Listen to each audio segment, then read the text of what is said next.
While the earl thus found himself cut off from all reinforcements of men and arms, the Normans in Leinster were suddenly attacked by the men of Danish race who were settled on the northeast coast of Ireland, and who now allied themselves with the natives against the new invaders.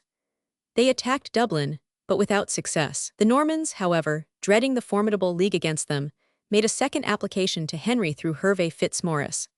Strongbow himself was then ordered to proceed to the court, and after some delay he obtained an audience.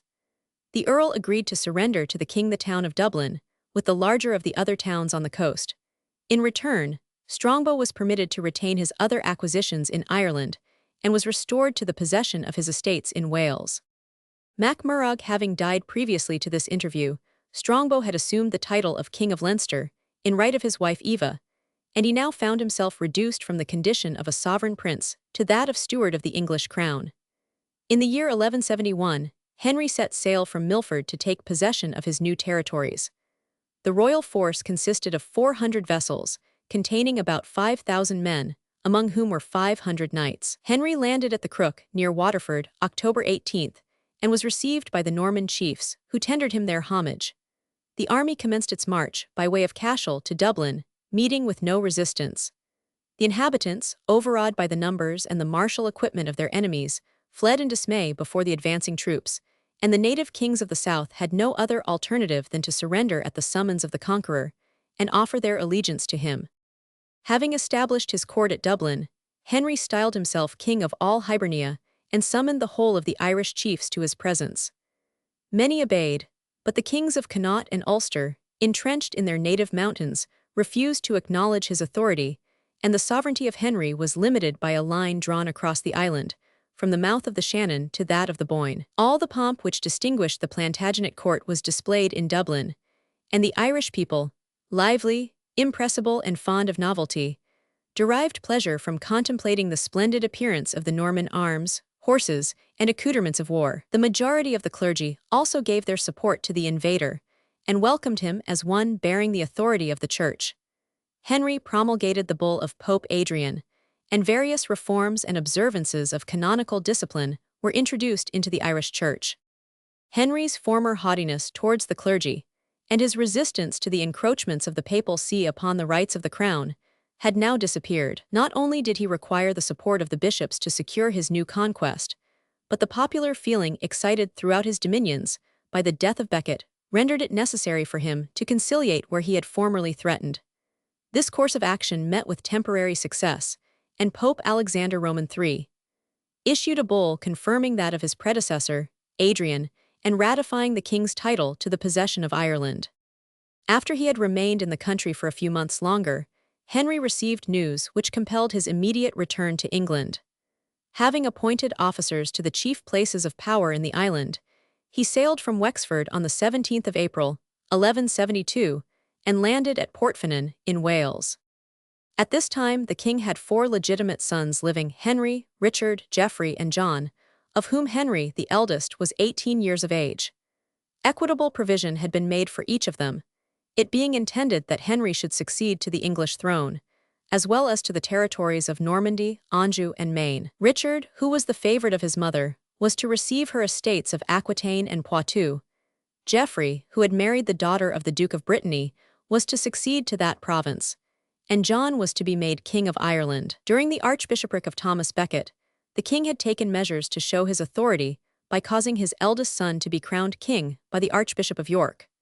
The political enemies of Henry exerted themselves to turn this impolitic measure to their own advantage, by exciting the son to rebellion against the father, who was now called the elder king.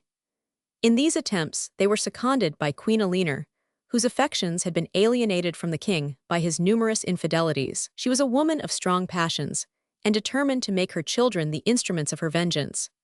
Through her efforts, the people of Aquitaine and Poitou attached themselves to the cause of the younger king, and many of the nobles of those provinces became his counselors and confidants. They spared no pains to excite 203 the ambition of the youth, and persuade him that his father had abdicated the throne in his favor, and was no longer entitled to hold the sovereign authority. At the coronation of Prince Henry, his wife Margaret, the daughter of Louis of France, was not permitted to receive the crown with her husband, and this omission was resented by the French king, to whom it afforded a pretext for embracing the cause of his son-in-law. A peace having been concluded by the intervention of the Pope, the wrong was repaired, and Margaret was crowned queen. Henry then permitted the young couple to visit the French court, and during their stay, Louis continued to foment the dissatisfaction of the son, and to excite him to rebellion against his father. On his return to England, the younger king did not hesitate to demand that his father should resign to him either the throne of England or one of the two duchies of Normandy and Anjou. Henry advised him to have patience until the time when all these possessions would become his. The son quitted his father's presence in anger, and from that day, in the language of an old historian, no word of peace ever more passed between them. In 1174, young Henry sought refuge with Louis Roman VII. At St. Denis, on the news of this escape being brought to the old king, he displayed all the energy of former years, and mounting on horseback, he proceeded along the frontier of Normandy, inspecting the defenses and preparing against attacks. Messengers with a similar object were also dispatched to the captains of the royal garrisons in Anjou, Aquitaine, and Brittany. Meanwhile, the two princes, Richard and Geoffrey, followed their brother to the French court. Henry now sent envoys to the French court, demanding his son, and also requiring to know the intentions of the King of France. The ambassadors were received in full court, in the presence of young Henry and his brothers. When, according to the usual form, they commenced their message by enumerating the titles of their royal master, they were interrupted by Louis, who declared that there was but one King of England, namely, the young prince now standing before them. Young Henry was recognized by a general assembly of the barons and bishops of France as having the only lawful right to the English throne. Louis Roman VII made oath to this effect, and after him, the brothers of Henry and the barons of the kingdom. A great seal was made with the arms of the King of England, in order that Henry might affix that sign of royalty to his documents of state. His first acts were grants of land and estates to the barons of France and the enemies of his father who were willing to join the Confederacy. Among these were William, King of Scotland, who was to receive the territories of Northumberland and Cumberland, conquered by his predecessors; Philip, Count of Flanders, to whom was promised the earldom of Kent and the castles of Dover and Rochester; and the Count of Blois, who was to have Amboise, Châteaurenault, and 500 pounds of silver from the revenues of Anjou. Other donations were made of a similar kind, and the young king sent messengers to Rome to obtain the sanction of the Pope. Meanwhile, the cause of the rebellious son was embraced by many powerful chiefs, even among the vassals of the English king. Not a few recalled former acts of arrogance or oppression, for which the present occasion offered the prospect of vengeance. Others, who were young in arms, and of turbulent and adventurous spirit, were easily induced to take up arms in favor of the gay young prince. In England, the Earls of Leicester and Chester were the principal supporters of his cause. Henry, who was then in Normandy, found himself deserted by many of the lords of his court, and it is said that even the guards of his chamber, those who were entrusted with the care of his person and his life, went over to his enemies. In circumstances such as these, with dangers and anxieties thickening around him, the indomitable character and powerful mind of the king, now in his prime, were displayed to their full extent. He possessed in a high degree those political and military talents which were hereditary in the family of the conqueror. And although the loss of his followers was to him a cause of the greatest grief and despair, yet he preserved a calm and cheerful countenance and an admirable temper, pursuing his usual amusements of hunting and hawking, and showing himself more than usually gay and affable towards those who came into his presence. Allusion has already been made to the animosities existing between the different races inhabiting the continental territories of Henry Roman II. The rebellion of the princes fomented this national hatred, and opposing nations took part in the contest, and having once drawn the sword, were not easily induced to lay it aside. While the 204 King of France and Henry the Younger were marching an army into Normandy, Richard had gone to Poitou, where most of the barons entered the field in his cause. Geoffrey met with similar success among the people of Brittany, who, with their former readiness for revolt, entered into a confederation for the purpose of securing their own interests, while ostensibly supporting the cause of their duke. The old king thus found himself attacked at several points simultaneously, while the troops whom he had at command were chiefly the Brabancan mercenaries, who, though valiant men-at-arms, were in fact little better than banditti. With a division of these troops, Henry opposed the advance of the King of France, and ultimately compelled him to make a rapid retreat. Another division, which had been sent into Brittany, met with equal success against the insurgents, and the adherents of the princes were defeated wherever they showed themselves. King Louis, who possessed little persistence of character, soon grew weary of this war, as he had done on former occasions, and advised the rebellious sons to seek a reconciliation with their father. Henry consented to a conference, and the two kings met in a wide plain near to Gisors, where there was a venerable elm, whose branches descended to the ground. In this spot from time immemorial all conferences had been held between the Dukes of Normandy and the kings of France. It had, however, no result, and a desultory war, in which no engagement of importance took place, was continued during the rest of the year. The Scots, who had begun to make forays upon the lands in their neighborhood, were now assuming a dangerous attitude, but were repulsed by Richard de Lucy, the king's high justiciary, who burnt their town of Berwick and drove them back with considerable slaughter. On his return to the south, de Lucy defeated the Earl of Leicester and took him prisoner. The peasantry of England appear to have been indifferent to these disputes, and therefore remained quiet. The people of Normandy, also, were generally faithful to their sovereign, and it was among the recent conquests of Henry, in the provinces of Poitou and Aquitaine, Maine and Anjou, that the rebellion gained ground. Two of the natural sons of the king, who were at that time in England, exerted themselves strenuously in the cause of their father, and one of these, Geoffrey, Bishop of Lincoln, distinguished himself by various successes against the insurgent barons. Meanwhile, Richard, having fortified a number of castles of Poitou and Aquitaine, headed a general insurrection of the people of those provinces. Against him, in the year 1174, the king marched his Brabancan troops, having placed garrisons in Normandy to repel the attacks of the King of France. Henry took possession of the town of Saints, and also of the fortress of Taillebourg, and in his return from Anjou, devastated the frontier of Poitou, destroying the growing crops as well as the dwellings of the people. On his arrival in Normandy, he received news that his eldest son, with Philip, Count of Flanders, had prepared a great armament, with which they were about to make a descent upon the English coast. The king, whose movements on such occasions were unsurpassed for rapidity and energy, immediately took horse and proceeded to the nearest seaport. A storm was raging as he reached the coast, but Henry immediately embarked, carrying with him as prisoners his wife Eleanor, and Margaret, the wife of his eldest son, who had not succeeded in following her husband to the court of her father. Henry landed at Southampton, whence he proceeded to Canterbury, for the purpose of undergoing that extraordinary penance to which some allusion has already been made.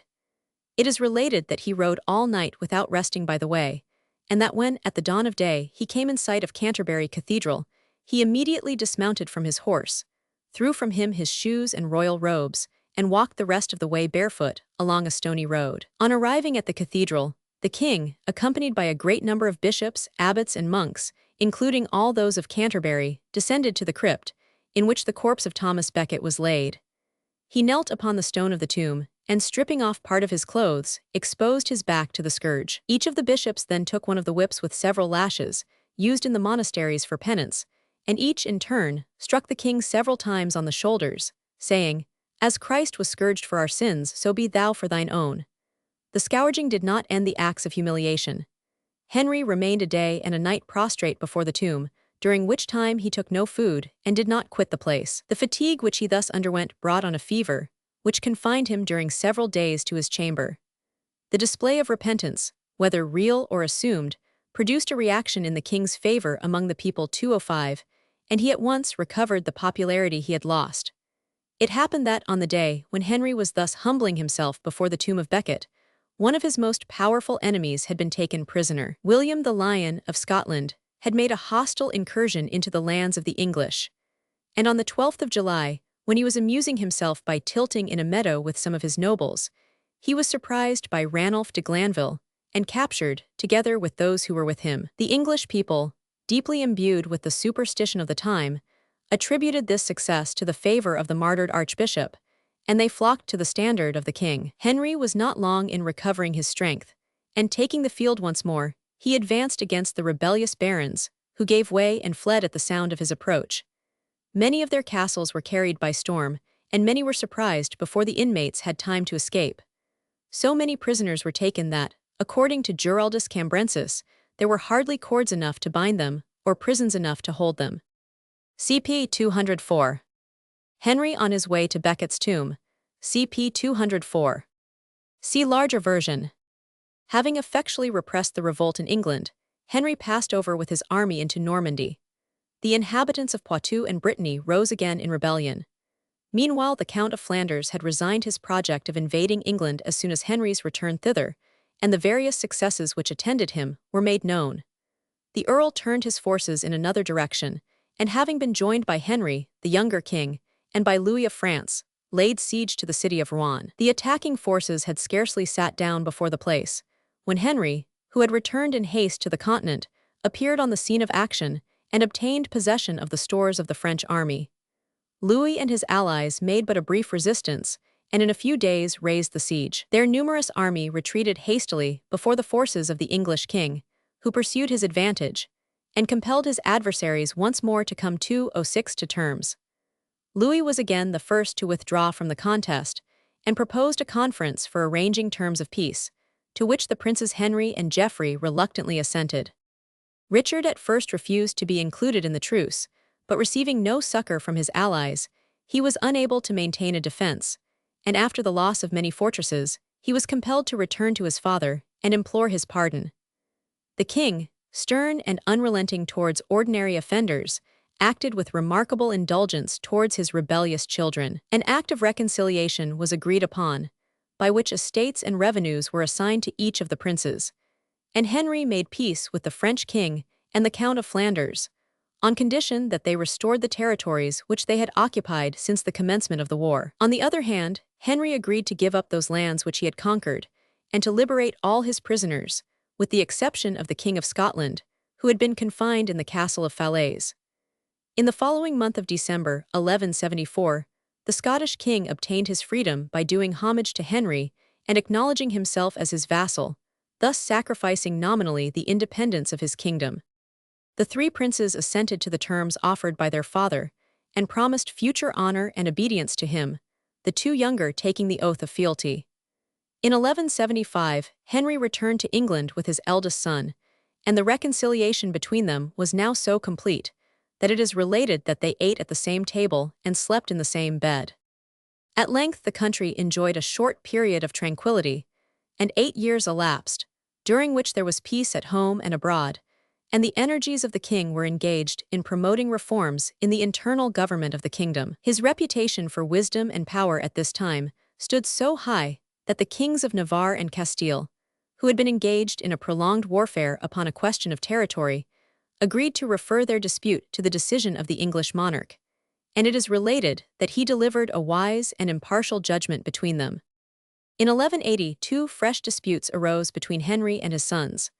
Richard, having been called upon to do homage to his elder brother Henry for the provinces of Aquitaine and Poitou, positively refused, and immediately proceeded to put his fortresses in a condition of defense. In the beginning of the following year, Henry the Younger and Geoffrey marched an army, part of which was composed of the Brabancan troops, against their brother, and several furious engagements took place between them. The king, alarmed at the grave appearance of the quarrel, recalled his 2 sons, and on their refusal took up arms in support of Richard. The family war was thus renewed under a new aspect, one of the sons fighting with his father against his 2 brothers.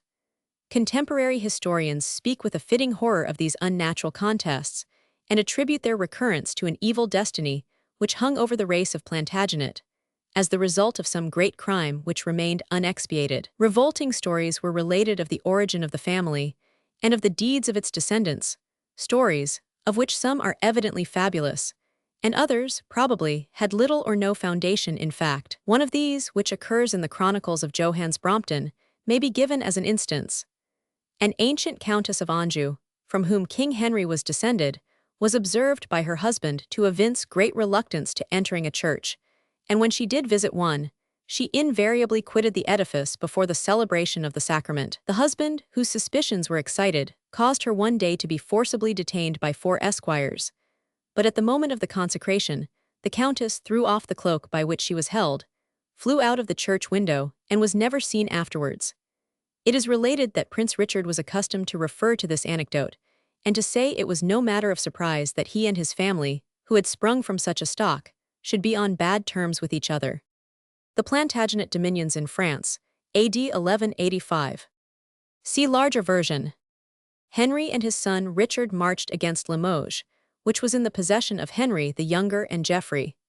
Within a few weeks, the eldest brother deserted the cause of the men of Aquitaine and gave in his submission once more to his father. Geoffrey, however, remained firm and, supported by the people, continued his opposition.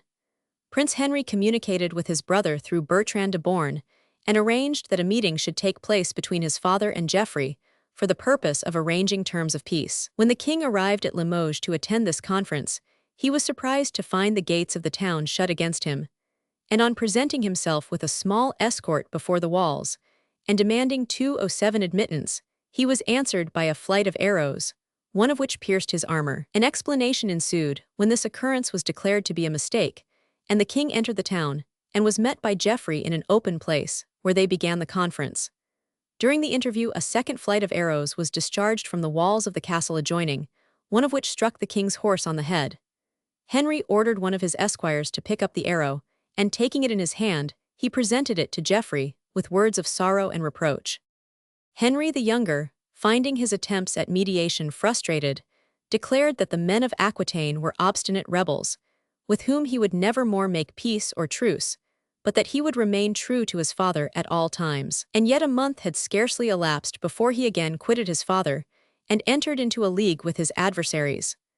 The Pope now interposed, and by his command, the Norman clergy excommunicated the disobedient son, a penalty which the perjuries of the prince had once before called down upon him. It seems improbable that Henry the Younger was in the least disturbed by being under the ban of the Church, but he was induced by some cause to return to his father, who received him once more with forgiveness. The prince promised, in the name of the insurgents, to surrender the town of Limoges, but if he had their warranty for doing so, they soon repented of their determination.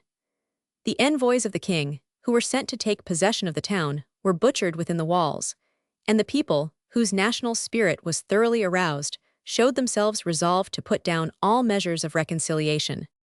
Not long after these events, Henry received a message that his son, having fallen dangerously ill at Château Martel, near Limoges, was anxious to see him. The king, who remembered the former dastardly attempts upon his own life, as well as the recent assassination of his soldiers, feared to trust himself again among these conspirators. He took a ring from his finger, and giving it to the Archbishop of Bordeaux, desired him to convey it immediately to the prince, with the assurance of his father's love. The Archbishop executed his mission, and Prince Henry died with his father's ring pressed to his lips, confessing his undutiful conduct and showing every sign of contrition. The younger king was 27 years of age at the time of his death, which took place on the 11th of June, 1183. The death of the younger king caused a reconciliation between the several members of this dissevered family. Even the Queen Eleanor was once more taken for a while into favor, and in her presence, the princes Geoffrey and Richard, as well as their younger brother, Prince John, swore to a solemn bond of final peace and concord. 1184. The king, distrusting the untamed disposition of his elder sons, appears to have extended his chief favor and affection towards John. In a few months more, the peace of the family was again disturbed by Geoffrey, who demanded the earldom of Anjou, and on being refused, he went over to the French court. Here he passed his time in amusement and dissipation, waiting an opportunity for pursuing his schemes of ambition. One day, when engaged in a tournament, his horse was thrown down, and the prince himself was trampled to death by the horses of the combatants. 1186. 6 years before the death of Geoffrey, Louis Roman VII of France had died, and the throne became occupied by his son, Philip Roman II, a young and warlike prince. He it was who had welcomed Geoffrey to the French court, and who now invited his brother Richard to enjoy the same honors. The invitation was accepted, and a great friendship, which however was not destined to endure in after years, sprang up between the two princes. This state of things displeased Henry, who sent repeated messages to his son, desiring him to return to England. After various excuses and delays, Richard set out, apparently for that purpose, but on reaching Chinon, where one of the royal treasuries was placed, he carried off the contents by force. The money thus obtained was spent in fortifying castles in Aquitaine, whither he immediately proceeded. The people of that province, disgusted with the result of their previous rebellion, offered him no support, and after a short time he was compelled to return to his father. Henry, who had learnt to distrust the efficacy of the most solemn oaths, collected a great assembly of the clergy and the barons to bear witness to his son's new vows of good faith and duty. In the following year, 1187, the state of affairs in the Holy Land again attracted the attention of the princes of the West. Jerusalem, with its sacred treasures and relics, had again fallen into the hands of the Mahometans, who were headed by a young and warlike prince, Saladin, commonly called Saladin. The Christian conquerors of the Holy Land were suffering repeated 2-8 defeats and misfortunes, and the Pope sent messages to the princes of Europe, calling upon them to arouse themselves and take up arms in the cause of the cross. Henry of England at once responded to the call, and Philip having determined on a similar course of action, a conference was determined upon between the two kings for the purpose of arranging a permanent peace. The meeting took place, as before, in the field beside the elm tree between Try and Geysers. Several envoys of the Pope were present, among whom was the celebrated William, Archbishop of Tyre. The eloquence of this man is said to have tended greatly to the success of the negotiations. Suspending the settlement of their differences, the two kings swore to take up arms as brothers in the holy cause, and in token of their pledge, each received from the Archbishop a cross, which he attached to his dress, the cross of the King of England being white, and that of the King of France red. Having held a council at Le Mans to deliberate upon the measures to be pursued for taking the field, Henry returned to England, and a similar council, composed of the barons of the whole kingdom, was held at Geddington, in Northamptonshire. The lords determined that 1/10 of all property in the kingdom should be levied to meet the expenses of the crusade. The tax was known as the Saladin tithe. The men of landed property who accompanied the royal army were to receive the sum levied on their lands, to enable them to take the field, the impost upon the other parts of the country being applied to the use of the crown. The sum of £70,000, which was raised by this means, proving insufficient, Henry extorted large sums of money from the Jews, and the people of that unhappy race were compelled, by imprisonment and other severe measures, to yield up their hoards. 1/4 of their whole property was thus extorted from the Jews, and probably, in many cases, a much larger sum. Notwithstanding all these preparations, and the solemn oath of the two kings, the money thus obtained was not applied to the conquest of Jerusalem. A quarrel took place between Prince Richard and Raymond of Toulouse, and the people of Aquitaine, once more roused to rebellion, profited by the dispute to form new leagues against the Plantagenet government. The King of France joined the insurgents, and attacked various castles and towns in the occupation of Henry. At length, after a profitless contest of several months, the two kings met once more under the old elm tree, resolved to arrange a peace. No mockery of solemn engagements took place on this occasion, and Henry and Philip separated in anger, without having been able to come to an agreement. The young King of France, enraged at the failure of the conference, cut down the elm tree, swearing by the saints that never more should a parley be held under it. This latter revolt, on the part of Richard, however unjustifiable it might be, was not without some pretext. According to an agreement made in former years between Henry Roman II and Louis Roman VII, it had been determined that Richard should marry Alice, King Louis's daughter, and the young princess was placed in the hands of Henry until she should arrive at a marriageable age. The war having broken out afresh, and the princes of England being separated from their father, the marriage was deferred, and it was currently reported that Henry had grown enamored of her, and even that she had become his mistress. It is related that, at the time when his sons were at war against him, the king had determined to make Alice his wife, and that an attempt which he made to procure a divorce from the Queen Eleanor was to be attributed to this partiality. The court of Rome, however, rejected his entreaties and presents, and refused the application. What degree of truth may have existed in these reports cannot now be determined, but it is certain that Henry detained the princess for a number of years, resisting the demands of Philip, and even the order of the Pope, that the marriage between her and Richard should take place. Another plea urged by Richard in justification of his rebellion was his belief that his brother John was intended to succeed to the English throne. No circumstances, however, are related by the historians giving reasonable grounds for such an opinion. In November 1188, another conference took place, and this time at Bonmoulins, in Normandy. Philip demanded that his sister should be immediately delivered up to her affianced husband, and that Richard should be declared heir to the English throne, in the presence of all the barons of the two countries.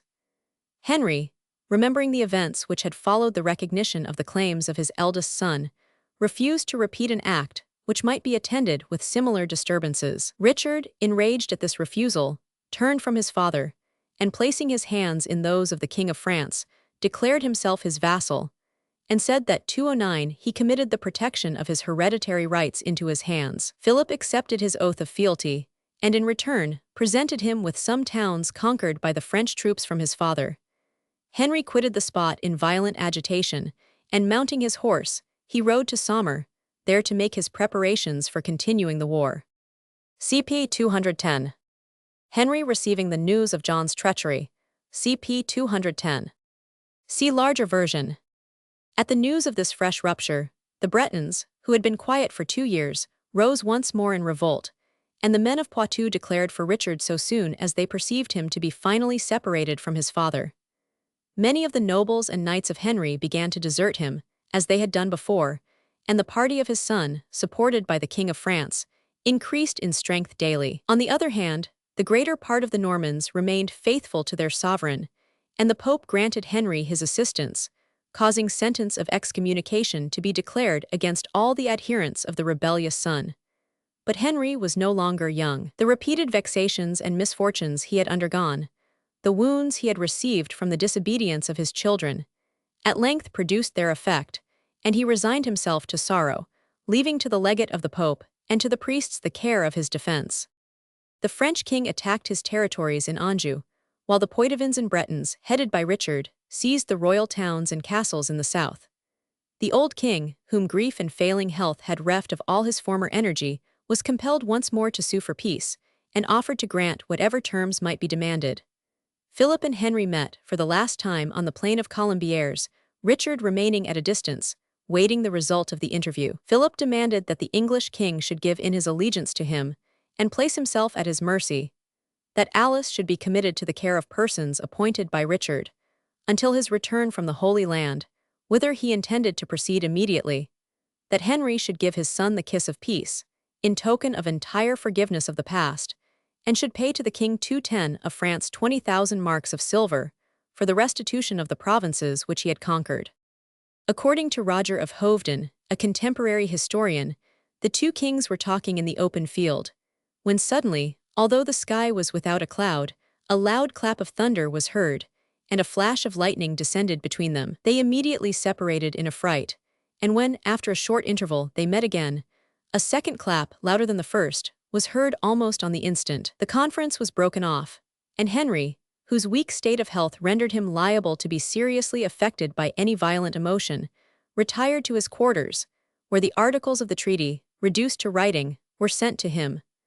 Thus the historian would have us believe that heaven itself interposed to prevent the dishonor of the English king and his submission to the crown of France.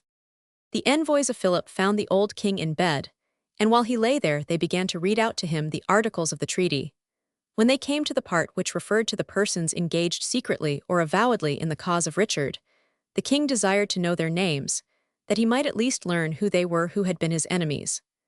The first name read to him was that of his youngest son, John, whom he had so long believed to be loyal and dutiful. On hearing this name, the old man was seized with a violent agitation or convulsion of the whole frame. Raising himself half up, he exclaimed, "Is it then true that John, the joy of my heart, the son of my love, he whom I have cherished more than all the rest, and for love of whom I have brought upon myself these troubles, has also deserted me?" Then falling back on the bed and turning his face to the wall, he said in words of despair, "So be it then, let everything go as it will. I care no more for myself, nor for the world." Feeling that he grew rapidly worse, Henry caused himself to be conveyed to Chinon, where he arrived in a dying state.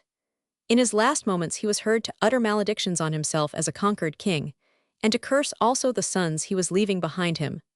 The bishops and lords who surrounded him exerted themselves in vain to induce him to retract these words, and he continued repeating them until death laid its finger on his lips. July 6, 1189. No sooner had this great king breathed his last, than his servants and attendants, one and all, deserted his corpse, as had happened a century before to his ancestor, William the Conqueror. It is related that these hirelings stripped the body of their royal master of the very clothes which covered him, and carried off everything of value from the chamber. King Henry had desired to be buried at the Abbey of Fontevrault, a few leagues to the south of Chinon, But it was not until after considerable delay that people could be found to wrap the body in a shroud and convey it thither with horses. The corpse was lying in the great church of the abbey, waiting the time of sepulture, when Richard, who had received the news of his father's death, arrived at Fontevrault. Entering the church, he commanded the face of the dead king to be uncovered, that he might look upon it for the last time. The features were still contracted, and bore upon them the impress of prolonged agony. The son gazed upon the sight in silence, and with a sudden impulse, he knelt down for a few moments before the altar. Then, rising up, he quitted the church, not to return. An old superstition of the North, which had descended alike to Normans and Saxons, was to the effect that the body of a murdered man would bleed in the presence of the murderer. And some of the chronicles relate that from the moment when Richard entered the church, until he had again passed the threshold, blood flowed, without ceasing from the nostrils of the dead king. Thus it is evident that contemporary writers regarded the conduct of the sons as having accelerated, if indeed it did not cause, the death of their father. Henry Roman II died on the 6th of July, 1189, at the age of 56, having reigned nearly 35 years. Of the king's personal character, very different estimates have been formed by different historians. Those who look at a many-sided character from their own narrow standpoint will, necessarily, paint that side only which is presented to them, leaving the rest in shadow, and thus we find Henry Roman II described on the one hand as a man almost without blemish, and on the other, as utterly destitute of public or private virtue. It appears probable that he had little abstract regard for the welfare of the people, but he was fully alive to his own interests, and he perceived those interests to be bound up in the national prosperity. He therefore labored to promote the well-being of his subjects, as absolute monarchs, in later times, have done from a similar motive. He was inordinately ambitious, and was heard to say, in moments of triumph, that the whole world was 211 a portion little enough for a great man. He was skilled in the arts of diplomacy, and accustomed to use dissimulation and falsehood whenever an advantage was to be gained thereby. Instances have been given of the ungovernable fits of passion to which Henry in his younger days was subject. These appear to have been much less frequent as he grew past middle age. Without any self-control in moments of anger, he was at other times remarkable for acting with calm judgment and calculation. In his relations with women, he was extremely licentious. Among his mistresses was one who has been celebrated in various romantic tales, most of which are without any foundation in truth. Fair Rosamond was the daughter of Walter Clifford, a baron of Herefordshire, whose castle was situated on one of the heights overlooking the valley of the Wye, between the Welsh Hay and Hereford. Henry fell in love with her before he ascended the throne, and she bore to him 2 sons, who have been already mentioned as aiding their father at the time of the partial rebellion in England. One of these was William, called Longsword, from the size of the weapon which he carried, who married the daughter of the Earl of Salisbury, and succeeded to his estates. The other was Geoffrey, Bishop of Lincoln, and subsequently Archbishop of York. While Henry was still a young man, Rosamond retired to the convent of Godstow, near to Oxford, where after a few years she died.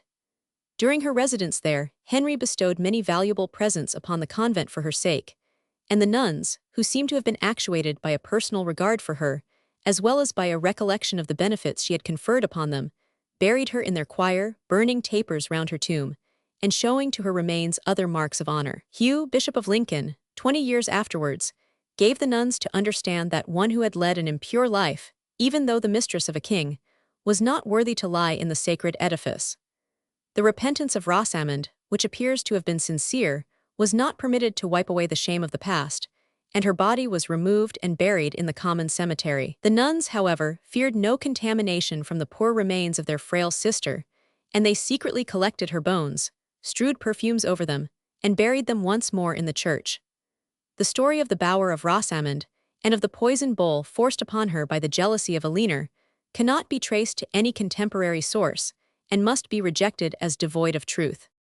Whatever may be the view we take of the character of Henry as a man, there can be no doubt that, as a king, he deserves a high place in English history. In the stormy times of the Middle Ages, better were the wrongs inflicted by an ambitious monarch than the national corruption and decay which attended the reign of a weak one. Under the rule of Henry Plantagenet, the country made rapid strides in power and influence, and reached that high position among the nations of Europe which it was destined to maintain in later times. From the tomb of Richard I at Fontevrault. Crown of the 12th century. From the tomb of Richard I at Fontevrault. St. Clement's, Sandwich, showing the Norman Tower. See larger version. Chapter 20. Norman Architecture. Introduction of Norman architecture, remains of Saxon work, Canterbury Cathedral, St. Albans and other edifices, periods of Norman architecture, its characteristics: towers, windows, doorways, porches, arches, piers and pillars, capitals, moldings and ornaments. Edward the Confessor, who was more Norman than English and more a churchman than a king, had been brought up at the Norman court, where his ideas and tastes had been formed.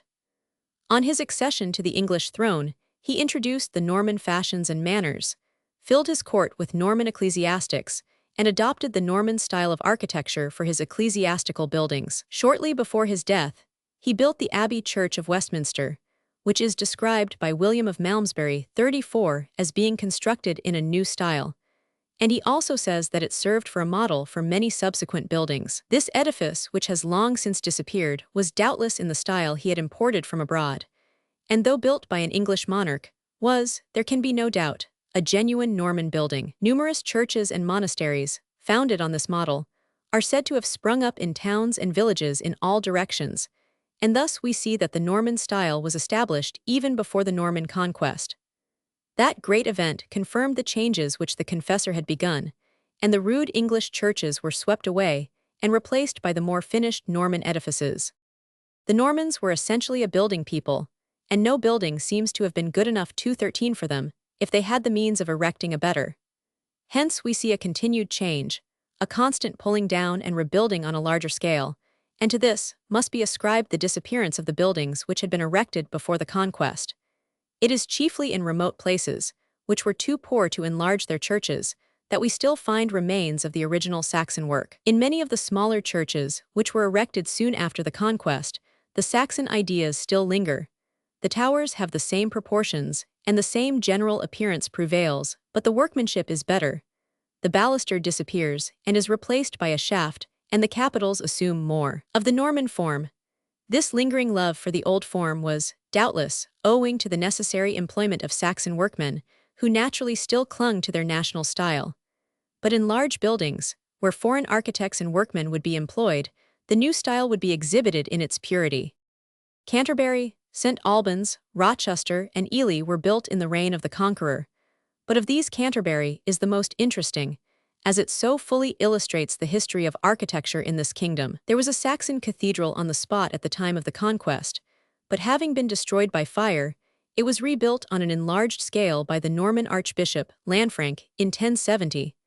But within about 20 years, this church was pulled down by his successor, as not being large enough, and another erected on a more magnificent scale. This was again partially destroyed by fire, and was again rebuilt in 1175 and the following years. The history of the fire and the subsequent rebuilding has been minutely given by Gervase, a monk of Canterbury, who was an eyewitness of the whole, and his account is peculiarly valuable, as it enables us to compare the style of the remains of the old building with that erected under his own eyes, and we are by this means enabled to point out the differences between the early and the late Norman buildings.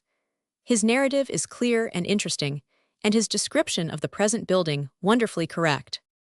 The Chapel in the White Tower, Tower of London. See larger version.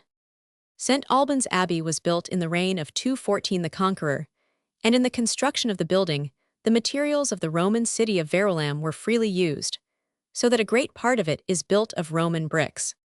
The following cathedrals also were built in the Norman period, and still retain portions of the original work: Lincoln, Rochester, Ely, Worcester, Gloucester, Durham, Norwich, Winchester, Peterborough, and Oxford. Castles were erected in various parts of the kingdom to restrain the rebellious people, who could ill brook the tyranny of the conqueror. Of these, the Tower of London is one of the most important, and the Chapel in the White Tower is one of the best examples, dated 1081, we possess of early Norman, though, from its situation in a military building, it has less of ornament than might otherwise have been expected. Norman castles, the chief parts which remain are the keeps or principal towers, and these have ordinarily one prevailing character. They are square masses, not having much height in proportion to their breadth, and merely relieved at the angles by slightly projecting turrets. The windows are in general comparatively small, and the walls exceedingly thick, sometimes, as at Carlisle, reaching to 16 feet. Norwich, from its immense size, is an excellent sample of this kind of tower, and Castle Hedingham is another. Of the houses of this period, many yet exist, though not in an entire state. And of these, some fine specimens are found in Lincoln 35, where they are said to have belonged to the Jews, but whose riches at that time only led to their destruction. Many rich and magnificent examples of monastic buildings of this date occur in various parts of the kingdom. Norman architecture may be divided into three periods, namely early, middle, or fully developed, and transition, the first extending from the conquest, or a few years previous, to the end of the reign of Henry I, 1135, the second from the commencement of Stephen to nearly the end of Henry Roman II, 1180, after which date the transition commences, and the style gradually loses its characteristics until it merges in the succeeding or early English style of the 13th century. Of the first period, the chapel in the Tower of London has been already mentioned as an example. The second includes most of our rich Norman buildings, and of the third, the Temple Church is a good specimen. The great characteristics of Norman architecture are solidity and strength. Walls of an enormous thickness, huge masses of masonry for piers, windows comparatively small, and a profusion of peculiar ornament seem to be essential to the full development of the style, and there is a gloomy magnificence in a fine Norman building which is highly impressive. Its walls seem as firmly fixed in the earth as the iron foot of the conqueror was on the neck of a prostrate nation. The distinctive features of Norman architecture may be thus summarized. Towers, these are in general rather low for their breadth. They are more massive than the Saxon ones which preceded them, and this is particularly the case with the later buildings. Many of the church towers which were built soon after the conquest have very much of the Saxon character remaining, and are proportionally taller than those of later date, but the workmanship is better. A large belfry window, divided by a shaft in the upper story, is a common feature, and the surface of the tower is frequently ornamented with stages of intersecting or plain arcades, and sometimes the whole surface is covered with ornament. The angles of the tower are strengthened by flat buttresses having but little projection, which sometimes reach to the top of the building, and sometimes only to the first or second story. The parapets of most Norman towers are destroyed, and it is consequently difficult to say what they were originally, but it seems probable that the towers terminated in a pointed roof. Staircases were of common occurrence, and are frequently made very ornamental features. St. James's Tower, Bury St. Edmunds, is an example of an early Norman tower, exhibiting the flat, pilaster-like buttresses, so characteristic of Norman work. And secondly, a porch flanked by two pedimented buttresses, ornamented with corbel tables and intersecting arcades. The arch is plainer than it would have been at a later period, but it shows the billet molding which is also used on the buttresses. The capitals are of the plain cushion form, and the pediment of the porch exhibits the scalework surface ornament alluded to in p. 216. Windows, these are universally round-headed, except in the transition period. The simplest form is a narrow round-headed opening with a plain dripstone, but they are frequently wider and divided into two lights by a shaft and richly ornamented with the zigzag and other moldings.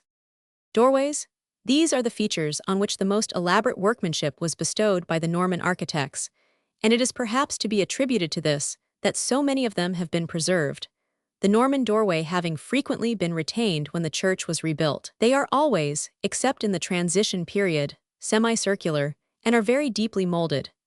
They are frequently 3 or 4 times recessed, and are richly ornamented with the peculiar decorations of the style, the most characteristic of which is the zigzag or chevron molding. A peculiar head, having a bird's beak and called a beak head, is frequently used, and medallions of the signs of the zodiac are not uncommon.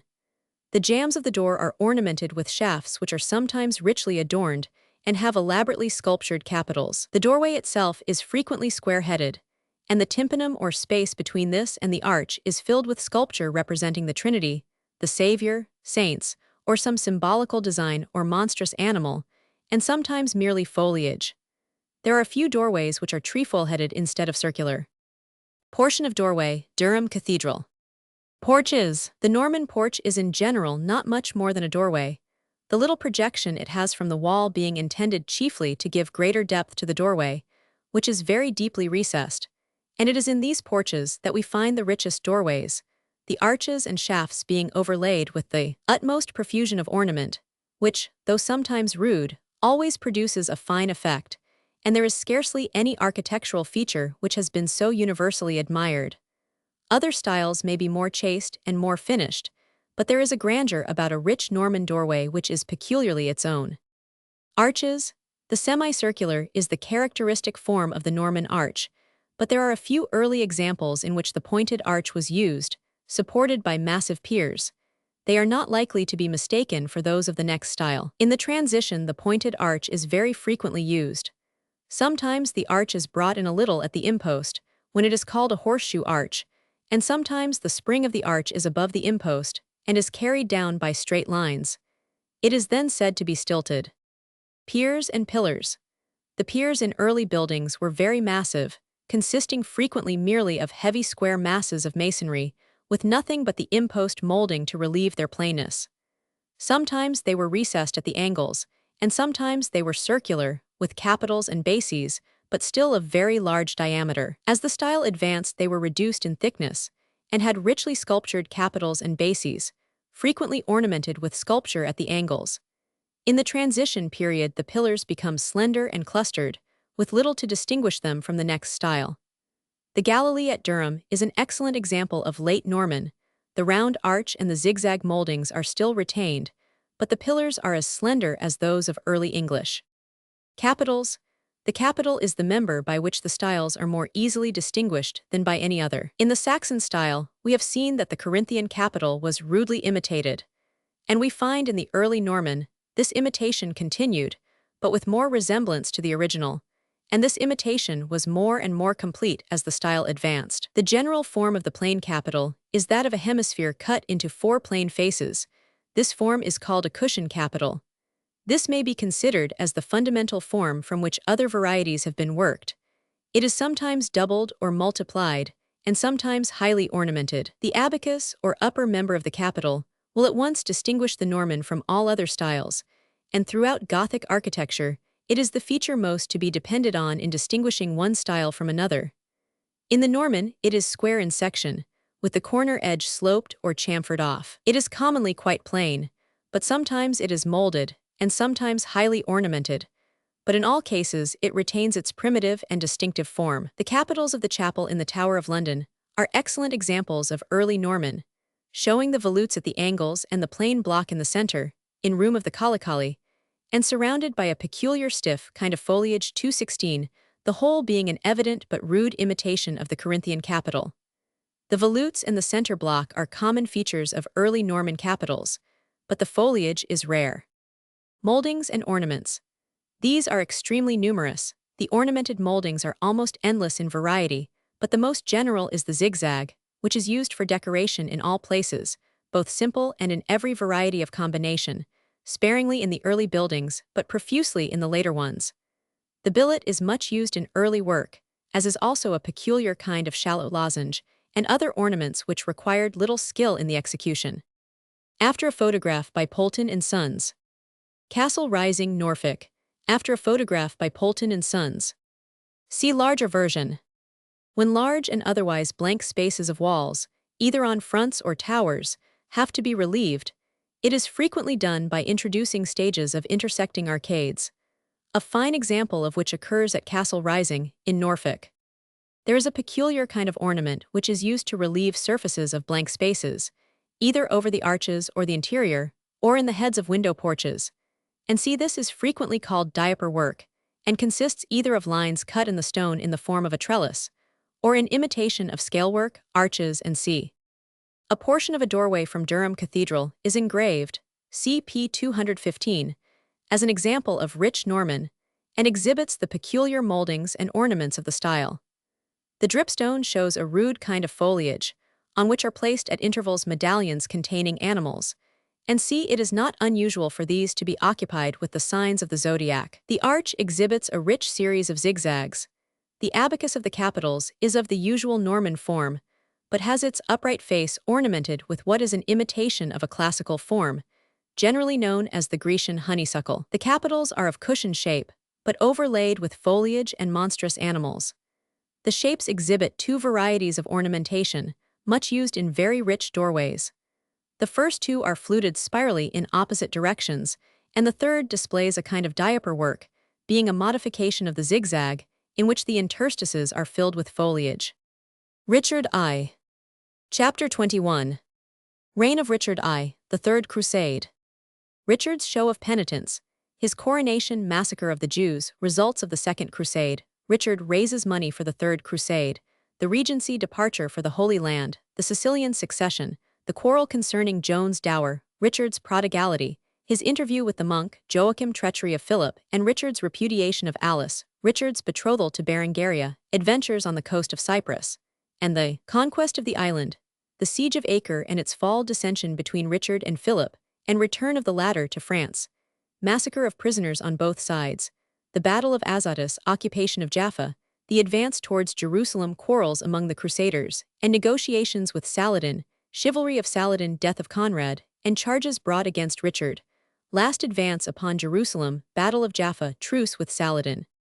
No sooner had the monks of Fontevrault committed the body of Henry to the grave than Richard assumed the sovereign authority, and his first acts were marked with all that energy and determination which afterwards distinguished him. He at once gave orders that the person of Stephen of Tours, seneschal of Anjou and treasurer of Henry, should be seized.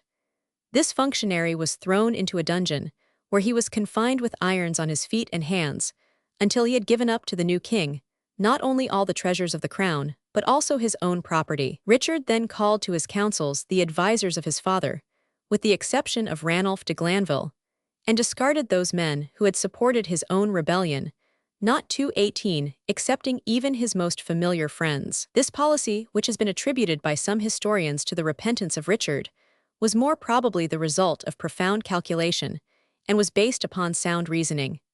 The men who were ready to plot against one monarch would not hesitate to do the same towards another, when occasion served, or offense was given, while those who had supported the reigning dynasty were the men upon whom the new king might most safely depend. Messengers were immediately sent to England, commanding the release of the Queen Eleanor from the confinement into which she had been thrown by Henry. On quitting her prison, she was temporarily invested with the office of regent, and during the short period of authority which she thus obtained, she occupied herself in works of mercy and benevolence. The long imprisonment she had undergone appeared to have softened her imperious temper. She listened readily to those who had complaints to lay before her, and pardoned many offenders against the crown. Having proceeded to Winchester, where she took possession of the royal treasures, she summoned a great assembly of the barons and ecclesiastics of the country to receive the new monarch, and tender him their allegiance.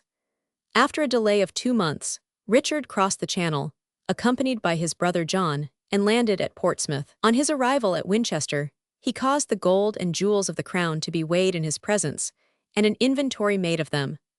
A similar course was pursued in the cities in which treasures of the late king had been deposited.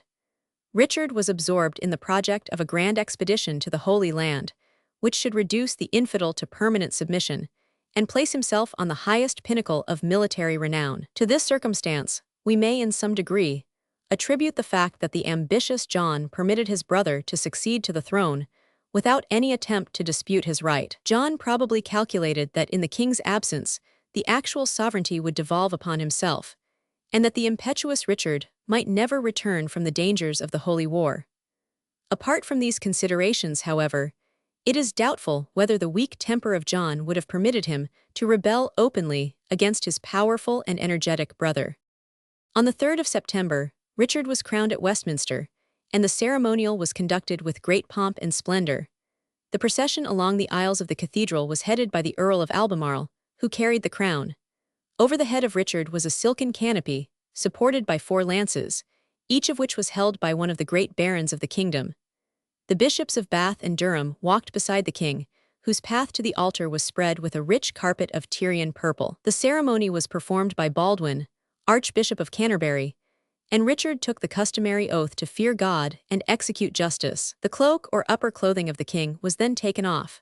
Sandals of gold were placed upon his feet, and he was anointed with oil upon the head, breast, and shoulders, afterwards receiving the insignia of his rank from the state officers in attendance.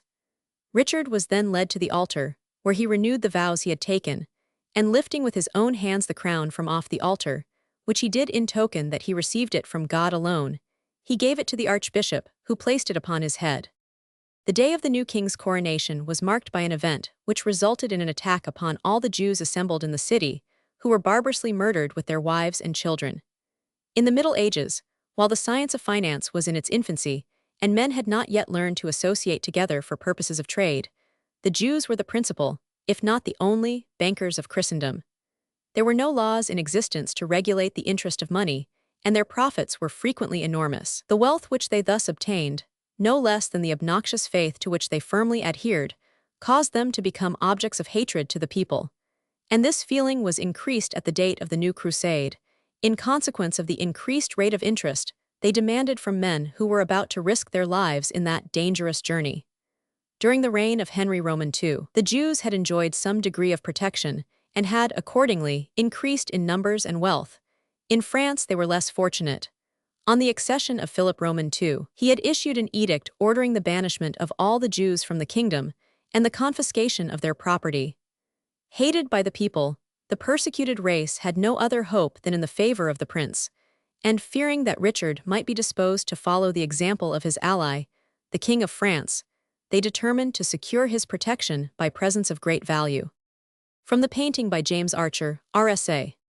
St. Bernard, preaching the Second Crusade. From the painting by James Archer, RSA. See larger version. At the coronation of Richard, the chief men of the Jewish race proceeded to Westminster to lay their offerings at his feet. Apprised of their intention, Richard, who is said to have feared some evil influence 36 from their presence, issued a proclamation, forbidding Jews and women to be present at Westminster on that day, either in the church, where he was to receive the crown, or in the hall, where he was to take dinner.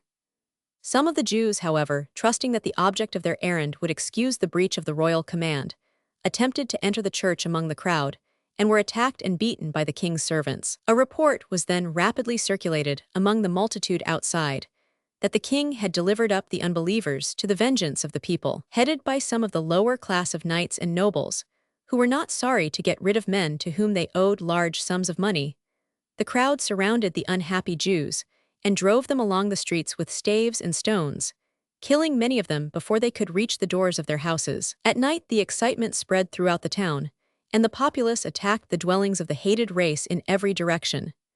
These, being strongly barricaded from within, were set on fire by the mob, and all the inmates who were not destroyed in the flames, and who attempted to escape by the doors, were received on the swords of their adversaries. Preparations were now about to be made for the Third Crusade.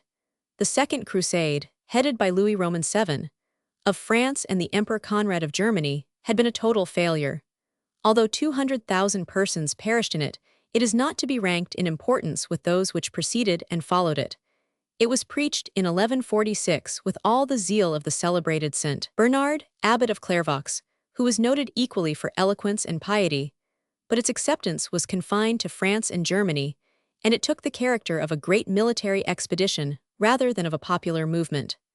The result of the expedition was disastrous, and the princes returned in 1149 to Europe with only the scattered remnants of their noble army. The events of this crusade being comparatively unimportant, and having only an indirect connection with English history, it has not been considered necessary to relate them in detail.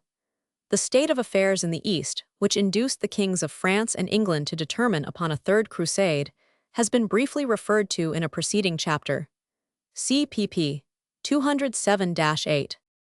To raise money for the expedition to Palestine, Richard adopted a policy similar to that which, in the reign of Stephen, had so greatly reduced the revenues of the state. He publicly sold the estates of the crown to the highest bidder, towns, castles, and domains. Many rich Normans of low birth thus became possessed of lands, which, at the time of the conquest, had been distributed among the immediate followers of William, and many men of English race availed themselves of the opportunity to recover the houses of their fathers, and, under a quit rent, became the lawful owners of their places of abode. The towns which concluded these bargains became corporations, and were organized under a municipal government. Many of these charters were made in the reigns of Richard I and his successors. In these transactions, Richard appears to have been influenced solely by his determination to obtain money, and when some of his courtiers ventured to remonstrate with him, he said that he would sell London itself if he could find a buyer. Titles and offices of state were sold without scruple. Hugh Pudsey, Bishop of Durham, purchased the earldom of Northumberland and also obtained, for a payment of 1,000 marks, the chief justiciarship of the kingdom. It has been already related that, at the time of Richard's accession, this office was held by Ranulph de Glanville, a man of great ability and undoubted probity. One account tells us that Glanville resigned the office for the purpose of joining the crusade, but other historians relate that he was driven from it by the king, who was willing to obtain money, even by the disgrace of an old and valuable servant of the crown. Vacant ecclesiastical benefices were filled up by the appointment of those who could best afford to pay for them. In addition to the sums raised by these measures, Richard obtained 20,000 marks from the King of Scotland, who in return was released from homage to the English crown. CP 218. Coronation of Richard in Westminster Abbey. The procession along the aisle. CP 218. See larger version. While Richard thus appeared to be making every preparation for the expedition to the Holy Land, he showed no hurry to leave his new kingdom, and Philip of France, with whom he had engaged to join his forces, sent ambassadors to England to announce his intention to depart at the ensuing Easter. Richard then convoked an assembly of the nobles of the kingdom, and 221 declared his intention to proceed to the Holy Land in company with his brother of France. He placed the regency in the hands of William Longchamp, Bishop of Ely, and Hugh Pudsey, Bishop of Durham, the former of whom succeeded, not long afterwards, in securing the entire authority into his own hands. Prince John was thus deprived of the position which he had calculated would fall to him, and he received by way of compensation a pension of 4,000 marks, the territory of Mortaigne in Normandy, and the earldoms of Cornwall, Devon, Dorset, and Somerset. He possessed, besides, Derbyshire, for his wife was the heiress of the Earl of Gloucester. View in Genoa, the Dagana. See larger version.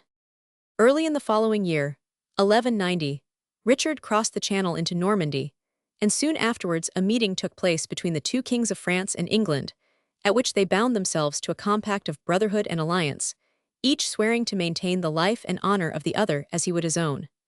The death of the young Queen of France caused a delay in the departure of the expedition, and it was not until midsummer that the armies of the two kings assembled for that purpose. The allied forces are said to have numbered 100,000, and having been united on the plains of Vézelay, they marched in company to Lyon. At this point the two kings separated. Philip, who possessed no ships or seaport town on the Mediterranean, proceeded by land to Genoa, that powerful republic having agreed to furnish a fleet of transports for the convoy of his troops. Richard was in possession of the powerful fleet built by his father for the voyage to Palestine, as well as of trading vessels, which he had himself selected from different seaports, and he therefore had no need to make the journey across the Alps. He proceeded from Lyon to Marseille, where he embarked. Richard landed on the shore of the narrow strait which divides Sicily from Calabria, whence he was conveyed to the harbor of Messina. The French king had already arrived, and soon afterwards set sail with the view of continuing his voyage to the east. His ships, however, experienced bad weather, which compelled 222 them to return to the port, and the two kings then arranged to remain there during the winter. The island of Sicily, which in the preceding century had been conquered by the Norman lords of Apulia and Calabria, then formed, together with a part of Lower Italy, a kingdom which was under the control of the Holy See. Not many years before, under the reign of William I, the country had been in a prosperous condition, but now it was weakened by internal dissensions, and in no position to offer a successful defense to attacks from without. William Roman II, surnamed the Good, had married Richard's sister Joan, who bore to him no children. Anxious to preserve the succession to his family, he caused his aunt, the Princess Constance, who was the only legitimate member of the family, to be married to Henry, son and heir of the Emperor Frederick Barbarossa. By securing to her a powerful husband, able to support her claims, the king trusted to overcome that opposition to a female sovereign which was likely to be even greater in Sicily than in other countries of Europe. Constance, at the age of 32, was considerably older than her husband, but her dower was rich, and this, joined to the prospect of the succession, proved attraction sufficient for the young prince. He married her in the year 1186 at Milan. In November 1189, William the Good died, appointing by his will that his aunt Constance should be his successor. The barons of the kingdom had previously taken an oath of fealty to the princess, but that oath, as well as the will of the king, was entirely disregarded.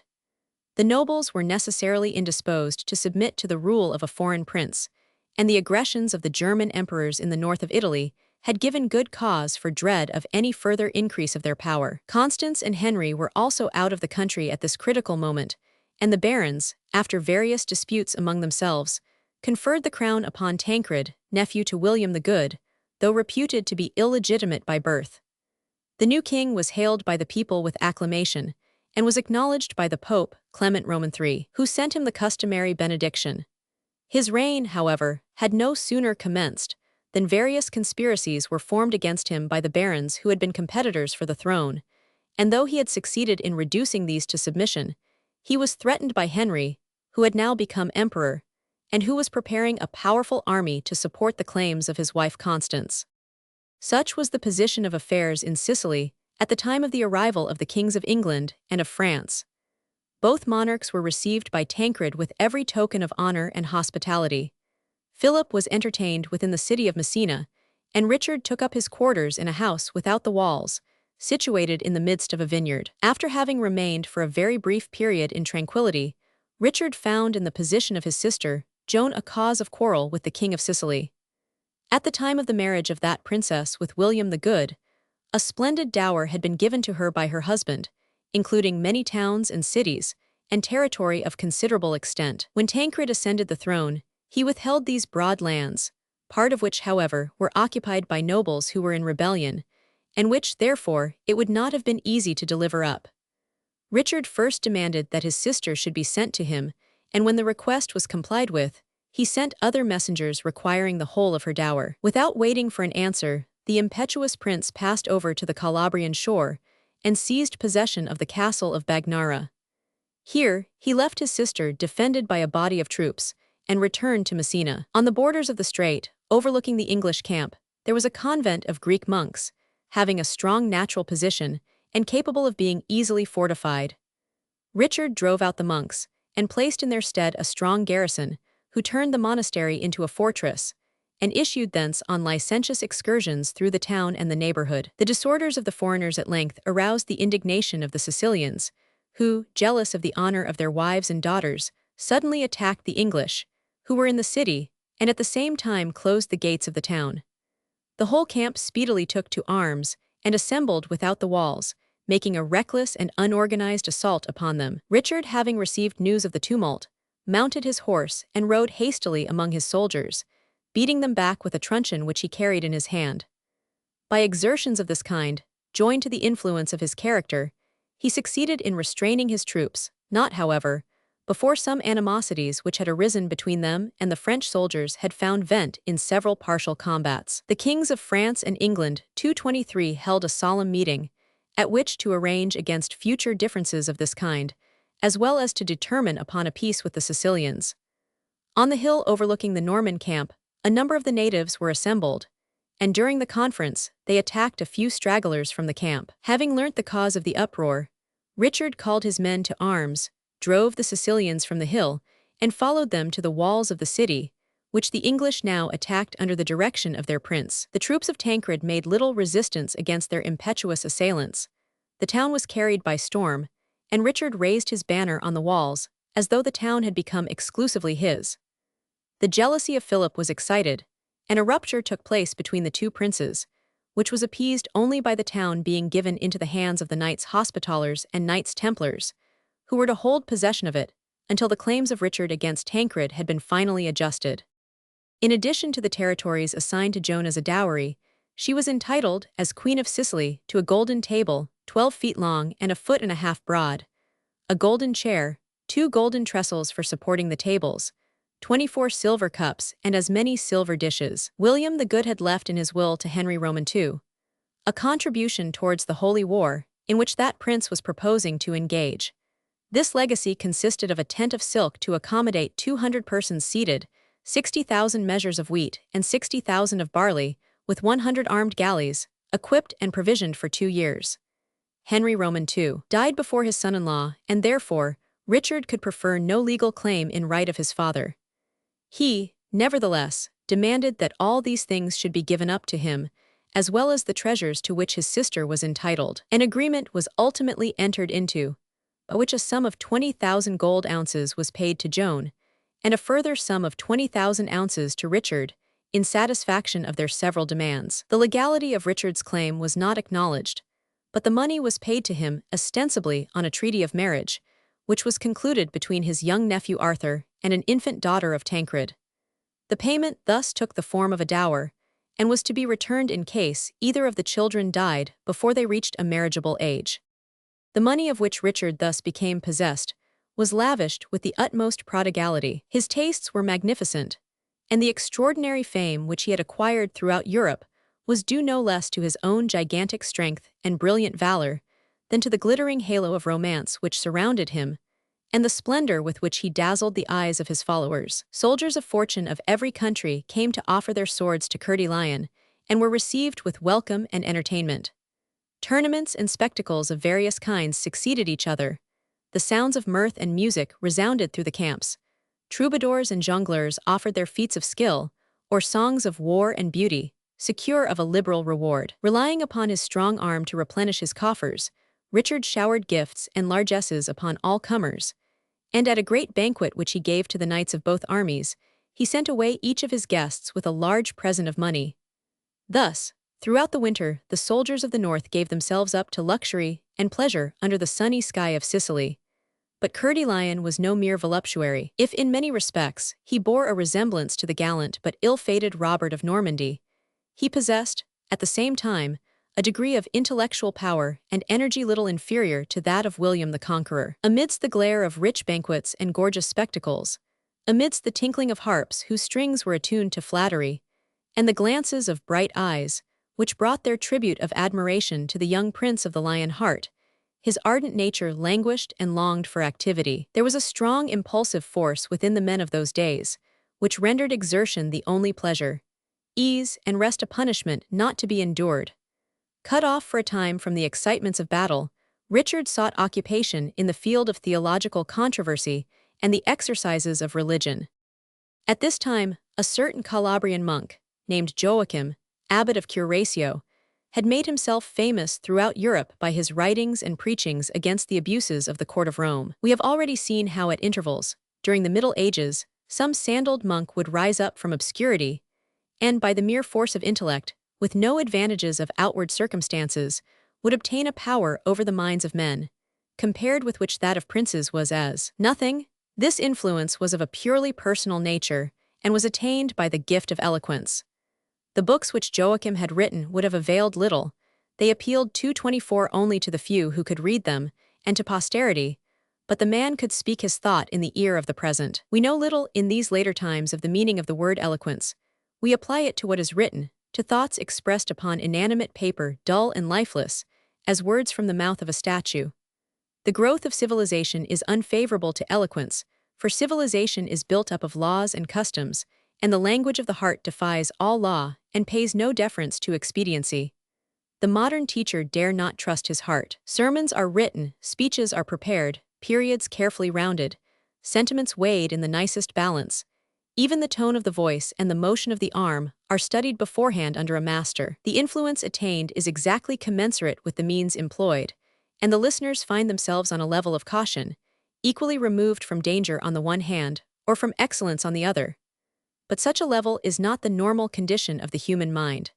When, at rare intervals, the torch of enthusiasm is lighted by some earnest man, thousands will burst away to follow the flame, though it lead them to utter destruction. Richard Coeur de Lion, like his ancestors, recognized that subtle force of intellect whose influence among men surpassed that of laws or armies. He heard of the fame of the abbot Joachim and desired to see him. The king and the monk met together at Messina, where a long theological discussion took place between these strange disputants. Joachim, like all the other clergy of the age, gave his authority in favor of the crusade. He assumed the gift of inspiration, and, like a prophet of old, told the king to go forth and conquer. The infidels should be scattered before the Christian host, and the banner of the cross be raised once more over the walls of Jerusalem. These were but the ravings of fanaticism, and were utterly falsified by the event. But their influence, meanwhile, was none the less upon those who listened and regarded the speaker as a prophet. Richard's mind was of higher order, and he is said to have called the monk a vain babbler, whose words were unworthy of attention. It is not probable, however, that he expressed such an opinion publicly, for he could not be insensible to the effect of such predictions upon the minds of his soldiers. Not long after this discussion, Richard rode to the town of Catania, where he had appointed to meet Tancred for the first time. With all the state and magnificence suited to the occasion, the two kings walked in procession to the church, where, forgetting all former differences, they took vows of mutual friendship, and performed their devotions together before the shrine of St. Agatha. On the return of Coeur de Lion to Messina, the Sicilian king accompanied him for many miles, and at the moment of parting, gave into his hands a letter written by Philip of France, in which Philip proposed to ally himself with Tancred and to drive the English monarch out of the country. Some days elapsed before Richard made any use of this communication, but he met Philip with haughtiness and reserve, and frequent disputes took place between them. At length, during one of these altercations, Coeur de Lion suddenly produced the letter, and asked whether he knew the handwriting. Philip indignantly declared it to be a forgery, and accused Richard of seeking a cause of quarrel, by which means he might break off his contract of marriage with the Princess Alice, Philip's sister. Richard replied calmly that he could not marry the Lady Alice, since it was well known that she had borne a son to his father, King Henry. This circumstance, if true, was well known to Richard during his father's lifetime, when he had so frequently demanded that his bride should be given up to him, a request which, it is evident, had merely been made as a pretext for rebellion. Richard now offered proofs of what he had alleged, and whatever may have been the force of these proofs, Philip consented to give up the contest. In the days of chivalry, as now, money was accepted in compensation for breaches of such contracts, and Philip sold the honor of his sister for an annual pension of 2,000 marks for 5 years. For this sum, he gave Richard permission to marry whomsoever he pleased. Coeur de Lion had already chosen his bride. Some 3 years before, while staying at the court of Navarre, he had fallen in love with Berengaria, daughter of the king of that country. The young princess is described as having been very beautiful, of extremely youthful and delicate appearance, presenting in every respect the most striking contrast to the robust frame and gigantic presence of her lover. Their passion seems to have been more romantic and sincere than usually happens in similar cases. It is certain that Richard asked for no dowry with his bride, sought for no political advantages, but merely dispatched his mother, Queen Eleanor, to ask the lady's hand. 225 Such conduct alone might have won the heart of Berengaria, even though she had not been already interested in his favor. Undeterred by the dangers and difficulties of the journey across the Alps, she at once set out to join her intended husband. The queen and the princess traveled with a suitable escort and reached Naples in safety. Thence they passed on to the city of Brindisi, where they waited until the French king should have departed to the Holy Land. Philip set sail for Acre on the 30th of March, 1191, and Richard at the same time proceeded to Reggio on the coast of Calabria, where he took on board his bride with Queen Eleanor and carried them to Messina. The season of Lent being not yet over, the marriage was deferred, and Eleanor, having confided her charge to her own daughter Joan, returned to England. Isaac of Cyprus begging for the release of his daughter, CP 226. See larger version. Within a few days afterwards the English fleet was ready for sea, and passed with a stiff breeze through the Straits of Messina. More than 200 vessels were there, some of large size, with 3 masts, and all well appointed, and gaily decked with the banners of the Crusaders. Never before had so gallant an armament been seen in those waters, and as the brilliant pageant moved away, the Sicilians gathered in multitudes on the shore with cries of admiration. In those days war was, with half the world, the business of life. Women did not hesitate to share the dangers of those whom they loved, and the smile of beauty was at once the incentive and the reward of valor. Joan and Berengaria accompanied the expedition, and Richard, with a delicacy which belonged to his chivalrous character, fitted up a splendid galley, which was allotted to their separate use. The fleet was not destined to proceed far in 226 such gallant trim. Within a very few hours a heavy storm arose, and many of the ships, dismasted and at the mercy of the waves, were cast ashore and broken to pieces. Richard himself narrowly escaped shipwreck, and was compelled to put into the island of Rhodes, not knowing what had become of the vessel of his bride. While he lay there in the greatest anxiety of mind, he learnt that 2 of his ships had been wrecked on the coast of Cyprus, and that his people had been plundered and cast into prison by the natives. Vowing vengeance, Richard collected all the vessels which had arrived at Rhodes and immediately proceeded to the succor of the captives. On approaching the harbor of Limassol in Cyprus, he fell in with the galley of Joan and Berengaria, who, like himself, had escaped from the storm, but had hesitated to trust themselves nearer to the shore. The island of Cyprus was at that time colonized by the Greeks, under the rule of a prince of the race of the Comneni, named Isaac, who called himself Emperor of Cyprus. This mighty monarch of a score of square miles seems to have known little of the character of the English king, for when Richard demanded satisfaction for the injuries done to the Crusaders, he returned an arrogant refusal and drew up his soldiers in battle array upon the shore. Coeur de Lion immediately landed a body of troops, who put to flight the half-naked men of Cyprus and took possession of the city. Isaac now sent in his submission to the conqueror, and on a plain near Limassol a conference took place between them. Richard demanded not only an indemnity in money, but also that the Emperor of Cyprus should do homage to him and should accompany him to Palestine with 1,000 of his best warriors. The daughter and heiress of Isaac was to be placed in Richard's hands as a hostage for the good faith of her father. The Greek, with that mixture of shrewdness and deceit characteristic of his race, consented to these terms, and on the same night he escaped from the guards placed over him by Richard, and organized new plans, which proved as vain as before, to resist the invaders. Leaving a garrison at Limassol, Richard sailed round the island, capturing all the ships of the Cypriots and taking possession of their towns. Nicosia, the capital, surrendered with little resistance, and among the prisoners who fell into his hands was the young princess, the daughter of Isaac. The emperor loved his child, and when he heard of her capture he made no further resistance, but quitting a monastery in which he had fortified himself, he placed himself at once in the power of Richard, fell at his feet, and prayed that his daughter might be restored to him. Coeur de Lion refused the request, and committed him to prison, directing that, in consideration of the rank he assumed, he should be bound with chains of silver instead of iron. It is difficult to understand how any rational being should have derived satisfaction from such a distinction, but it appears that the Emperor of Cyprus did so, and expressed himself much gratified by the honor done him. At Limassol there were great stores of provisions of all kinds, and a splendid festival was prepared to celebrate the landing of the Princess Berengaria. Here, at length, Coeur de Lion claimed his bride, and the marriage ceremony was performed by the Bishop of Evreux. For a few days the accoutrements of war were put aside, the songs of the minstrels were again heard through the camp, and the sweet wine of Cyprus lent its intoxicating influence to the scene of revelry. Richard, however, was preeminently a soldier. Martial glory was his true mistress, and he did not long delay the expedition on which he was engaged. In a little more than a month after his arrival at Cyprus, the fleet set sail for Acre, and arrived there on the 8th of June. All the chivalry of Europe was collected before this city, which was regarded as the key to the Holy Land.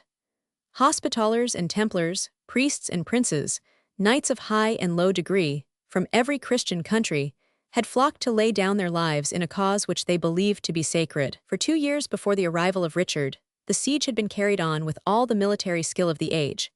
But while 37 of the besiegers fell victims to disease and privation, or to their own desperate valor, the city still held out, and its massive walls defied the force of the mightiest engines of war. Each month brought new reinforcements to the banner of the cross, and thus an army, to which Europe could find no equal, maintained its numerical strength while the work of death went on.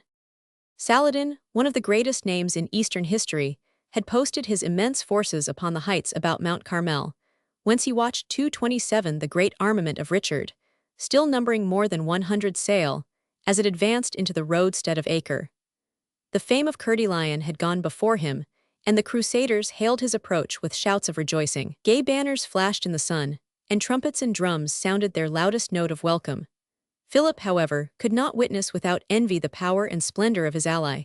Not many days elapsed before a quarrel took place between them, and each refusing to act in concert with the other, made separate attacks upon the town, in the hope of obtaining the exclusive honor of the capture. Both of these ill-judged attempts were unsuccessful, and were attended with heavy loss. At length the brave garrison of Acre, cut off from all supplies, were compelled to offer terms of capitulation. They agreed to surrender possession of the city, together with all the Christian prisoners it contained, and the wood of the true cross.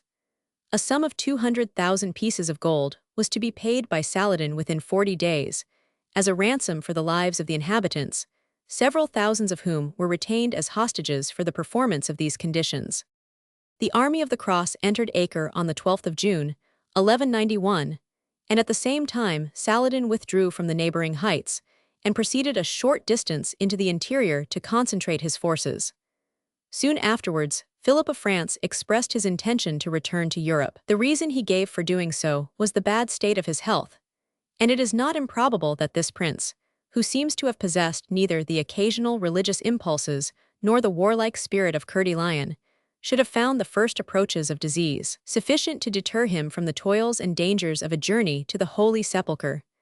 Other causes were, however, at work. The title of King of Jerusalem was still a subject of dispute among the Crusaders, although the city itself was now in the hands of the infidel. The crown had been assumed by Guy of Lusignan, in right of his wife Sibylla, a descendant of Godfrey of Bouillon.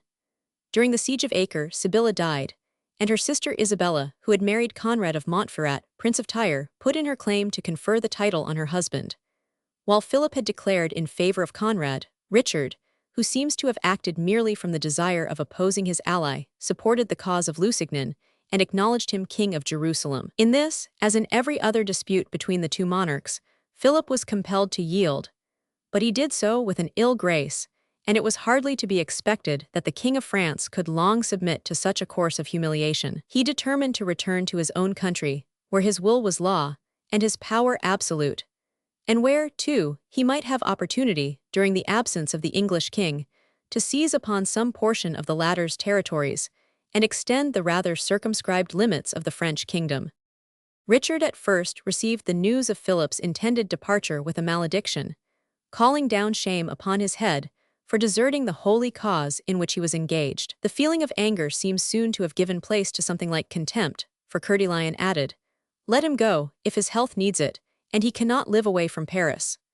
But the probable designs of the French king were not overlooked, and he was compelled to take an oath that he would make no aggression upon English territories during the absence of Richard in Palestine. He also agreed to leave at Acre 10,000 men, commanded by the Duke of Burgundy, but under the control of Coeur Lion. Soon after Philip quitted Acre, the term of 40 days appointed for the ransom of the Saracen captives expired. No ransom had been received. The messengers of Richard, who made their way into the presence of the Soldan, were received with the highest courtesy and were dismissed with costly presents to their master, but to the demand for money Saladin returned no answer. It was reported among the Crusaders that he had massacred the Christian prisoners in his power, and a great excitement arose among the troops at Acre, who called loudly for vengeance. And now took place one of the worst of those atrocious deeds which stain the history of the Crusades. On the 41st day, under the orders of Richard and the Duke of Burgundy, the unhappy Saracen captives were led out beyond the camps, and were there butchered without mercy, some few rich men only being spared, in the hope that large sums would be obtained for their ransom. 38 So blinded were the Crusaders by their fanatic zeal, that this massacre in cold blood was regarded by the perpetrators as a righteous deed, acceptable to heaven. On receiving the news of the massacre, Saladin 228 put to death all the Christian prisoners in his hands. Such an act of retaliation, however it may now be regarded, was in accordance with the usages of the time, and it is hardly to be expected that the Moslem should display more mercy than the Christian. With hands reeking with the blood of their victims, the Crusaders returned to the city, where they gave themselves up to debauchery and excess.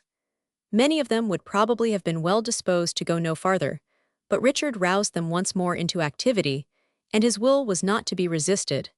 He left his young wife and his sister behind him, defended by a strong garrison, and strictly forbade women of all ranks from accompanying the army. He quitted Acre on the 22nd of August, with about 30,000 men of all the nations of Christendom, and took his way along the seashore towards Ascalon.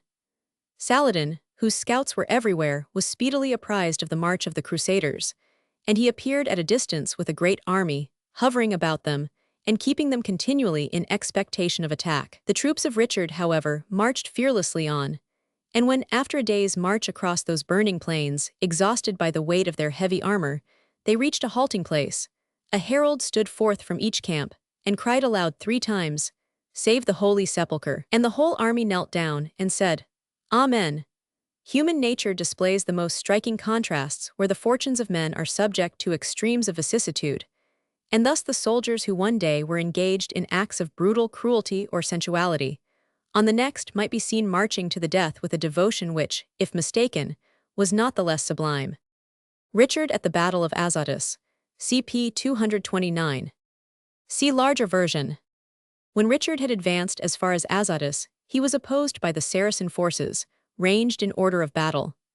Saladin, whose skill as a general was scarcely inferior to that of Coeur de Lion himself, conducted the attack in person, and for a time the Christian troops gave way before him. Richard, who commanded the center of the army, waited with great coolness until the 229 Saracens had exhausted their arrows, then placing himself at the head of his knights, and brandishing the formidable battle axe which was his favorite weapon, he rushed upon the enemy, slaying with his own hand all who fell within his reach. Many of the feats of valor attributed to him by the chroniclers are wholly incredible, but after making all reasonable deduction 230 for exaggeration, enough remains to prove that Coeur de Lion deserved the proud surname which he bore, and that his strength and valor were alike without parallel. The Saracen army, numerous as it was, could not withstand the charge of the mail-clad warriors of Europe, and Saladin was compelled to beat a hasty retreat, leaving behind him 7,000 dead upon the field. Fountain near Jaffa. See larger version. Richard advanced to Jaffa, the Joppa of the Bible, of which city he obtained possession without opposition. But here a delay took place, which proved fatal to the success of the expedition. Some of the chief men of the army alleged that it would be necessary to repair the fortifications of Jaffa, for the purpose of placing it in a condition of defense. The soldiers, remembering the pleasures of Acre, willingly adopted a pretext which afforded a new opportunity of rest and enjoyment. And Richard himself, attracted by the field sports to be obtained in the neighborhood, appears to have laid aside for a time his customary energy. Saladin, who had recovered from his defeat and was intent upon vengeance, was known to be in the neighborhood, with an army even larger than before. But Coeur de Lion, undisturbed by this circumstance, rode about the country with a small escort. Many strange adventures are told in connection with these expeditions, and it would appear that Richard was often in imminent danger of being captured, a fate from which his courage or good fortune invariably saved him. Various negotiations now ensued, which appear to have led to nothing, and were probably devised by the Saracens merely to gain time. The envoy who passed between the two camps on these occasions was Saif ed-Din, or Safedin, the brother of Saladin, who was a man of great ability, and who conducted his missions in such a manner as to gain the favor of Coeur de Lion. At length, in the month of November, the fortifications of Jaffa were completed, negotiations were broken off, and the Crusaders resumed their march. The sky was black with tempest, and as they crossed the plain of Sharon, where now the rose and lily of the valley bloomed no longer, a violent wind arose, and thick rain began to fall. The heaviest storms are found in those countries where the sun shines brightest, and it was now the commencement of the rainy season. The soldiers of the cross, ill provided with protection against such weather, pitched their camp at Ramula, the Arimathea of Scripture. But the streams which descended from the mountains inundated the encampment, and the winds tore up the tents which were their only shelter. Struggling unwearily, they reached Bethany, which was within 12 miles of Jerusalem, but here they found it impossible to proceed farther. Famine and disease had decimated the troops, and those who were still able to bear arms were ill-suited to cope with an enemy. Richard was therefore compelled to retrace his steps, and he marched back rapidly to Ascalon, there to recruit his forces. The fortifications of Ascalon had been dismantled by Saladin, but Coeur de Lion, whose energetic spirit no reverses could subdue, set himself immediately to restore the defenses, and appeared among his men doing the work of a mason. Novelist or romancer never imagined more striking contrasts than are presented to us in the sober records of the Middle Ages, and thus we find the king, who lately was the center of unexampled pomp and splendor at Messina, now wielding the trowel and the pickaxe upon the walls of Ascalon. The example set by Richard was attended with the best effects. Princes and nobles, bishops and their clergy, worked beside him as masons and carpenters, thinking it no shame to do what the King of England had done. The only exception was the Archduke of Austria, and on his refusal, it is related that Coeur de Lion kicked or struck that prince, and turned him and his retainers out of the town. Having placed Ascalon in a condition of defense, Richard restored other fortifications destroyed by Saladin along the coast. These works, however, were attended with a vast expense, and Richard's generosity, which appears to have been without stint, whether much or little was at his command, hastened the exhaustion of his finances. The French and other foreign troops attached to his army were kept together by the largesses he gave them. But as the treasury became empty, they relaxed in their obedience, and their national animosities found vent in repeated quarrels and disturbances. The dispute between Conrad of Montferrat and Guy of Lusignan for the crown of Jerusalem was renewed. Conrad, whose character was vacillating and treacherous, was nevertheless a man of considerable ability and of high military renown. Having secured the assistance of the Genoese, he defied the power of the King of England, and a civil war appeared to be imminent among the Christians of Palestine. The Pisans, whose old hatred against the Genoese led them to take the opposite side, declared for Lusignan, and frequent combats took 231 place in the very streets of Acre between the opposing factions. Richard quitted Ascalon and succeeded in repressing these tumults. He endeavored to restore unanimity to the army and to conciliate the Marquis of Montferrat. But that haughty chief rejected his offers and entrenched himself in the town of Tyre, with a number of disaffected soldiers of different nations who had joined his standard. Saladin soon became aware of the dissensions in the Christian army, and he made preparations for striking what he hoped would be a decisive and successful blow. But in the meanwhile, he was unexpectedly met by proposals for peace from Coeur de Lion, who sent him word that he demanded only the possession of Jerusalem and the wood of the true cross. The Soldan returned for answer that the blessed city 39 was as dear to the Moslem as to the Christian, and would never be delivered up except by force. The unusual course pursued by Richard was not to be attributed to such an inadequate cause as the disaffection of a part of his troops. He had lately received letters from his mother, Queen Eleanor, and from William Longchamp, whom he had appointed chancellor in his absence, detailing various conspiracies which were fraught with the greatest danger to the throne. It is not necessary to interrupt the narrative for the purpose of relating the particulars of these matters. They will be given in detail when the history returns to the consideration of events in England. It is enough to say that they were of a nature to cause the greatest disquietude, even to the strong mind of Coeur de Lion. It is reported that he set on foot new negotiations with Saladin, which continued for some time, and that he even proposed that the contest should be terminated by the marriage of his own sister Joan with Saphedin, the brother of the Sultan. This extraordinary scheme, if it ever really was entertained, was defeated by religious obstacles, the clergy launching the thunders of the Church against all those who should sanction the union between a Christian princess and a chief of the infidels. Saladin had abilities of a very high order, joined to bodily strength little inferior to that of Coeur de Lion himself. He was skilled in the learning of the East, and he possessed that refinement of manners which was induced by the usages of chivalry. The virtues of a warlike age appeared in him preeminently. He was brave, generous, and true to his word, preserving his plighted faith with a degree of scrupulousness not often observed even by the princes of Christendom. Descended from the race of the Seljuks, he had embraced the religion of Mahomet, whose doctrines taught him to pursue to utter destruction all the enemies of the Prophet. But Saladin was no bigoted Mussulman, and when the foes he had conquered appeared before him as suppliants, he seldom failed to grant the mercy they implored. It is needless to say that this picture has its reverse, and that the character of the great Soldan was not altogether blameless. He was in the highest degree ambitious, and his elevation to the throne was obtained by the unscrupulous shedding of blood. He trampled down all who stood in his way, but having attained that elevation, he proved himself a wise and just monarch, and his rule, of the whole, was free from tyranny. The Soldan and the Christian king, both on whom stood far above their contemporaries in military prowess and ability, had learnt mutual respect, and not all the injuries which each had inflicted on the other had power to subdue this feeling. Great minds can afford to be generous, and the depreciation of the merits of a rival seldom arises from any other cause than a consciousness of inferiority. Saladin and Richard met together many times with interchanges of courtesy, and the soldiers of both armies mingled in the tournament and in other martial exercises. Where the laws of chivalry prevailed, the warrior sheathed his enmity with his sword, and would have regarded it as a foul stain upon his knighthood to doubt for a moment the faith pledged to him by a foeman. Pilgrims were continually arriving in the Holy Land from Europe, and from each traveler who appeared in the presence of Richard, He learnt news which compelled him to hasten his return to England, although he had sworn never to abandon the expedition so long as he had a war-horse to eat.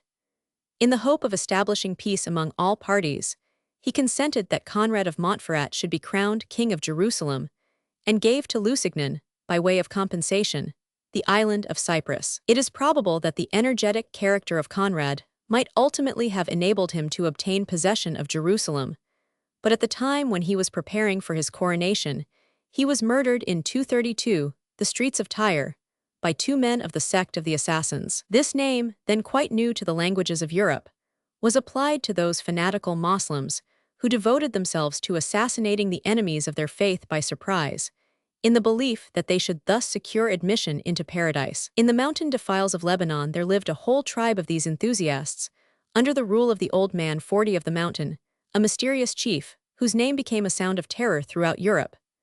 They were called in Arabic Haskiskin, from an intoxicating plant, haskish, chang well known in the East, which they made use of to stupefy the brain and excite themselves to their desperate deeds of blood. From the painting by W. H. Margetson. Jaffa from the Sands. See larger version. It would appear that Conrad was murdered in revenge for certain injuries which he had inflicted upon this extraordinary people.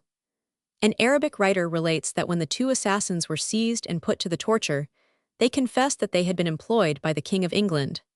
But this account differs from others, and is so completely at variance with all we know of the assassins, as well as of the character of Richard, that it may be at once rejected as fabulous. Apart from the arguments which may be adduced to show, from the previous arrangements of the king, that he had no anticipation of the death of Conrad, the whole tenor of the life of Coeur de Lion serves to prove that he was not the man to strike a foe in secret. The French and German factions, however, at once spread a report that he had instigated the murder, and letters were sent to Philip of France containing the same news.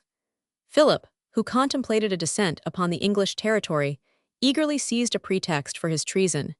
He applied to the Pope to release him from his oath of peace, and declared that he had received a caution that the King of England had sent some of those dreaded assassins of the East to murder him. Richard landing at Jaffa, CP 234. See larger version. During the tumult which followed the death 234 of Conrad, Count Henry of Champagne, the nephew of Richard, appeared on the scene, and the people of Tyre placed him in possession of the town, as well as of the other territories held by their late prince. Soon afterwards Henry married the young widow of Conrad, receiving with her hand the title to the imaginary crown, and he was generally acknowledged by the Crusaders as King of Jerusalem. With each succeeding month, the need for the presence of Richard in England appeared the greater, but he concealed his uneasiness, and, with the view of repressing the growing discontent in his army, he publicly proclaimed his intention to remain for another year in Palestine. Laying aside for a time all considerations connected with affairs at home, he determined to give his whole energies to bring to a successful termination the expedition in which he was engaged. Having at length restored something like unanimity to his troops, and brought them into an efficient state, he once more led them on the way to Jerusalem. The army resumed its march in the month of May, and reached the valley of Hebron, which was destined to be the extent of its journey. The circumstances which induced Richard to relinquish his long-cherished enterprise cannot now be known with certainty. Various versions are given by the different historians, but we find no occurrence which appears of sufficient importance to have changed the purpose of Coeur de Lion. It is certain, however, that a council assembled by the king decided upon the propriety of attacking Cairo, which was the main storehouse of Saladin, rather than of marching upon Jerusalem. No sooner was it known among the troops that a countermarch was intended than they threw aside all discipline. Great numbers of them deserted, and Richard was compelled to return to Acre, as the only means of regaining the authority he had lost. Saladin, who kept watch from the mountains upon all the movements of the Crusaders, perceived the disorganized condition of the army, and chose that moment for an attack upon Jaffa, which he captured with little resistance. On learning the news, Richard at once dispatched by land the troops who remained with him, while he, with a small body of knights, proceeded by sea to the relief of the town. Coeur de Lion never showed his splendid military talents more strikingly than on this occasion. On arriving opposite the town, he found a vast host of the Saracens drawn up on the shore to receive him. His companions counseled him to turn back, saying that it was little else than madness to attack such overwhelming numbers. But Curdie Lion knew that to dare is to reach halfway to victory, and he had learned to despise the nice calculation of probabilities. He leaped into the water and cried, "Cursed for ever be he who follows me not." At such a call no knight who desired to keep his spurs would dare to hang back, and one and all followed their leader to the shore, threw themselves upon the thick ranks of the enemy, and put them to flight. The gallant band of Richard then entered Jaffa, where they were joined by the troops who had marched by land. On the following day the main body of the Saracen army, with Saladin at their head, advanced upon the town. Richard went forth to meet them on the plain, and a pitched battle ensued, in which, after many hours of hard fighting, he defeated them with great slaughter. It is scarcely too much to say that this success against a vastly superior force was due, in a large measure, to the extraordinary prowess of Curdie Lion himself. Wherever he stretched out his ponderous battle-axe, horse and man went down before him, and it is said that such was the terror he inspired that whole bodies of the Saracen troops would turn and fly at his approach. Although the expedition to the Holy Land was not destined to attain its object, the fame of its leader was raised both in the east and in the west to a height which has never been equaled. For hundreds of years the name of Richard Curdie Lion was employed by Syrian mothers to silence their infants, and if a horse suddenly started from the way, his rider was wont to exclaim, "Dost thou think King Richard is in that bush?" The Battle of Jaffa was Curdie Lion's last victory in the Holy Land. His exertions on that day brought on a violent fever, and the state of his health, as well as the necessity of a return to England, induced him to conclude a treaty with his gallant enemy on terms which Saladin was glad to accept. A truce was proclaimed for 3 years, 3 months, 3 days, and 3 hours. The towns of Jaffa and Tyre were to remain in the hands of the Christians, and they were to be permitted at all times to visit Jerusalem as pilgrims without persecution or injury. To the French, who had refused to take part in the Battle of Jaffa, Richard 235 denied the benefits of this treaty, and told them that since they had held back from the fight, they were not worthy to enter the holy city. The remaining portions of the army, casting aside their weapons of war, made the pilgrimage in safety, protected from all molestation by the pledge of Saladin. And yet the massacre of Acre was fresh in the memory of the Moslems, and many of the kinsmen of those who had perished there threw themselves at the feet of their chief, and implored him to take vengeance for the ruthless deed upon the Christians now in his power. But the Soldan refused to listen to their entreaties, and replied that he had passed his word, which was sacred and unchangeable. The third body of pilgrims which entered Jerusalem was headed by the Bishop of Salisbury, who was received with great honor, and was admitted to a long interview with Saladin. Many questions were put to him by his royal entertainer, who, among other matters, desired to know in what light he was regarded among the Christians. "What do they say," he asked, "of your king, and what of me?" The bishop answered boldly, "My king stands unrivaled among all men for deeds of might and gifts of generosity, but your fame also is high, and were you but converted to the true faith, there would not be 2 such princes as you and he in all the world." Saladin replied in a speech as wise as it was generous. He readily gave his tribute of admiration to the brilliant valor of Richard, but said that he was too rash and impetuous, and that, for his own part, he would rather be famed for skill and prudence than for mere audacity. At the request of the bishop, Saladin granted his permission that the Latin clergy should be allowed to have separate establishments at Jerusalem, as had previously been the case with the Eastern churches. Chapter 22. Reign of Richard I concluded. Shipwreck of Richard, his arrival in Austria, his capture by the Archduke Leopold, he is surrendered to the Emperor of Germany, events in England, renewed persecution of the Jews, the massacre at York, quarrel between Longchamp and Pudsey, stories about Longchamp, his rupture with John and temporary compromise, imprisonment of Geoffrey of York, Longchamp takes refuge in the Tower, his deposition and flight to France, intrigues between John and Philip, rumors of Richard's imprisonment, the story of Blondel, Richard before the Diet, loyalty of Richard's subjects, and collection of the ransom, Richard's reception in England, his expedition to France, administration of Hubert Walter, William Fitzrobert, recommencement of hostilities with France, the Bishop of Beauvais, defeat of Philip, death of Richard before Chalais, his character.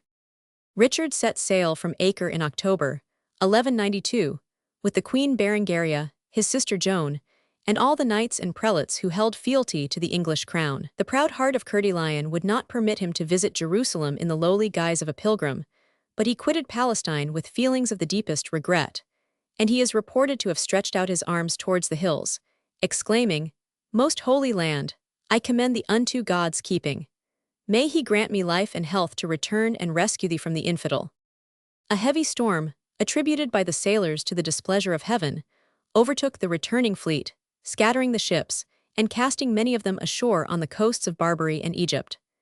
The vessel which carried Joan and Berengaria arrived in safety at a port in Sicily. Richard had followed in the same direction, with the intention of landing in southern France. But he suddenly remembered that he had many bitter enemies in that country, in whose power it would be dangerous to trust himself, and he turned back to the Adriatic, dismissing the greater part of his followers, and intending to take his way homeward in disguise through Styria and Germany. His vessel was attacked by Greek pirates, but he not only succeeded in repelling the attack, but in commanding their services to convey him to shore. Possibly his name may have had an influence, even with these robbers of the sea.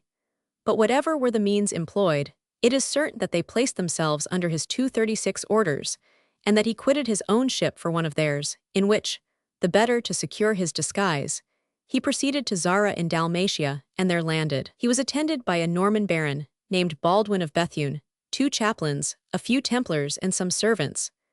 Richard had assumed the dress of a palmer, and having suffered his hair and beard to grow long, went by the name of Hugh the Merchant. He had, however, not yet learned prudence, and those who were with him seemed to have been as deficient in this quality as himself. Coeur de Lion then hastened on his way through Germany, attended only by a single knight, and by a boy who spoke the English language, then very similar to the Saxon dialect of the continent.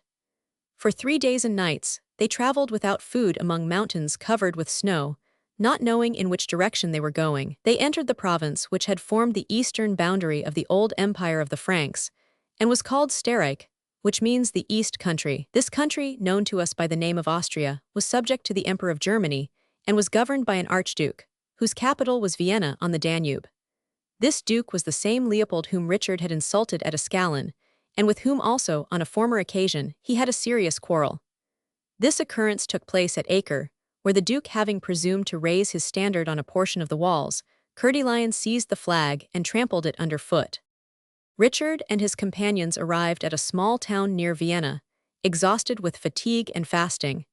It is not probable that the king could have proceeded so near the city without knowing where he was, but his immediate necessities were too pressing to leave any room for hesitation.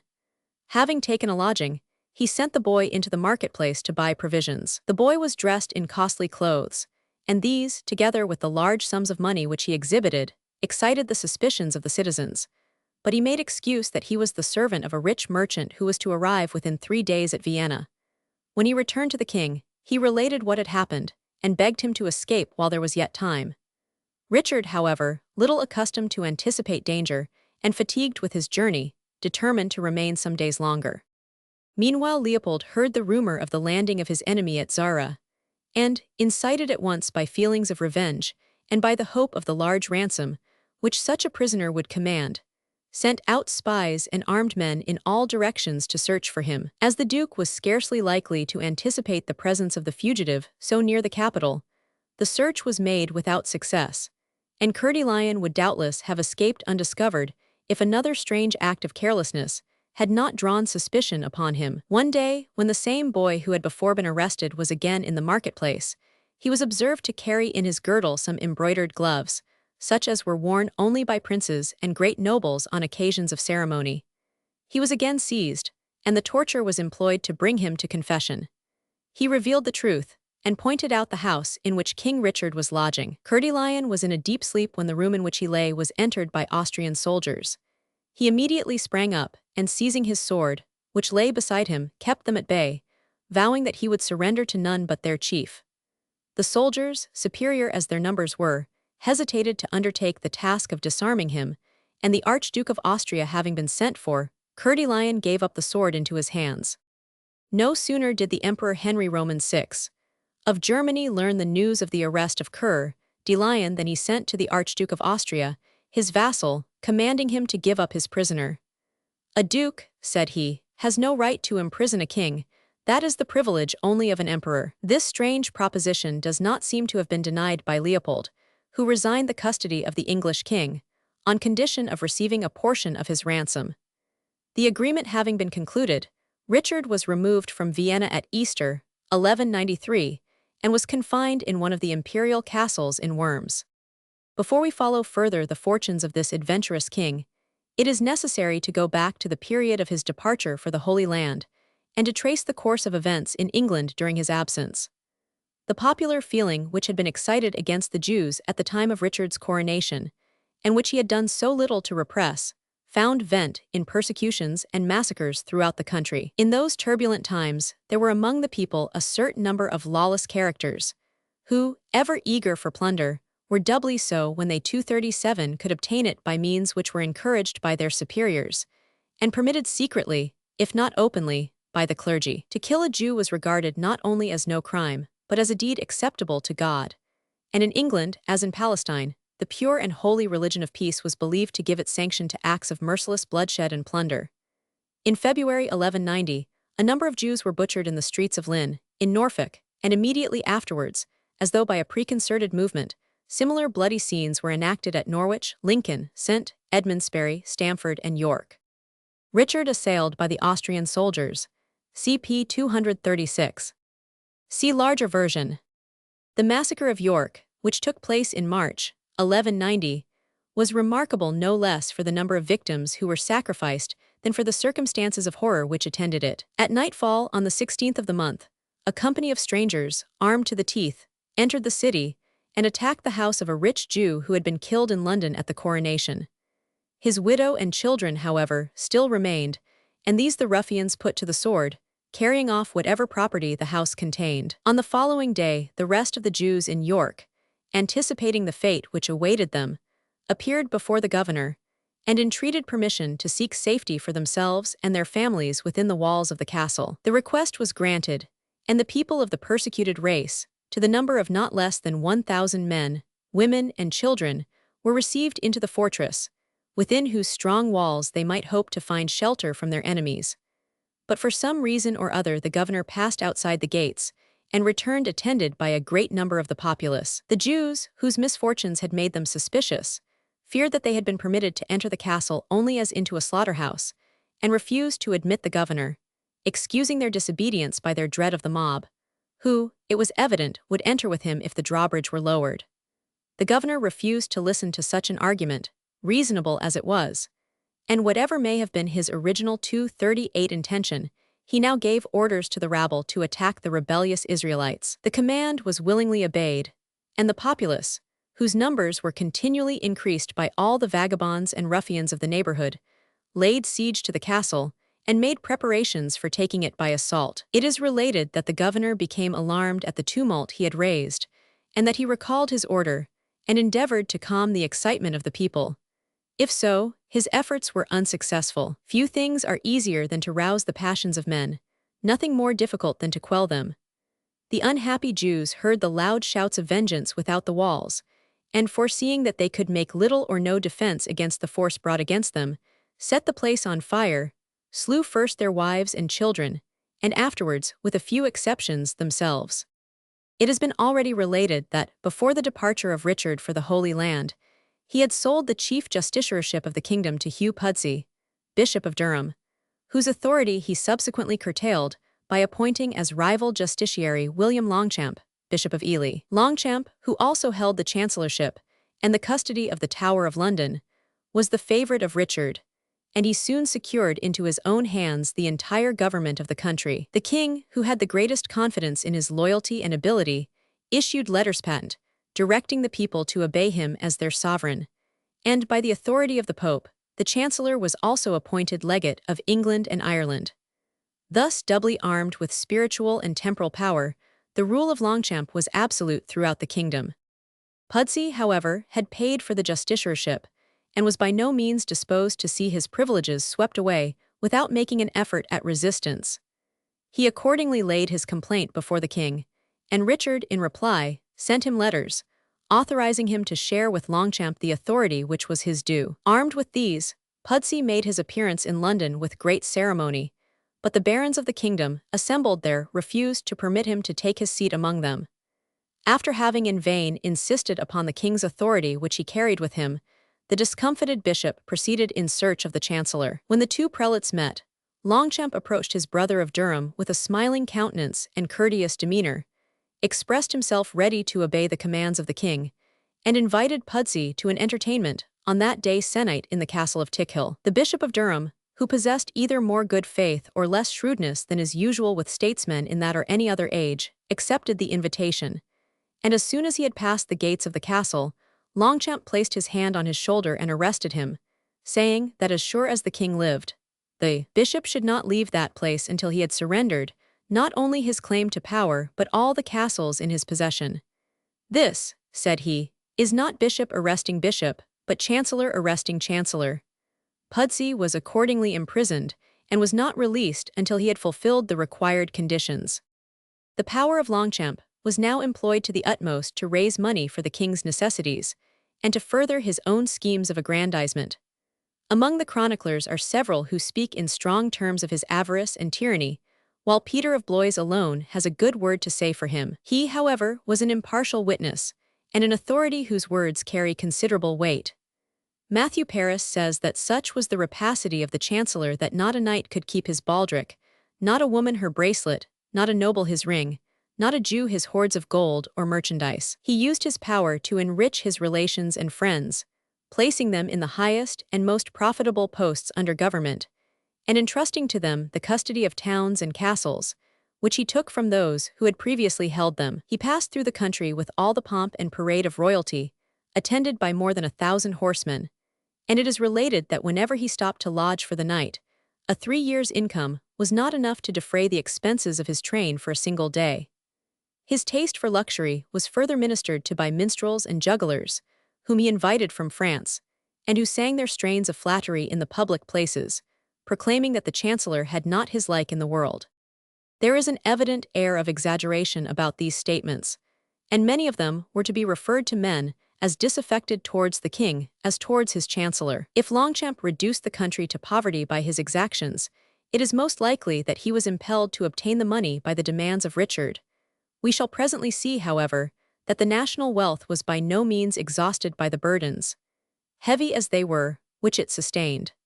The loyalty of Longchamp has never been doubted, and there is no reason to believe that his government was generally tyrannous or unjust.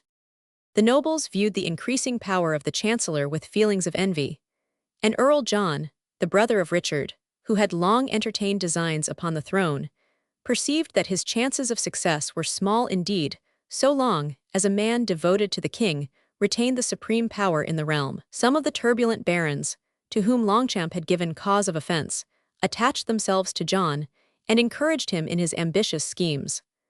While Richard was in Sicily, he received letters from his brother, containing various accusations against the chancellor of tyranny and misgovernment. It appears that these letters produced their effect, and that the king sent a reply directing that, if the accusations were proved to be true, Walter, Archbishop of Rouen, with Geoffrey Fitzpeter and William Marshall, should be appointed to the chief justicierships, and that in any case they should be associated with Longchamp in the direction of affairs. Richard, however, was well aware of the treacherous disposition of his brother, and reflection satisfied him that the chancellor was more worthy of confidence than those who accused him. Before the departure of the fleet from Messina, the king sent letters to his subjects confirming the authority of Longchamp, and directing that implicit obedience should be rendered to him. When John learnt that his brother was on his way to Acre, he took active measures for bringing his schemes into operation. Various disputes took place between him and the chancellor, and before long an incident occurred which led to an open rupture between them. Gerald of Camville, a Norman baron and one of the adherents of John, held the custody of Lincoln Castle, which he had purchased from the king. Longchamp, who, it is said, desired to give this office to one of his friends, summoned Camville to surrender the keys of the castle, but the baron refused compliance, saying that he was Earl John's liegeman, and that he would not relinquish his possessions except at the command of his lord. Longchamp then appeared before Lincoln with an army, and drove out Camville, who appealed to John for justice. The prince, who desired nothing better than such an opportunity, attacked the royal fortresses of Nottingham and Tickhill, carried them with little or no opposition, and, planting his standard on the walls, sent a messenger to Longchamp to the effect that, unless immediate restitution were made for the injury to Gerald of Camville, he would revenge it with a rod of iron. The chancellor, who possessed little courage or military talent, entered into a negotiation, by the terms of which the castles of Nottingham and Tickhill remained in the hands of John, and that of Lincoln was restored to Camville. Others of the royal castles, which had hitherto remained exclusively in the power of the chancellor, were committed into the custody of different barons, to be retained until the return of Richard from the Holy Land, or, in the event of his death, to be delivered up to John. These important concessions satisfied John only for a short time, and an opportunity soon presented itself for pushing his demands further. Geoffrey, son of Henry Roman II, by fair Rosamond, had been appointed to the Archbishopric of York during his father's lifetime, but his consecration had been delayed until the year 1191, when the necessary permission was received from the court of Rome, and he was consecrated by the Archbishop of Tours. As soon as the ceremony was concluded, he prepared to take possession of his benefice, notwithstanding the oath which had been exacted from him that he would not return to England. The Chancellor, having been apprised of his intention, sent a message to him forbidding him to cross the Channel, and at the same time directed the sheriffs to arrest him should he attempt to land. Geoffrey despised the prohibition, and having landed at Dover in disguise, took shelter in a monastery. His retreat was soon discovered, and the soldiers of the king broke into the church and seized the archbishop at the foot of the altar while he was engaged in the celebration of the Mass. A good deal of unnecessary violence seems to have been used, and Geoffrey was dragged through the streets to Dover Castle, where he was imprisoned. The peculiar circumstances of this arrest, and the indignity thus inflicted upon a prelate of the church, excited the popular feeling strongly against the government, and John, satisfied that he would be supported by the people, openly espoused the cause of his half-brother and peremptorily ordered the chancellor to release him. Longchamp dared not resist the popular voice. He asserted that he had given no orders for the violence which had been used, and directed that the archbishop should be set at liberty, and 240 suffered to go to London. An alliance, whose basis seems to have been self-interest rather than mutual esteem, was formed between the two half-brothers, and John, supported by the Archbishop of Rouen, who had been sent by Richard to England, boldly proceeded to London, summoned the great council of the barons of the kingdom, and called upon the chancellor to appear before it and defend his conduct. Longchamp not only refused to do so, but forbade the barons to assemble, declaring that the object of John was to usurp the crown. The council, however, was held at London Bridge on the Thames, and the barons summoned Longchamp, who was then at Windsor Castle, to appear before them. The chancellor, on the contrary, collected all the men-at-arms who were with him, and marched from Windsor to London. But the adherents of John, who met him at the gates, attacked and defeated his escort, and finding himself also opposed by the citizens, he was compelled to take refuge in the Tower. Arrest of Archbishop Geoffrey in a monastery at Dover. CP 239. See larger version. Immediately afterwards, John entered the city, and on his promising to remain faithful to the king, was received with welcome.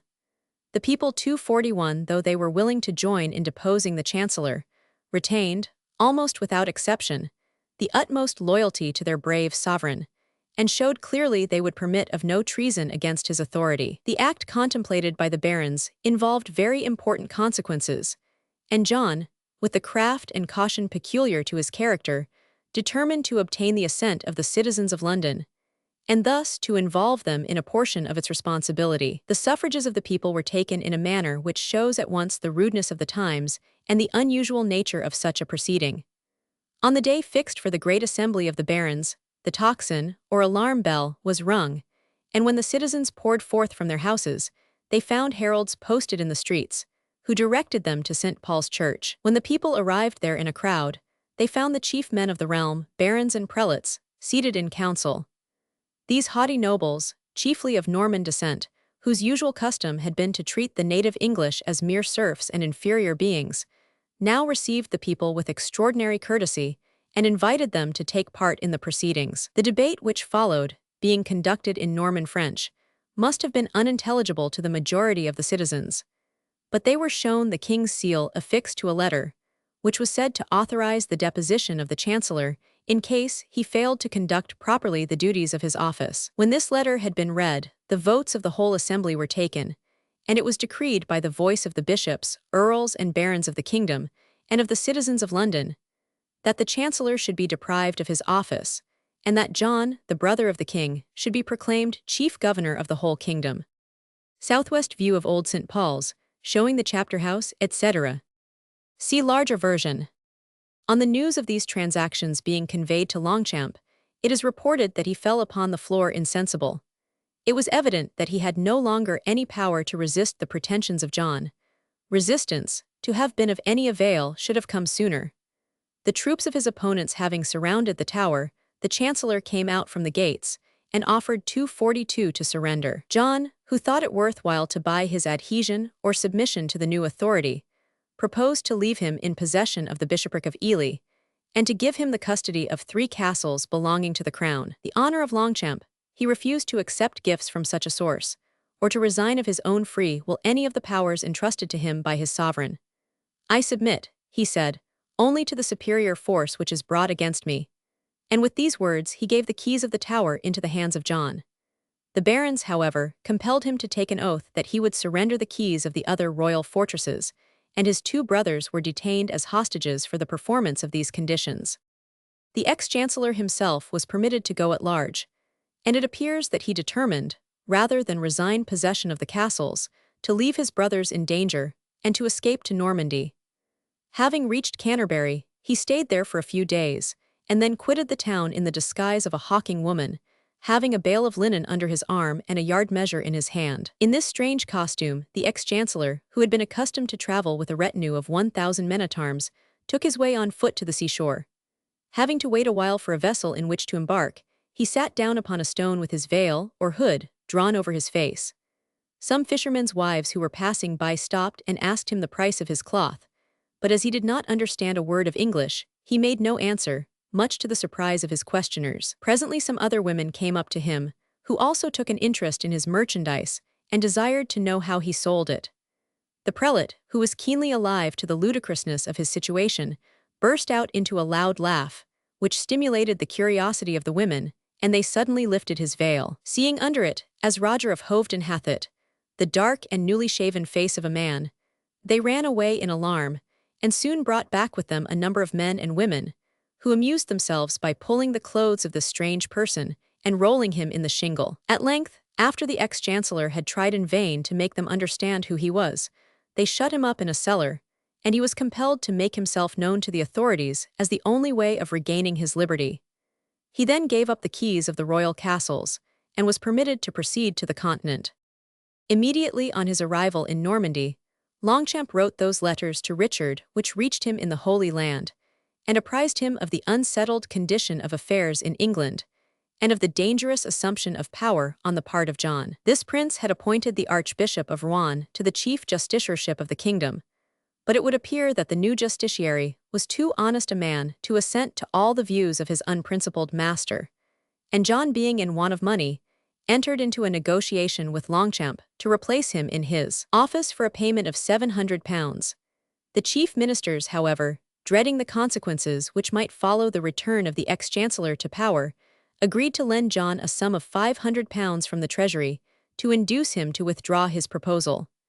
The mercenary prince consented to do so, and the negotiation was broken off. In defiance of the solemn oath which Philip had taken before leaving the Holy Land, he no sooner returned to France than he prepared to invade Normandy. Some of the nobles of his kingdom, however, had more regard for their knightly faith, and they refused to join in the expedition, while the Pope, determined to defend the cause of a king who was so nobly fighting the battle of the faith, threatened Philip with the ban of the church if he persisted in his treacherous intention. Compelled to abandon this expedition, the French king by no means gave up his designs against Richard, and he entered into a treaty with John, by which he promised to secure to him the possession of Normandy, Aquitaine, and Anjou, and to assist him in his attempts upon the English throne. In return, he merely asked that John should marry the Princess Alice, Philip's sister. To this match John, who probably might have been willing to promise anything that was required of him, did not hesitate to give his consent, in spite of the sinister rumors which were current about the princess, and the fact that she had been affianced to his brother. As time passed on, and the king still remained absent, strange stories began to get abroad. It was affirmed that he had been driven on the coast of Barbary and taken prisoner by the Moors. That, like Robert of Normandy, he had been tempted to stay for a while among the groves of Italy, that the ship which carried him had foundered at sea with all on board. The last story, however, found few believers, for the people, imbued with a tinge of that romance 243 which taught the immortality of the hero, were fully convinced that their king was still alive and would someday return to take possession of the throne. At length it became known that Coeur de Lion was in imprisonment in one of the castles of Germany. The news was first conveyed in a letter from the Emperor Henry to King Philip, and quickly traveled over Europe. To the revengeful and ungenerous King of France, that letter brought more joy than a present of gold and topaz, but the other nations of Christendom received the tidings with indignation and disgust. The Pope instantly excommunicated the Archduke of Austria and sent a message to the Emperor Henry, to the effect that he too should be placed under the curse of Rome unless the royal prisoner were instantly released. The Archbishop of Rouen proved his loyalty by summoning the Council of the Kingdom and sending 2 abbots into Germany to visit the king and confer with him on the measures to be taken for his liberation. Longchamp, however, had already departed in search of his master, and was the first who obtained an interview with him. There is a beautiful legend, much better known than the authenticated facts, which tells of a minstrel named Blondel who had been attached to the person of Richard, and whose love for his master induced him to travel through Germany for the purpose of discovering the place of his confinement. Whenever he came to a castle, the minstrel placed himself under the walls and sang a song which had been a favorite with Coeur de Lion. One day when the king was whiling away the dreary hours in solitude, he heard the sound of a harp beneath his window, and when the well-known strains floated up to his ears, he joined in the air and sang the concluding verse of the song. Blondel immediately recognized the voice, and thus the place of Coeur de Lion's imprisonment became known to his countrymen. Such is the story, which has been generally rejected by the historians for want of evidence. There is considerable improbability in the legend, but, at the same time, it is not impossible that it may have had a foundation in fact. It has been argued that Richard's imprisonment was related in the letter of the emperor to Philip, and that therefore there was no need for the journey of Blondel. But although the locality of the king's prison was indicated in this letter, it by no means follows that it was known to Longchamp and others who first took steps to visit him. When at length Longchamp obtained admission into his prison, Richard received him as a friend, and appears to have entirely forgiven that weakness and lack of energy on the part of the chancellor which had proved so favorable to the traitorous designs of Prince John. Longchamp exerted himself in his master's favor with the Emperor Henry, and that prince at length consented that Richard should appear before the Diet at Haguenau. When the king was on his way thither, he was met by the 2 abbots, who had been sent by the Archbishop of Rouen. Unbroken by distress, Coeur de Lion received them with a smiling countenance, and the admiration of all the bystanders was attracted by his undaunted bearing, which was rather that of a conqueror than a prisoner. Within a few days afterwards, he appeared before the Diet of the Empire, where he was permitted to offer his defense against the accusations of Henry. These were, that he had entered into an alliance with Tancred, the usurper of the crown of Sicily, that he had unjustly imprisoned the Christian ruler of Cyprus, that he had insulted the Duke of Austria, and that he was guilty of the murder of Conrad of Montferrat. It was also alleged that the truce he had entered into with Saladin was disgraceful, and that he had left Jerusalem in the hands of the infidels. The speech of Richard in reply to these charges has not been preserved, but contemporary writers describe it as having been full of manly eloquence, and assert that its effect on the assembly was entirely to establish in their minds the conviction of his innocence.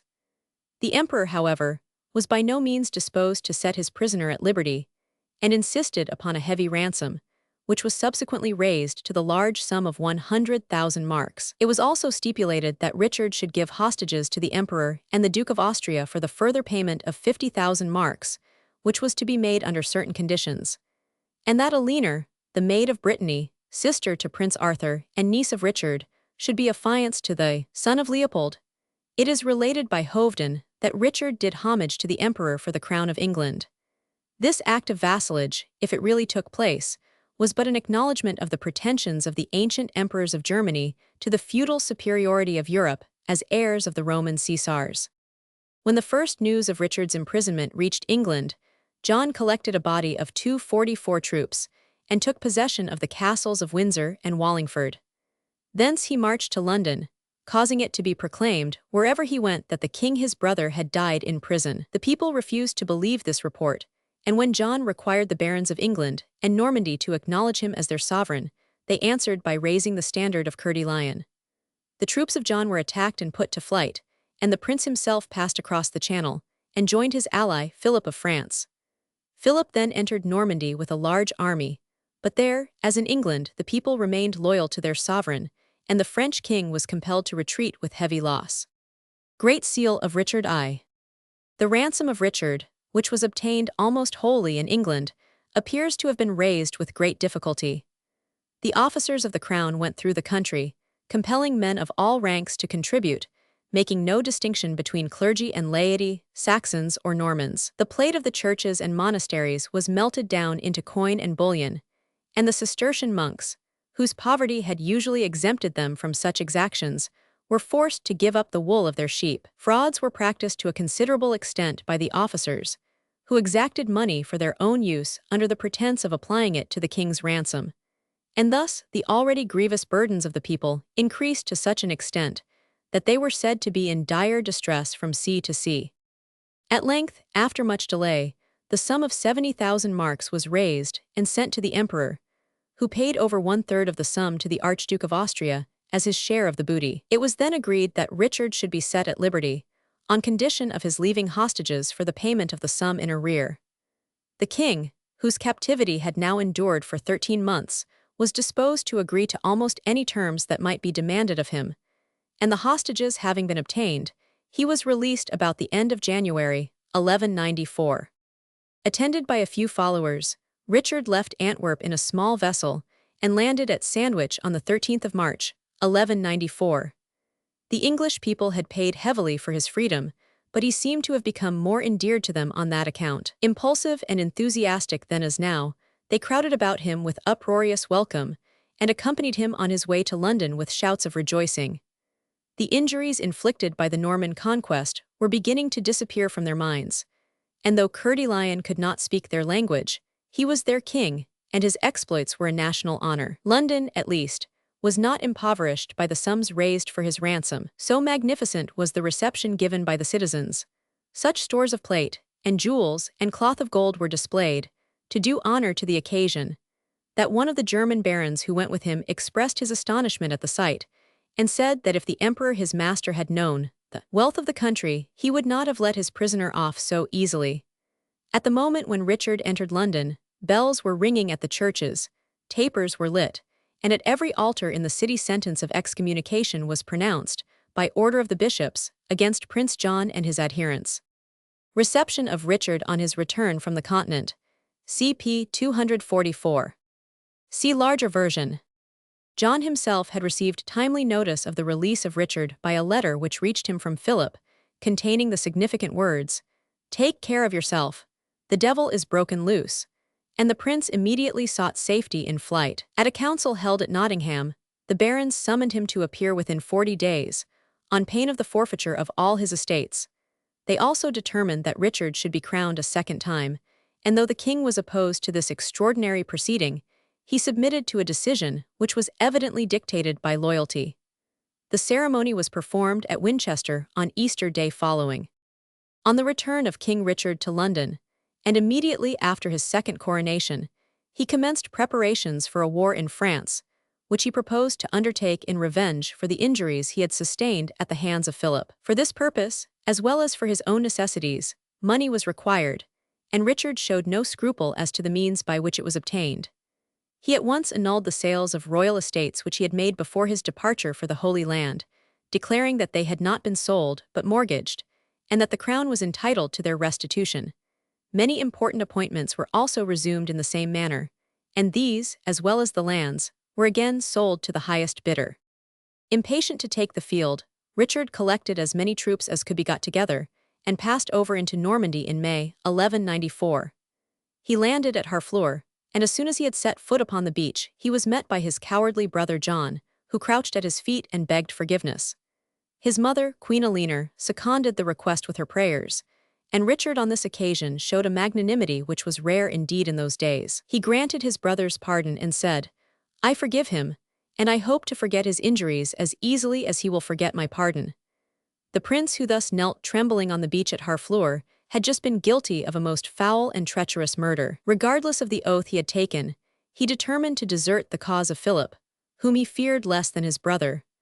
Before doing so, he invited the officers of the garrison placed by the French king at Evreux to an entertainment, and massacred them all without mercy. The expedition of Richard, hastily undertaken, was attended with only partial success. The French troops were beaten in several engagements, and several towns and castles of Normandy which had been occupied by them were retaken by Coeur de Lion, but his finances were soon exhausted, and the people of Aquitaine broke out into insurrection against him. The campaign came to an end in July by a truce for 1 year. While Richard was absent on the continent, the government of England was confided to Hubert Walter, Archbishop of Canterbury, who was appointed Chief Justiciary of the kingdom, 1195. As Bishop of Salisbury, he had accompanied the king to Palestine, and had there shown great courage and ability, as well in the field of battle as in his interview with Saladin. Coeur de Lion knew both how to appreciate and reward the ability shown in his service. Great men seldom choose bad instruments, and the new justiciary proved himself fully worthy of the trust reposed in him. Under his administration, the country began to recover from its depressed condition, although the constant demands for money made by the king rendered it difficult to relax, in any great degree, the burdens of the people. Hubert, however, appears to have promoted their well-being to the utmost of his power. The taxes were raised with as little violence as possible, commerce was fostered, and justice equitably administered in the courts of law. Before the truce between Richard and Philip had expired, war again broke out, and continued without any important advantage to either side, until the end of the year, when a temporary peace was once more concluded. The citizens of London had for some time complained of the unequal manner in which the taxes were levied, the poor being made to pay much more in proportion to their means than the rich. In the year 1195, the movement took a new form, headed by a man named William Fitz-Osbert, called Longbeard, from the length of the beard which he wore to make himself look like a true Englishman. His first act, which showed no sign of disloyalty, was to visit Richard in Normandy, and lay before him the grievance of which the people complained. The king made a courteous reply, and promised that the matter should be inquired into. Months passed away, however, without any redress being obtained, and in 1196 Longbeard formed a secret association, which 247 was said to number 52,000 persons, all of whom swore to obey the Saviour of the Poor, as he was called. Frequent assemblies of the citizens took place at St. Paul's Cross, where their leader delivered political orations, couched in obscure language, and usually prefaced by some text from Scripture. The passions of the people were becoming daily more excited, and it was evident that these meetings could not go on without danger to the public peace. Longbeard was summoned to appear before a council composed of the barons and higher ecclesiastics, where the strange accusation was brought against him that he had excited among the lower classes of the people the love of liberty and happiness. He attended the council, but so large a concourse of his adherents escorted him there that it was not considered prudent to take proceedings against him. Great efforts were made to counteract the effects of his teaching, and the Archbishop of Canterbury, whose virtues were recognized and respected by all classes, went personally among the poorest of the citizens, and prevailed upon many of them to give their promise to keep the peace, and to deliver their children into his hands as hostages for their good faith.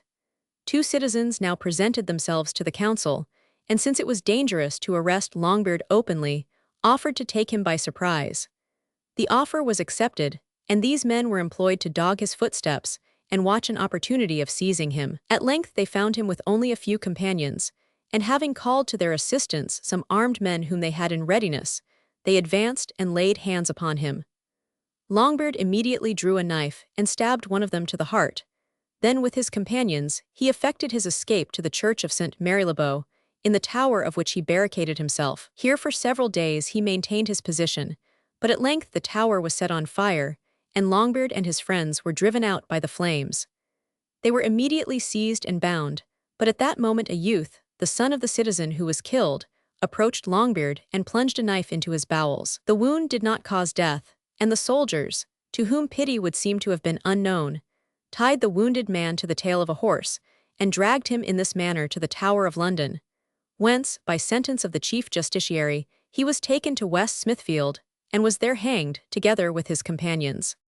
During this cruel torture of their leader, the citizens remained passive, making no attempt to rescue him, and yet no sooner was he dead than they proclaimed him to be a saint and a martyr, and cut up the gibbet on which he was hanged into relics, which were preserved with a religious veneration. The fame of the savior of the poor had traveled far and wide, and the peasantry from remote parts of the kingdom made pilgrimages to Smithfield, in the belief that miracles would be wrought on the spot where he fell. So great was the popular enthusiasm that it became necessary to maintain a guard of soldiers on the spot, and some of the more troublesome pilgrims were imprisoned and scourged.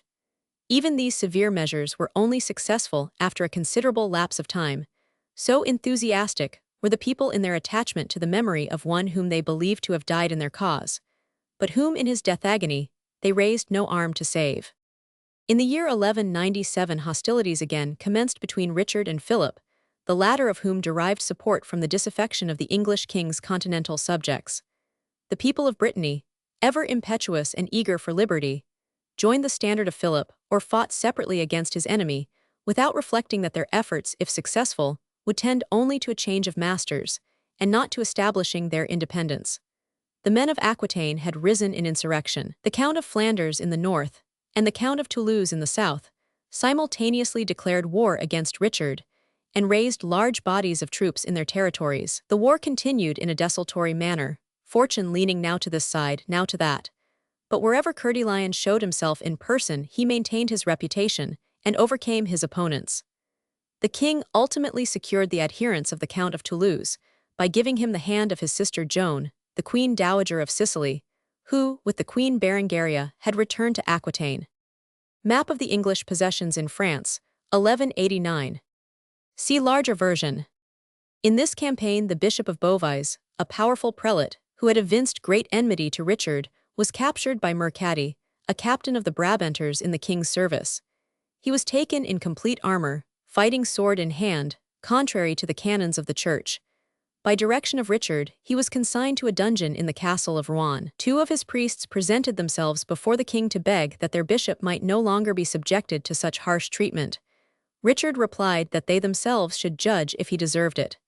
"This man," said he, "has done me many wrongs, one of which is not to be forgotten. When I was a prisoner in the hands of the emperor, and when, in consideration of my royal birth, they began to treat me with some little respect, your master arrived, and used his influence to my injury. He spoke to the emperor overnight, and the next morning I was made to wear a chain such as a horse could hardly bear. Say now what he merits at my hands, and answer justly." The priests are said to have made no reply and quitted the royal presence. Efforts were then made in a more influential quarter on behalf of the bishop. He appealed to Pope Celestine, who replied that in such a case he could not use his 249 pontifical authority, but would address his request to Richard as a friend. He did so, and sent the king a letter, in which he implored mercy for his dear son, the Bishop of Beauvais. Richard replied by sending to the Pope the bishop's coat of mail, which was covered with blood, and attaching to it a scroll containing the following verse from the Old Testament. "This have we found, know now whether it be thy son's coat or no." Celestine, who appears to have relished the joke, replied, "No, it is the coat of a son of Mars. Let Mars deliver him if he can." On this occasion Richard proved implacable. He refused the large sum of 10,000 marks which was offered as a ransom, and until the king's death the Bishop of Beauvais remained in the dungeon in chains. Bertrand in presence of Richard, CP 250. See larger version. In the following year, 1198, the truce again expired, and war broke out once more, and for the last time between the two kings. The prolonged contest seemed to have increased their hatred, and led them to wreak their vengeance upon the unhappy prisoners who fell into their hands. Great cruelties were practiced by both armies, who, as they passed through their enemies' territory, burned up the homesteads of the people and laid waste the fields. A pitched battle took place near Gisors, in which Richard obtained a complete victory, and Philip, in his retreat, had a narrow escape from drowning in the river Epte, the bridge over which he crossed breaking down under the weight of his troops. Richard then exclaimed exultingly that he had made the French king drink deeply of the waters of the Epte. During the engagement, Coeur de Lion exhibited all his old prowess. It is related that he rode unattended against 3 knights, whom he struck down one after the other and made prisoners. This was Coeur de Lion's last exploit in the field. A truce was declared between the obstinate belligerents, and was solemnly ratified for the term of 5 years. In those times an oath of truce or a kingly pledge was little else than a ceremony, and passion or self-interest continually broke down the most solemn vows and attestations. Thus the truce for 5 years was infringed in as many weeks, but the difference was a trivial one and was concluded without 250 further hostilities. Richard then marched a body of troops against the insurgents of Aquitaine. For some time previously, the minstrels of the South had been heard to introduce among their love songs a ballad of more gloomy portent. This ballad contained a prophecy that in Limousin an era was making by which the tyrant king of England should die.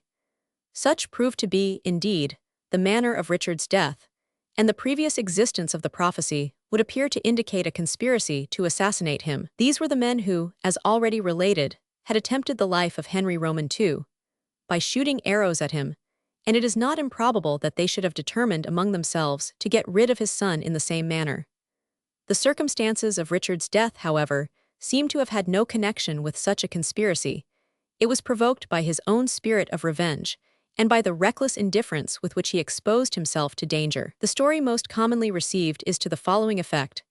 Vidomer, the Count of Limoges, had found a considerable treasure, which Richard, as his feudal lord, demanded.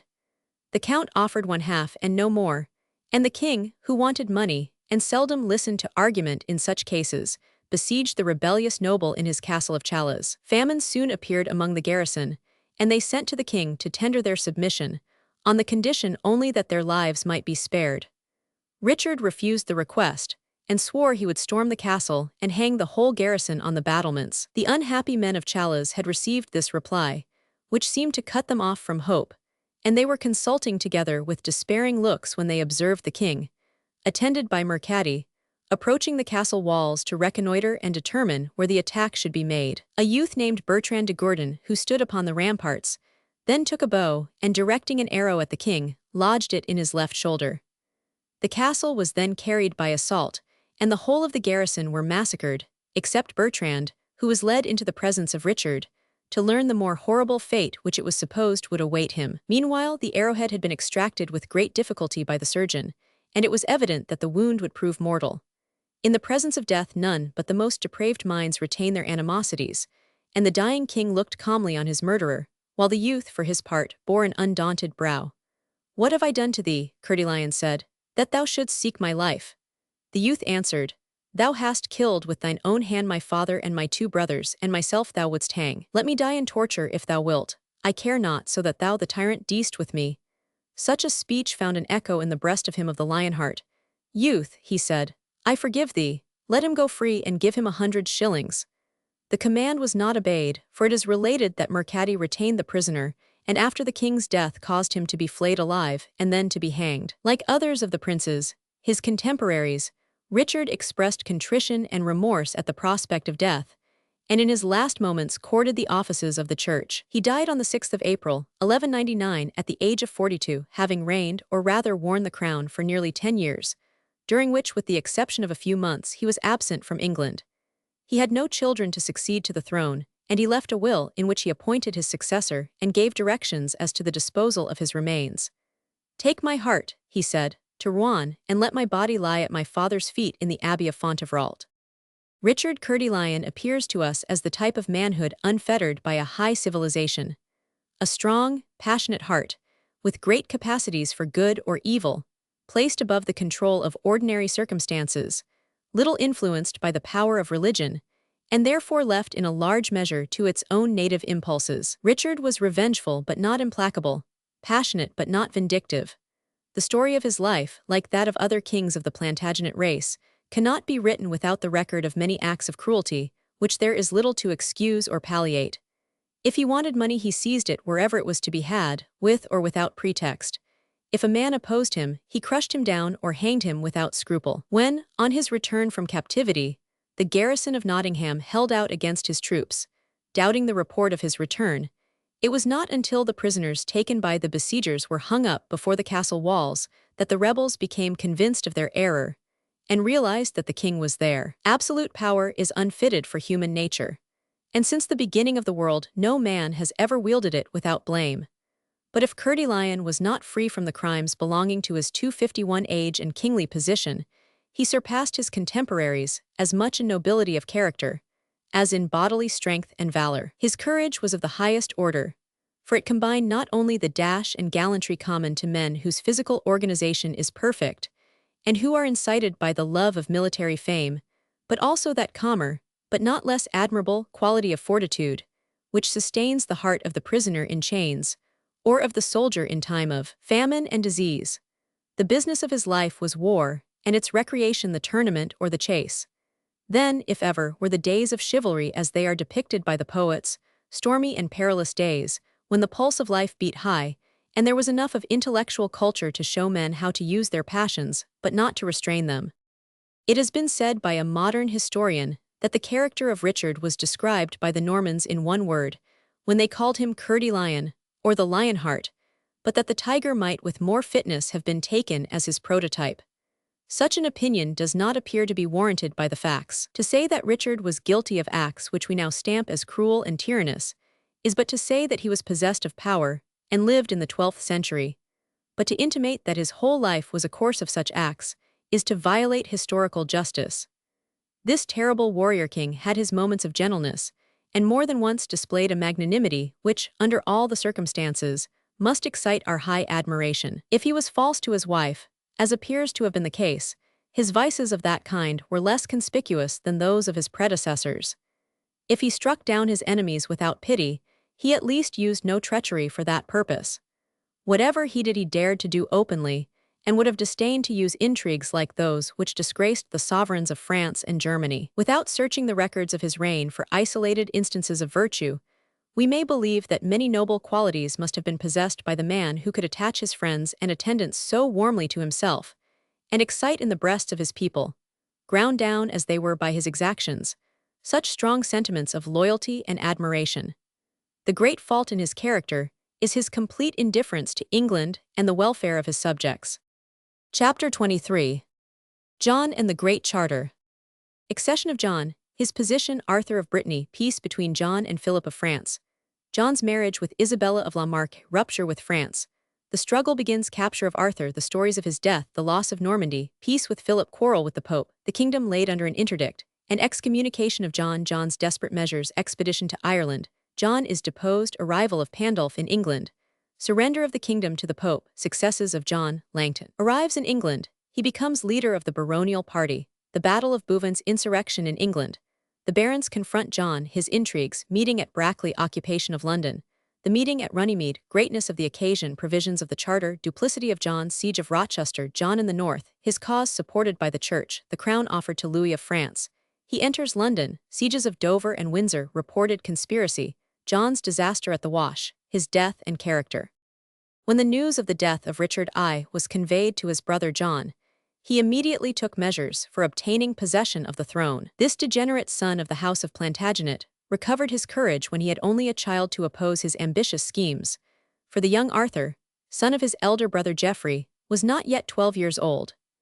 John, who knew well how little popularity he possessed in England, sent to secure the services of the foreign mercenaries who had been in the army of Richard, offering them a greatly increased rate of pay and promising to their leaders profitable appointments. Being then in Normandy, he dispatched William Marshal and Hubert Walter, the Archbishop of Canterbury, whose adherence he had obtained, into England to further his claims and prepare the way for his coming. Meanwhile, he presented himself before the castle of Chinon and demanded possession of his brother's treasure, which was there deposited. No opposition was made to him in that 252 neighborhood, and the governor of Chinon, as well as the governors of other strongholds, opened their gates at his bidding. Not so the lords of Touraine, Anjou, and Maine, who joined the Bretons in supporting the claims of their young Prince Arthur, and raised the standard of revolt. John caused himself to be crowned at Rouen as Duke of Normandy, and having wreaked his vengeance on the citizens of Le Mans for having refused him their allegiance, he crossed the Channel, and landed at Shoreham on the 25th of May, 1199, 6 weeks after his brother's death. When Hubert of Canterbury and William Marshal arrived in England, they caused proclamation to be made throughout the kingdom, calling upon all the earls, barons, and owners of land to render fealty to John, Duke of Normandy, son of King Henry, son of the Empress Matilda. Whatever may have been the motives which first induced Hubert to espouse the cause of John, it will scarcely be denied that the archbishop was justified in putting an end to the state of uncertainty by any means in his power. It has been already stated that Hubert Walter was a man of very high abilities, and these he now exerted to the utmost, and with remarkable success. Having summoned a council of the barons and prelates at Nottingham, he used all his eloquence to overcome the disaffection of the assembly, while to arguments were added secret gifts and lavish promises in the name of John. These inducements prevailed, and the barons there present took the oath of allegiance. Immediately after the landing of John, he proceeded to the Church of St. Peter at Westminster, there to prefer formally his claim to the crown. He carried with him a document, signed by Richard on his deathbed, in which no allusion was made to the claims of Arthur, but John was appointed unreservedly as the successor to the throne. Archbishop Hubert was well aware that, according to the laws of primogeniture, Arthur, as the only son of an elder brother, had an undoubted right to the succession. The prelate, therefore, in addressing the people assembled in the church, is said to have insisted upon the elective character of the monarchy, and that no man could be entitled to the crown unless he were chosen by the nation. He asserted that John had already been so chosen at the council held at Nottingham, and that there was no one of the family of the dead king better fitted to assume the regal dignity. He declared that John possessed those meritorious qualities which had belonged to King Richard, a statement which it would have been difficult to prove, and that for these reasons, as well as for having the same lineage, he was elected king. Whatever may have been the real temper of the assembly, no opposition was made to these statements, and the English crown was conferred upon the most vicious and worthless prince who ever wore it. The new king began his reign amidst the disaffection, if not the hatred of the people, while he was menaced on every side by the attacks of enemies from without. In the north, William the Lion, King of Scotland, was preparing to invade his territories, while on the continent, all his vassals except those of Normandy were in insurrection, and the French king, his former ally, had declared war against him. The aspect of affairs was highly favorable to the designs of Philip, who, to further his own ends, declared himself in favor of the cause of the young Arthur. John, having sent an army under the command of William de Stuteville to oppose the Scottish king, passed over into Normandy. Negotiations were then entered into by Philip, who demanded that all the continental provinces subject to England, with the exception of Normandy, should be given up to Arthur, and that a large portion of Normandy should be resigned to the French crown. Such terms could not be accepted, and the war continued. The young prince, whose claims to the English throne gave rise to so much bloodshed and revolution, appeared to have been marked for misfortune from his birth. He was a posthumous child, his father, Geoffrey, Duke of Brittany, second son of Henry Roman II, having been killed in a tournament several months before Arthur came into the world. The Bretons, who were perpetually struggling for independence against the overwhelming force of France on the one hand, and of England on the other, hailed the birth of their native prince with enthusiastic joy, and when his grandfather desired to give him the name of Henry, they one and all insisted that he should be called Arthur, a name which was held in as much honor by them as among their kindred. The Bretons of Wales, the latter people, who held tenaciously by their ancient traditions handed down by the bards from generation to generation, believed firmly that they were destined once more to possess the whole island of Britain. The confidence they expressed in this wild hope, opposed as it was to all probability, caused them to be regarded both in England and 253 France as having the gift of prophecy. The songs of their ancient poets, imaginative and obscure, were supposed to possess a hidden meaning which was traced in the political events occurring many years afterwards. Hence arose the strange stories related of Méadin, a Cambrian bard of the 7th century, who, after a lapse of 500 years, had become celebrated under the name of the enchanter Merlin. To this source, also, is to be attributed the extraordinary fame of King Arthur, of whose existence no authentic records remain, but to whom the glowing imaginations of the Welsh poets attributed superhuman valor and virtues. The writings of that people, when translated into the languages of the continent, were read with avidity. The troubadours of Provence completed the picture drawn by the Welsh, and from the shadowy outline furnished by tradition, produced that vigorous portraiture of a perfect knight, which became celebrated throughout Europe. The Welsh placed the most entire confidence in the prediction of Merlin, that King Arthur would return to them and restore their ancient glory, and this belief was shared by the Bretons of the continent. These were the reasons which induced the latter people to call their young chief by the name of Arthur, and as the child grew in strength and beauty, they hoped to see the day when their independence should be restored through him, and he should rule them without the control of French or English. John. While the Bretons were fighting against Richard I, Constance, the mother of Arthur, relinquished their support, and carried her son first to the court of Richard, and then to that 254 of the King of France. When John ascended the throne, Arthur was placed under the protection of Philip, to whom the boy prince was made to surrender the independence of Brittany, Maine, Touraine, and Anjou, by acknowledging him as feudal suzerain of those provinces. Constance was a woman of little virtue, and seems to have cared more about the prosecution of her own intrigues than the welfare and safety of her child. The Bretons, headed by William de Sroches, firmly maintained the attitude they had assumed, while John, with his army of mercenaries, advanced upon their lands, spreading ruin and devastation around him, burning the villages, and selling the inhabitants as slaves. Philip marched a body of troops to the assistance of de Sroches, took possession of several towns of Brittany, and seized some castles on the frontiers belonging to the English. He, by way of securing Arthur for the future, conferred upon him the honor of knighthood, and even promised him the hand of his daughter Mary in marriage. This friendly attitude, however, did not exist long. Philip soon perceived that it was impossible to retain possession of his new territories, so long as he was opposed by the inhabitants themselves on the one hand, and the arms of the King of England on the other. He therefore determined to arrange a peace with John, and for that purpose he completely sacrificed the interests of the young prince, to whom he had so lately promised an alliance with himself. By a treaty concluded in the following year, 1200, between the two kings, it was agreed that John should retain possession of all the provinces held by his father, and Arthur was compelled to do homage to his uncle for Anjou, Brittany, and Maine. In return, John did homage to Philip for his French possessions. The treaty was cemented by a marriage alliance, John promising to young Louis, the French king's heir, the hand of his niece, Blanche of Castile.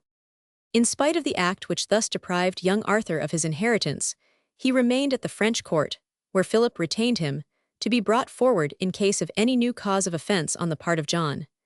It was not long before such an occurrence took place. With the exception of Normandy, the only province under the Anglo-Norman rule which refrained from open rebellion against John was that of Aquitaine. Peace had been maintained there chiefly by the influence of Queen Eleanor, who was the representative of the ancient lords of the province, and to whose person the people had always shown great attachment. In the summer of the year 1200, John made a progress through this part of his dominions, and, by the pomp and parade with which he appeared, had a favorable effect upon the lively and impressible children of the south. On this occasion John, who was a tolerably good actor, exerted all his powers to obtain popularity, and strove to hide his naturally tyrannical and vindictive temper under a smiling face and affable manner. It appears that he was only partially successful. He had not sufficient patience or self-control to continue long this kind of deceit, and on some trifling provocation, his real character would display itself. He was already married, and had been so for 10 years, to Hadwissa, daughter of the Earl of Gloucester, a gentle and amiable woman. But John was as remarkable for licentiousness as for cruelty, and his passions were under no restraint, except from his fears. At the time of his visit to Aquitaine, he saw a lady whose beauty was celebrated throughout the French provinces, and who immediately attracted his lawless admiration. This was Isabella, the daughter of the Count of Angoulême, lately betrothed to Hugh, Count of La Marque. Regardless of the ties by which both she and himself were bound, John seized possession of her person and took her to Angoulême, where the ceremony of marriage was performed between them by the Archbishop of Bordeaux. A few months later he returned to England, carrying with him his new wife, who was crowned at Westminster by the Archbishop of Canterbury. John himself was recrowned on that occasion. He then gave himself up to indolence and luxury, not knowing or caring how the kingdom was governed, heeding little the disaffection of his people at home, or the indignation which his tyranny had excited throughout France. The Count of La Marque was a young and powerful chief, who was not likely to endure without resistance the grievous wrong he had suffered. The barons, his neighbors, made his cause their own, and when he raised the standard of rebellion, they armed their retainers in his service. John, apprised of the storm which was gathering in the south, summoned his lords to attend him with their troops. Many of them at once refused, and said openly that they would not unsheath their swords in such a paltry and dishonorable war. There were some high-minded men among the Anglo-Norman barons, but the 255 majority of them were not apt to be so scrupulous, and their refusal was dictated by no other reason than their hatred to the king.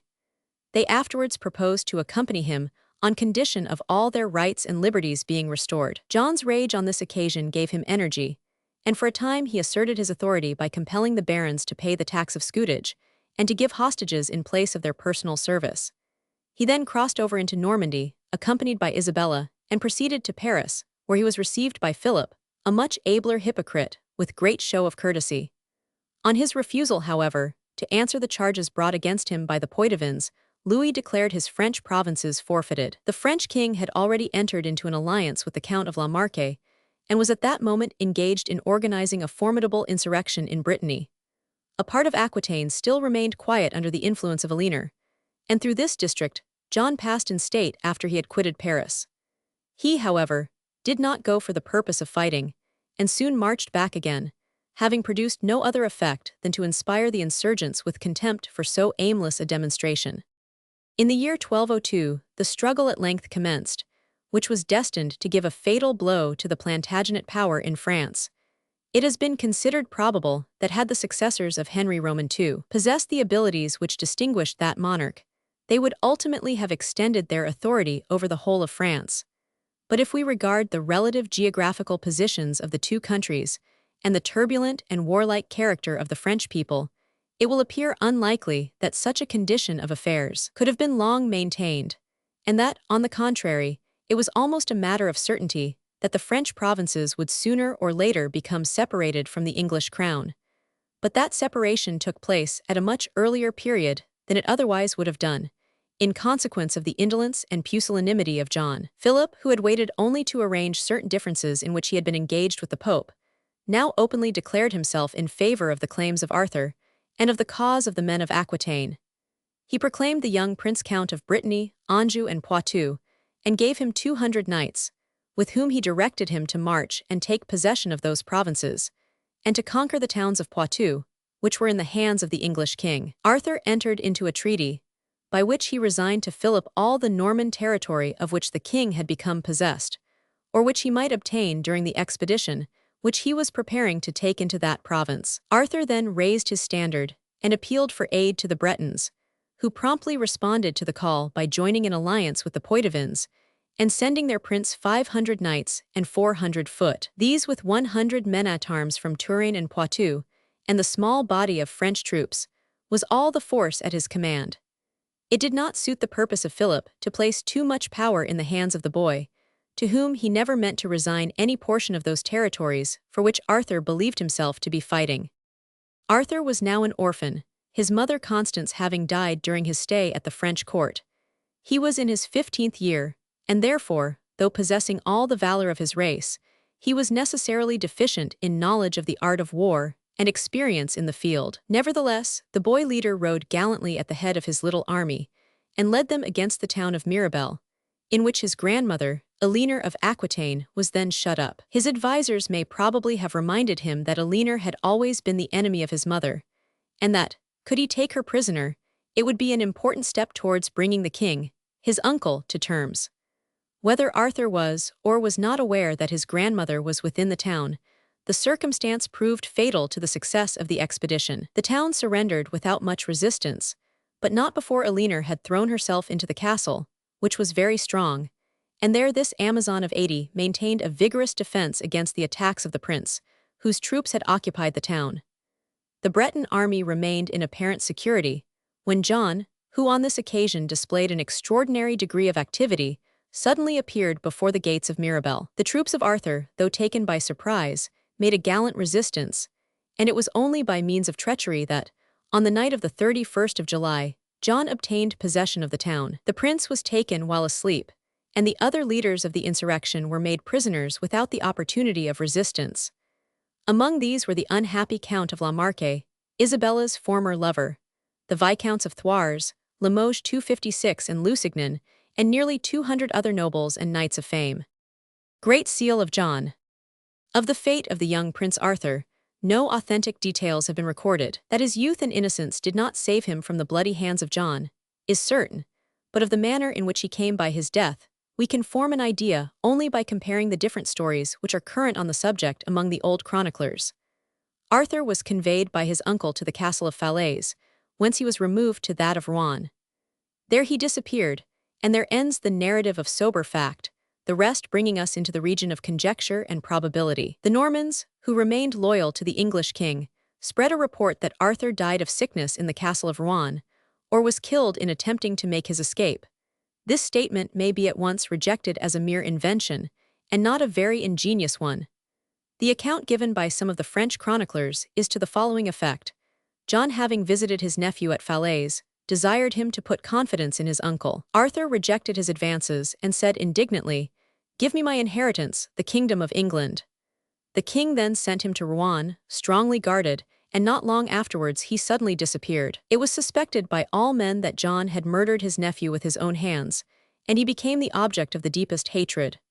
The monks of Margan relate that John killed the prince in a fit of drunkenness, and caused his body to be thrown into the Seine, with stones tied at his feet, but that, notwithstanding these, it was cast on the bank, and was buried at the Abbey of Bec secretly, for fear of the tyrant. The story current among the Bretons was nearly similar, with the difference of a change of scene. They related that John, having feigned to be reconciled to his nephew, took him from the castle of Rouen, and caused him to ride in his company in the direction of Cherbourg, keeping near to the sea coast. Towards nightfall one evening, when the prince had ridden with his perfidious uncle in advance of their escort, they arrived at the top of a high cliff overlooking the sea, and John suddenly seized the boy round the waist and threw him over the cliff. Another account, more circumstantial, which has been generally received as likely to be the correct one, is given by Ralph, abbot of Coggeshall. The story is as follows. The king's councillors, having represented to him that the Bretons would continue their rebellion so long as Prince Arthur was in a condition to assume the sovereignty, suggested that the eyes of the boy should be put out, in order to render him unfit to govern. Some ruffians in the king's service were sent to the dungeon at Falaise to execute this cruel deed, but the tears and prayers of the youth, and his helpless condition, moved even their hearts to pity, and Hubert de Burgh, the warden of the castle, took advantage of their hesitation to forward an earnest appeal for mercy to the king. The only result of the petition was the removal of the prince from Falaise to Rouen. On the 3rd of April, 1203, he was roused from his 257 sleep, and desired to descend to the foot of that tower, beside which flowed the placid waters of the Seine. At the bottom of the steps he saw a boat, in which was seated the king, his uncle, attended by an esquire named Peter de Molly. The boy shrank back in terror, anticipating the fate which awaited him, and fell on his knees before his uncle, making a last appeal for mercy. But John, whose heart was harder than those of the vilest wretches in his pay, gave the sign, and the murder was committed. Some relate that the esquire hesitated to obey the sign, and that John himself seized his nephew by the hair, ran him through the body, and threw him into the water. Other writers, however, assert that de Molly was the actual murderer, and this statement is confirmed by the fact that soon afterwards John gave him the hand of a rich heiress in marriage, in all likelihood as the reward of his services. By W. F. Yeames, R.A. King John Act Roman 4, SC. 1. By permission, from the painting in the City of Manchester Art Gallery. Prince Arthur and Hubert. By W. F. Yeames, R.A. King John Act Roman 4, SC. 1. Hubert, if you will, cut out my tongue, so I may keep mine eyes, oh spare mine eyes. See larger version.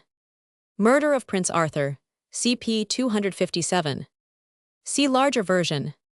However near the truth these different statements may have been, it is certain that the rumor of the murder was spread throughout Brittany during the same month of April. The indignation of the people was universal.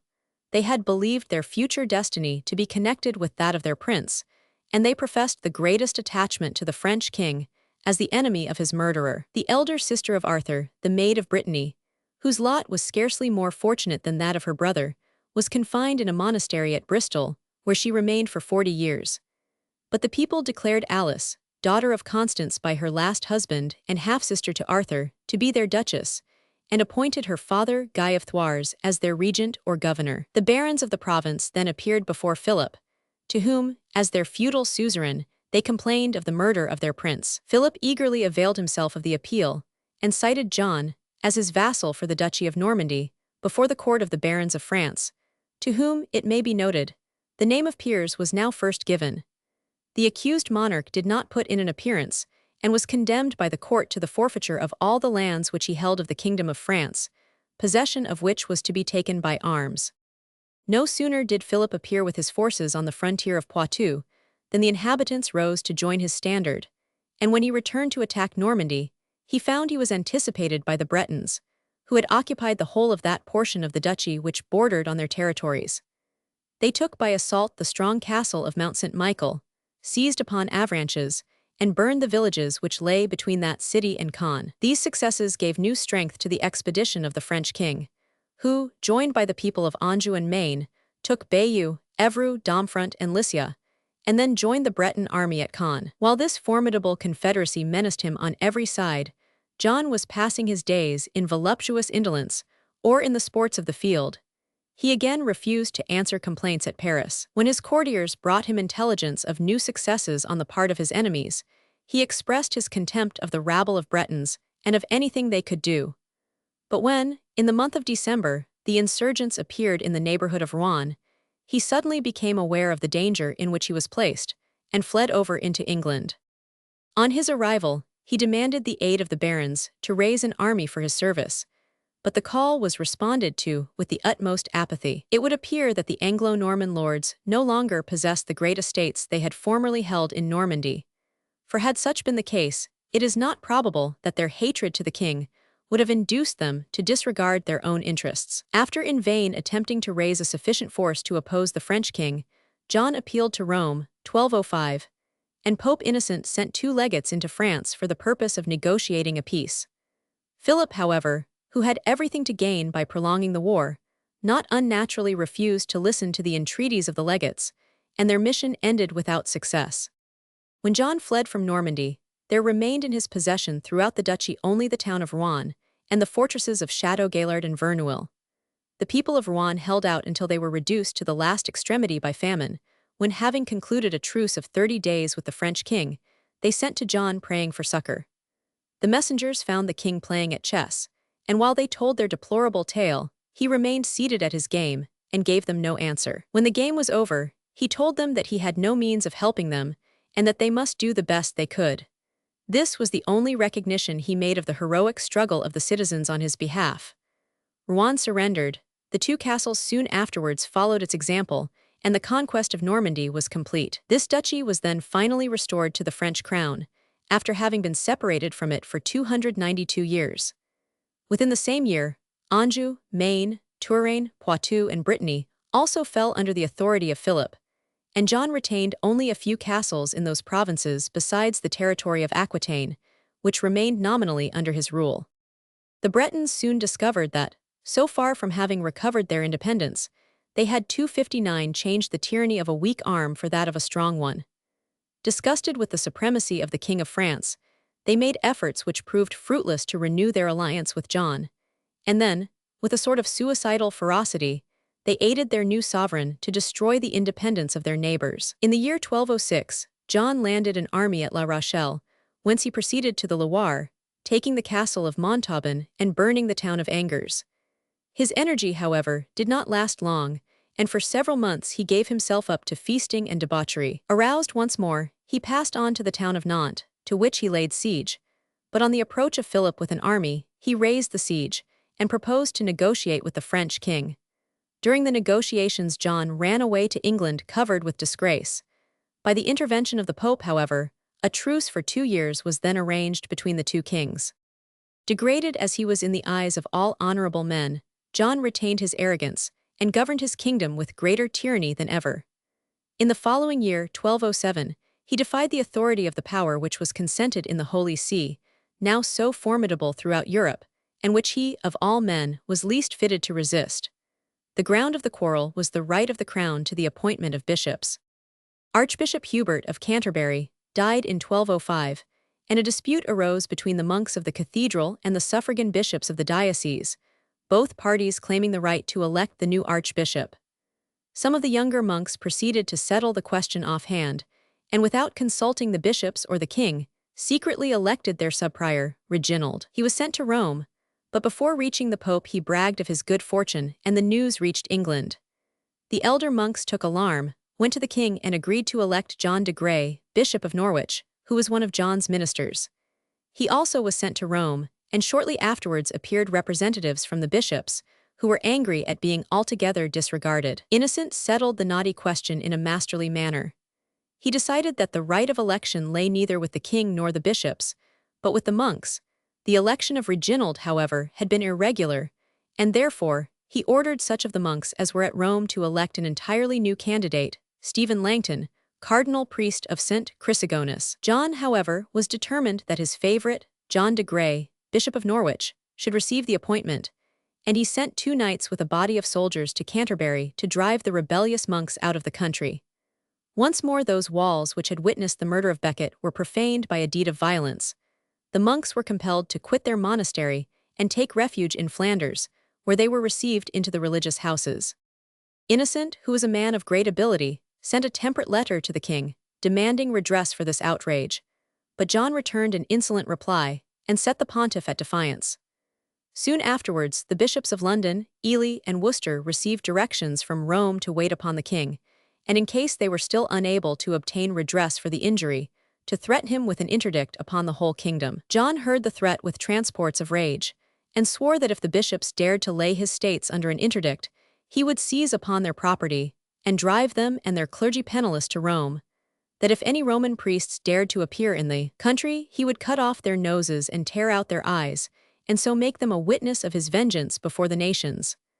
Undeterred by these savage menaces, the bishops proclaimed the interdict on the 23rd of March, 1208, and then fled across the Channel. The interdict was carried out to the fullest extent, by the unanimous concurrence of the clergy. During this time the country lay as it were in mourning, the churches were closed, the pictures of the saints covered with black cloth, and their relics laid on ashes in the aisles. The priests refused their offices, with the exception of administering the rite of baptism to infants and the sacrament to the dying, and the command of Rome suspended all public prayers to heaven. At the end of the year Innocent proceeded to further measures, and issued against John the sentence of excommunication. The king now became alarmed at his position. He saw the spirit of disaffection increasing among his barons. He had made enemies of the clergy, and he was hated by the people.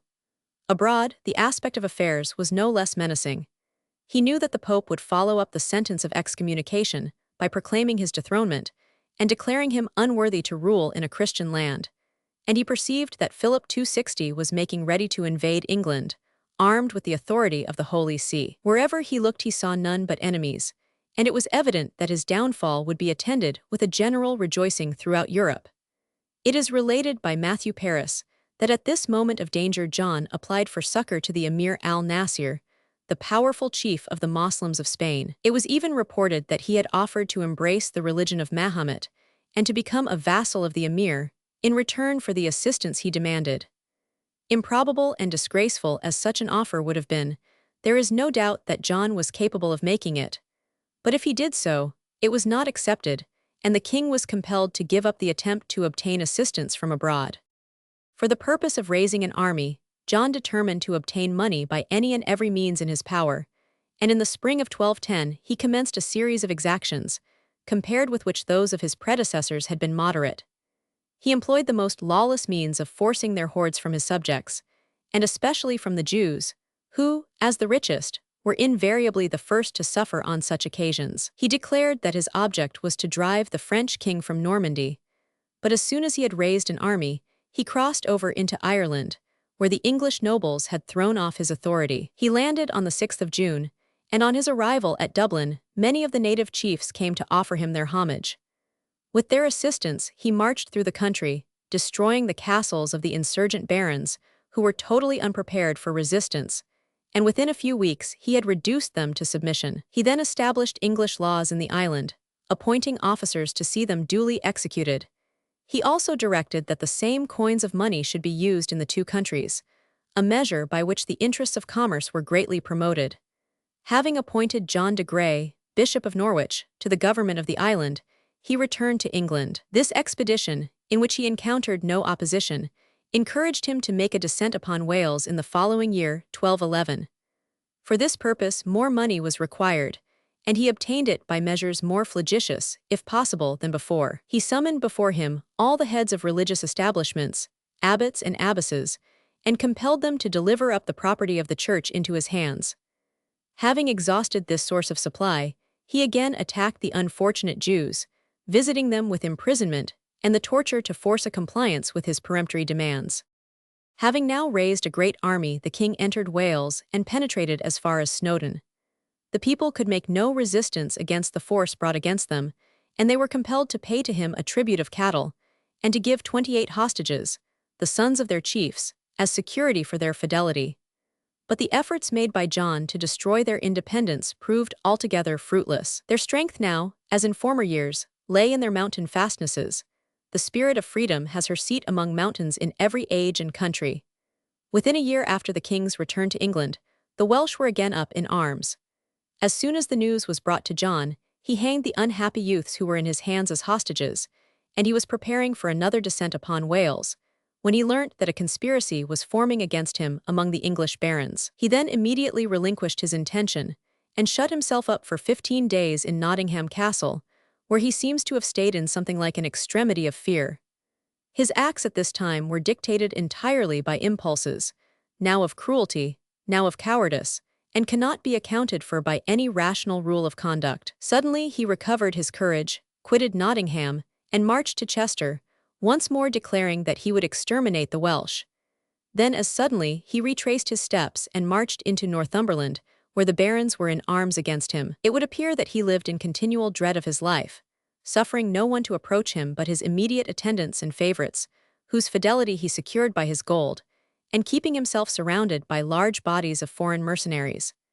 Hated as he knew himself to be, he made no attempt to change his tyrannical conduct or to conciliate the regard of the people, but on the contrary, each day witnessed some new act of cruelty, which rendered him still more obnoxious to his subjects.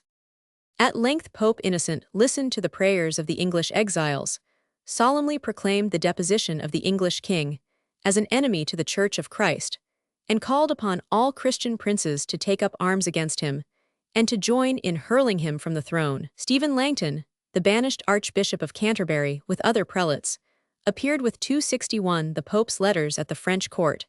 There called together a solemn council, and informed the king and lords of France that the Pope gave his sanction to the invasion of England. Innocent promised to Philip the remission of his sins provided he accepted and fulfilled the solemn commission with which he was charged. Philip had other inducements to do so, which were sufficiently strong, and he at once collected an army on the coast of Normandy, and caused a fleet of 1,700 vessels to be made ready at Boulogne and other ports to convey it across the Channel. Interior of Rouen Cathedral. See larger version. Aroused by the imminence of the danger, John appealed to his subjects to resist the foreign invader, and collected all the vessels in the kingdom which were capable of being used as transports. Then, under the influence of one of his fits of energy, he acted with boldness and determination, and before the French fleet had quitted Normandy, the English vessels crossed the Channel and swept along the coast. The superiority already attained by the English sailors was clearly shown on this occasion, and was soon to be still more decisively manifested. A French squadron at the mouth of the Seine was destroyed by the English, who also burned down the town of Dieppe, and returned triumphantly, the fleet at Boulogne not having ventured to leave the harbor. While success thus crowned the arms of John 262 on the sea, he possessed on shore a numerous army of stout English yeomen, who had joined his standard, and who, whatever might be their feelings towards him personally, would doubtless have fought well to save their country from a foreign yoke. But John's courage seldom endured beyond the first moments of excitement, and when he found time to calculate risks and chances, he consulted his own safety by any means in his power. He took no measures for following up his successes, and it was evident that, in spite of his haughty defiance of the power of Rome, he would now be glad to escape from his dangerous position by humbling himself before it. Pandulf, the legate of the Pope, who fully understood the character of John, obtained permission to land in England and presented himself in the royal presence. He laid before the king the impolicy of his course of action, the danger he incurred from the French king, whose formidable preparations he described, and the probability of a general rebellion among the English barons. The facts were undeniable, and urged as they were with all the skill and eloquence of an able diplomatist, they produced the greatest alarm in the breast of the tyrant. This feeling was increased by the prediction of a hermit named Peter, who asserted that before Ascension Day, which was 3 days distant, the king would have ceased to reign. Irreligious as he was, John was by no means free from superstition, and he seems to have attached more weight to the words of the friar, which he believed foretold his death, than to the arguments of the legate. After some hesitation, his fears prevailed, and he agreed to sign an agreement or treaty with the Pope, by which he bound himself to fulfill all the Church's demands, the refusal of which had caused his excommunication, to restore the monks of Canterbury to their lands, to receive into favor all the exiled clergy, especially Stephen Langton, the Archbishop of Canterbury, and to make satisfaction to both clergy and laity for any injuries they had sustained in consequence of the interdict, paying down a sum of £8,000 as a first installment of such indemnity. Pandulf agreed, in the Pope's name, that on the performance of these conditions the interdict should be removed from the country, and that the servants of the Church, including the exiled bishops, should swear fidelity to the king. 4 of the chief barons of the kingdom bore witness to this compact, which was solemnly concluded.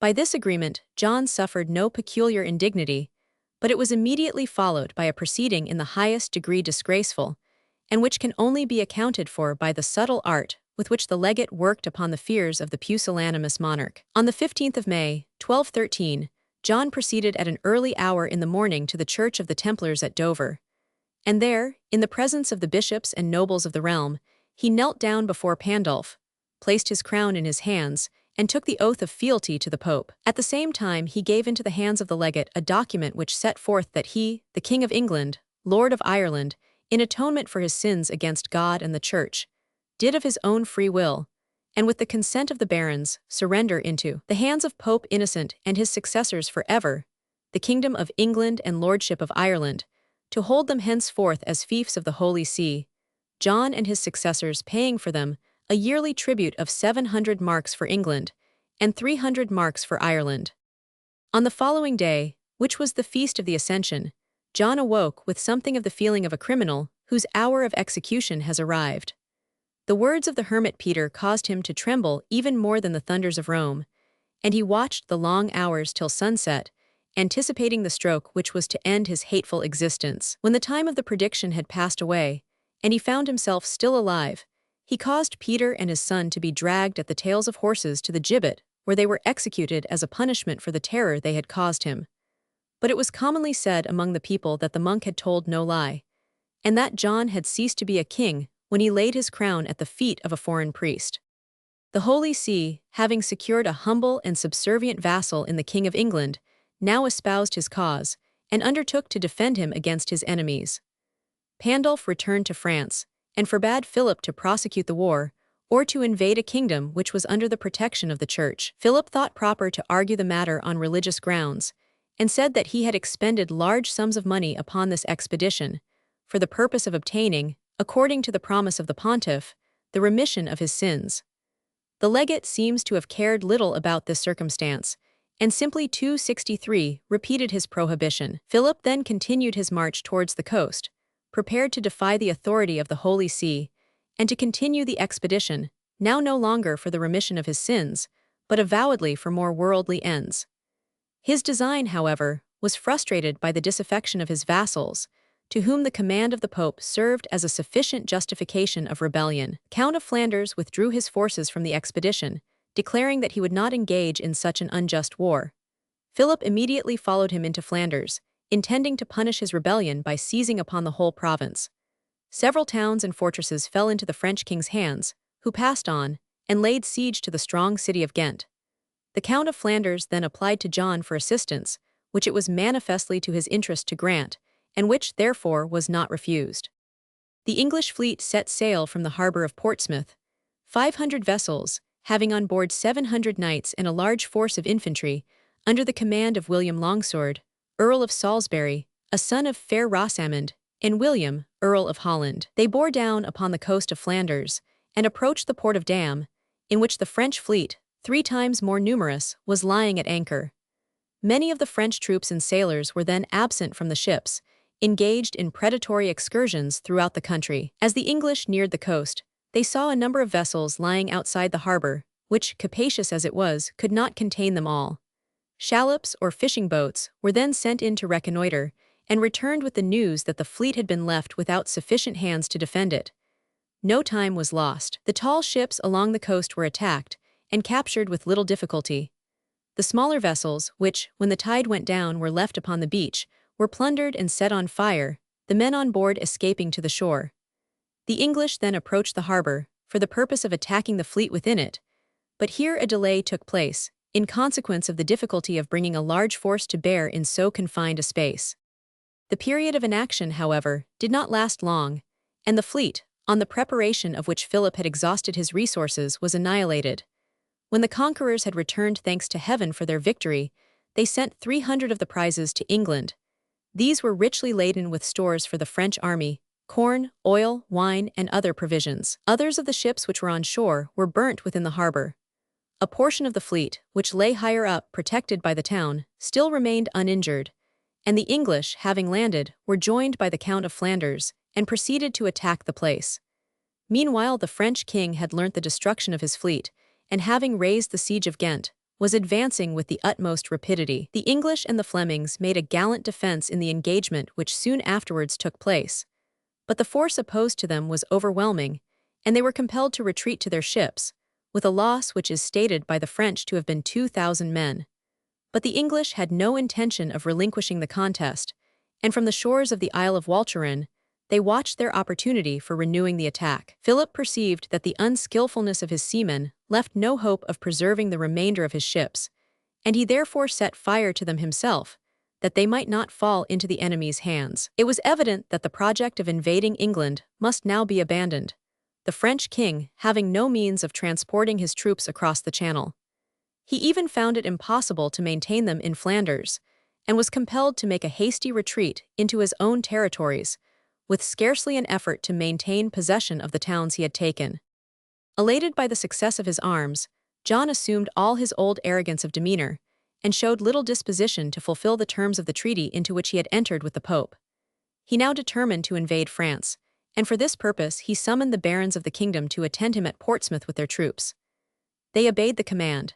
But when, in warlike array, they appeared before the king, they refused to set sail unless the exiled bishops were immediately recalled, according to his promise. John was compelled to submit, and Stephen Langton, Archbishop of Canterbury, with the bishops of London, Ely, Lincoln, Bath, and Hereford, were restored to their benefices.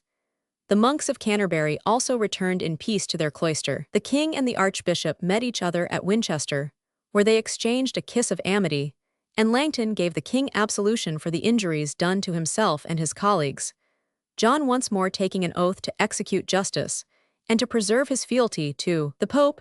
But Stephen Langton, one of the ablest 264 men who ever had filled the archiepiscopal chair, was not likely to place much confidence in the promises of the king, and John evidently regarded the archbishop with bitter hatred as the cause of all his troubles. John doing homage to the Pope's legate, CP 262. See larger version. St. Peter's Church, Northampton. See larger version. Leaving directions for the barons to follow him with all speed, John embarked a body of troops in a few ships, and reached the island of Jersey. The barons, however, were little disposed to follow their cowardly king, and the scheme for securing their liberties, which, in a vague and indefinite form, had long held possession of their minds, now began to assume strength and consistency. They excused themselves from following the king by the assertion that their term of feudal service was expired, and, profiting by his absence, proceeded to hold a great council at St. Albans, at which they formulated the complaints 265 of the nation, and threatened with death such of the king's officers as should exceed their provisions. Meanwhile John, having looked in vain for the appearance of the barons, returned from Jersey in a transport of rage, and collecting his army of mercenaries, marched towards the north, burning up and devastating the lands of the rebellious nobles. At Northampton he was met by the Archbishop of Canterbury, who openly censured these acts of violence, and told him that, according to his oath, his vassals ought to be tried by their peers, and not crushed by arms. "Mind your church," the king replied, "and leave me to govern the state." He then continued his march to Nottingham, but here Langton, who joined the courage of the soldier to the wisdom of the priest, again presented himself in the royal presence, and this time with more determined carriage. He calmly told the king that if such a course of action was continued, he would excommunicate all the ministers and officers of the crown who obeyed the royal will. John seldom maintained his ground against a determined opponent, and he now gave way once more, and, as a matter of form, summoned the barons to meet him, or his justices. Having thus stopped the tyrannous career of the king, the brave archbishop proceeded to London, where, on the 25th of August, he called a second council of the barons, and read to them the provisions of the charter granted by Henry I on his accession. In that assembly of feudal lords, he delivered an address advocating the principles of liberty and justice, and, having induced the council to adopt as the basis of their operations the charter of Henry I, he caused them to swear fidelity to each other and to the cause in which they were embarked. A month later, the Cardinal Nicholas, a new legate of the Pope, arrived in England for the purpose of receiving the indemnity which had been promised by John and of removing the interdict from the kingdom. Once more John appeared on his knees, renewing his oath of fealty to Innocent and doing homage to the legate. He paid the sum of 15,000 marks to the bishops and undertook to give them 40,000 more. The 266 interdict was then removed, the churches lost their funereal appearance, and once more the bells rang out their daily call to prayer. The cause of liberty has never been long maintained by the Church of Rome, and as soon as the submission of John was thus completely assured, she relinquished her support of the barons and commanded her bishops to give their unreserved allegiance to the king. The nobles, however, still relied upon the strength of their cause, although unblessed by the Pope, and Stephen Langton remained firmly at their head, as one who dared do right though all the world forbade it. The following year, 1214, was rendered memorable by the Battle of Bouvines, in which the French gained a complete victory over English, Flemish, and German troops. A powerful confederacy in which John took a prominent part had been formed against the French king. Ferrand, Count of Flanders, Renaud, Count of Boulogne, and Otho, Emperor of Germany, determined, along with John, to invade France simultaneously and to divide that kingdom among themselves. The partition was already made.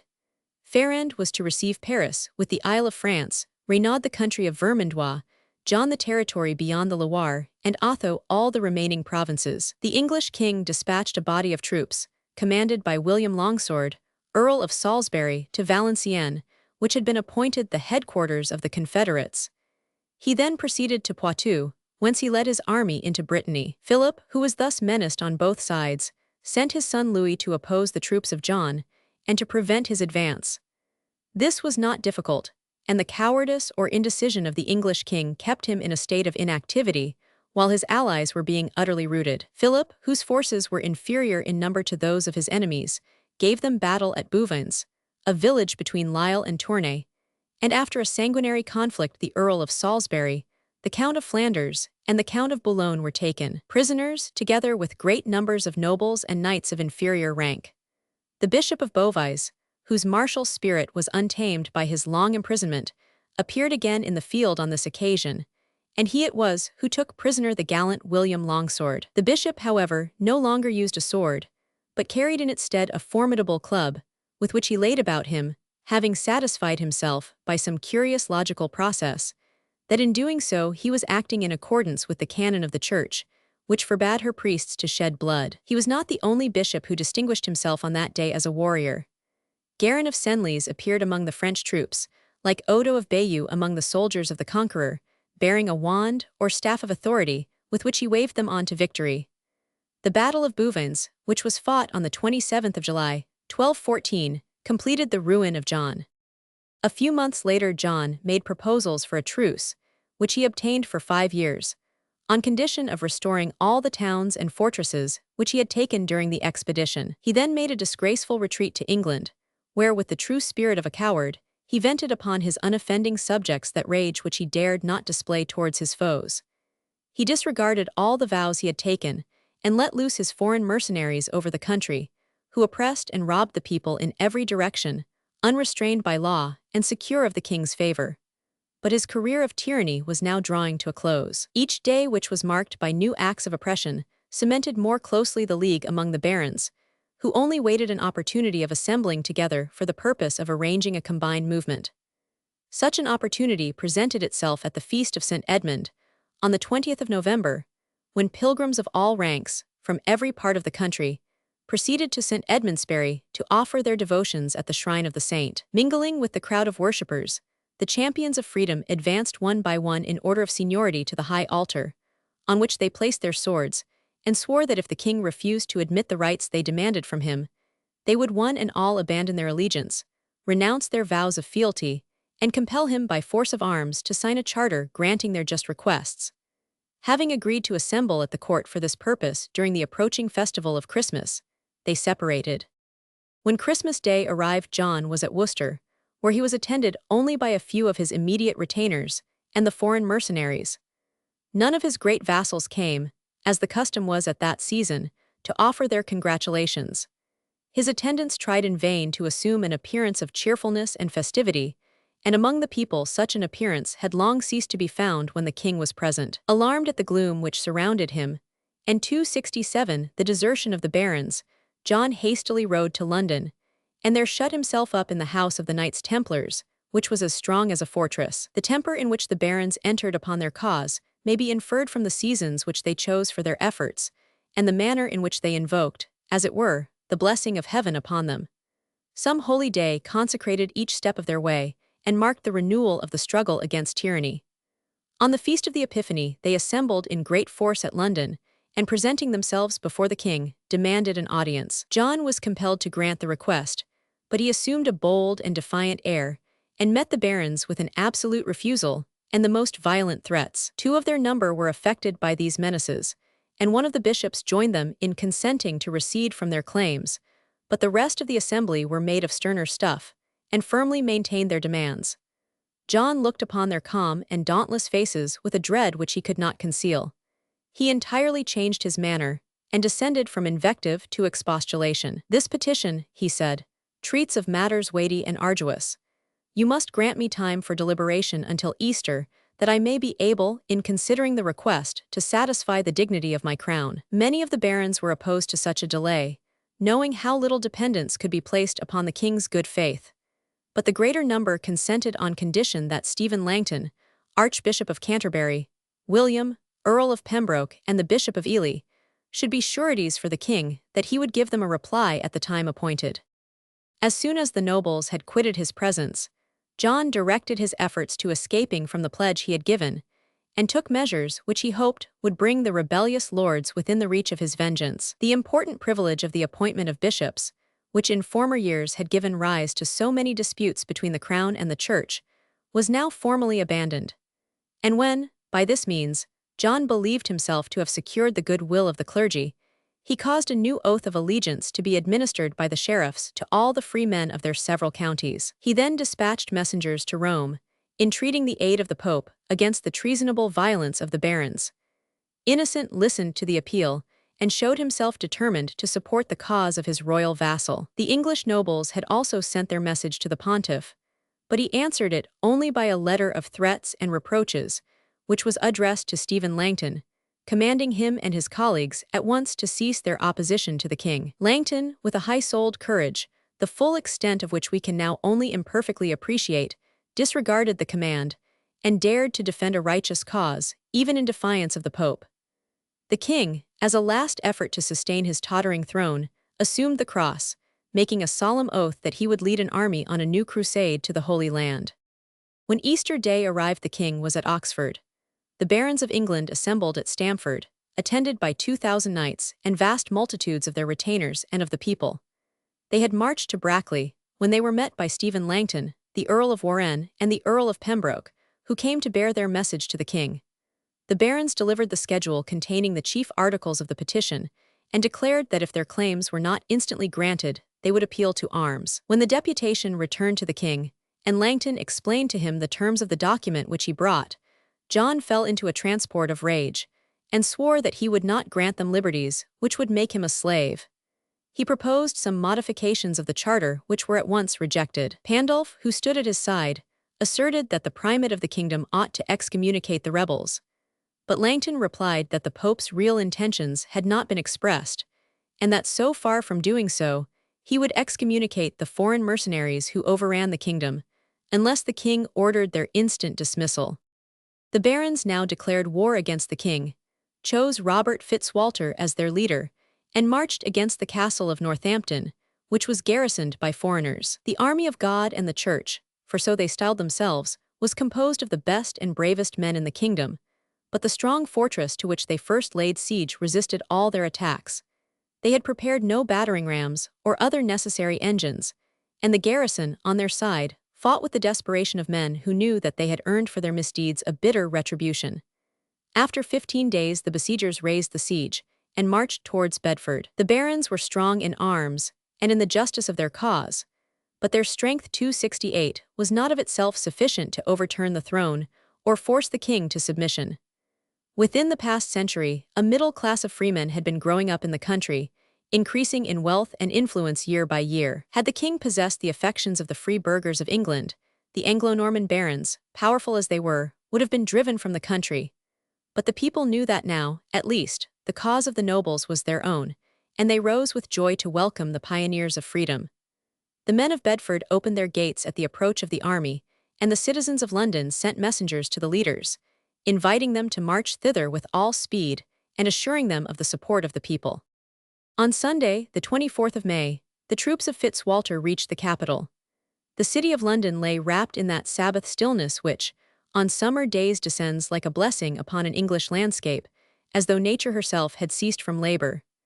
The gates were open, and the music of the church bells floated softly through the air as the army of God approached the walls. They passed through the streets in perfect order and profound silence, a mean well suited to convey to all who saw them a conviction of the solemn nature of the duty they came to perform, and of the calm determination with which they would pursue their object. On the following day, the barons issued a proclamation to all the nobles and knights of the kingdom who had remained neutral, calling upon them to join the national standard, unless they wished to be treated as enemies of their country. This proclamation aroused the slumbering patriotism of those who received it. The baron, with his troop of men-at-arms, and the knight, whose only property was his horse and his sword, alike hastened to London. In the words of the old chroniclers, there is no need to name the men who composed the army of God and the Church. They were the whole nobility of England. Such a demonstration as this might have made a much braver monarch than John Lackland turn white with fear. Only a very few knights from among his numerous courtiers remained at his side, and these were hardly retained in their allegiance by a mingling of lavish promises and threats. The terror of the king now conquered his rage. Once more he assumed an affable demeanor, and with a sickly smile he told the Earl of Pembroke that the barons had done well, and that, for the sake of peace and the exaltation of his reign, he was ready to grant the liberties they demanded. From Odiham in Hampshire, where John was then staying, the Earl of Pembroke carried this message to his friends, and informed them that the king only desired them to name a day and place of meeting. The barons replied, "Let the day be the 15th of June, the place Runnymede." The scene thus chosen was well suited to the occasion. No narrow walls of wood or stone, which in succeeding years should crumble into dust and leave no trace, bore witness to the solemn act, whose effects were destined to extend to remotest ages. The victory of freedom was gained under the free sky, the dome of the universal temple of God. On the appointed day, the king quitted Windsor Castle and proceeded to the green meadow which was called by the Saxon name of Runnymede, situated on the banks of the Thames between Staines and Windsor. He was attended by Pandulf Almeric, the Grand Master of the Templars, the Earl of Pembroke, together with 8 bishops and 13 other men of rank. But of these, though they stood at his side, few really adhered to the tyrant, or were prepared to give him any advice contrary to the wishes of the people. On the other side stood the barons of the kingdom, attended by a vast multitude, representing all other classes of the population. So completely was the arrogance of the king subdued, so hopeless appeared all resistance, that with scarcely a word of remonstrance, John gave his assent to the document which, as the foundation of the liberties of England, is known to us by the name of Magna Charta, the Great Charter. John refusing his assent to the Articles of the Barons, CP 267. See larger version. To the Englishman of modern times, the event of that day bears a deep and solemn interest, far surpassing that of battles or of conquests. He is surrounded now by many of the blessings which freedom gives to all who live beneath her sway. Under her warm smile civilization grows and flourishes, knowledge sheds around her calm, undying light, wrong is redressed by free opinion, and man, with brow erect, throws off the tyranny of man. In the green meadow by the Thames was sown the seed which bears such fruits as these.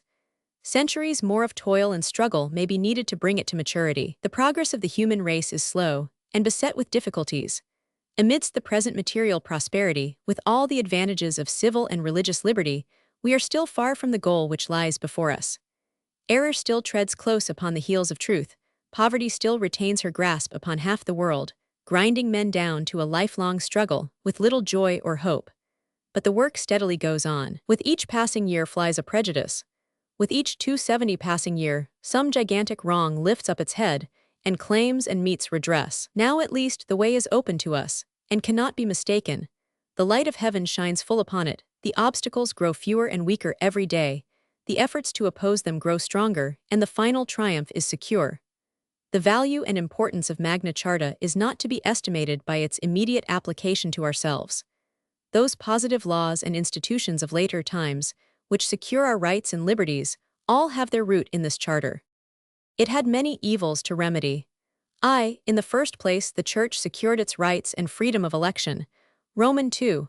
Then came provisions against the royal exactions from the tenants. During the reigns of the successors of the conqueror, the king had exercised the power of exacting arbitrary payments from his subjects under the name of reliefs, of farming out the estates of his wards to the highest bidder, of marrying the heir during his minority, heiresses at any age above 14, and widows if they held estates of the crown, giving their hands to whom he pleased. In the reign of John, the exercise of the laws was a matter of common bargain and sale. Bribes, or as they were called, fines were received for the king's help against adverse suitors, for perversion of justice or delay in its administration. Sometimes it would happen that bribes were given by both parties, in which case it may be supposed that the highest bidder would gain the day, the money of those who lost being returned to them. The charters which had been granted by Henry I, Stephen, and Henry Roman II had little effect on this state of things, and were, in fact, repeatedly violated both by themselves and their successors. By the provisions of Magna Charta, reliefs were limited to a moderate sum, computed according to the rank of the tenant, the wrong and waste committed by the guardians in chivalry restrained, the disparagement in matrimony of female wards was forbidden, and widows were secured from being forcibly disposed of in marriage. Roman 3. Arbitrary taxation was provided against by the provision that scutage and aids were henceforward to be granted by the Great Council of the kingdom, except in the cases of the deliverance of the king from prison, the knightage of his eldest son, and the marriage of his eldest daughter. The elements of the Great Council are also described, and their character will appear from these pages. Roman 4. The franchises of the City of London and of all towns and boroughs were declared inviolate. The ports were freely thrown open to foreign merchants, and they were permitted to come and go as they pleased. Roman 6.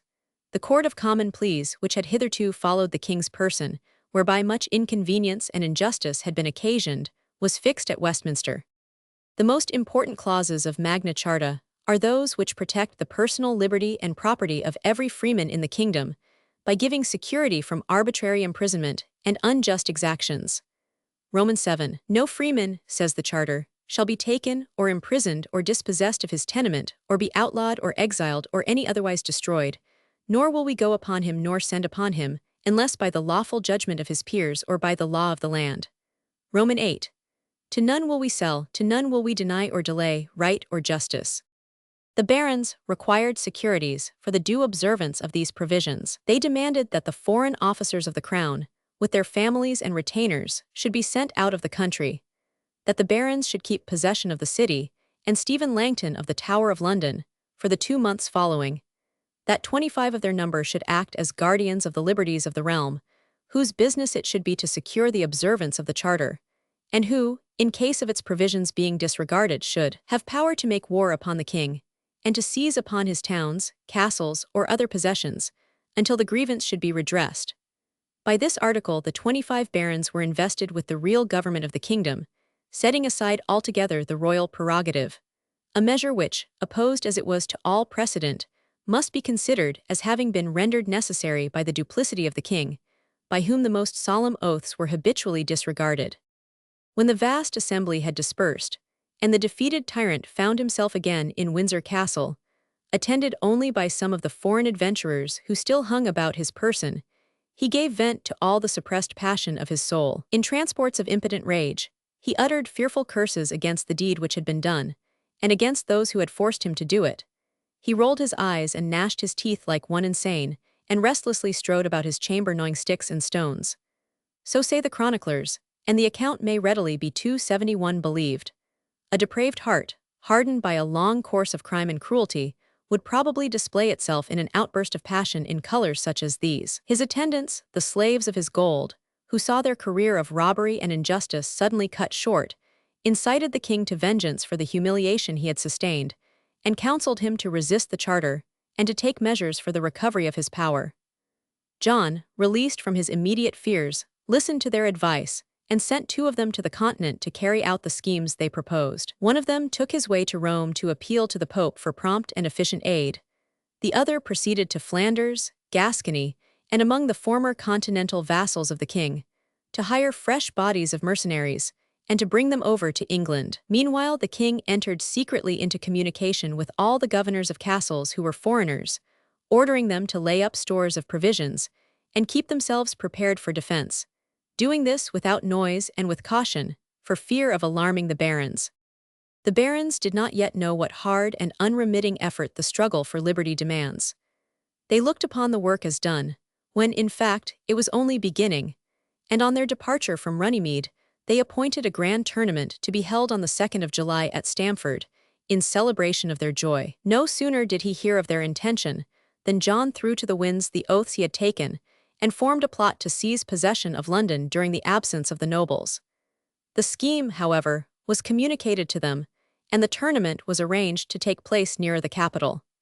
The king now proceeded to Winchester, when some deputies from the barons presently demanded an interview with him. They required an explanation of the line of conduct, ambiguous, if not treacherous, which he had adopted since the signing of the charter.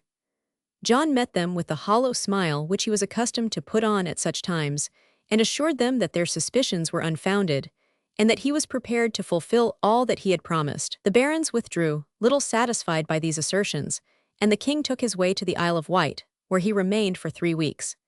Here he refused all companionship but that of the fishermen and sailors of the place, whose manners he adopted, with the view of making himself popular among them.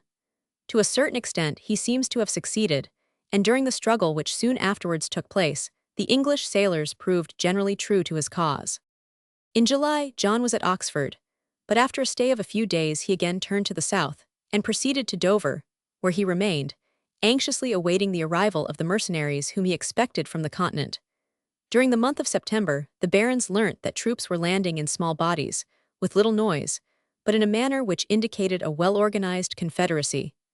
William d'Albini was then sent with a picked force of men-at-arms to seize upon the royal castle at Rochester. Having done so, he found it extremely ill-furnished with stores or means of defense, and in this condition it was besieged by John, who had quitted Dover with an army from various parts of the continent. Each day brought new reinforcements across the Channel, and their numbers so greatly increased that when the barons quitted London to the relief of Rochester, they were compelled to turn back before the superior force opposed to them. It seemed as though the elements themselves could alone check this invasion of banditti. A certain Hugh de Boves, one of their leaders, had embarked from Calais with a vast force of his irregular troops, when a storm arose, against which the unskillful mariners were quite helpless, and the whole of the ships with those on board were destroyed. John heard of this loss with another burst of rage, but he still pressed on the siege of Rochester, and succeeded in preventing all succor from reaching it. D'Albini maintained the defense for 8 weeks with unshaken determination, and it was not until the outer wall of the castle had been beaten down, and the garrison reduced to the last extremity by famine, that he threw open the gates. John immediately ordered the brave commander to be hanged with all his men, but Peter de Mauley, the leader of one of the foreign bands, opposed this command, because he feared the acts of retaliation which it would certainly provoke on the part of the English. The tyrant, shorn of his power on all sides, was compelled to submit his barbarous will to the decision of the foreign chief. The prisoners of inferior rank were butchered by the king's orders, but the knights were spared, and were sent for imprisonment to the strong castles of Corfe and Nottingham.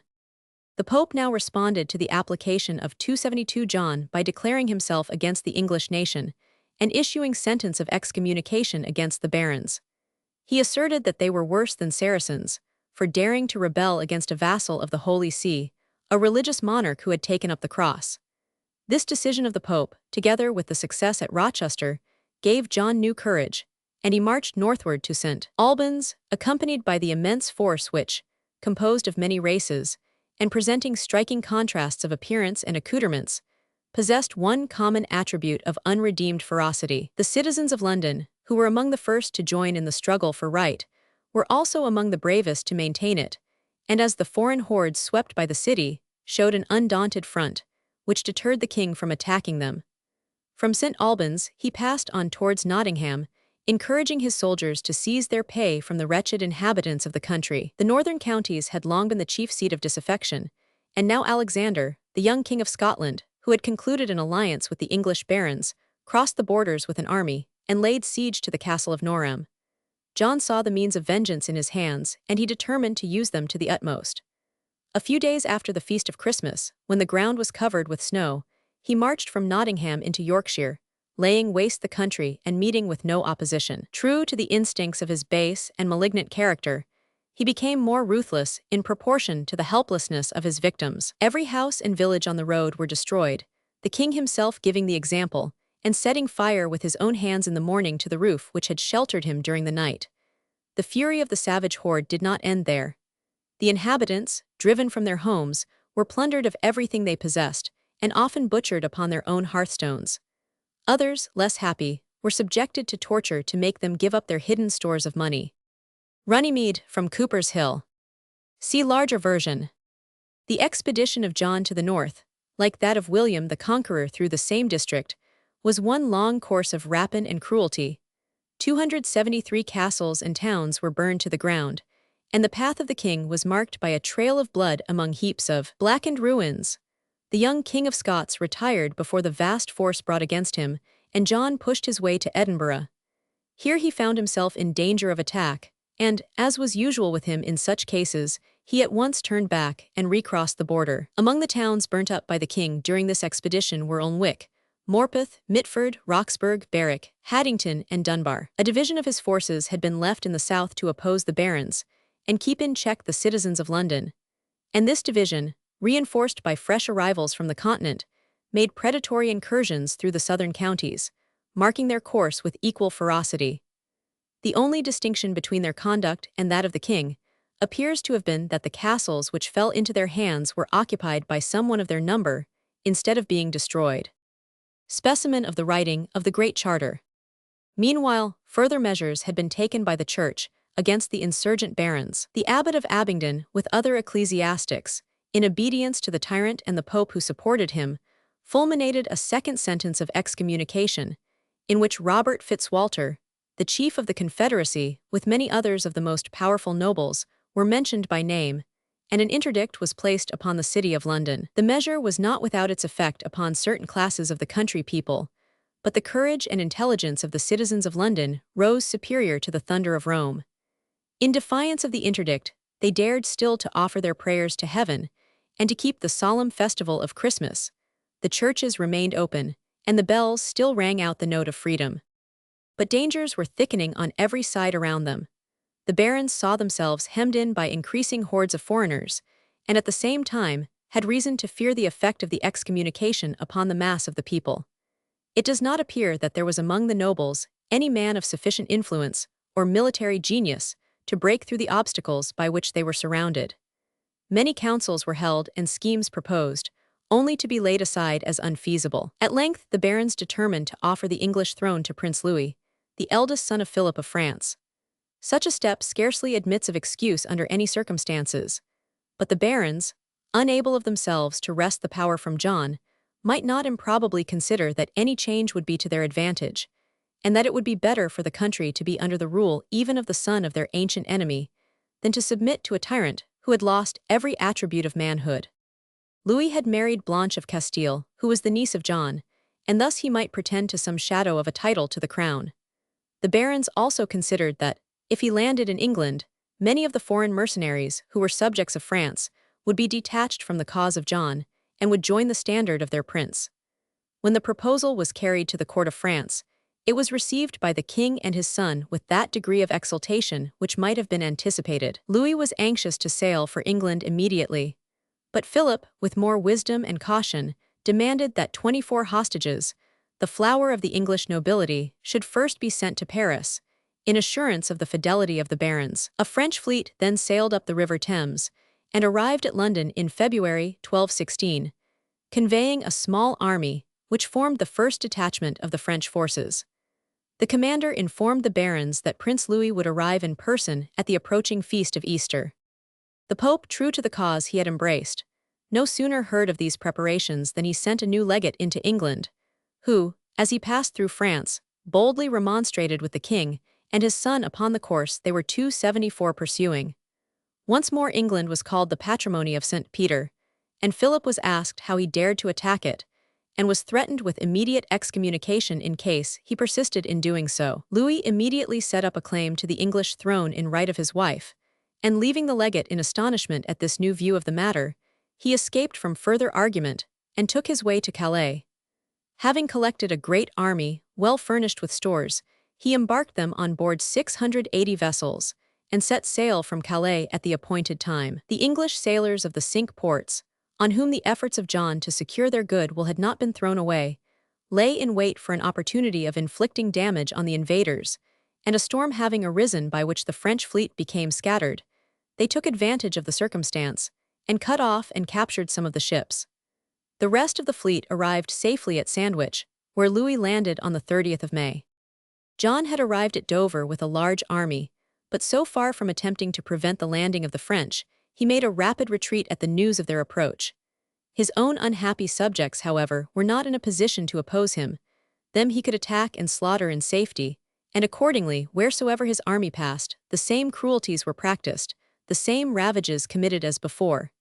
He went to Guildford, whence he proceeded to Bristol by way of Winchester. Meanwhile, Louis led his forces to Rochester Castle, which he besieged and captured, and then passed on to London.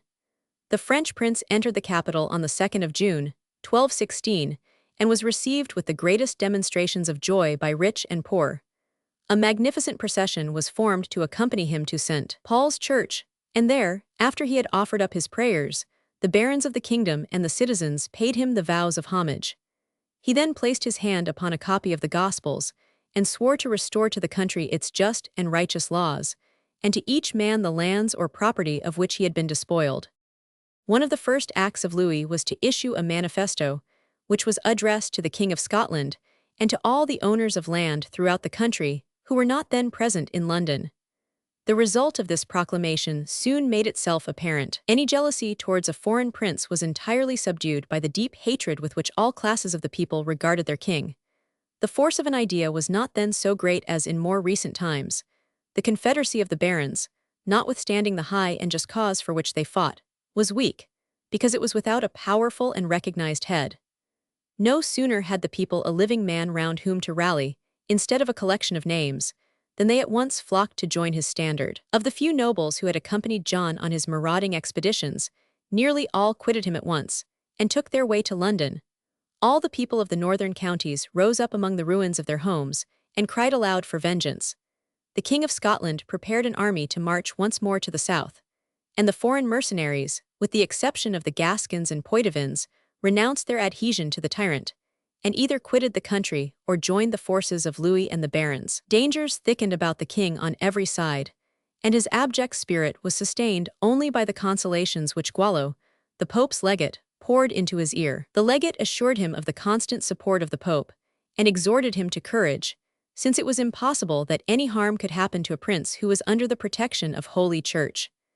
But now the news arrived that Pope Innocent, whose efforts alone had sustained the tyrant in his power, was dead, and a considerable time elapsed before his successor was appointed.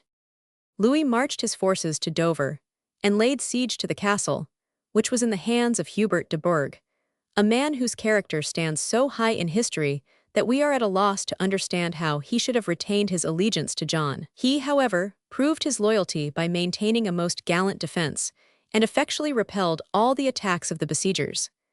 Mention is made of a formidable engine of war, called a malvoisin, or bad neighbor, which was sent by Philip to be used by his son at the siege of Dover. Neither this engine nor the bravery of the attacking troops availed anything against the strong walls of the castle and the obstinate defense of the garrison, and after a siege which lasted several weeks, Louis was compelled to desist from the attack, and he determined to reduce the place by famine.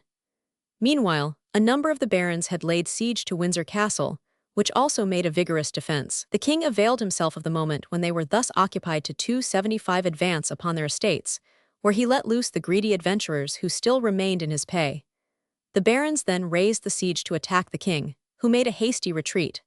Having succeeded in eluding their pursuit, he reached the town of Stamford. The barons made no attempt to molest him there, but turned and took their way to Dover, where they joined the forces of Louis. Dover Castle still held out, and the prince pertinaciously maintained his position before it, thus losing 3 months of valuable time, which, had it been well employed, would doubtless have placed him in possession of the throne.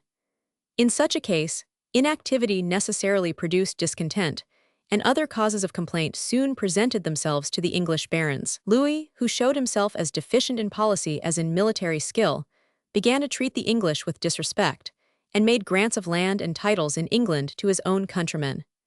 At the same time an event occurred, or was believed to have occurred, and in either case the result was the same, which was calculated to destroy at once the bonds of alliance which existed between the barons and the French prince. One of the followers of Louis, named the Viscount de Melun, being seized with illness at London, and finding himself at the point of death, earnestly desired to see those English nobles who remained in the city. When they approached his bedside, he informed them that the prince, with 16 of his principal barons, had sworn that when the kingdom should be conquered and Louis crowned, all the English who had joined his standard should be banished forever, as traitors not to be trusted, and their offspring exterminated or reduced to poverty. "Doubt not my words," de Melun said, with his dying breath. "I, who lie here about to die, was one of the conspirators." Whether this extraordinary scene did or did not take place, the report greatly increased the discontent among the barons. Several of them quitted the standard of Louis, and those who remained appear to have done so merely as the alternative of again tendering their support to John. While such was the condition of affairs in the French camp, it is evident that there was nothing to oppose the king in his lawless course of vengeance. He advanced with his troops to Lincoln, and having made himself master of the town, he established his headquarters there, and rallied around him fugitive bands of his mercenaries. His chief support was derived from the adherents of the seamen of the country, who appear to have remained firm in their resistance to the French invasion. Many ships laden with stores on their way from the continent were captured by them, and thus the army of Louis found itself frequently deprived of supplies. In the month of October, the king set out on another predatory excursion, which was destined to be his last. Leaving Lincoln, he passed through the district of Croyland, burning up the farmhouses attached to the abbey of that name. Then, proceeding eastward, he went to Lynn and Wisbech, whence he reached the Cross Keys, a place on the south side of the Wash. At low water the sands of this estuary are dry, so as to admit of a passage across for horses and vehicles, but it is liable to a sudden influx of the tide. For some reason which does not very clearly appear, John determined to cross the Wash at the Cross Keys, and in doing so he narrowly escaped the fate of Pharaoh. When his troops had nearly reached the opposite shore, they heard the roar of the rising tide. The king, alarmed, hastened his steps, and succeeded in reaching dry ground. But on looking back, he saw all the carriages and sumpter horses which carried his stores and treasure overwhelmed by the waters.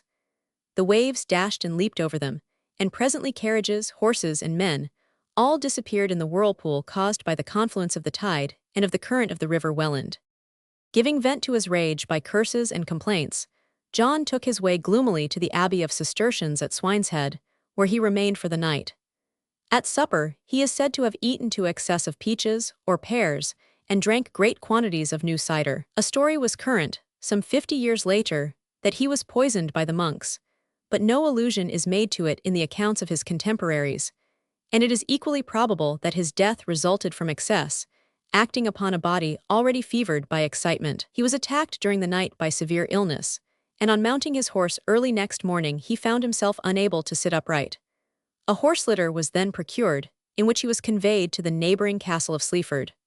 A burning fever, attended with acute pains, had seized upon him, and it was with great difficulty that, on the following day, he was carried to the castle of Newark-on-the-Trent. The shadow of coming death now appeared upon his face, and he desired that a confessor might be sent for. The Abbey of Croxton was not far distant, and on 276 receiving the message, the abbot attended to witness the last moments of the king, and to offer him such consolation as he had to bestow.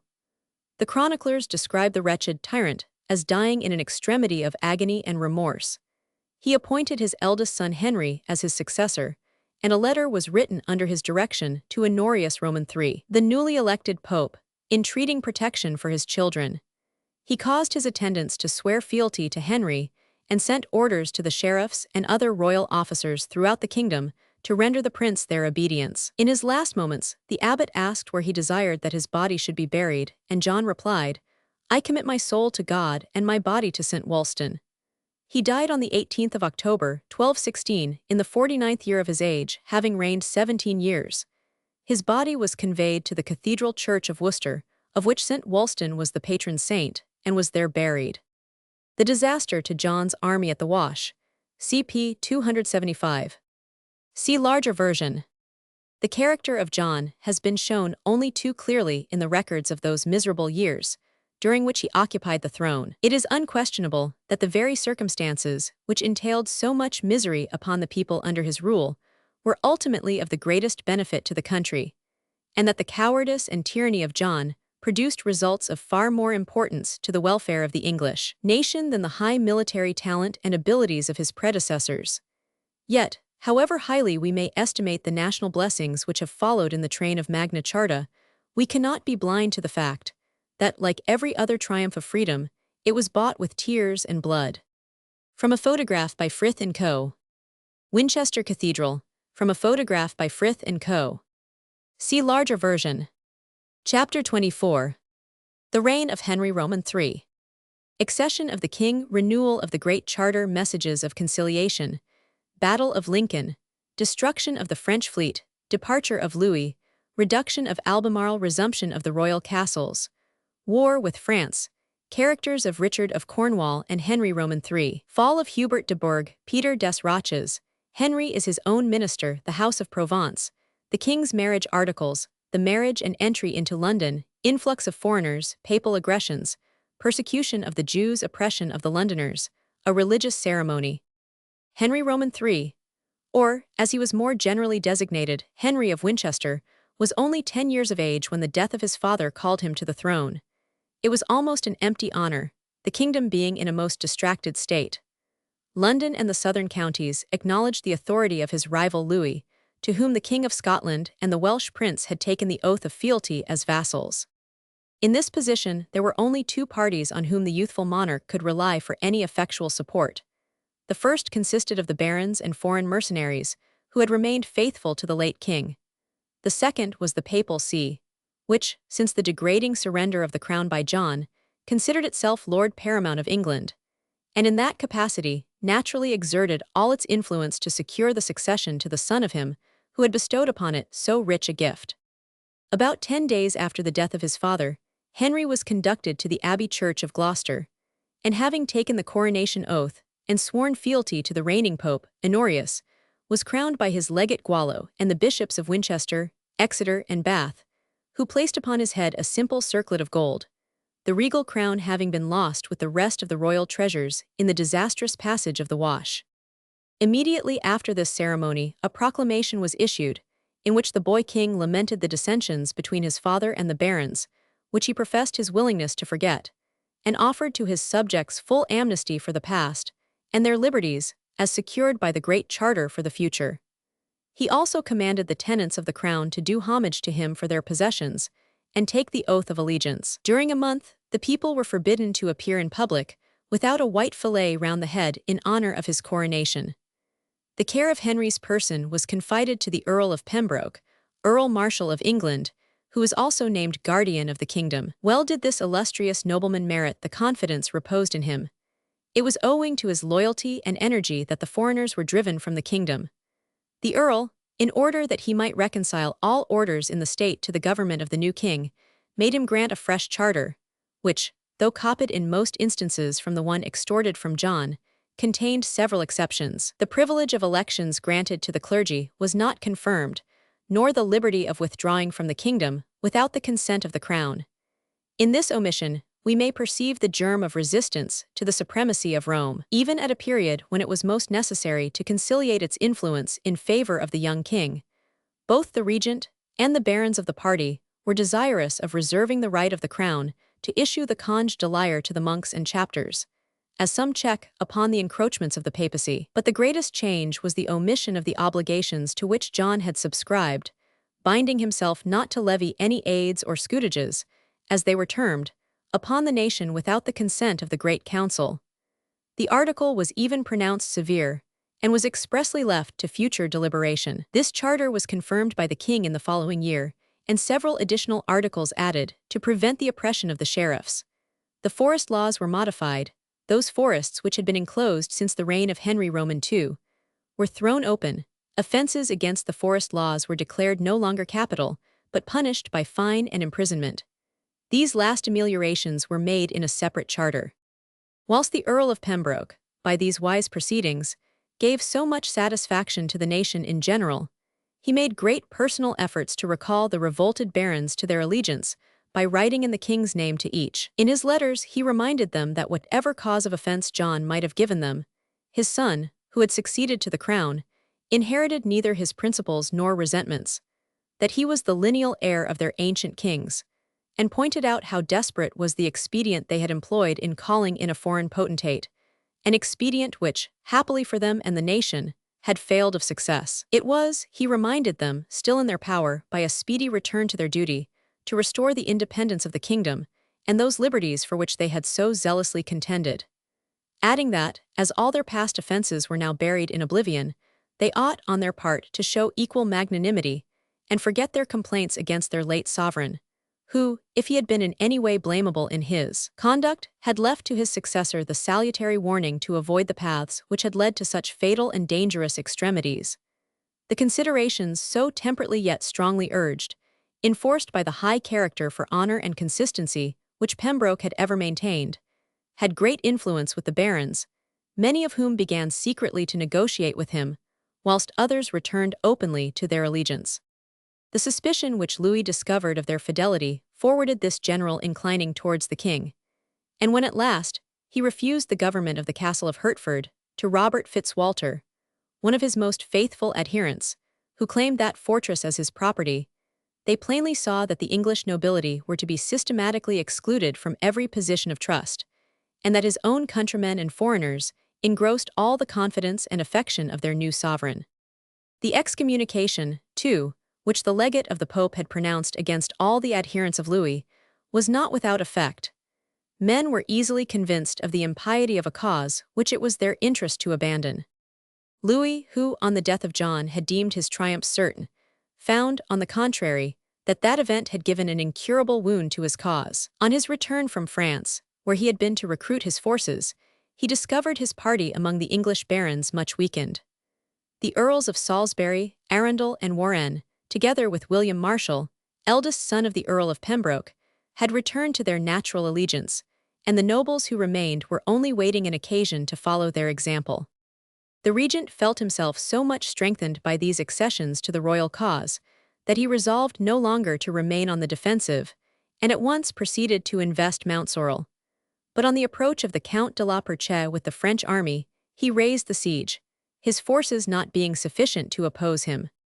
Elated with this success, the Count marched to Lincoln, and being admitted within the walls, proceeded at once to attack the castle, which he soon reduced to great extremity. Fully sensible of the importance of relieving the place, the gallant Pembroke summoned all his forces from every quarter of the kingdom which owned the authority of Henry, and with such alacrity were his orders obeyed, that in a short time he marched upon Lincoln with an army superior in numbers to the French, who, in their turn, shut themselves within the walls.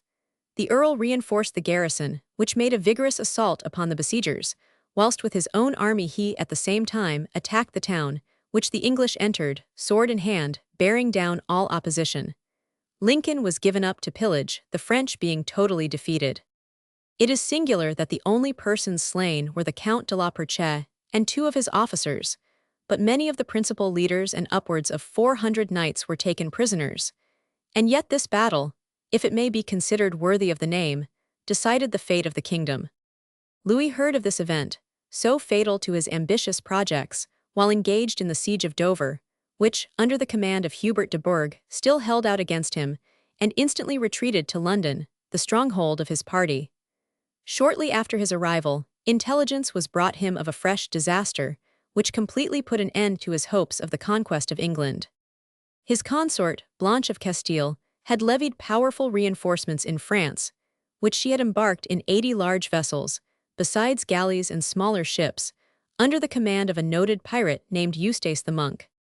To meet this formidable danger, Hubert de Burgh, the justiciary, collected 40 sail from the Cinque Ports, and set out to sea to meet the enemy. So inferior was his force that several knights refused to follow him, alleging as a reason, or rather an excuse for their cowardice, that they were unacquainted with naval warfare, and bound only to fight on land by the tenure of their lands. It was on this occasion that Hubert executed one of those extraordinary feats which only true genius can conceive. On coming in sight of the French fleet, he commanded his own ships to sail past them, as if he intended to surprise Calais. The enemy saw him pass them with shouts of derision. To their astonishment, however, the English fleet suddenly tacked, and with the wind in their favor, bore down upon them in a line on the rear. The battle began with volleys of arrows, which most probably did little execution on either side. It was when they came in close contact that the superiority of the British sailors was shown. With chains and hooks they lashed their vessels to those of the enemy, then scattered clouds of quicklime in the air, which the wind carried in the eyes of the French, half blinding them, and rendered their ships unmanageable by cutting the rigging with their axes. The struggle was not a long one. The French, unused to this desperate mode of fighting, made but a feeble resistance, and of their immense fleet 15 vessels only escaped, the rest being either sunken or taken. After this signal triumph, the barons who still adhered to the cause of Louis hastened to make their peace, in order to prevent the attainders which longer resistance might have brought upon them. And the French prince, seeing that his affairs were desperate, began to feel anxious for the safety of his person, and most desirous of withdrawing from a contest where everything wore a hostile aspect to him. He concluded a treaty with the Earl of Pembroke, by which he promised to quit the kingdom, merely stipulating for an indemnity to the adherents who remained faithful to him, a restitution of their honors and fortunes, as well as the enjoyment of those liberties which had been granted in the late charter to the rest of the nation. Thus, owing to the great prudence and loyalty of the regent, was ended a civil war which at one time threatened to subjugate England to a foreign yoke. After the expulsion of the French, the prudence and equity of the Protector's subsequent conduct contributed to cure entirely those wounds which had been made by intestine discord. He received the rebellious barons into favor, observed strictly the terms of peace which he had granted them, restored them to their possessions, and endeavored, by an equal behavior, to bury all past animosities in perpetual oblivion. The clergy alone, who had adhered to Louis, were sufferers in this revolution, as they had rebelled against their spiritual sovereign, by disregarding the interdict and excommunication. It was not in 280 Pembroke's power to make any stipulations in their favor, and Gualo, the legate, prepared to take vengeance on them for their disobedience. Many of them were deposed, many suspended, some banished, and all who escaped punishment made atonement for their offense by paying large sums to the legate, who amassed an immense treasure by this expedient. The Earl of Pembroke died in 1219, soon after the pacification which had been secured by his wisdom and valor, and he was succeeded in the government by Peter des Roches, Bishop of Winchester, and Hubert de Burgh, the justiciary. The counsels of the latter were chiefly followed, and had he possessed equal authority in the kingdom with Pembroke, he seemed to be in every way worthy of filling the place of that virtuous nobleman. But the licentious and powerful barons, who had once broken the reins of subjection to their prince, and had obtained by violence an enlargement of their liberties and independence, could ill be restrained by laws under a minority, and the people, no less than the king, suffered from their outrages and disorders. They retained by force the royal castles, which they had seized during the past convulsions, or which had been committed to their custody by the Protector. They usurped the king's domains, they oppressed their vassals, they infested their weaker neighbors, they invited all disorderly people to enter in their retinue, and to live upon their lands, and they gave them protection in all their robberies and extortions. No one was more infamous for these violent and illegal practices than the Earl of Albemarle, who, though he had early returned to his duty, and had been serviceable in expelling the French, augmented to the utmost the general disorder, and committed outrages in all the counties of the north. In order to reduce him to obedience, Hubert seized an opportunity of getting possession of Rockingham Castle, which Albemarle had garrisoned with his licentious retinue. But this nobleman, instead of submitting, entered into a secret confederacy with Fawkes de Breute and other barons, fortified the castle of Beham for his defense, and made himself master of that of Fotheringay. Pandulf, who had been reappointed legate, showed great activity in the suppression of this rebellion. With the consent of 11 bishops, he pronounced sentence of excommunication against Albemarle and his adherents. An army was levied. A scutage of 10 shillings, a knight's fee, was imposed on all the military tenants. Albemarle's adherents, terrified by the vigor of these proceedings, gradually deserted him, and he himself was reduced to sue for mercy. But such was his influence, and the unsettled state of the nation, that he not only received a free pardon but was restored to his whole estate. Shortly afterwards, 1221, Stephen Langton obtained the recall of Pandulf to Rome, and for 8 years Hubert de Burgh was at the head of affairs. The state of weakness into which the crown had fallen made it imperative for the ministers to use every exertion for the preservation of what remained of the royal prerogative, as well as to ensure the public liberties. Hubert applied to the Pope, the Lord Paramount of England, to issue a bull by which Henry was declared of age and entitled to govern. It was granted, and the justiciary resigned into the hands of the youthful sovereign the important fortresses of the Tower of London and Dover Castle, which had been committed to his custody, and at the same time called upon those barons who held similar trusts to imitate his example. The nobles refused compliance, and the Earls of Chester and Albemarle, John de Lacy, Brian de Lisle, and William de Caudle even entered into a conspiracy to surprise London, and assembled in arms at Waltham with that purpose. But finding the king prepared to meet them, they at last desisted from their intention. When summoned to appear at court to answer for their conduct, the rebels appeared, and not only confessed their design, but told Henry that, though they had no bad intentions against his person, they were determined to remove the justiciary, Hubert de Burgh, from his office. A second time they met in arms at Leicester with the same intention, but the primate and bishops, finding everything tending towards civil war, interposed their authority and menaced them with excommunication if they persisted in detaining the king's castles. This threat prevailed, and most of the fortresses were surrendered. The barons complained bitterly that the justiciary's castle was soon afterwards restored to him, whilst their castles were retained. De Burgh seized the opportunity to ruin Fawkes de Breut. Accused of laying hands on one of the Lords Justices, he was besieged and taken prisoner at Bedford, and condemned to perpetual exile, 1224. Defeat of French fleet in English Channel. See larger version. Notwithstanding the disturbed state of his kingdom, Henry found himself obliged to carry on war against France, and for this purpose employed the subsidy of a 15th which had been 282 granted him. His former rival, now king of that country under the title of Louis Roman VIII, instead of complying with Henry's claim for Normandy, which he had promised to restore, entered Poitou, took La Rochelle after an obstinate siege, and seemed determined to expel the English from such provinces as remained to them in France. The king sent over his uncle, the Earl of Salisbury, and his brother, Prince Richard, whom he had created Earl of Cornwall. They succeeded in arresting the progress of Louis and retained the Gascon vassals in their allegiance, but no great action was fought on either side. Poitou, however, remained French. The Earl of Cornwall, after remaining 2 years in Guienne, returned to England. This prince was nowise turbulent or factious in his disposition. His ruling passion was to amass money, in which he succeeded so well as to become the richest person in Christendom. Yet his attention to gain threw him sometimes into acts of violence, and gave great trouble to the government. There was a manor which had formerly belonged to the earldom of Cornwall, but had been granted to Waleran de Ties before Richard had been invested with that dignity, and while the earldom remained in the crown. Richard claimed this manor, and expelled the proprietor by force. Waleran complained. The king ordered his brother to do justice to the man, and restore him to his rights. The earl said that he would not submit to these orders till the cause should be decided against him by the judgment of his peers. Henry replied that it was first necessary to reinstate Waleran in possession before the cause could be tried, and reiterated his orders to the earl.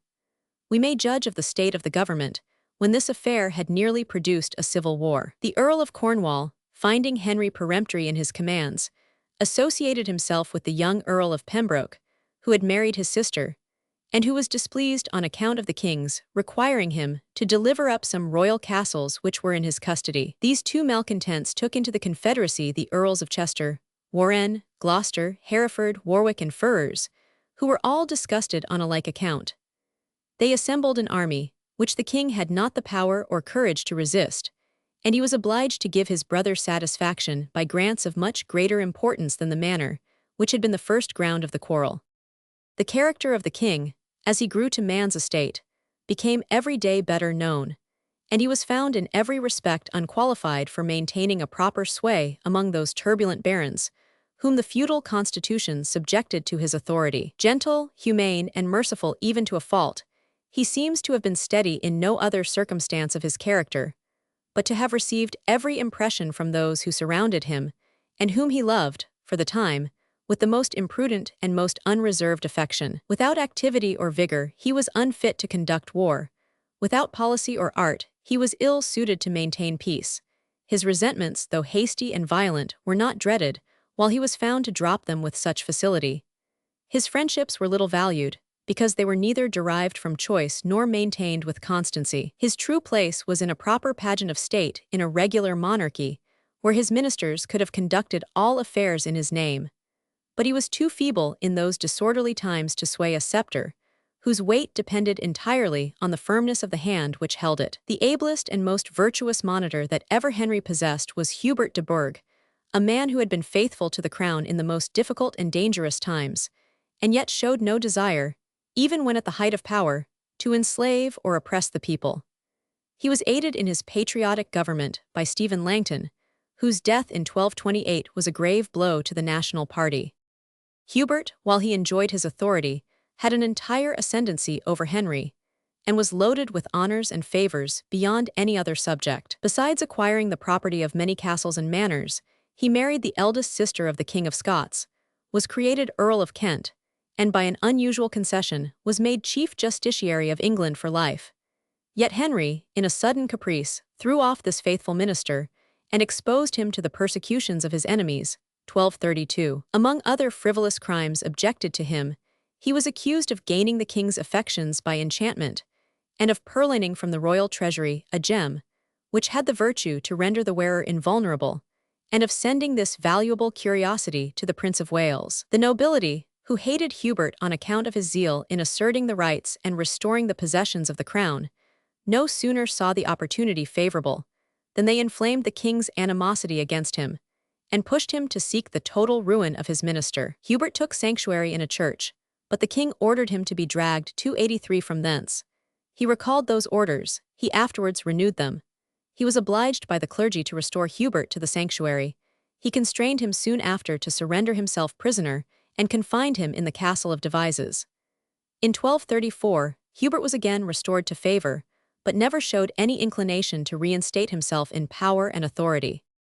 Hubert's successor in the government of the kingdom, and the favor of the king, was his rival, Peter des Roches, Bishop of Winchester, a Poitevin by birth, a prelate who had been greatly favored by John, and was no less distinguished by his arbitrary principles than by his great courage and abilities. He had been nominated Justiciary and Regent of England by King John, during an expedition which that monarch made into France, and there is little doubt that his illegal and oppressive administration was one of the causes of that combination amongst the barons, which finally extorted from the crown the Great Charter, and laid the foundation of the English Constitution. Henry, though incapable, from the weakness of his character, of pursuing the same violent course as his father had done, inherited all his arbitrary principles, and, by the advice of his new minister, invited over to England a great number of Poitevins and other foreigners, upon whom he conferred offices of considerable trust, as a means of counterbalancing the power of his nobility. Every post was confided to these strangers, who exhausted the revenues of the crown and invaded the rights of the people, till their insolence, which was even more offensive than their power, drew on them the hatred and envy of all classes of men throughout the kingdom. In this crisis, the barons acted in a manner worthy of the descendants of those who had wrung the charter of English freedom from the hands of the tyrant John. Their first act of open opposition to this odious ministry was to withdraw in a body from court, under pretense that they were exposed to danger from the machinations of these foreigners. When again summoned to attend, they demanded that the king should dismiss them. Otherwise, they boldly declared, they would drive both him and them out of the kingdom, and place the crown upon the head of one more worthy to wear it. And when at last they attended an assembly at Westminster, it was so well attended that they seemed in a condition to prescribe laws both to the king and minister. Peter des Roches had, however, in the meantime found means of sowing dissension amongst them, and succeeded in bringing over to his party the Earls of Cornwall, Lincoln, and Chester. The patriot barons were disconcerted in their measures. Doubt crept in amongst them.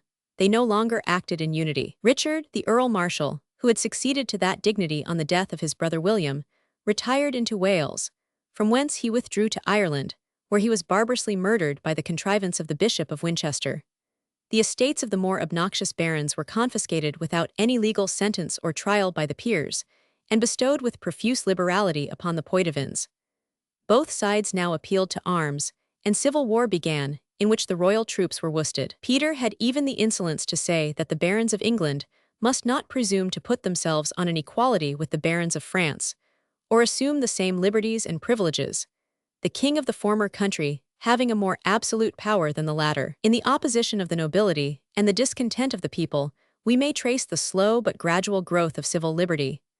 True, the struggle for absolute power was frequently renewed, and sometimes with success, but that success was only temporary.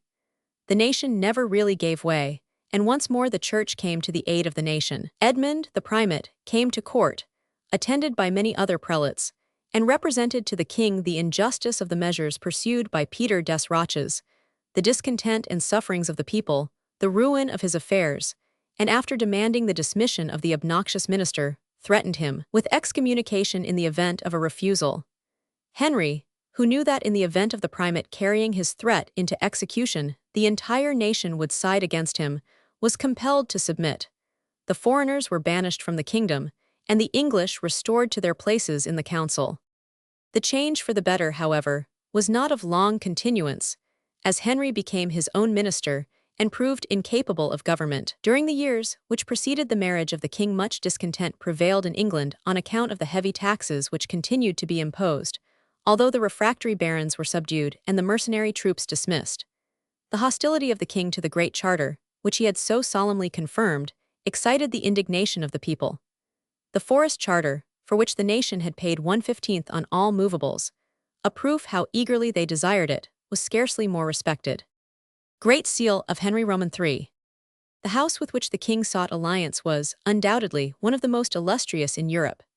Its remote ancestors were the Counts of Barcelona, but it was by Raymond Berenger, the first count, or as he is sometimes called, King of Provence, that the foundation of its greatness was laid.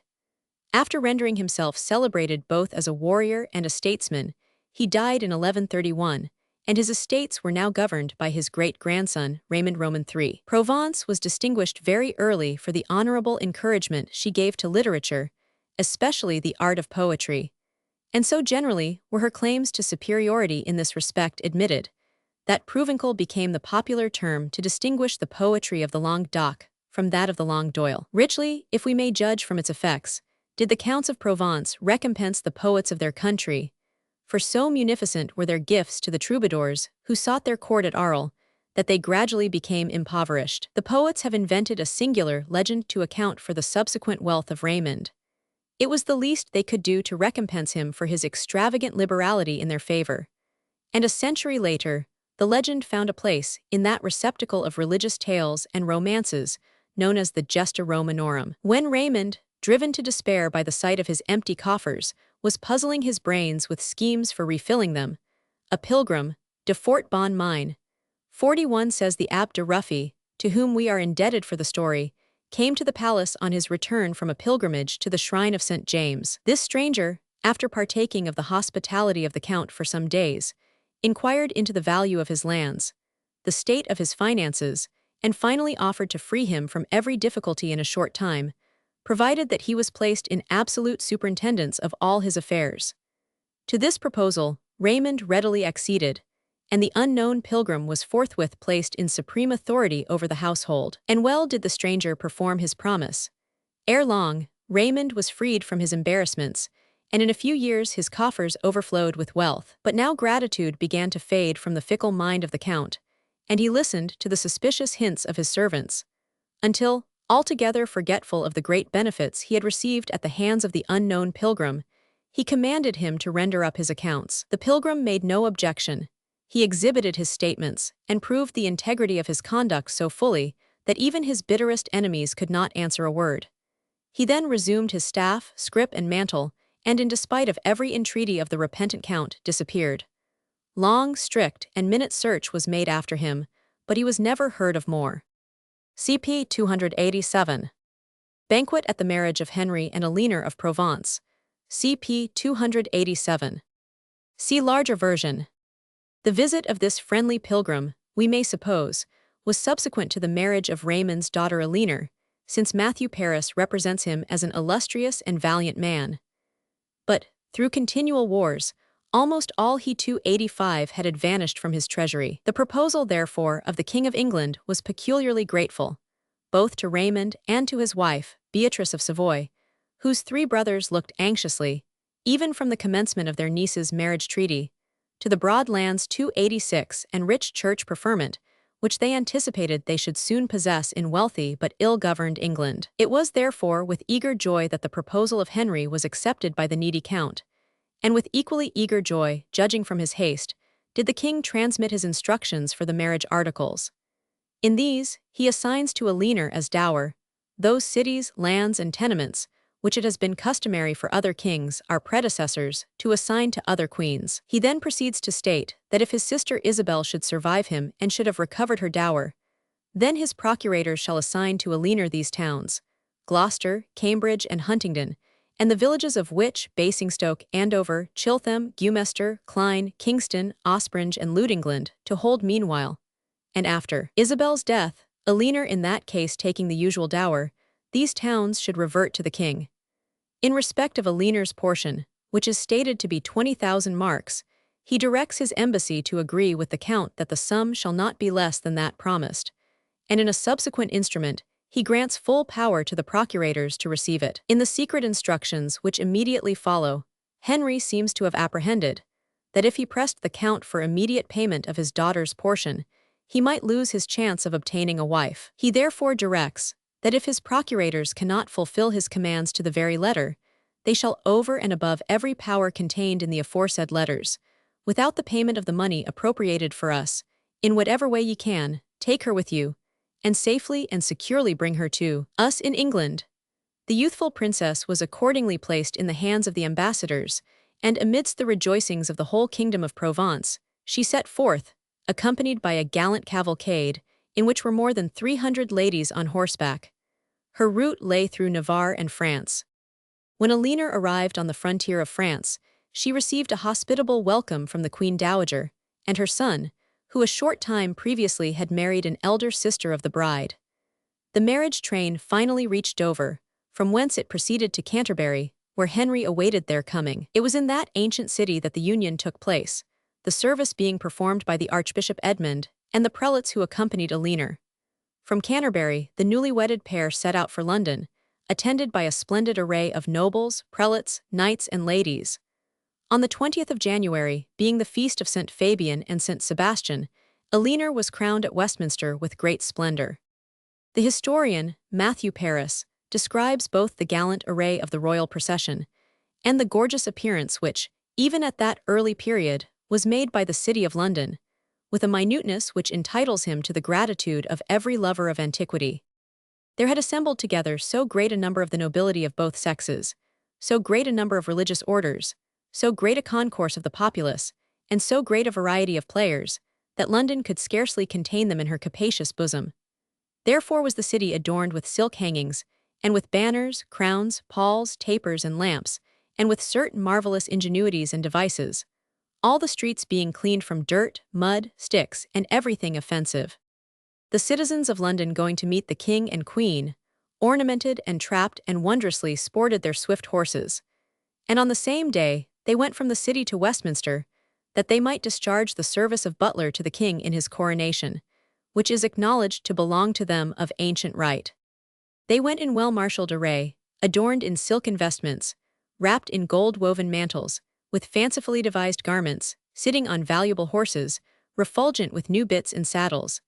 And they bore 360 gold and silver cups, the king's trumpeters going before and sounding their trumpets, so that so wonderful a novelty produced a laudable astonishment in the spectators. The worthy monk of St. Albans dilates with great gusto upon the splendor of the feast, and the order of the service of the different vassals of the crown, many of whom are called upon at a coronation to perform certain peculiar services down to the present day. He also remarks, with great complacency, that the abbot of his own convent took precedence of every other abbot in England at the dinner. The following further, and probably more accurate account, is extracted from the city records, which are deeply interesting, as offering the earliest account of the ceremonies used at the coronation of a queen consort of England.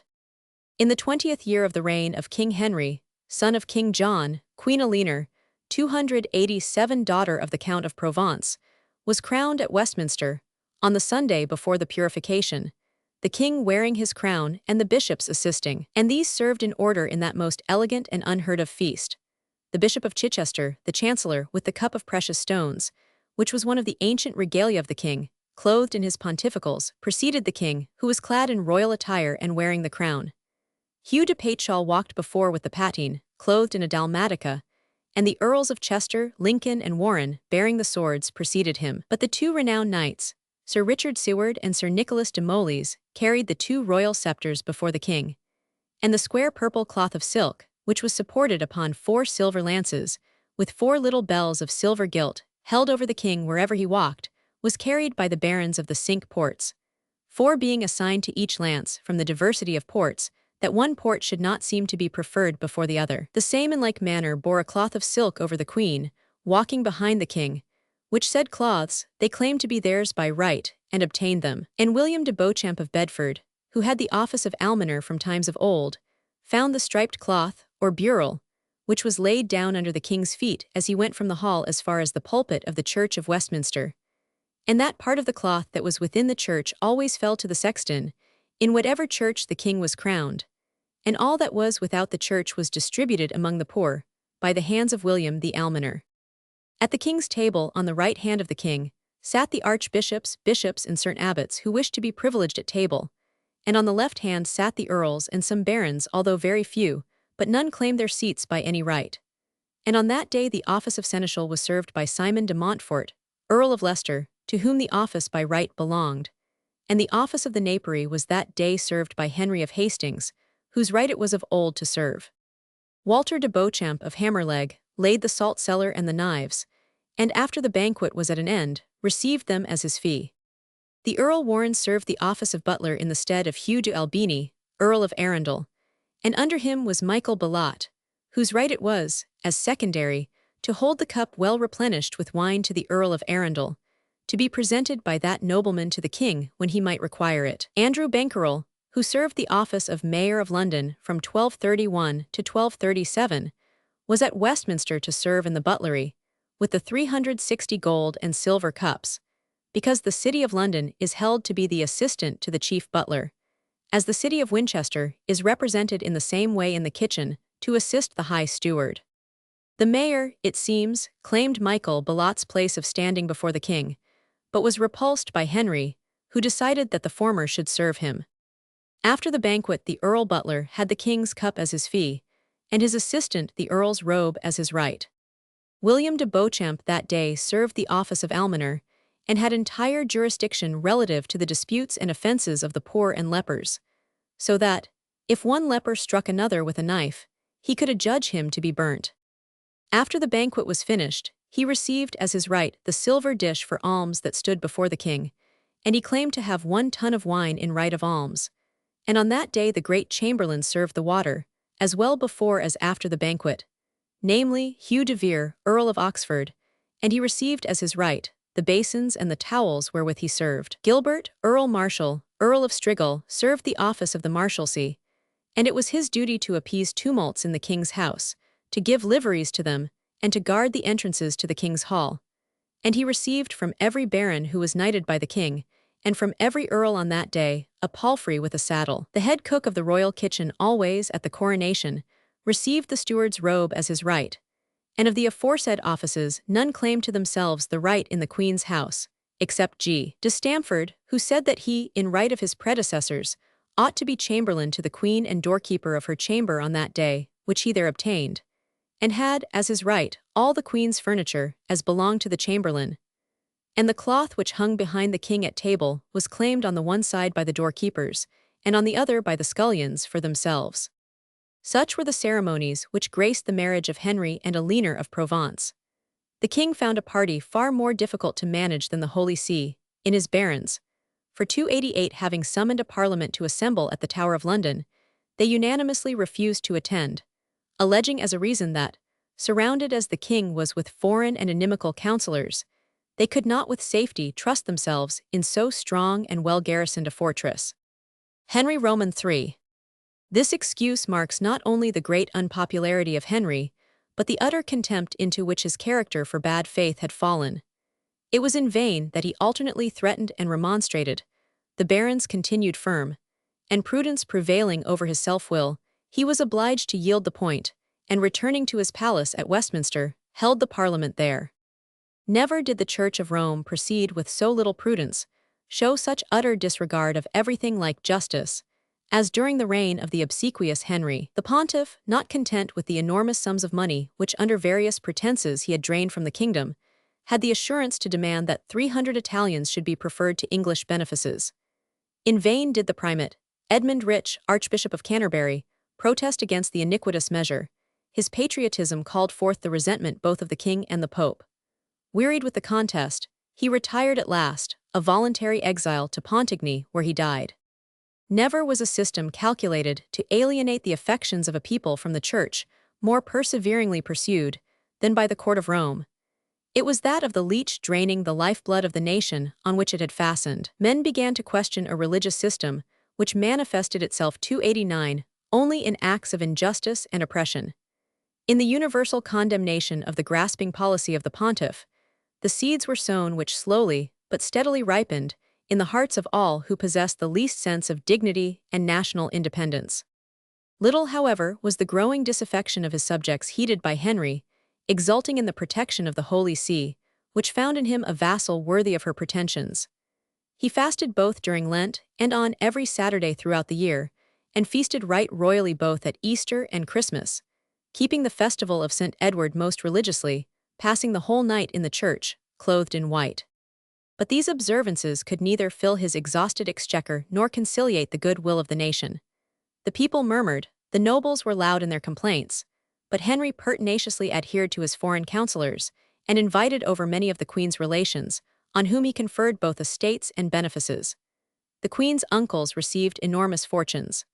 William of Savoy was given the property of Richmond in Yorkshire and was about to become Bishop of Winchester when he died suddenly. His bishopric and estates, to which were added the towns of Pevensey and Hastings, were handed on to Peter of Savoy.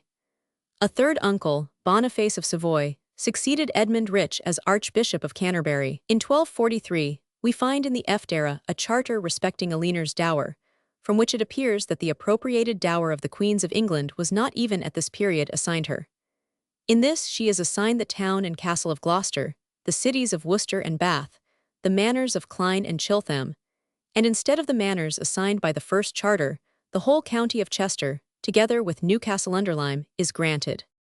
This year Eleanor's mother visited England, for the purpose of bringing Sanchia, her third daughter, who was affianced to the king's brother, Richard, Earl of Cornwall. The marriage was celebrated with much splendor, the king directing that the whole way from London Bridge to Westminster should be hung with tapestry and other ornaments. But while Henry thus lavished gifts on his queen's relations, he duly, according to orthodox practice, mulcted the unfortunate Jews. During the same year writs were forwarded to the sheriffs of each county, directing them to return before Henry at Worcester, upon Quinquagesima Sunday, the names of 6 of the richest Jews from each large town and 2 from every small one, to treat with him for their mutual benefit. This assembly, which has been called the Jews' Parliament, soon discovered that the monarch's care for his own benefit absorbed all consideration for theirs. He informed them that they must raise him no less a sum than 20,000 marks, not less than £200,000 at the present value of money. When the Jews expressed their astonishment at the enormous amount demanded, all liberty of remonstrance or discussion was denied them. They were told to return to their homes again, and have 1/2 of the required sum ready by midsummer, and the remaining half by Michaelmas. The account of this iniquitous act of oppression is taken from Dr. Tovey's Judaica Anglia, and is but one of many instances of the cruel rapacity exercised on this unfortunate race.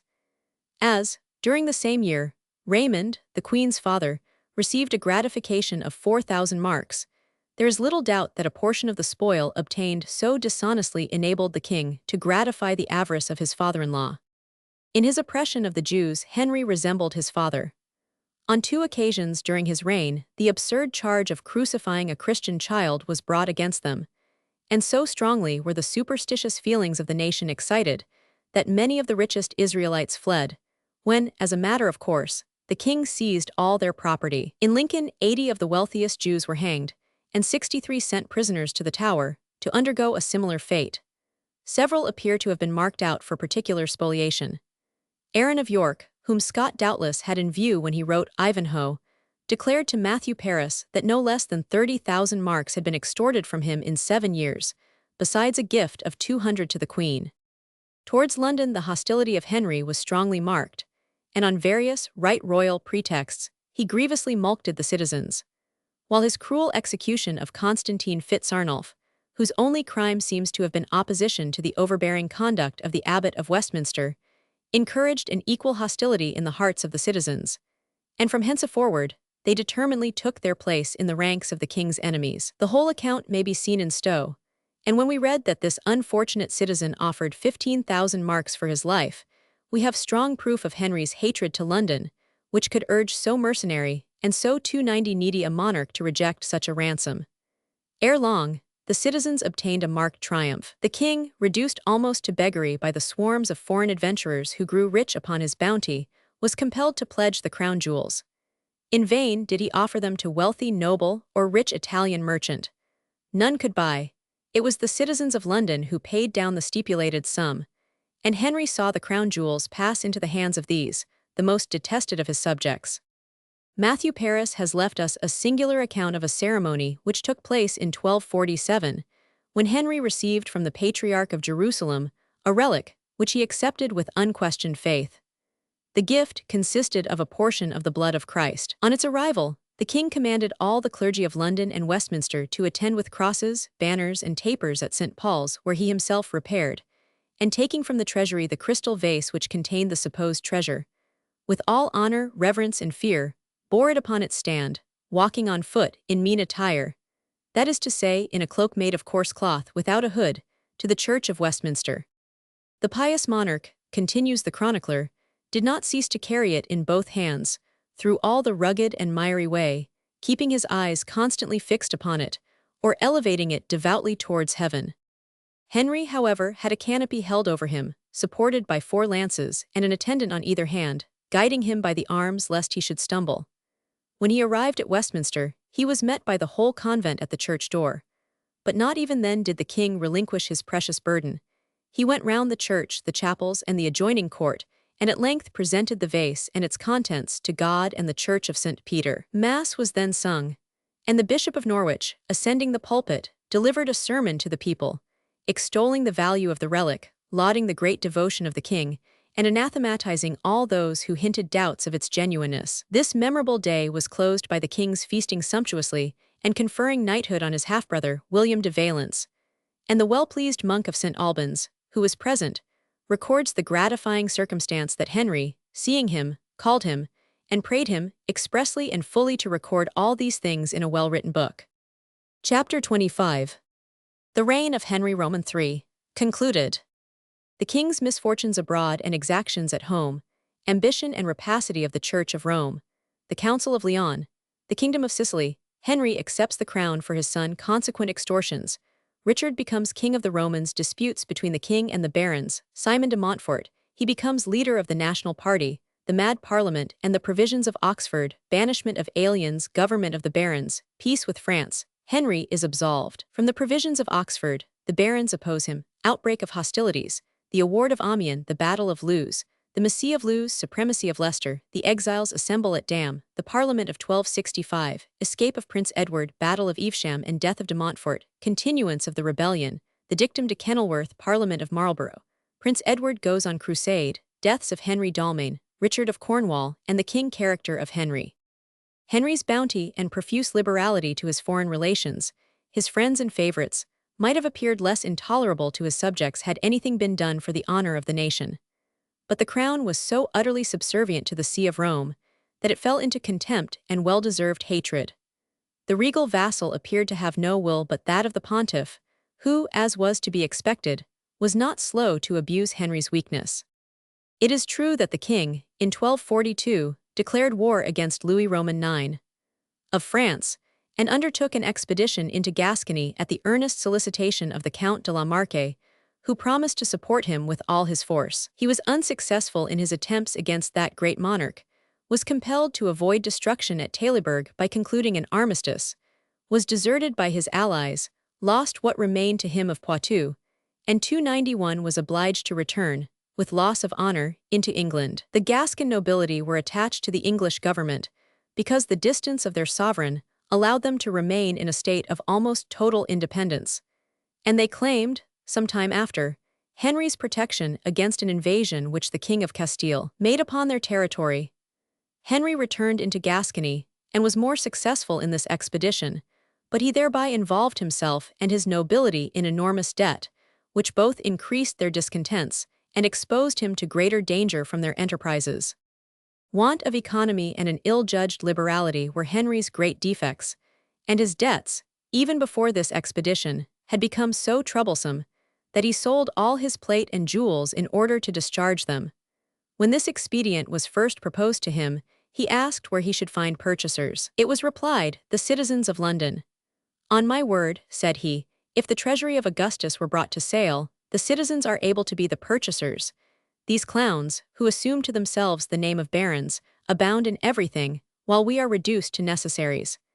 And he was thenceforth observed to be more forward and greedy in his exactions upon the citizens. But the grievances which the English during this reign had reason to complain of in the civil government seem to have been still less burthensome than those which they suffered from usurpations and exactions of the court of Rome. On the death of Langton in 1228, the monks of Christ Church elected Walter de Hemesham, one of their own body, for his successor.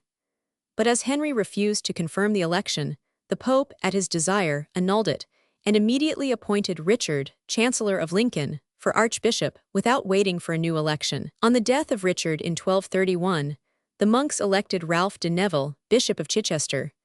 And though Henry was much pleased with the election, the Pope, who thought that prelate too much attached to the crown, assumed the power of annulling his election. He rejected 2 clergymen more, whom the monks had successively chosen, and he at last told them that if they would elect Edmund, treasurer of the church at Salisbury, he would confirm their choice, and his nomination was complied with. The Pope had the prudence to appoint both times very worthy primates, but men could not forbear observing his intention of thus drawing gradually to himself the right of bestowing that important dignity. The avarice, however, more than the ambition of the See of Rome, seems to have been in this age the ground of general complaint. The papal ministers, finding a vast stock of power amassed by their predecessors, were desirous of turning it to immediate profit, which they enjoyed at home, rather than of enlarging their authority in distant countries, where they never intended to reside. Everything was become venal in the Romish tribunals. Simony was openly practiced. No favors, and even no justice, could be obtained without a bribe. The highest bidder was sure to have the preference, without regard either to the merits of the person or of the cause. And besides the usual perversions of right in the decision of controversies, the Pope openly assumed an absolute and uncontrolled authority of setting aside, by the plenitude of his apostolic power, all particular rule, and all privileges of patrons, churches, and convents. On pretense of remedying these abuses, Pope Honorius, in 1226, complaining of the poverty of his see as the source of all grievances, demanded from every cathedral 2 of the best prebends, and from every convent 2 monks' portions, to be set apart as a perpetual and settled revenue of the papal crown.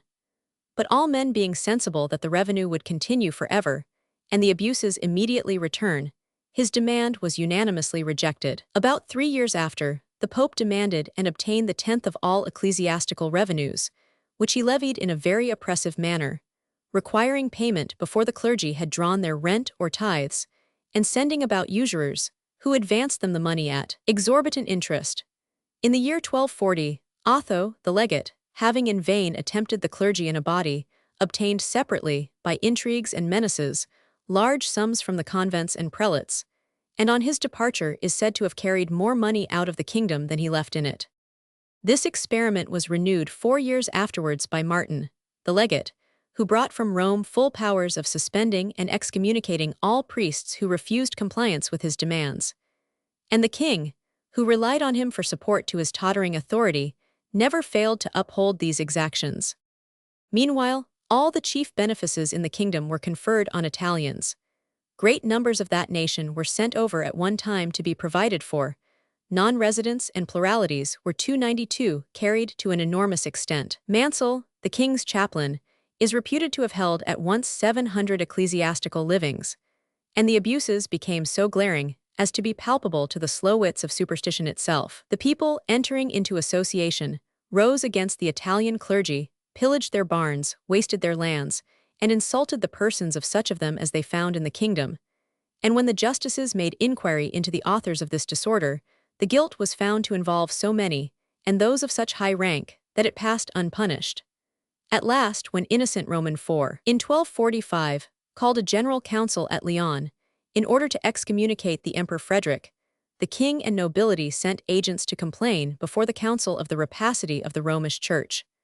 They represented, among many other grievances, that the benefices of the Italian clergy in England had been estimated, and were found to amount to 60,000 marks a year, a sum which exceeded the annual revenue of the crown itself. They obtained only an evasive answer from the Pope, but as mention had been made before the council of the feudal subjection of England to the See of Rome, the English agents, at whose head was Roger Bigod, Earl of Norfolk, exclaimed against the pretension, and insisted that King John had no right, without the consent of his barons, to subject the kingdom to so ignominious a servitude.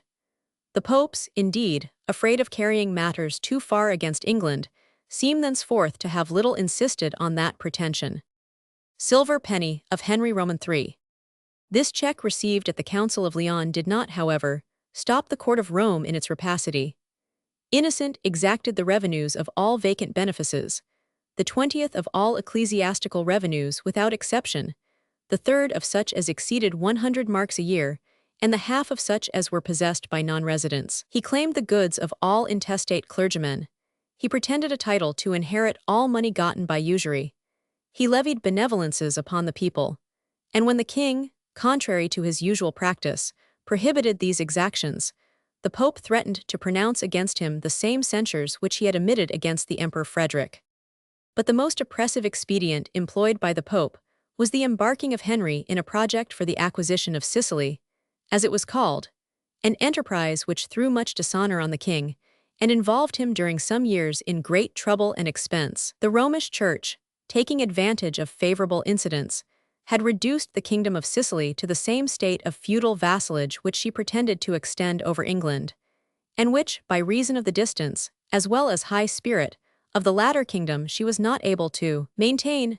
After the death of the Emperor Frederick Roman II, the succession of Sicily devolved on Conrad I, son of that monarch, whose half-brother, Manfred, under pretense of governing the kingdom during the minority of the young prince, had formed the ambitious scheme of obtaining the crown himself. Pope Innocent, who had carried on violent war against the emperor, and desired nothing more ardently than to deprive him of his Italian dominions, still continued hostilities against his successor. He pretended to dispose of the crown of Italy, not only as its temporal lord, but by right of his office as Christ's vicar, and he tendered it to the Earl of Cornwall, whose immense wealth, he flattered himself, would enable him to carry on the war successfully against Manfred. Gold penny of Henry Roman III. Richard, however, had the good sense to decline the proposal, but when on the death of Conrad, in 1254, the offer was made by the Pope to Henry, he accepted the crown for his second son Edmund, and gave the pontiff unlimited credit to expend whatever money he thought necessary for the subjugation of that kingdom. The consequence was that he found himself speedily involved in an immense debt, amounting to 135,541 marks. In this dilemma, unwilling to retreat, the king summoned a parliament to grant him supplies, but omitted sending writs to the refractory barons. Yet even those who attended were so sensible of the audacious cheat that they refused to take his 293 demands into consideration. In this extremity, the clergy were his only resource. Fodo Alinari Florence. Fodo Alinari Florence. View in Sicily, the amphitheater Syracuse. See larger version. The Pope, to aid him, published a crusade against Manfred. He leased 1/10 of all the ecclesiastical benefices in England, and granted Henry the goods of all churchmen who died intestate, and the revenues of ancient benefices. But these taxations, iniquitous as they undoubtedly were were deemed less objectionable than another imposition, suggested by the Bishop of Hereford, which might have opened the door to endless abuses.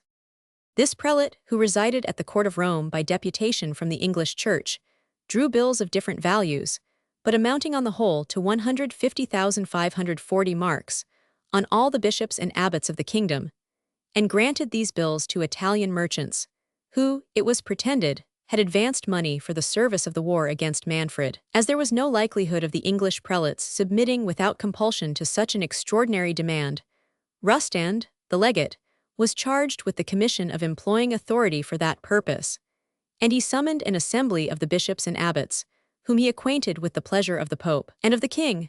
Great were the surprise and indignation of the assembly. The Bishop of Worcester exclaimed that he would lose his life rather than comply. The Bishop of London said that the Pope and King were more powerful than he, but if his mitre were taken off his head, he would clap on a helmet in its place. The legate was no less violent on the other hand, and he told the assembly, in plain terms, that all ecclesiastical benefices were the property of the Pope, and he might dispose of them, either in whole or in part, as he saw proper. In the end, the bishops and abbots, being threatened with excommunication, which made all their revenues fall into the 294 king's hands, were obliged to submit to the exaction, and the only mitigation which the legate allowed them was that the tenths already granted should be accepted as partial payment of the bills. But the money was still insufficient for the Pope's purpose. The conquest of Sicily was as remote as ever. The demands which came from Rome were endless.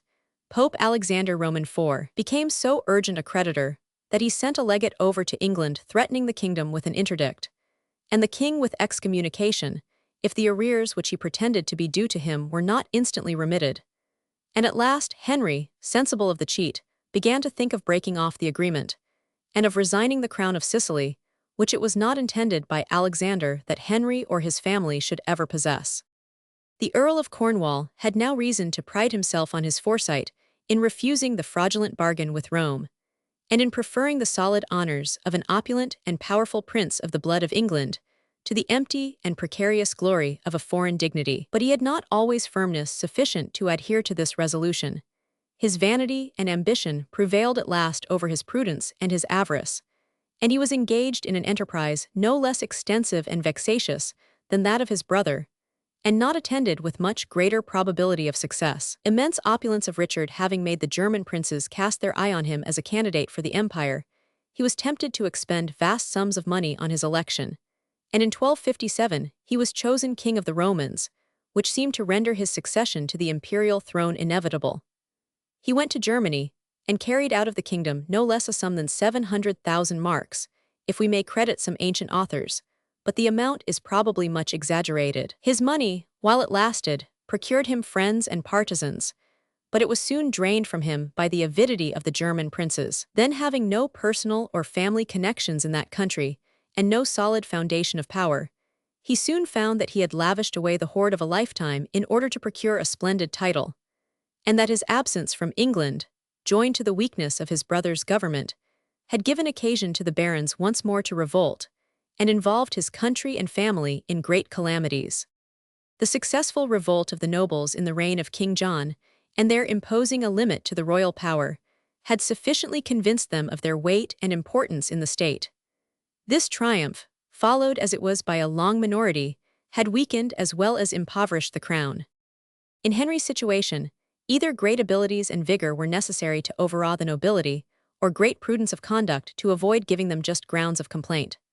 Unfortunately, he possessed none of these qualities, having neither prudence to choose right measures, nor that constancy of purpose which sometimes ensures success even to wrong. He was entirely devoted to his unworthy favorites, who were all foreigners, and upon these he lavished without discretion his diminished resources. Henry, finding that the barons indulged in the most unbridled tyranny towards their own vassals, without observing the laws they had imposed upon the crown, unhesitatingly followed the evil example set before him.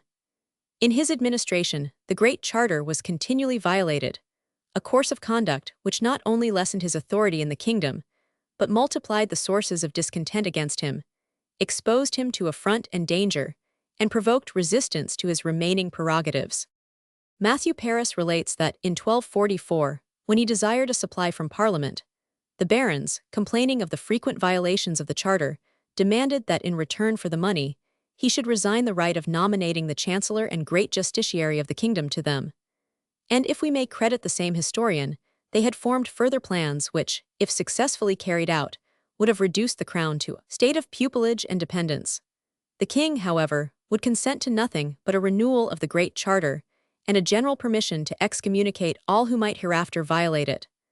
All he could obtain in return for his concession was a scutage of 20 shillings on each knight's fee for the marriage of his eldest daughter with the King of Scotland, an impost which was expressly provided for by their feudal tenures. 4 years afterwards, in full Parliament, he was reproached for having broken his word and again violated his promises, and was asked if he did not blush to ask aid from his people, whom he openly professed to despise and hate, and to whom he on all occasions preferred strangers and aliens, from a people who groaned under the exactions which he either exercised over them or permitted others to inflict. He was told that, in addition to insulting his nobility, by forcing them 295 to contract unequal marriages with foreigners, no class of his subjects was too obscure to escape the tyranny of himself and his ministers, that even the food he consumed in his household, the clothes which himself and his servants wore, and the wine they drank, were all taken by violence from their lawful owners, and no kind of compensation ever offered, that foreign merchants, to the shame of the kingdom, shunned the English harbors as if they were infested by pirates, and that all commerce was being gradually destroyed by these acts of unprincipled violence. Unhappily, this was no exaggerated picture. In his reckless proceedings, Henry even added insult to injury by forcing the traders whom he despoiled of their goods to carry them at their own expense to whatever place he chose to appoint. Even the poor fishermen could not escape his rapacity and that of his foreign favorites, till, finding they could not dispose of the fruit of their labors at home, they carried them to foreign ports. The king, says Matthew Paris, gave the Parliament only good words and fair promises in answer to these remonstrances, accompanied with the most humble submissions, which, however, they had too often found deceitful to be gulled by any longer. The consequence was that they unanimously refused the supply he asked, to the great disappointment of his rapacious favorites. In 1253, he again found himself obliged to apply to Parliament, which he did under pretense of having made a vow to undertake a crusade. The Parliament hesitated to comply, and the ecclesiastical order sent a deputation to Henry, consisting of 4 prelates, the primate, and the bishops of Winchester, Salisbury, and Carlisle, to remonstrate with him on his frequent violation of their privileges, the oppressions with which he had loaded them as well as the rest of his subjects, and the uncanonical and forced elections made to the vacant dignities in the church. "It is true," replied the king, "I have been somewhat faulty in this particular. I obtruded you, my lord of Canterbury, on your see. I was obliged to employ both entreaties and menaces, my lord of Winchester, to have you elected. My proceedings, I confess, were very irregular, my lords of Salisbury and Carlisle, when I raised you from the lowest stations to your present dignities. I am determined henceforth to correct these abuses, and it will also become you, in order to make a thorough reformation, to resign your present benefices, and try to enter again in a more regular and canonical manner." The bishops, surprised at these unexpected sarcasms, replied that the question was not at present how to correct past errors, but to avoid them for the future. The king promised redress, both of ecclesiastical and civil grievances, and the Parliament in return agreed to grant him supply, 1/10 of the ecclesiastical benefices, and a scutage of 3 marks on each knight's fee. But as they had experienced his frequent breach of promise, they required that he should ratify the Great Charter in a manner still more authentic and more solemn than any which he had hitherto employed. All the prelates and abbots were assembled. They held lighted tapers in their hands. The Great Charter was read before them. They denounced the sentence of excommunication against everyone who should thenceforth violate the fundamental law. They threw their tapers on the ground, and exclaimed, "May the soul of everyone who incurs this sentence so stink and corrupt in hell." The king bore a part in this ceremony, and subjoined, "So help me God, I will keep all these articles inviolate, as I am a man, as I am a Christian, as I am a knight, and as I am a king crowned and anointed." Yet was this tremendous ceremony no sooner finished than his favorites, abusing his weakness, made him return to the same arbitrary and irregular administration, and the expectations and hopes of the nation were again eluded and disappointed. The universal discontent, which ensued afforded a pretext to Simon de Montfort, Earl of Leicester, to attempt, by means of a revolution, to wrest the scepter from the feeble and irresolute hands which held it. This powerful noble was the younger son of that Simon de Montfort, who displayed so much skill and courage in the crusade against the unfortunate Albigenses, but who tarnished his fame by the most execrable cruelty. For the history of religious persecution does not show a darker page than that in which the sufferings of the Albigenses are recorded. A large inheritance in Britain had fallen to the victorious crusader, whose eldest son, unable to perform fealty to the kings of France and England, had transferred it to his younger brother Simon, who came over and did homage for his lands and the title of Earl of Leicester. In 1238 he married Eleanor, the king's sister, the widow of William, Earl of Pembroke. But the union of the princess with a subject and a foreigner, though contracted with Henry's consent, was loudly complained of, not only by the 296 Earl of Cornwall, but also by most of the English barons. The bridegroom, however, was protected against their violence by his brother-in-law, who little imagined the return he would meet with.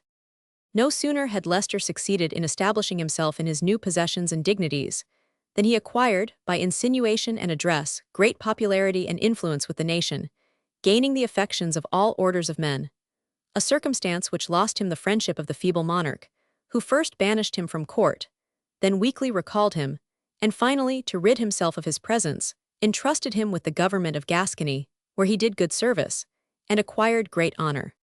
CP 296. Henry's quarrel with de Montfort, CP 296. See larger version. Instead of being rewarded, as he had every reason to expect, he was once more exiled. Henry called him a traitor to his face, on which the haughty noble gave him the lie, and told him that, if he were not his sovereign, he would soon make him repent the insult. This second quarrel was, however, accommodated, either through the good nature or fear of Henry, and the offender admitted once more to some share of favor and authority.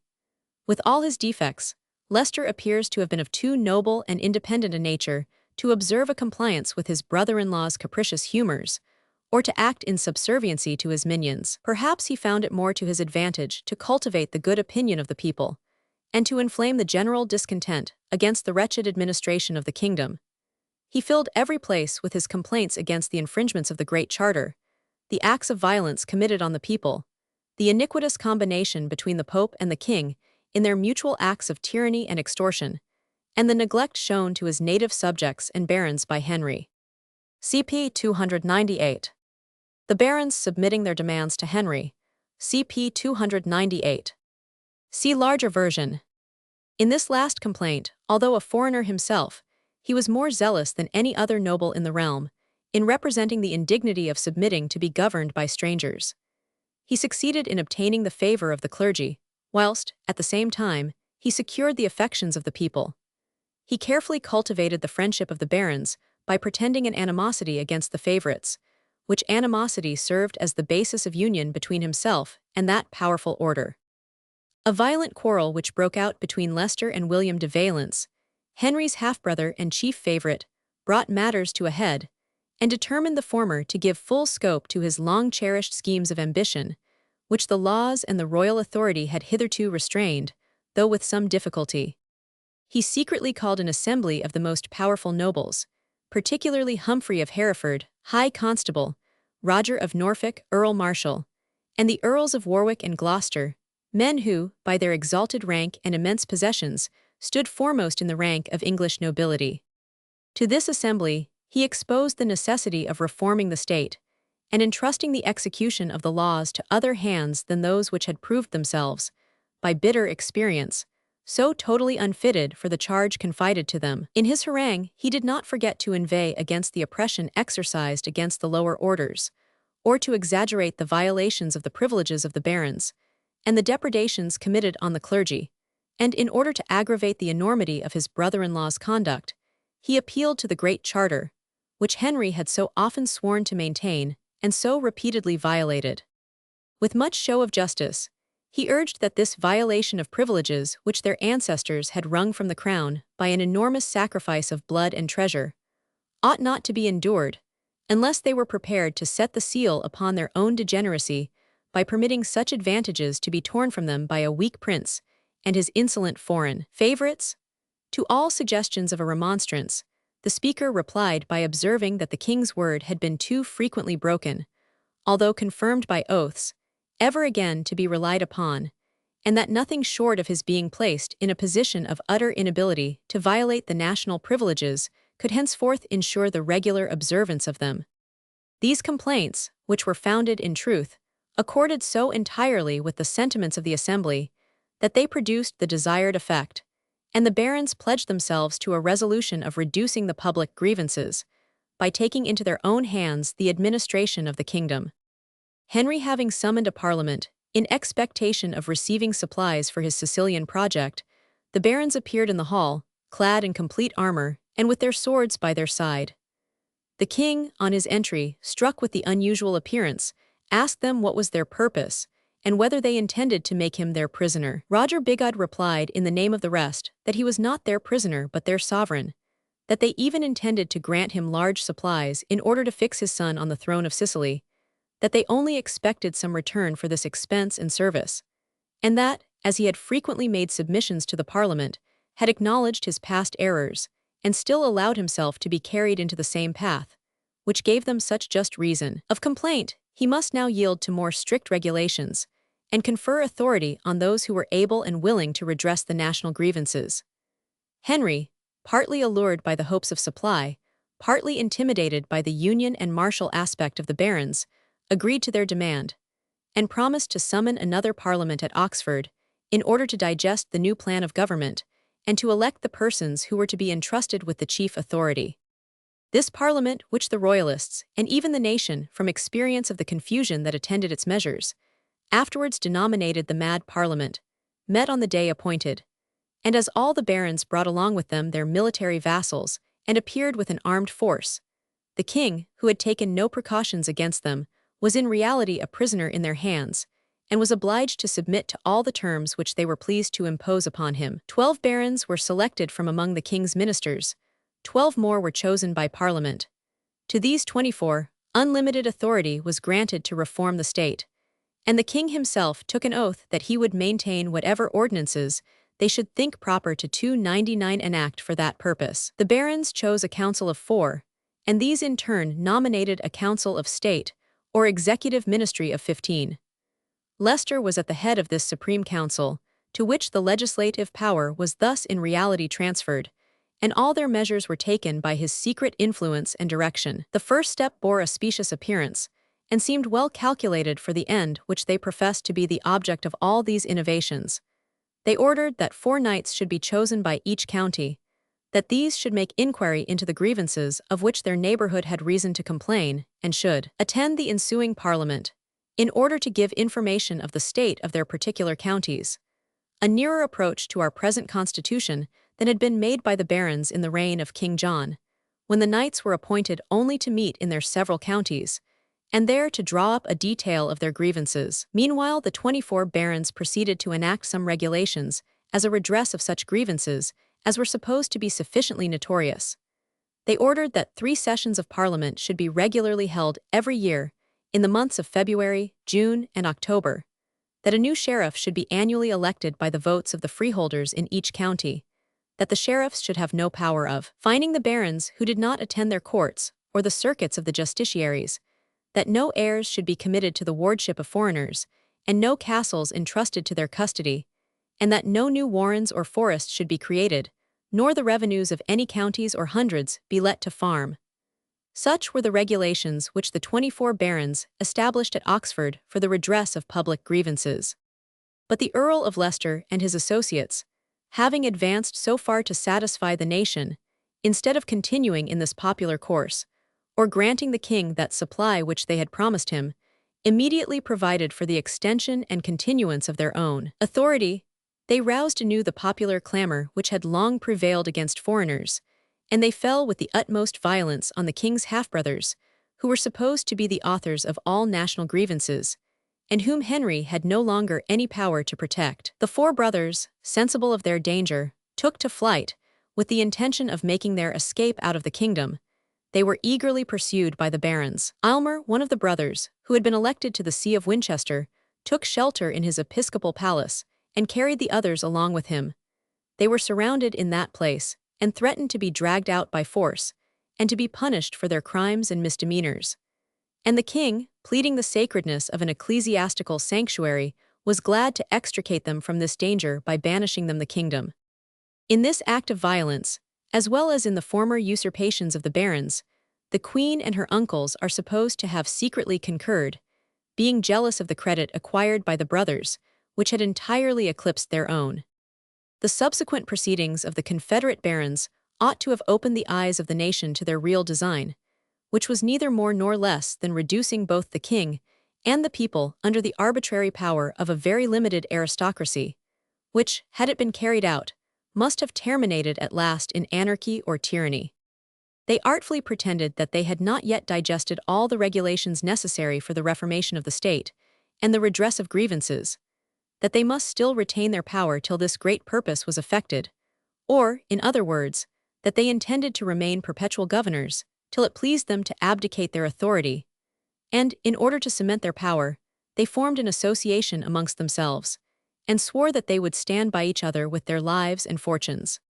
The justiciary, the chancellor and treasurer of the kingdom were removed from their offices, and creatures of the barons thrust into their places. Even the offices of the king's household were disposed of at their pleasure, and the government of all castles was put into hands in which they could confide. And the whole power of the state being thus practically transferred to them, they put the crowning act to their usurpations by imposing an oath, which all subjects were obliged to swear under penalty of being proclaimed public enemies, that they would obey and execute all regulations, both known and unknown, of the 24 barons. Never had men a more glorious opportunity of covering themselves with honor and securing the gratitude of their country than the Confederates now possessed.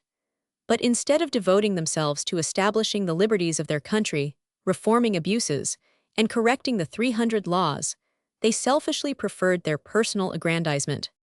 Edward, the king's eldest son, then a youth of 18, who, even at that early age, gave indications of the noble, manly spirit which distinguished him in after life, was, after some opposition, forced to take the oath, which virtually deposed his father and his family from sovereign authority. The last person in the kingdom who held out was Earl de Warenne, but even he was eventually compelled to submit.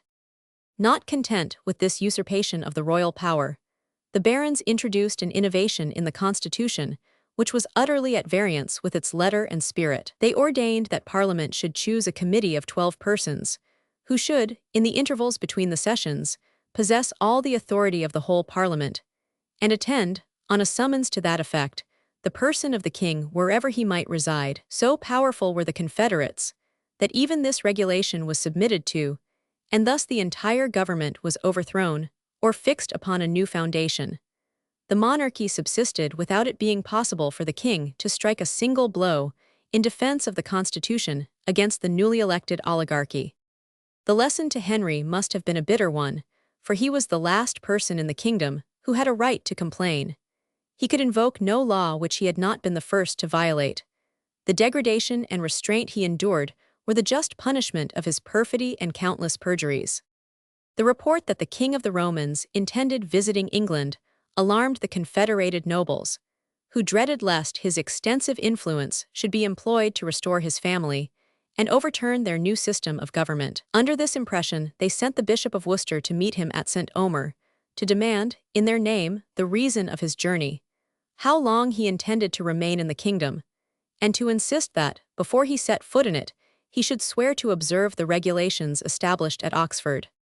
On Richard's refusal to take this oath, they prepared to resist him as a public enemy. They fitted out a fleet, assembled an army, and, exciting the inveterate prejudices of the people against foreigners, from whom they had suffered so many oppressions, spread the report that Richard, attended by a number of strangers, meant to restore by force the authority of his exiled brothers, and to violate all the securities provided for public liberty. The King of the Romans was at last obliged to submit to the terms required of him.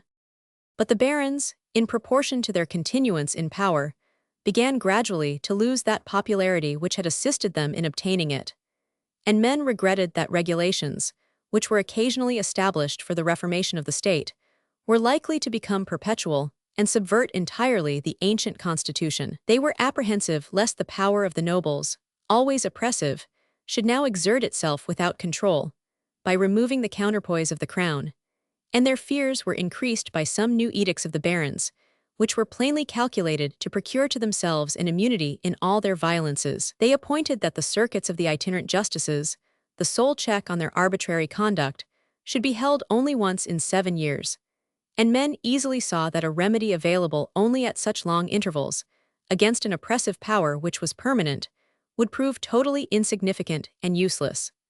The demand at length became urgent that the barons should finish their intended regulations. The knights of the shires, who seem now to have been pretty regularly assembled, and sometimes in a separate house, made remonstrances against the slowness of the barons' proceedings. They represented that though the king had performed all the conditions required of him, the barons had hitherto done nothing for the public good, and had only been careful to promote their own private advantage, and to make inroads on royal authority, and they even appealed to Prince Edward, and claimed his interposition for the interests of the nation and the reformation of the government. The prince replied that, though it was from constraint, and contrary to his private sentiments, he had sworn to maintain the provisions of Oxford, and was determined to observe his oath. But he sent a message to the barons, requiring them to bring their undertaking to a speedy conclusion and fulfill their engagements to the public. Otherwise, he threatened that, at the expense of his life, he would oblige them to do their duty, and would shed the last drop of his blood in promoting the interests and satisfying the just wishes of the nation. The remonstrances of the knights of the shire, and the spirited conduct of the heir to the crown, obliged the barons at last to publish a new code of ordinances for the reformation of the state. But the expectations of the nation were bitterly disappointed when they found that this code, Con 301, consisted only of some trivial alterations in the municipal laws, and that the rulers intended to prolong their authority still further, under pretense that the task they had assumed was not yet accomplished. From photograph by Taunt & Co. Oxford Cassell, from photograph by Taunt & Co. See larger version. France was at this time governed by Louis Roman IX, a monarch of the most elevated character.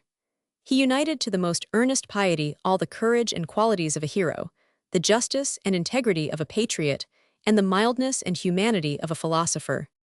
So far from taking advantage of the divisions amongst the English, in attempting to expel them from the provinces which they still held in France, he entertained many doubts as to the justice of the sentence of attainder pronounced against Henry's father, the licentious and worthless John, whose forfeited possessions he had even expressed some intention of restoring. Whenever this prince interposed in English affairs, it was always with an intention of composing the differences between the king and his nobility. He recommended to both parties every peaceable and reconciling measure, and he used all his authority with the Earl of Leicester, his native subject, to bend him to compliance with Henry. He made a treaty with England, May 20, at a time when the distractions of that kingdom were at the greatest height, and when the king's authority was totally annihilated, and the terms which he granted might, even in a more prosperous state of their affairs, be deemed reasonable and advantageous to the English. He yielded up Bordeaux, Bayonne, and Gascony. He ensured 3-2 the peaceable possession of the last-named province to Henry. He agreed to pay that prince a large sum of money, and he only required that the king should, in return, make a final cession of Normandy and the other provinces, which he could never maintain any hopes of recovering by force of arms. This cession was ratified by Henry, by his 2 sons and 2 daughters, and by the king of the Romans and his 3 sons. But the situation of Henry soon after wore a still more favorable aspect. The 24 barons had now enjoyed the sovereign power nearly 3 years, and had visibly employed it, not for the reformation of the state, which was their first pretense, but for the aggrandizement of themselves and their favorites. The dissension amongst the barons themselves, whilst it added to the evil, made the remedy more obvious and easy. The desertion of the Earl of Gloucester to the crown seemed to promise Henry certain success in the event of his attempting to resume his authority, but he dared not take that step without first applying to Rome for absolution from the oaths and engagements he had contracted.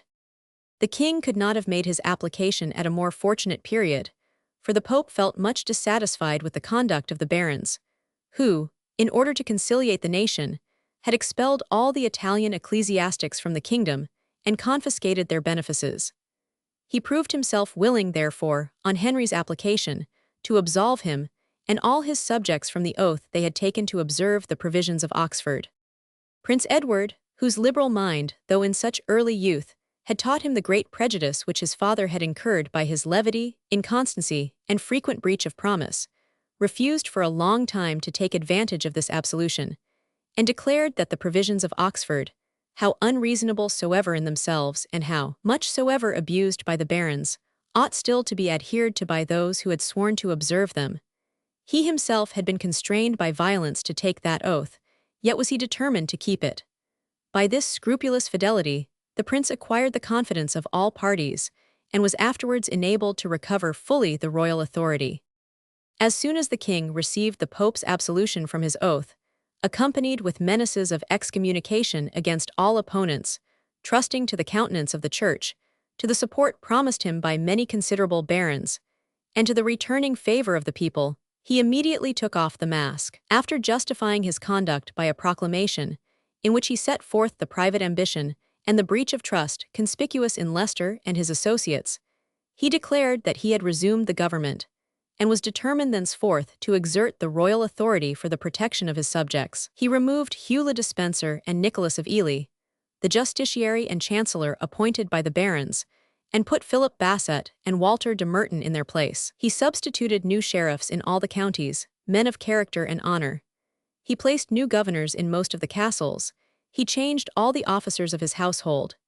He summoned a parliament, in which the resumption of his authority was ratified, with only 5 dissenting voices, and the barons, after making one fruitless effort to take the king by surprise at Winchester, were obliged to acquiesce in these new regulations. The king, in order to cut off every objection to his conduct, offered to refer all the differences between him and the Earl of Leicester to the King of France. The celebrated integrity of Louis gave a mighty influence to any decision which issued from his court, and Henry probably hoped that the gallantry on which all barons, as true knights, prided themselves, would make them ashamed not to submit to the award of that prince. The Earl of Leicester was nowise discouraged by the bad success of his former enterprises. The death of Richard, Earl of Gloucester, who was his chief rival in power, seemed to open a fresh field to his ambition and expose the throne to renewed violence. It was in vain that Henry declared his intention of strictly observing the Great Charter, and even of maintaining the regulations made at Oxford, with the exception of those which annihilated the royal authority. The barons would not peaceably resign the uncontrolled power they had so long enjoyed. Many of them entered into Leicester's views, and among the rest, Gilbert, the young Earl of Gloucester, who brought with him a great accession of power from the wealth and authority he had inherited on the recent death of his father, de Montfort's rival. Even Henry, son of the King of the Romans, commonly called Henry d'Almaine, though a prince of the blood, joined the party of the barons against the interests of his family. The princes of Wales, notwithstanding the great power of the monarchs both of the Saxon and Norman lines, had still preserved authority in 303 their own country. Though they had frequently been forced to pay tribute to the crown of England, they were with difficulty retained in a state of vassalage, or even in peace, and almost through every reign since the conquest had infested the English frontiers with such petty excursions and inroads as seldom secured a place in general history. In 1237, Llewellyn, Prince of Wales, declining in years and stricken with infirmities, but still more harassed by the unnatural rebellion of his youngest son, Griffith, had recourse to the protection of Henry, subjecting his principality, which had so long maintained its independence, to vassalage under the crown of England. His eldest son and heir, David, renewed the homage to England, and having taken his brother prisoner, delivered him into the hands of Henry, who kept him a prisoner in the Tower. Griffith lost his life in attempting to escape from his imprisonment, and the Prince of Wales, freed from the apprehension of so dangerous a rival, paid henceforth less regard to the English monarch, and soon renewed those incursions by which the Welsh, during so many ages, had infested the English borders. Llewellyn, the son of Griffith, who succeeded to his uncle, although he had performed homage to England, was well pleased to inflame those civil discords on which he relied for security. For this purpose, he entered into an alliance with Leicester, and, collecting all the forces of his principality, invaded England with an army of 30,000 men. He ravaged the lands of Roger de Mortimer, and of all the barons who adhered to the crown. He marched into Cheshire, and committed like depredations on Prince Edward's territories, Every place where his disorderly troops appeared was laid waste with fire and sword, and though Mortimer, a gallant and expert soldier, made stout resistance, it was at length found necessary that the prince himself should head the army against this invader. Edward repulsed Prince Llewellyn and obliged him to take shelter in the mountains of North Wales, but he was prevented from making further progress against the enemy by receiving intelligence of the disorders which soon after broke out in England. The Welsh invasion was the appointed signal for the malcontent barons to rise in arms, and Leicester, coming over secretly from France, collected all the forces of his party and commenced an open rebellion. He seized the person of the Bishop of Hereford, a prelate obnoxious to all the inferior clergy on account of his devoted attachment to the court of Rome. Simon, Bishop of Norwich, and John Mansell, because they had published the Pope's bull, absolving the king and kingdom from their oaths to observe the provisions of Oxford, were made prisoners and exposed to the rage of the party. The king's domains were ravaged with unbounded fury, and as it was Leicester's interest to allure to his side, by the hopes of plunder, all the disorderly ruffians in England, he gave them a general license to pillage the barons of the opposite party, and even all neutral persons. But one of the principal resources of his faction was the populace of the cities, particularly of London. And as he had, by his pretensions to sanctity and his zeal against Rome, engaged the monks and lower ecclesiastics in his party, his dominion over the inferior ranks of men became uncontrollable. Thomas Fitzrichard, mayor of London, a furious and licentious man, gave the countenance of authority to these disorders in the capital, and having declared war against the substantial citizens, he loosened all the bands of government by which that turbulent city was commonly but ill restrained. On the approach of Easter, the zeal of superstition, the appetite for plunder, or what is often as prevalent with the populace as either of these motives, the pleasure of committing havoc and destruction, prompted them to attack the unhappy Jews, who were first pillaged without resistance, then massacred to the number of 500 persons. The Lombard bankers were next exposed to the rage of the people, and though, by taking sanctuary in the churches, they escaped with their lives, all their money and goods became a prey to the multitude. Not content with these excesses, the houses of the rich citizens, though English, were attacked by night, and way was made by sword and fire to the pillage of their goods, and often to the destruction of their persons. The Queen, who, though defended by the Tower, was terrified by the neighborhood of such dangerous commotions, resolved to go by water to the Castle of Windsor. But as she approached the bridge, the populace assembled against her. There was a general cry of "Drown the witch!" And besides abusing her with the most opprobrious language, and pelting her with refuse and dirt, they had prepared large stones to sink the barge when the royal party should attempt to shoot the bridge. At this moment, the Mayor 3-4 interposed for the Queen's protection, and conveyed her in safety to St. Paul's. Flight of Queen Eleanor, seen at London Bridge. See larger version. The violence and fury of Leicester's faction had risen to such a height in all parts of England, that the king, unable to resist their power, was obliged to set on foot a treaty of peace, and to 305 make an accommodation with the barons on the most disadvantageous terms. He agreed to confirm anew the provisions of Oxford, even those which entirely annihilated the royal authority, and the barons were again reinstated in the sovereignty of the kingdom. They restored Hugh le Despencer to the office of Chief Justiciary. They appointed their own creatures sheriffs in every county of England. They took possession of all the royal castles and fortresses. They even named all the officers of the king's household, and they summoned a parliament to meet at Westminster, in order to settle more fully their plan of government. They here produced a new list of 24 barons, to whom they proposed that the administration should be entirely committed, and they insisted that the authority of this junta should continue, not only during the reign of the king, but also during that of Prince Edward. From a photograph by W.S. Branch, Lewes, Sussex. From a photograph by W.S. Branch, Lewes. See larger version.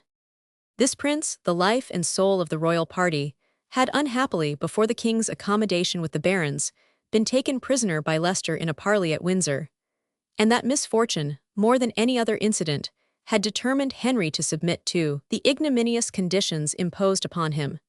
But Edward, having recovered his liberty by the treaty, employed his activity in defending the prerogatives of his family, and he gained a great party even among those who had first adhered to the cause of the barons. His cousins Henry Dalmain, Roger Bigod, Earl Marshall, Earl Warenne, Humphrey Bohun, Earl of Hereford, John Basset, Ralph Basset, Hammond L. Estrange, Roger Mortimer, Henry de Piercy, Robert Bruce, Roger de Leybourne, with almost all the Lords Marchers, as they were called on the borders of Wales and Scotland, the most warlike parts of the kingdom, declared favor of the royal cause, and hostilities, which had scarcely been suppressed, were again renewed in every part of England.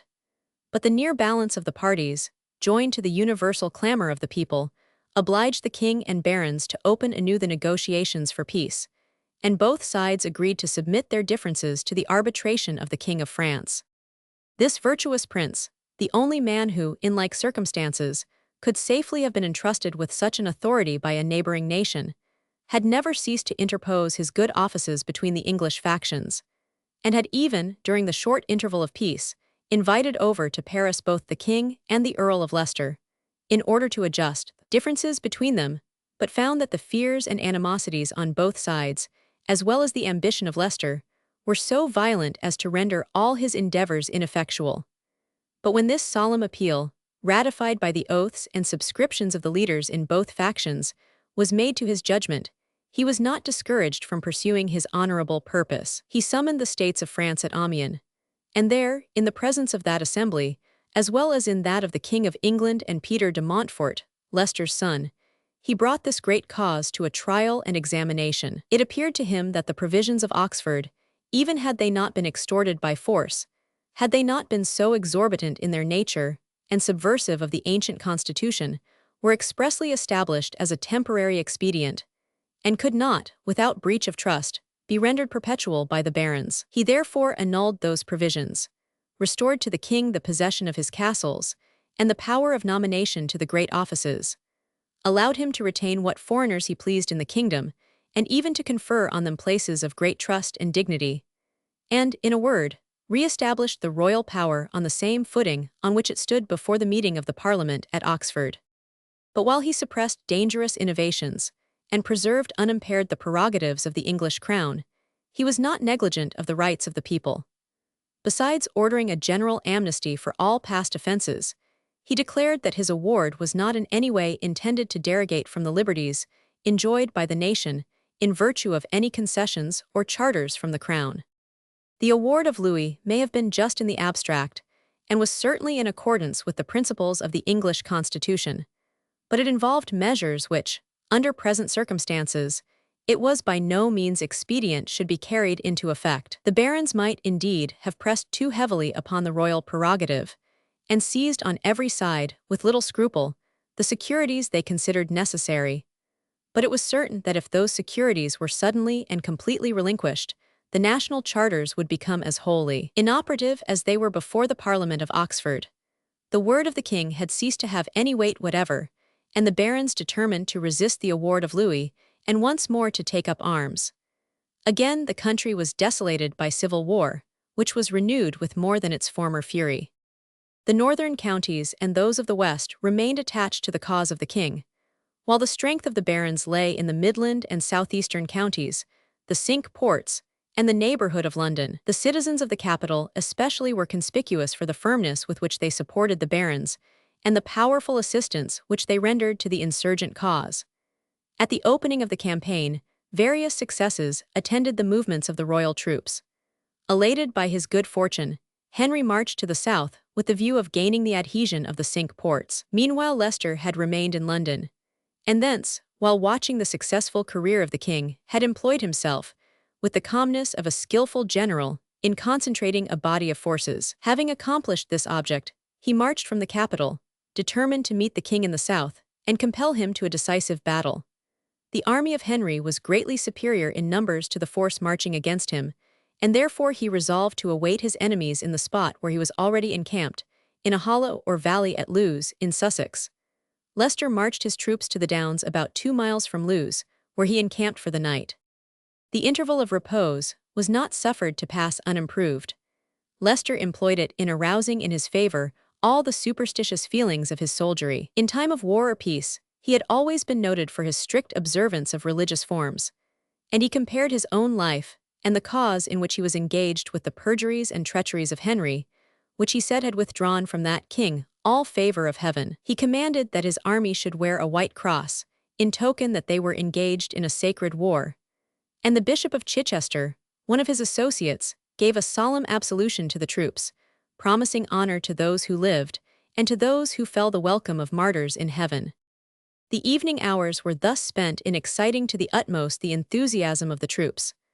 On the morning of the 14th of May, 1264, the 307 Earl prepared for the attack, and leaving a reserve behind him, he descended upon the royal forces. On the king's side were the barons whose names have been already mentioned, together with John Balliol, Robert Bruce, and John Comyn from beyond the Scottish border.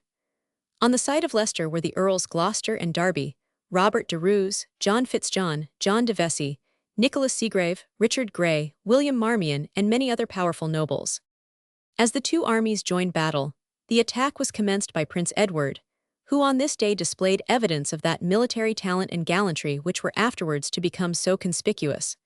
The prince led a body of troops upon a force of Londoners, who had armed themselves in the cause they supported.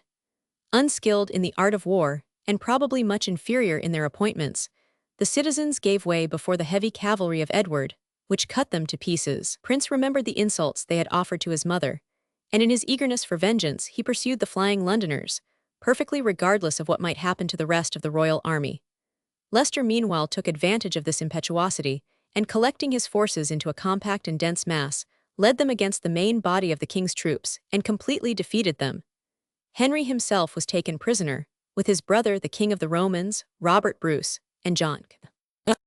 When the prince returned from the pursuit on which he was engaged, he perceived the fatal error he had committed. The ground was covered with the bodies of his friends, and he learnt from a few breathless fugitives that his father, with many of his chief nobles, was in the hands of Leicester, and that they were all shut up in the priory of Lewes. Scarcely had the prince received this news when he was attacked by a troop of cavalry, and was compelled to surrender. The Earl Warenne, and with him, the king's half-brothers, escaped from the field and reached the continent. It is stated that in this battle 5,000 Englishmen were slain by the hands of their countrymen. On the following morning, a treaty, called the Massey of Lewes, was entered into between the defeated king and his barons. It was arranged that Prince Edward and Henry, the son of the King of the Romans, should remain in the hands of Leicester as hostages for their fathers, and that another attempt should be made finally to arrange matters by arbitration. The Earl, however, who now found himself possessed of almost unlimited power, refused to release the king and his brother, and kept them, as well as their sons, in imprisonment. In this course of action he was supported by the people and by a large majority of the ecclesiastics. And when the Pope issued sentence of excommunication against Leicester and his party, many of the clergy defied the papal authority, and still held up to the admiration of their hearers the man who had been placed under the ban of Rome. They described him as the reformer of abuses, the protector of the oppressed, the avenger of the church, and the father of the poor. The popularity which Leicester at this time enjoyed was unexampled, and here we see again the not unfrequent spectacle of a man, strong in the affections of the people, becoming much more a king than he who wears the crown. The Earl exercised his authority upon all those barons who still adhered to the royal cause, and compelled them to quit their strongholds, to give up their possessions, and submit to a trial by their peers. In the judgments passed upon these men, we see the rapid advance which had lately taken place in civilization. There were no sentences to death, or abominable torture, or chains, and in most cases the punishment inflicted consisted of a short exile to Ireland. The king's name was still employed in all acts of government, and his captivity was rendered as light as was consistent with the safe custody of his person. Every indulgence, together with all outward demonstrations of respect, was accorded to him, and a similar mildness was evinced towards the other royal prisoners. Immediately before the Battle of Lewes, the Queen had escaped to the continent, where she received offers of assistance from different foreign princes. To them, the proceedings of the barons appeared only as a rebellion against the king, and they were interested in repressing such attempts against royal authority. With their assistance, the Queen collected a large force of mercenaries, which was assembled at the port of Dam, in Flanders, in readiness to pass over into England.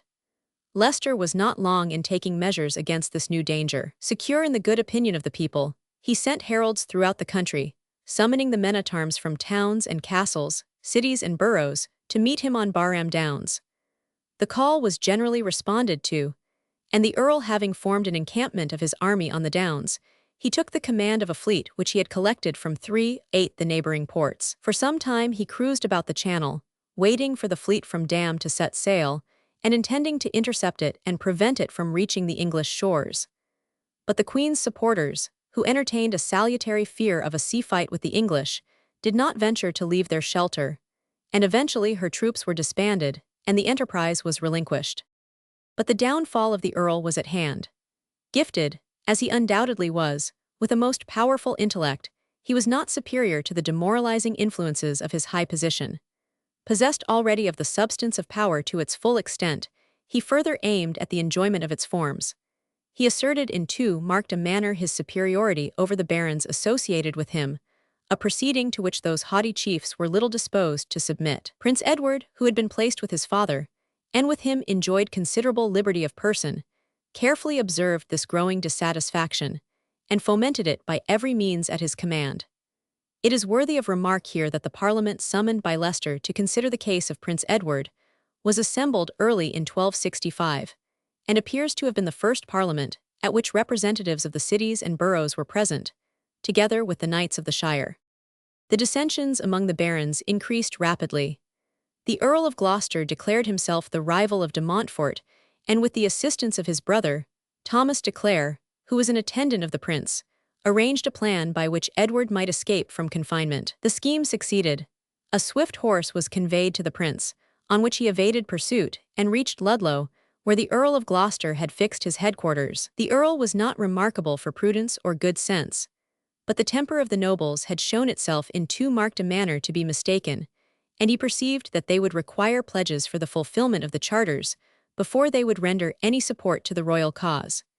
He therefore caused the prince to give such pledges, and to undertake that he would govern according to law and expel the foreigners from the realm. The Earl of Derby had already entered into communication with the prince, and within a short time afterwards, the Earl Warenne sailed from the continent, and landed in South Wales with 120 knights and a troop of foot soldiers. Prince Edward also made arrangements with other nobles who were favorable to him, and effected a simultaneous rising in different parts of the country.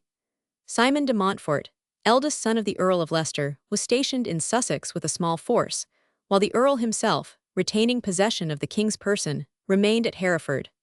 Leicester was extremely anxious that his son should join him, and so concentrate their forces, a measure which Edward used every exertion to prevent. The prince took possession of the fords of the Severn, and destroyed the boats and bridges on that river. Some skirmishing took place between the rival armies, and the skill of the two leaders was displayed in various warlike maneuvers. At length Leicester succeeded in crossing the river, and proceeded to Worcester, where he awaited the arrival of his son. But Simon de Montfort showed little of his father's ability, and the active Prince Edward attacked him by night near Kenilworth, and captured all his horses and treasure. Many of his best men fell into the hands of the prince, and their leader was compelled to make his escape as best he could to the neighboring castle, which was then in the possession of the de Montfort family. The Earl, unacquainted with this disaster, advanced his army to Evesham on the Avon. On arriving there, he perceived his own standards on the hills, advancing from the direction of Kenilworth. His eyes were gladdened by the sight, and he advanced unsuspectingly to meet the destruction which was gathering around him. The standards were those of his son in the hands of his enemies, and when at length this was discovered, it was too late to retreat. Meanwhile, Prince Edward had directed a combined movement of troops in his flank and rear, so that the Earl found himself completely surrounded. As he perceived the high degree of military skill shown in these arrangements, he is said to have complained that his enemies had learnt from him the art of war. He then exclaimed, "May the Lord have mercy on our souls, for our bodies are Prince Edward's." CP 310. Battle of Evesham, King Henry in danger, CP 310. See larger version. If such was the old general's opinion, it is not probable that he expressed it openly, and it is certain that he took measures for defense as energetically as though he were assured of victory. Having spent a short time in prayer, and taken the sacrament as was his custom before going into battle, he marshaled his men in compact order and placed himself at their head. In the first instance, he endeavored to force his way through 310, the royal troops, with the intention of reaching Kenilworth. The attempt was frustrated, and he then formed his troops in a solid mass on the summit of a hill, which was speedily surrounded by his enemies. The king, who still remained with the Earl, had been encased in armor and placed on horseback. During the confusion of the fight, the old man was thrown from his horse, and only escaped being slain by calling out, "Hold your hand, I am Harry of Winchester." The prince, who heard the voice, ran to his father's assistance, placed him on horseback, and carried him to a place of safety. Again and again the royalist troops advanced against the little band on the hill, and again were repulsed with heavy loss. Leicester's horse was killed under him, a serious accident in those days, when the motions of the knight were encumbered by a mass of armor, but the earl rose to his feet and continued the struggle in that position. But the numbers of his foes were overpowering. As a few men with toil and difficulty were driven back, 100 others stepped forward to supply their place, and it became evident that the contest was hopeless. Leicester then sent messengers to the royalists to demand whether they gave quarter, and the answer returned was that there was no quarter for traitors. His son Henry fell by his side, and each moment some one of the best and bravest of his friends was also struck down. At length, the earl himself, after surviving most of the champions of his cause, and standing, as it were, alone, met the fate of his companions and fell sword in hand. The acts of slaughter, by which this victory was followed, appear in very unfavorable contrast to the humanity which had been displayed by Leicester and his associates on a similar occasion. The usages of chivalry were altogether lost sight of, and such was the hatred of the royalists towards their opponents, inflamed still further by the gallant resistance they had met with, that no mercy was shown to them. No prisoners were taken, no quarter was given to rich or poor, no offer of ransom stayed the uplifted arm of the smiter, and barons and knights, yeomen and citizens, were mingled in an indiscriminate slaughter. Leicester was beyond the vengeance of his foes, but nevertheless they gratified their brutal rage upon his inanimate corpse, which they cut up and disfigured in a horrible manner, and in this state presented it to a lady, the wife of one of the earl's most deadly enemies, to whom they appear to have considered that it would prove an acceptable gift. According to their custom, the people of England declared the dead hero to be a martyr, and from the reported holiness of his past life, they considered it certain that miracles would be wrought by him after his death. And such was generally believed to be the case, although, for fear of the king, they did not dare openly to express their belief. Whatever degree of justice there may have been in the popular view of Leicester's character, his name was reverenced among the people for many years, under the title of Sir Simon the Righteous. The victory of Evesham restored the king at once to his authority. He proceeded to Warwick, where his brother, the king of the Romans, had advanced to meet him, accompanied by many of the noble prisoners of Lewes, who now for the first time regained their liberty. Within a month afterwards, a parliament assembled at Winchester. The king was little more than a cipher among the company of his barons. He knew that by their arms his success had been won, and that he owed their support not to any desire for an absolute monarchy, but to a resistance to a power which seemed likely to exceed that of royalty itself. Henry, therefore, made no attempt to revoke the Great Charter, and widely different as his real sentiments and desires may have been, he assented to those measures of constitutional government which were laid before him. But the Parliament of Winchester was not proof against personal animosities, and it passed heavy sentences against the family and some of the adherents of Leicester, at the same time depriving the citizens of London of their charter. Those were not the times in which such measures would be quietly submitted to. In every part of the kingdom, some baron raised the standard of insurrection, and maintained a desultory warfare upon the troops and property of the king. Simon de Montfort, the younger, with a small band of men, maintained a position for months in the Isles of Axholme and Ely, while his retainers still held the castle of Kenilworth against repeated attacks. The Cinque Ports preserved an obstinate defense, and in the forests of Hampshire, the famous Adam Gordon defied the royal authority. This baron was one of the most gallant soldiers of his time, and from the recesses of the forest, he conducted rapid movements against the royal troops, inflicting upon them heavy losses.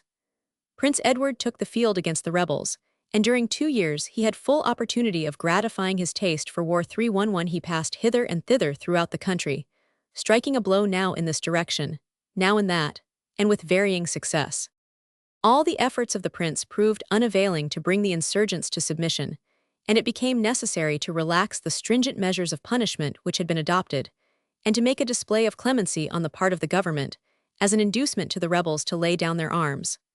For this purpose, a committee was appointed, consisting of 12 bishops and barons, and their award, known as the Dictum de Kenilworth, was formally adopted by the king and parliament. This award appears to have been generally received with satisfaction. But at this juncture, the Earl of Gloucester quarreled with the king and assumed a warlike attitude, asserting that the dictum of Kenilworth was not sufficiently lenient, nor such as the barons had a right to expect. The citizens of London, indignant at the loss of their charter, witnessed the dissension between the king and Gloucester with great satisfaction, and when the earl took up arms, they opened their gates to receive him. But Gloucester was ill-prepared to maintain the contest on which he had entered, and at the approach of the royal army, he demanded leave to negotiate. The permission was granted, and Gloucester obtained a pardon for himself on condition of entire submission to the king, while the Londoners purchased their safety for a fine of 25,000 marks. Henry was naturally of a humane disposition, and he was further dissuaded from harsh measures by the letters of the Pope, who at this time exerted his influence in the cause of humanity and mercy. The determined attitude of the people also showed very clearly the wisdom of such a course of action. It is not an easy thing to conquer Englishmen, even by Englishmen, and the king had good reason to dread the prolonged hostility of his stubborn subjects. It would appear, however, that one chivalrous act on the part of Prince Edward contributed in no small degree to extinguish the spirit of disaffection. In a battle fought in a wood near Alton, the prince encountered the redoubtable Adam Gordon in single combat. The prince struck him from his horse, and when the vanquished knight lay at his mercy, instead of dispatching him, Edward gave him his life, and on the same night presented him honorably to the queen and obtained for him a full pardon. The story ends like a romance, for we are informed that the prince took Sir Adam de Gordon into his especial favor and was ever afterwards faithfully served by him. On the 18th of November, 1267, a parliament was held at Marlborough, in which the king adopted some of the most important enactments of the Earl of Leicester, and added to them other laws equally calculated to promote the welfare of the people. The resistance of the insurgents, which was by no means unreasonable, was almost immediately removed by these measures. One after another the barons threw down their arms, the last to do so being the fugitives of the Isle of Ely. These at length joined in accepting the dictum de Kenilworth, which they had seen scrupulously fulfilled in the case of others. The country being now restored to a state of tranquility, Prince Edward took the cross, and determined to proceed to the Holy Land. The papal legate had actively urged him to take this step, and he had the example of Louis Roman IX, afterwards called Saint Louis, who had lately departed on a second crusade. Before quitting the country, Edward took measures which displayed a high degree of wisdom and foresight, having for their object to preserve the peace of the realm during his absence. Among these was a new charter, securing to the citizens of London the restoration of their liberties, and a free pardon to all those nobles who still remained proscribed by the king. In the month of July, 1270, the prince departed with his wife Eleanor, his cousin Henry, the son of the King of the Romans, and nearly 200 English nobles and knights of high degree. The best and bravest of the chivalry of England had assembled round their gallant prince, with all the pomp and pageantry with which the nobles of that age marched forth to war. Few, indeed, among them were likely ever to return, but such considerations affected them little, while the church followed them with its blessing, and the minstrels accompanied them to sing the story of their prowess, and to raise their name from the dust. With the belief that he should attain honor here, and happiness in heaven, the soldier of the cross might hurl a double defiance at death, and bear an undaunted brow over the deserts of Syria and the mountains of Judah. The young Henry Dalmain, the son of the King of the Romans, was one of the first to perish in this disastrous expedition. The manner of his death was unusually tragic. He had been dispatched back to England by Edward upon some secret mission, and took his way through Italy, passing through the city of Viterbo, where a new 312 pope was then being elected. One morning, at an early hour when he was engaged in saying prayers in one of the churches, he was suddenly aroused by a well-known voice at his side, which exclaimed in menacing tones, "Thou traitor, thou shalt not escape us." Turning round hastily, he perceived his two cousins, Simon and Guy de Montfort, who, with their mother the Countess of Leicester, had been driven out of England. The Countess was King Henry's sister, and her sons referred this harsh measure to the influence of the King of the Romans, who had ever been considered as their bitterest enemy. The two de Montforts were in complete armor, and, drawing their swords, they advanced upon their cousin Henry, who, utterly without means of defense, clung to the altar before which he had knelt, while two priests who were in the church threw themselves before him. But his foes were implacable. They neither respected the sanctuary nor the persons of the ministers of God. The two priests were slain before the altar, and Henry, after being pierced with many wounds, was dragged outside of the church, where his body was mutilated by the murderers, in revenge for the indignities which had been inflicted upon the corpse of their father. They then effected their escape to the castle of the Count Aldobrandini, one of whose daughters had been married to Guy de Montfort, and by whom, it is related, they were protected from the consequences of their infamous deed. CP 311. Prince Edward introducing Adam Gordon to the Queen.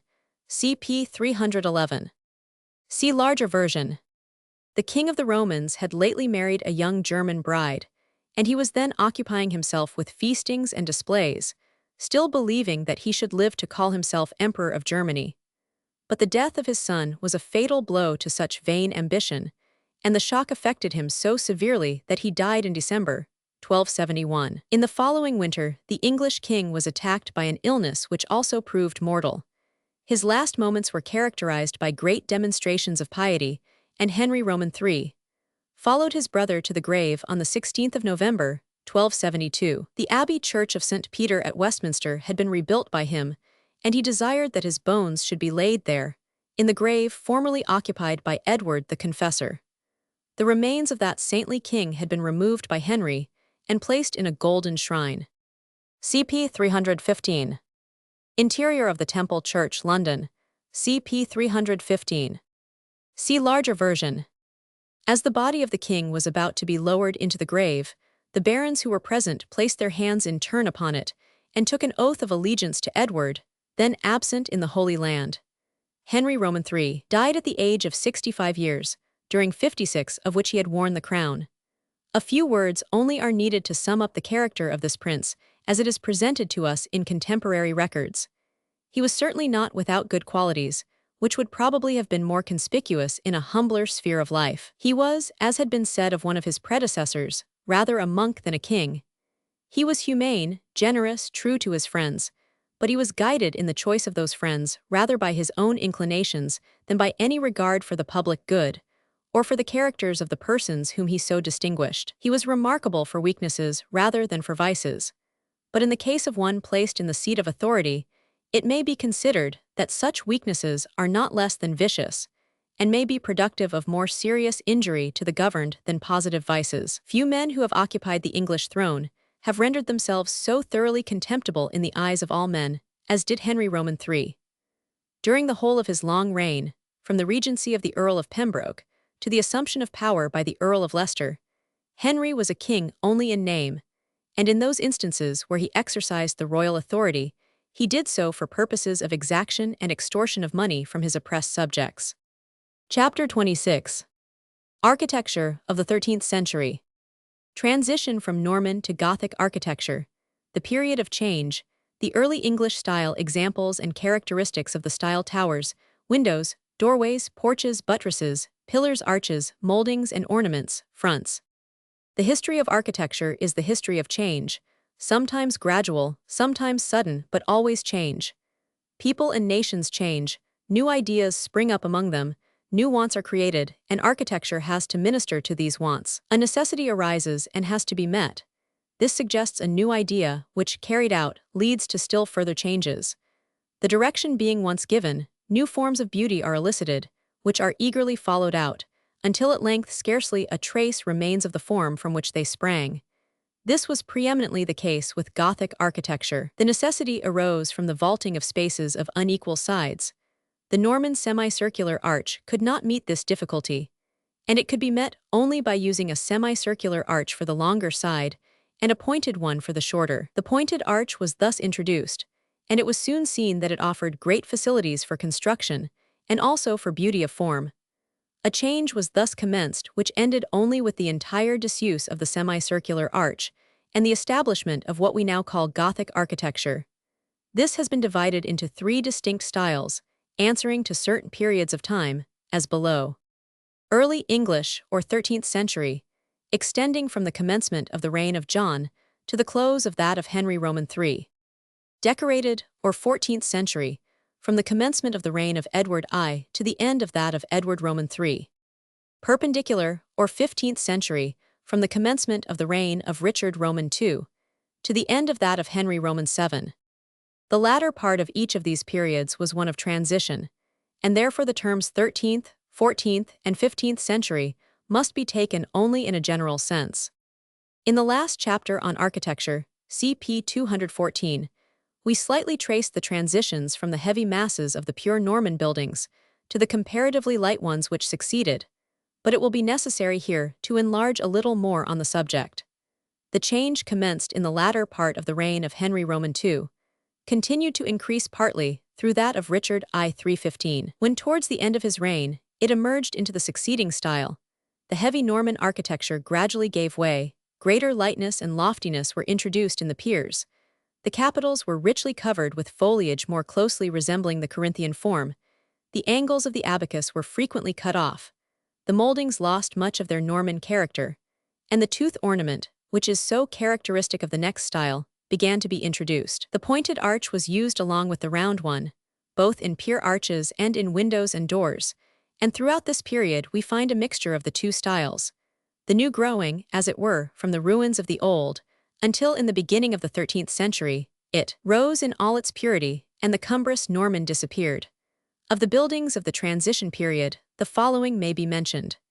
Canterbury Cathedral, 1175 to 1184, was alluded to before as the most valuable, in showing the gradual change from one style to the other. The round portico of the Temple Church, London, 1185, displays many of the characteristics of both styles, the pointed arch being used for the piers, but the round arch for the clerestory windows and arcades. The hall of the Castle of Oakham, now used as the County Hall, shows in its capitals and corbels some of the finest sculpture we possess of this period. Oxford Cathedral is of this date, and exhibits a curious example of the alternate use of the pointed and round-headed arch in the windows, and for the support of the central tower. Rothwell Church, Northamptonshire, is also of this date, the west door being a good example of a pointed arch with Norman ornaments, while the capitals of the shafts display more of the character of the early English. In the buildings of this transition, there is frequently much picturesque beauty. The sculptures are executed with great freedom and variety of design, and the details of the two styles harmonize well together. The abandonment of Norman forms and the adoption of the new style were so gradual that we can scarcely determine when the latter begins, for we see in the earlier examples of early English some Norman feature or other occasionally remaining, but about the beginning of the 13th century, these seem to have disappeared. The style which succeeded the transition was named by Beckmann the Early English, and by that name it is commonly known. Many of the finest buildings we have are in this style. Most of our cathedrals have portions of it, and one at least, Salisbury, is built entirely in it. The earliest building of pure Early English is the choir of Lincoln Cathedral, and it is curious to find that at this early date, 1195, the Norman ideas had been entirely laid aside. This building exhibits the style not only in its utmost purity, but in its greatest beauty. All its details are conceived and executed with the greatest delicacy and freedom, and all who wish to see this style in perfection should view the choir of Lincoln. The nave is in the same style, but is about 50 years later and is much plainer. The Cathedral of Salisbury is, with the exception of the spire, almost wholly in this style, but it is much plainer in its details than Lincoln, for which reason, and from its lancet windows being wider than usual, it is not so pleasing in its general appearance as most buildings of this order. The Galilee or Western Porch of Ely Cathedral 1215 is one of the richest and most beautiful examples of early English in the kingdom. The choir of Rochester 1225 and a great part of Worcester Cathedral are also good examples. Wells Cathedral is a well-known example, and its west front, with its gorgeous display of statuary, is the finest design of the kind we have 1239. Another magnificent front, entirely different from anything else, is that of Peterborough Cathedral, with its three splendid and lofty arches, 1238. The body of the Temple Church, which was added to the more ancient round church in 1240, and the chapter houses of Lichfield and Oxford, also belong to the style under consideration, as do also numerous parish churches in all parts of the kingdom. Many of our finest monastic remains belong also to this period. Of the domestic buildings of this epoch, examples still remain in various parts of the kingdom, either of entire houses or portions of houses, of which the following are some of the principal. Idun Castle, Northumberland, Little Wenham Hall, Sussex, and Stoke Say, Shropshire, the last being a rather late example. Early English buildings are chiefly distinguished from the Norman by their greater comparative lightness, and the prevalence of vertical lines instead of horizontal. Externally, we find the buildings much more lofty, and lighted by long, narrow-pointed windows. The buttresses, instead of being little more than pilasters, as in the Norman style, have a bold projection, and being generally finished with either pediments 316 or pinnacles, add greatly to the effect of the building. The roofs, too, in consequence of the greater facility of vaulting, are considerably higher in pitch than the Norman, and the towers, being usually surmounted by spires, add further to the appearance of loftiness, and make the contrast between them and the Norman still more marked. Internally, we find that the heavy masses of piers are replaced by bundles of slender shafts, which support pointed arches and light and lofty vaulting, instead of the round arches and flat ceilings or heavy vaults of the Norman style. The architects, having found the power which the new principle gave them, seem to have run to the opposite extreme of their former work, and to have carried out the new idea with the utmost temerity. Towers. Early English church towers, as was said above, are generally surmounted by a spire, which is sometimes very lofty and either plain or ribbed at the angles, and sometimes crocketed. It sometimes rises from a parapet, and at others fits on the top of the tower when it is called a broach spire. In the best specimens of towers, an arcade runs along the upper belfry story, some of the arches of which are pierced for windows. There is usually a richly molded door on the west side, and the middle story has, in general, only a plain window. The buttresses either overlap the angles or project at right angles to the side. Windows. The single light windows are, almost without exception, of the kind known as lancet windows, that is, long and narrow and with pointed heads. They are quite plain as a rule, and are so characteristic of the style that it has been called the lancet style. They are sometimes in pairs, threes, fives, or sevens, with a general dripstone extending over all. The window in the transept of York Cathedral, well known as the Five Sisters, is a beautiful example of the combination of 5 very long and graceful lancets, and being filled with elaborately penciled stained glass, has a fine and solemn effect. Some good examples also occur in the south transept of Beverley Minster. These are all richly molded, and have shafts in the jambs, but in small churches the windows are frequently quite plain, having only a simple dripstone. Circular windows are also used, as well as windows of an acutely pointed oval form. Both these forms are found in the transept of Beverley Minster, to which we have already had occasion to allude. Where only 2 lancets are used, there is frequently a small circle or a lozenge pierced in the wall above the lancets, but under the dripstone, and which, in the inside, formed one window. These openings were in time enlarged, and by an easy transition, regular tracery was formed, and we find in the later period of this style, when it was verging on the next, windows of 2 or 3 lights, with circles of tracery in the head. This was the origin of the tracery, which was afterwards to form so conspicuous a feature, and on which the chief beauty of the succeeding styles mainly depended. Doorways. These are almost universally deeply recessed and richly molded, having shafts with capitals and bases on the jambs, and frequently ornamented with the tooth and other ornaments in the head. They are almost always pointed, but the round arch is still, in some few instances, retained, particularly in double doors when 2 arches have to be combined in one. But in all cases, they may be distinguished from the Norman by their deeply cut round and hollow moldings, as well as by the capitals and bases of the shafts. Porches. The early English porch differs from the Norman in being brought forward from the wall, leaving a considerable space between that and the front of the porch. This space is generally lighted by open windows on the sides, and ornamented in the interior with arcades, and having a stone bench running down each side. The front usually terminates in a very acutely pointed gable, sometimes plain and sometimes molded, and having a rich doorway, which is in general elaborately molded and ornamented with the tooth ornament. The jambs have rows of shafts with capitals and bases, similar to the doorways before described, but frequently much more rich. Buttresses. Unlike those of Norman buildings, the buttresses of this period project boldly from the wall, and tend greatly to shake off the flatness of appearance so observable in the former style. They are commonly finished by pediments, and are sometimes connected by arches with the clerestory, when they are called flying buttresses. Pinnacles are now used, but they are more like turrets, being much larger than those of the succeeding styles. They are in general ornamented with small shafts and arches. Piers and pillars. It is in these, more perhaps than in anything else, that we see the difference between a Norman and an early 317 English building. In the former, the architects, being deficient in medieval skill, sought to remedy this defect, and to give strength to their buildings, by piling together large masses of masonry, while in the latter period, trusting to their scientific knowledge and the new principle of vaulting which they had just developed, they gradually reduced the strength of their piers, first by cutting their heavy round mass into a bundle of pillars all connected together, and afterwards separating these pillars, so that at the last the piers frequently consisted only of a central pillar, surrounded by a number of small detached shafts connected with the central one merely by the capital and base, and by bands placed at intervals on the shafts. Some fine specimens of this kind of pillar occur at Salisbury, where the lightness is carried to such excess that it seems wonderful how such slender shafts can support such heavy weights. These elaborate pillars are found only in the cathedrals or large churches. In smaller buildings, the pillars are generally plain, either round or octagonal, but they may always be distinguished by the molding and foliage of their capitals and by their bases.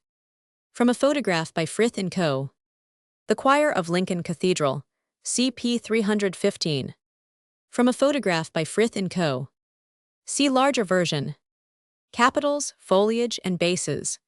These differ in many essential particulars from those of the Norman period, though in early buildings, some of the Norman characters still remain. The abacus, the upper molding or member of the 318 capital, is in Norman work square. In pure early English it is circular. Its section in the first is square, sloped with the lower edge, or chamfered off. In the last it is molded, having two bold round moldings, with a deep hollow between them.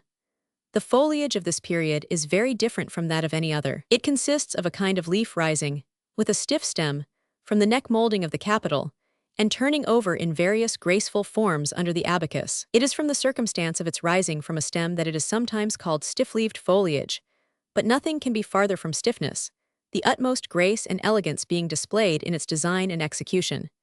It sometimes takes the form shown in the specimen from Salisbury, and sometimes that of a trefoil, as in the one from Lincoln. The bases are well molded, the general section being that of two round moldings, the lower projecting beyond the upper, with a deep hollow between. Capital from Salisbury Cathedral. Arches, these are in most cases acutely pointed, but no general rule can be given, as much variety in form prevailed at this period. The round arch is still occasionally used, particularly in triforiums, as at York. In plain parish churches the pier arches are frequently only plainly chamfered, but in large buildings they are commonly deeply and elaborately molded, and relieved with lines of tooth ornament. Capital from Lincoln Cathedral. Moldings and ornaments. These are of the greatest importance in all the styles of Gothic architecture, as they serve to distinguish one style from another when other tests fail. In the early English, they are particularly distinct and striking, and consist chiefly of bold rounds separated by deep hollows, thus producing an effect of light and shade much more remarkable than that produced by the Norman moldings. Intermixed with these moldings, and frequently occupying one or more of the deep hollows, is an ornament known as the tooth ornament or dog's tooth, which is as characteristic of the early English style as the zigzag is of the Norman. It consists of a series of small pyramids cut into the form of 4 leaves, and these, when acute and seen in profile, have somewhat the appearance of a row of teeth. It is profusely used in all situations where ornament can be introduced. Flat surfaces are frequently ornamented with foliage, or cut into small squares, each of which is filled with a flower. This kind of work is called diaper. Tooth ornament from Lincoln Cathedral. The fronts of early English buildings are, in general, very fine compositions, and though plainer in detail than those of the succeeding styles, they have more elegance of proportion. A good idea of their general arrangement may be formed from the south transept of Beverley Minster. As compared with the fronts of the buildings of the Norman period, they are remarkable for the increase of the space devoted to windows, and stained glass has by this time become a necessary feature in church decoration. Chapter 27. The Reign of Edward I. Accession of Edward, his adventures while on crusade, death of St. Louis, arrival of Edward at Acre, fall of Nazareth, events at Acre, departure from Palestine, Edward in Italy, the little battle of Chalons, Dealings with the Flemings, Edward lands at Dover. Persecution of the Jews, Edward's designs on Wales, character of the Welsh. Rupture with Llewellyn, submission of the Welsh, conduct of David, Second Welsh. Rising, death of Llewellyn, execution of David. Annexation of Wales, Edward on the continent, sketch of Scottish history. Attack of the Norwegians, deaths in the royal family. Death of Alexander, candidature of Robert Bruce. Death of the Maid of Norway, candidates for the throne, meeting at Norham, Edward's supremacy acknowledged. He decides in favor of Balliol. Immediately after the funeral of Henry Roman III, the barons proclaimed his son Edward, then absent on the crusade, to be king.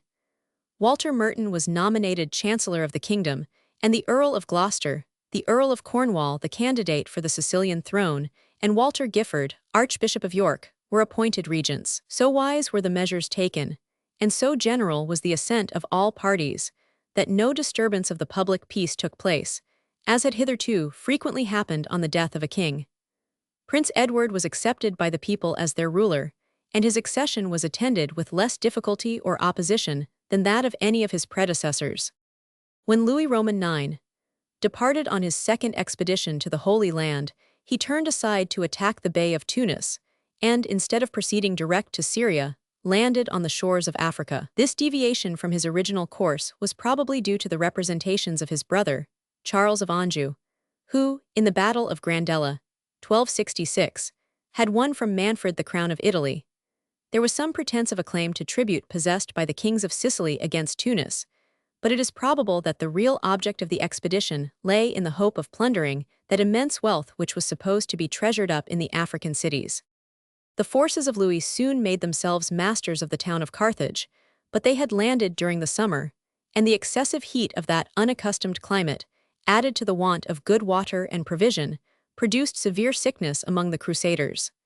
The character of Louis Roman IX is one with few parallels in any age. Perversions of the religious sentiment were common at the time in which he lived.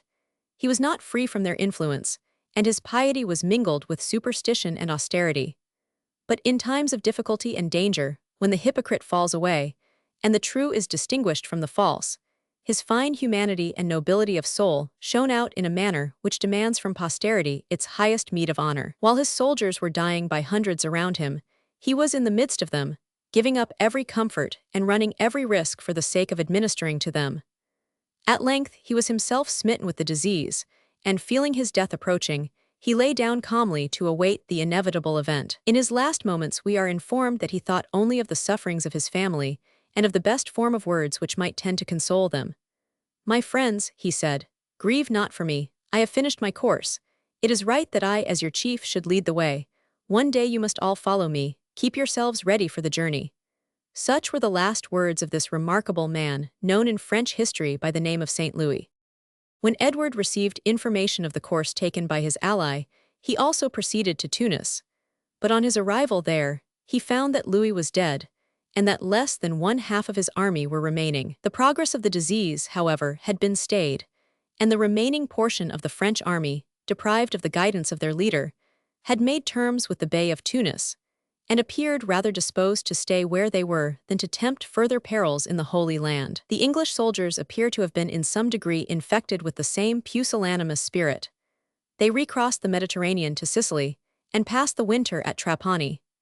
Edward had restored unanimity to his troops by the declaration, which he made with all the solemnity of an oath, that if every man of them should desert him, he would go on to Acre attended by his groom. On breaking up his winter quarters, Edward found that his effective force did not exceed 1,000 men. With these, he set sail from Sicily early 320 in the spring, and proceeded to Acre, one of the few conquests of the Crusaders in the east which still remained to them. Small as the force was with which Edward landed, his arrival produced consternation among the Moslems, and proportionate joy among the Christians. The fame of Richard Coeur de Lion was still fresh in their minds, and Edward, already distinguished in the field of war, might be expected to emulate the deeds of that renowned king. At the time of Edward's arrival, Acre was threatened by the Sultan of Babylon, who had assembled an army without its walls, and had made preparations for an assault. When the ships of the English prince appeared in the distance, the Sultan at once retreated into the desert, and passed into Egypt. Edward led his army into the interior, and carried the city of Nazareth by storm. Nearly 200 years had passed since the banner of the cross first waved over Jerusalem, and its streets ran with blood shed by Christian hands.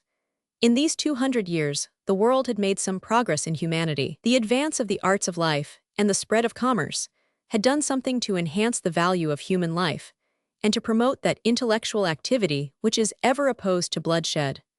But these things had no influence over the spirit of fanaticism, the most cruel spirit that has oppressed mankind in the guise of an angel of light. The Crusaders still believed that the blood of the Moslem was an acceptable sacrifice to heaven. They still believed that the Saracens ought to be excluded from that mercy which every Christian might ask from his fellow, and that in deeds of wholesale murder they were doing God service. The Moslems at Nazareth were butchered as at Jerusalem, and the knightly Edward led and directed the slaughter. Soon after the massacre, the prince, with many of his soldiers, was attacked by sickness and was compelled to return to Acre. Here the army of the cross remained for a period of 15 months, which seemed to have been passed in inactivity. Some few skirmishes took place with the Saracens, during which the Crusaders maintained their old reputation for valor, and some few incursions were made upon the surrounding country, which, in one instance, resulted in the plunder of a caravan, and in another in the capture of 2 castles. But these were the only advantages gained by the Christian troops during that period. This was not the result of indolence on the part of Edward, or of any lack of will for more important operations, but it appears that the force at his command was insufficient for such purposes. The number of his troops did not exceed 7,000 men, who were composed of all the nations of Europe, were imperfectly disciplined, and after a time showed themselves disaffected towards his authority. Such proved to be the case when they found that Edward had brought little money with him, and that he received no reinforcements. On the other hand, the town of Acre had been so strongly fortified, in some degree by Edward himself, that the Moslem leaders were deterred from attacking it. The presence of the English prince, however, caused them great annoyance, and since open measures were out of the question, they determined to get rid of him by assassination. An elaborate scheme was contrived for that purpose. The Emir of Jaffa sent presents to the prince, with letters expressing his desire of becoming a Christian. Edward returned a courteous reply, and on this pretense, a lengthened correspondence took place between them. The messengers of the Emir, frequently visiting the prince, were at length permitted to come and go without question or examination. One evening when Edward was lying in his tent, unarmed and alone, the servant of the Emir appeared at the door and made his usual obeisance. Edward bade him enter, and as he did so and knelt to present a letter, he suddenly drew a dagger with the other hand and made a blow at the prince's heart. Edward, whose personal strength was little inferior to that of Curdie Lion, caught his hand and turned the dagger aside, receiving a slight wound in the arm. He then threw the murderer to the ground and slew him with his own weapon. The appearance of the prince's wound soon showed that the dagger had been poisoned, and Edward therefore made his will, and believed that his last hour was approaching. But there was an English surgeon at Acre, whose skill appears to have been greater than was usual in his day, and who cut away the envenomed parts of the wound. The Order of the Templars also were noted for their knowledge of medicine, and the Grand Master of the Order sent his choicest drugs to assist the cure. These means, or a natural strength of constitution, subdued the effects of the poison, and the prince recovered. His wife Eleanor, who was famed for her virtues, and who was tenderly attached to him, probably nursed him with the utmost devotion to promote his recovery, but the account of her having sucked the poison 321 from his wound must be rejected. The story, like others which have been received as forming part of English history, is little else than a poet's fiction, and when referred to the chronicles of the time, falls to the ground for want of corroborative evidence. View in Tunis. See larger version. The Sultan, who had other enemies to engage his attention, now adopted more legitimate means of getting rid of the troublesome invaders.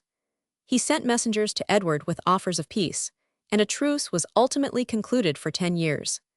Edward had received from his father urgent entreaties to return, and he was probably glad of an opportunity of putting an end to an irksome period of inactivity. At the close of the year 1272, he set sail from Acre for Sicily.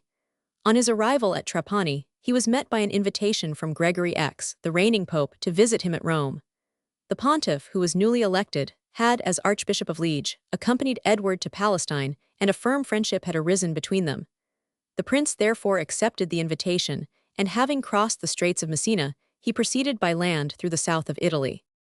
On passing through Calabria, he was met by messengers who informed him of the death of his father.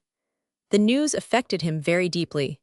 Charles of Anjou, who was then with him, and who was a man of a remarkably unfeeling and ferocious character, expressed his surprise at such a demonstration of grief. Referring to an infant son of Edward and Eleanor, who had lately died, he told the prince that he appeared to mourn more for the death of his old father than for his own child. Edward replied, "The loss of my child is one that I may hope to repair, but the death of a father is an irreparable loss." When Edward arrived at Rome, February 1273, the Pope was absent at Civita Vecchia, and thither the prince followed him. Edward met with a warm and hospitable reception from the pontiff, and while in his presence he demanded vengeance upon the murderers of Henry d'Almaine.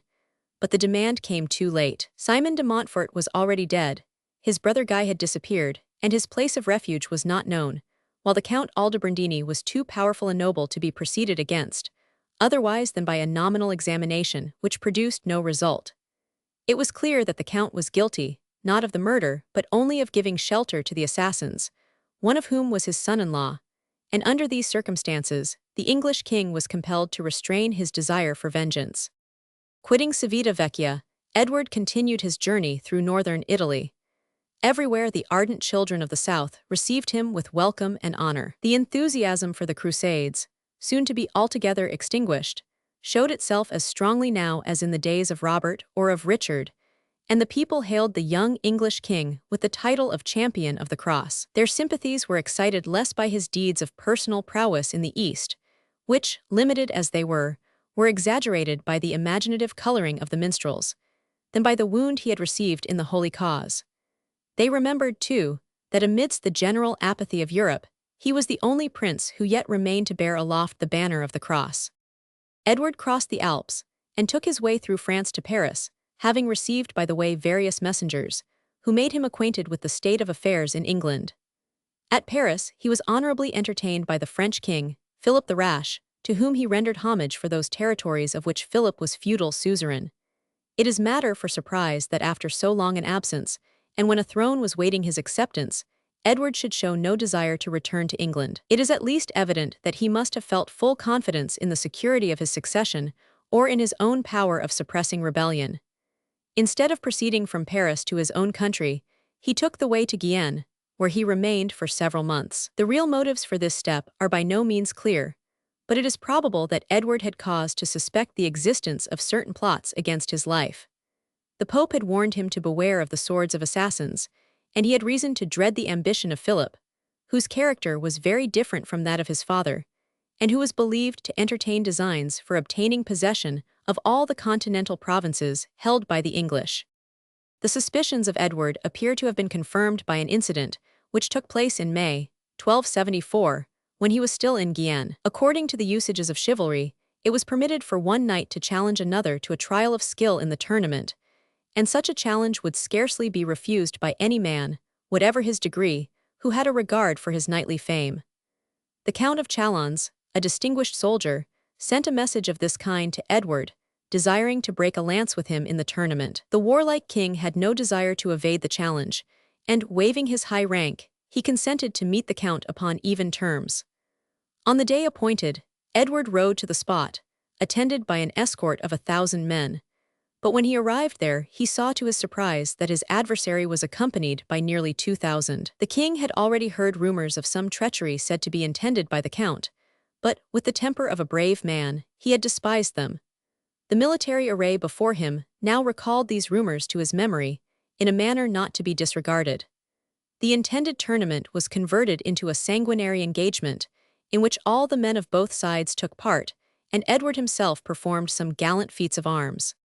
The English, seeing the advantage of numbers so greatly on the side of the enemy, laid aside all the laws of chivalry, and determined to win the day as best they might.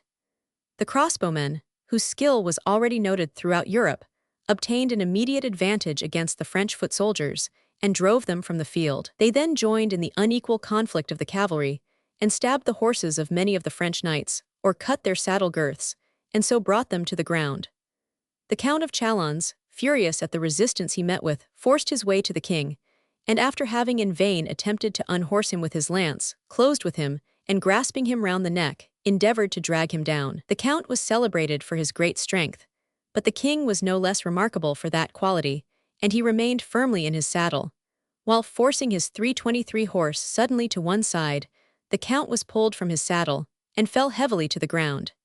He was speedily remounted by some of his own party, but he was so severely wounded or bruised that he called for quarter. Enraged at his treachery, Edward dealt him several heavy blows by way of reply, and then, indeed, gave him his life, but compelled him to surrender his sword and accept the boon from the hands of a common soldier, an act by which, according to the laws of chivalry, the count was disgraced forever. In spite of the disparity of numbers, the result of this engagement was decidedly in favor of the English.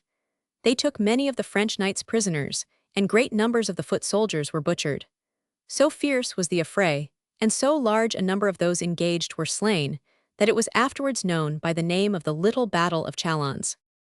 Having thus read a lesson to all conspirators against his person, Edward at length made preparations to return to England. Having sent directions for his coronation, he took his way through France, passing through the town of Montreuil. Here he stopped to arrange some disputes which had arisen in the previous reign between the English and the Flemings, and which are worthy of notice, as illustrating the commercial relations of the two countries in those days. For a certain number of years previously, the Counts of Flanders had been accustomed to supply for the service of the kings of England a certain number of foot soldiers, who were received on hire. In the reign of Henry Roman III, these supplies ceased to be demanded, but the Countess of Flanders claimed a sum of money as arrears of pay, and on payment being refused, she seized all the English wool, then largely exported from the country, to be found in her territory. The Flemings were then the chief manufacturers of woolen and other cloths, and Henry retaliated by detaining all their manufactured goods then in England, and by prohibiting all commerce between the two countries. This prohibition caused great loss and damage to the Flemings, whose looms were thus rendered idle, and their workmen left without employment. The object of the Countess was the renewal of trade with England, and to this end she made application to Edward and offered a public apology for the wrong which had been committed.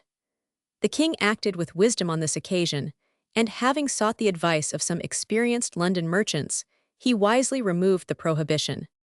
Edward landed at Dover on the 2nd of August, 1274, and 17 days afterwards he was crowned, with his wife Eleanor, at Westminster. The return of the king from the Holy Land was hailed by the people with great demonstrations of joy.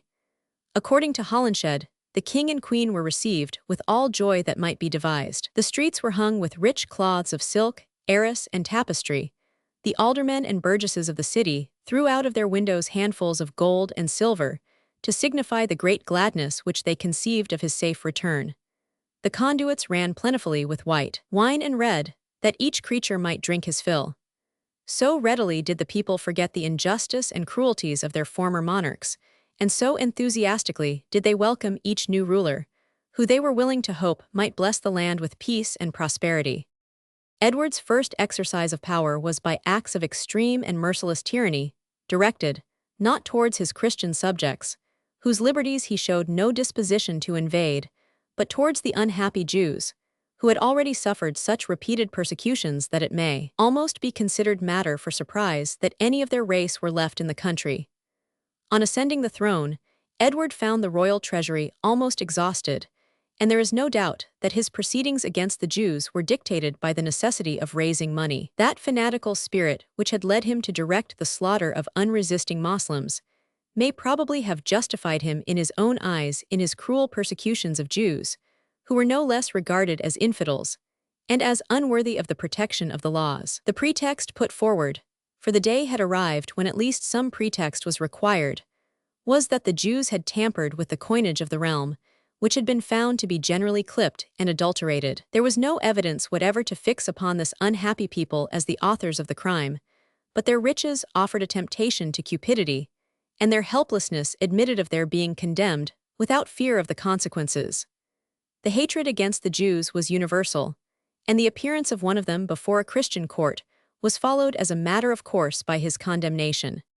The clipped coin was so common as to be found all over the kingdom, but immediately such a piece of money was discovered in the possession of a Jew, he was seized, submitted to the form of a trial, and hanged without mercy. It is 324 related that 280 of both sexes were executed in London, besides which, large numbers were put to death in other towns. The property of all those who were thus judicially murdered reverted to the crown, and therefore, it is not difficult to see why these acts of persecution were indulged in to so great an extent. When the royal coffers had been replenished by such means as these, Edward directed his attention to carrying out certain schemes, on which he entered with calmness and determination. Influenced by as restless an ambition as any of his predecessors, he directed his efforts to a field on which, as it appeared, they had the best prospect of ultimate success. Instead of carrying his army across the Channel to subdue provinces between which and his throne the sea would continue to flow, he proposed to himself the conquest of the whole island of Great Britain. Great Seal of Edward I. The first expedition of Edward was directed against the Welsh, whom so many of the Anglo-Norman kings had in vain attempted to subdue. Politically considered, there is no doubt that this expedition was wisely ordered, and that the early conquest of those brave mountaineers has proved in the highest degree beneficial to this country. At the time of the accession of Edward, civilization had made important progress in England, while in Wales it had been stationary. But if we examine the social condition of that people after the conquest, as described in the writings of a contemporary, and one of their own countrymen, we shall find their national character depicted in colors which attract our respect and admiration. In time of war they were brave or even fierce, but when the war was over, they showed that they could appreciate the blessings of peace, and they betook themselves to their ordinary avocations and exchanged the rights of hospitality. In spite of the aggressive wars made upon them from time to time, any Englishman who visited them in their mountains, as a simple traveler without arms, was sure of safe conduct and a kind reception. If he arrived in the morning, he was entertained until the evening by the young women, who played and sang to him with the harp. There was a harp in every cottage, and with it was to be found at least one person whose skill could bring out its sweetest sounds. The people are described as possessed of great natural dignity and freedom of speech, which gave them confidence even in replying to princes. If we may credit this account by one of their countrymen, we find here one of those instances given in history of a people displaying many of the amenities of social life, while yet in the infancy of civilization, deriving their code of honor, laws, and manners from the influences of unwritten memorials of the past, from songs and traditions. The mountain maidens, who cheered the tired traveler with the music of the harp, had no better clothing than the skins of sheep and goats. The chiefs, whose sway over 1,000 warriors was absolute, and who bore themselves with undaunted mien in the presence of kings, kept state among bare walls and benches 325, and rode out to meet the English chivalry upon the rough ponies of the mountains. It is related that when Henry Roman II passed through the country, he looked with a contemptuous eye upon the poverty of the inhabitants, until he perceived among them a pride greater than his own, and based not upon gaudy trappings or outward show, but upon the consciousness of a manhood which had no need of decorations.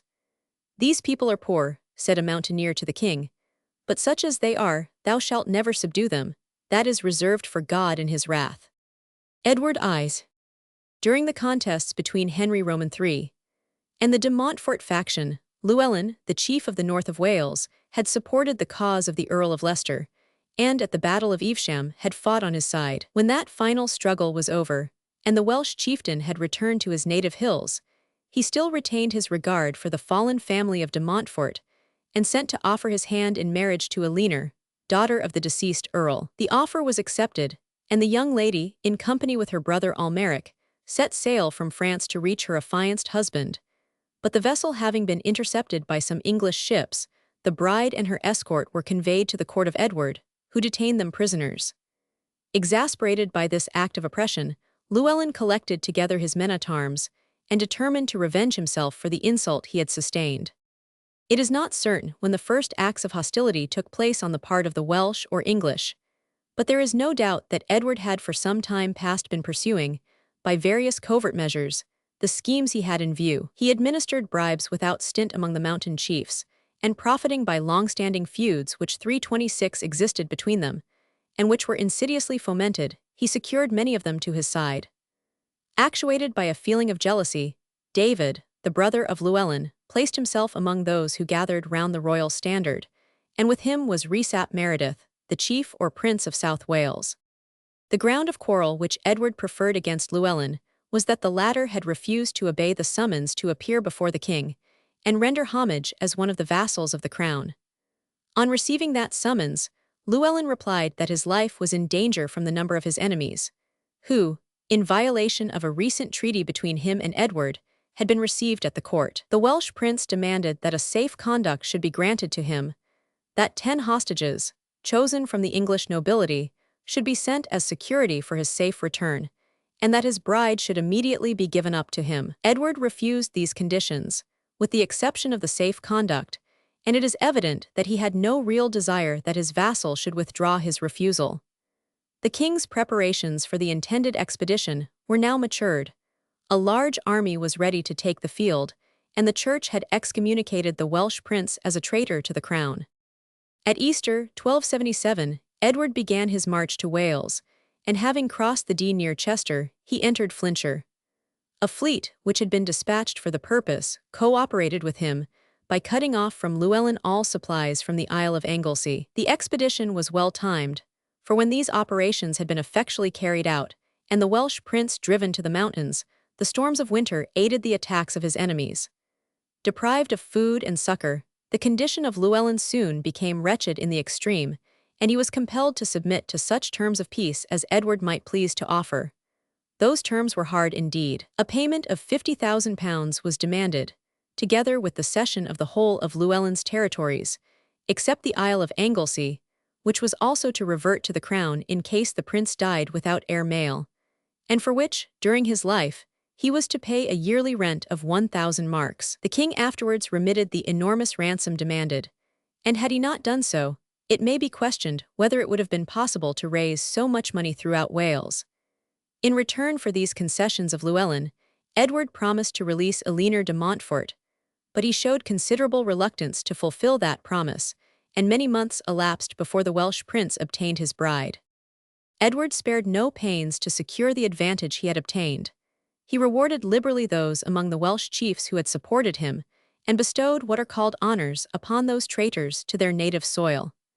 David received the order of knighthood at the king's hands, and with it the hand of the daughter of the Earl of Ferrers. But when the Welsh prince had escaped from the influence of the court, and breathed once more the free air of the hills, he regretted the folly which had induced him to sell the independence of his country, and to league himself with its oppressors. Other causes soon operated to increase this feeling. The English, not content with the large territories they had conquered, made inroads upon the land secured by treaty to the natives, cutting down the timber and committing other depredations. If the chiefs were exasperated by these proceedings, the people were unanimous in their hatred of their enemies and in cries for vengeance. Allusion has been already made to the prophet Merlin, and to the effect exercised upon his fellow countrymen by the predictions which bore his name. One of these, which was now remembered and repeated, was to the effect that when the English money should become circular, the Prince of Wales should be crowned in London. Edward had lately ordered a new coinage of round halfpence and farthings, and had issued a decree forbidding the penny to be divided into quarters, as had previously been done.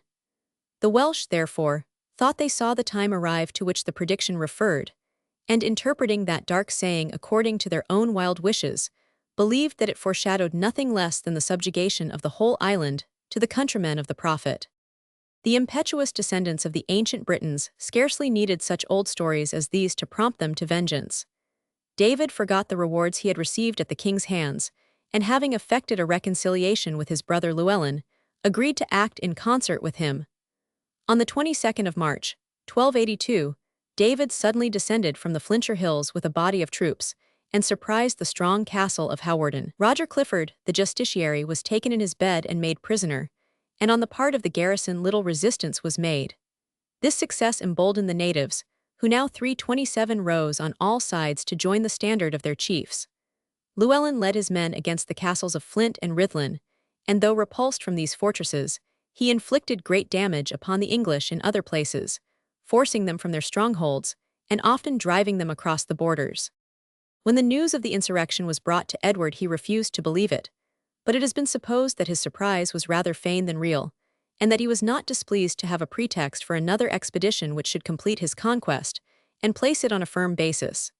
He obtained money by means of a forced loan, levied upon all his subjects who had money to pay, and having collected an army, he advanced once more into North Wales, attended, as before, by a fleet. Among his forces were a large body of pioneers, who opened a passage for the troops through the woods and marshes, and enabled him to beat back the Welsh as far as the foot of Snowdon. The accounts which have reached us of this campaign are very obscure, and it is difficult to trace the successive encounters between the mountaineers and their assailants. It would appear, however, that the advantage was by no means all on one side, and that a pitched battle took place, in which the army of the king was badly beat. The fleet of the king had occupied the Isle of Anglesey, whence the troops directed their offensive operations. A bridge of boats was laid across the Menai Straits, where now the suspension bridge of Telford and the iron tube of Stephenson afford a safe and convenient passage. The Welsh had raised some entrenchments on the mainland, and there they awaited the expected attack. During the absence of Edward, a body of his troops crossed over the straits before the bridge was quite completed, so that they were compelled to wade some distance through the water to reach the shore. The Welsh made no opposition to their landing, and even suffered them to approach their works. But meanwhile the tide was rising, and presently reached a height which rendered it impossible for the English to gain their boats. While in this position the mountaineers rushed out upon them and drove them into the sea, where all those who escaped the sword were speedily engulfed. The loss to the English on this occasion numbered 13 knights, 17 esquires, and several hundred men-at-arms. Another engagement afterwards took place, at which Edward himself was defeated and compelled to flee from the field, leaving several of his chief nobles among the number of the dead. These successes caused great joy to Llewellyn and his associates, though the struggle which they so heroically maintained was, in reality, hopeless. Fresh troops were constantly arriving to cooperate with the king, while his numerous fleet offered them protection and support. Among the reinforcements were some mountaineers of the Basque provinces, well suited for that mode of warfare, in which agility of limb and rapidity of motion possessed a decided advantage over the slow operations of the English troops. The Basques followed the Welsh to their fastnesses, and there fought them in their own way, usually with the advantage of numbers. The natives were thus dislodged from their defenses, driven from mountain to mountain, and compelled, inch by inch, to retreat. But while such was the frequent result of these conflicts, the combined efforts of the Welsh leaders were attended with the success which has been described. Llewellyn trusted that the elements to which he owed his former defeat would now exert an influence in his favor, and that the rigors of winter would compel the king to quit the country. But Edward was too able a general to suffer himself to be so defeated. He undertook more vigorous measures, and while pressing the natives to the utmost with his own forces, he dispatched a second army, which had recently been collected, into South Wales, for the purpose of attacking the enemy in the rear. Llewellyn immediately marched to meet this new danger, leaving his brother David to oppose the king. At Bilth, in the valley of the Wye, the Welsh prince found himself suddenly in the presence of a large force of English troops, who were encamped on the opposite side of the river. Llewellyn had advanced in front of his men, and descended a hill to watch the motions of the enemy. He had entered a barn, either for shelter or repose, when he was surprised by a party of English who had crossed the river. Hopeless as the contest was, the prince turned desperately on his assailants, struck his last blow for home and liberty, and then fell, pierced through the body by a spear. His head was cut off, and by direction of Edward was sent to London, where it was placed in the Tower, with a crown of ivy round the brows. This order was given by the king, in derision of the prophecy of Merlin. The independence of Wales was buried in the grave of Llewellyn. The king had, indeed, some 328 further resistance to encounter, but it was unorganized and soon subdued, as far as active hostilities were concerned. Many of the native chiefs at once gave in their submission to the crown, but David maintained his opposition for 6 months, surrounded by a few followers, in the fastnesses of the mountains. At length he was betrayed into his enemy's hands, and was carried in chains to the castle of Rhuddlan. In the following month, Edward brought the case of the captive before a parliament, hastily and irregularly summoned at Acton Burnell. That parliament assented obsequiously to whatever the king described as just and necessary, and consequently, they condemned the Welsh prince to be dragged by a horse to the place of execution, because, after receiving the order of knighthood from the king, he had turned traitor; to be hanged, because he had caused the murder of the knights in Hawarden Castle; to have his bowels burned, because he had profaned the sacredness of Palm Sunday, the day on which the deed was committed; and to be quartered, and have his limbs hung up in different places, because he had conspired against the king's life. This shameful sentence was not only carried into effect, but served for many years as a precedent in cases of high treason. CP 327. Llewellyn's Last Fight, CP 327. See larger version. Edward now directed his attention to more peaceful measures for securing his conquest. He remained in Wales during another year, and occupied himself in enticing the natives as far as possible from their uncultivated habits, and in prevailing upon them to adopt fixed residences and English customs. To this end he divided the country into shires and hundreds, introduced English laws, which were generally enforced, and took measures for the restoration of tranquility. He also gave charters conferring important privileges on some of the Welsh towns, and amongst others to Rhuddlan, Aberystwyth, and Carnarvon. It happened that Queen Eleanor bore her husband a son in the castle of Carnarvon, and Edward availed himself of that circumstance for political purposes. He called together a number of the chief men of the land, to whom he 329 presented the infant as born among them, and of the same country. The child, he said, was Welsh, and as such he should be their prince. They supposed that a separate government was intended, since the infant had an elder brother, who undoubtedly was the heir to the English throne. The ardent nature of the Welsh eagerly caught at this revived hope of independence, and for some time they appeared to have regarded their young prince with feelings of loyalty and affection. Before long, however, the Prince Alfonso, the elder brother, died, and it became evident that such hopes were illusory. From this time the Principality of Wales became permanently annexed to the crown, and the title of Prince of Wales was given to the eldest son of the kings of England. Edward presenting his infant son to the Welsh. After the picture by Sir John Gilbert, R.A. See larger version. Edward secured his conquest by fortifying anew the castles of Conway and Carnarvon, and by building other fortresses, in which he placed strong garrisons and large stores of provisions. The lands at the foot of Snowdon he divided among his English barons, who also built castles and strongholds for purposes of defense. Such measures proved to be necessary for many years afterwards, for the mountaineers rebelled against these haughty and tyrannical lords, and showed their hatred by continued acts of hostility. Cruelty on the one hand was met by bloody deeds of vengeance on the other, and many of the English nobles sustained a perpetual siege in the strongholds they had built. After the subjugation of Wales, 4 years passed away, during which Edward pursued no farther his schemes of aggrandizement. Showing little interest in the internal affairs of his kingdom, he passed over to the continent, where his great ability was displayed in the arrangement of a dispute respecting the island of Sicily, which had arisen between the kings of France, Aragon, and the House of Anjou. His award was, however, repudiated. Meanwhile, the English people murmured at his absence. The word government was associated with the person of the king, and disorders had been increasing which it was believed his presence would terminate. Edward found himself compelled to return to his own country, and soon after he had done so, the course of events in Scotland aroused his ambition in that direction.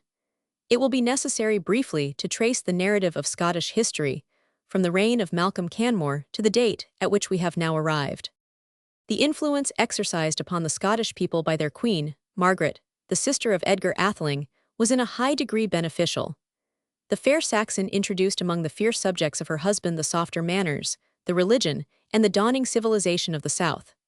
Malcolm, to whom the name of Canmore Greathead was given, a rude and savage warrior, had conceived for his young bride an affection which knew no bounds. Ignorant of the truths of Christianity, he was induced to join in those devotional services which she habitually practiced, and from a human love he learned, as other men have learned, to recognize the influence of a holier feeling. He could not read her books of prayer, but he would kiss them humbly to show his veneration for their use.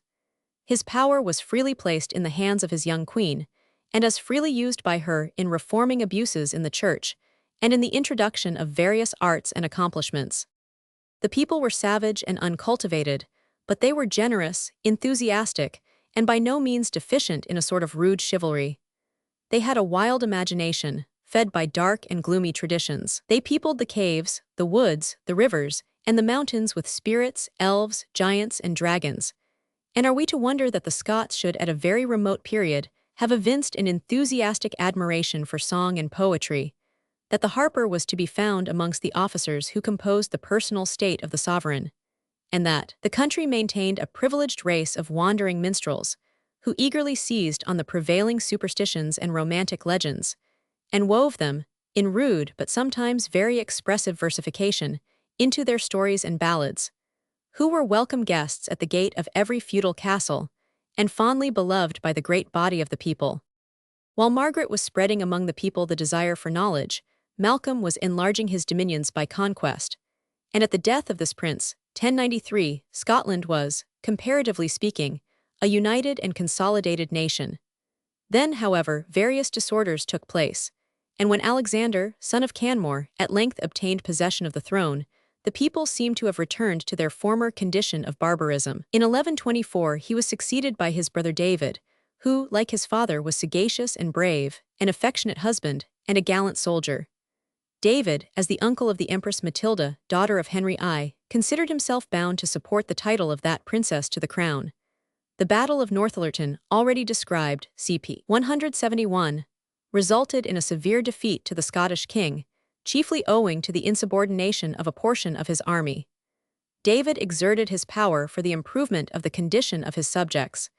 He founded many monastic establishments, in which the learning of the times was preserved, and the sons of the nobles received their education.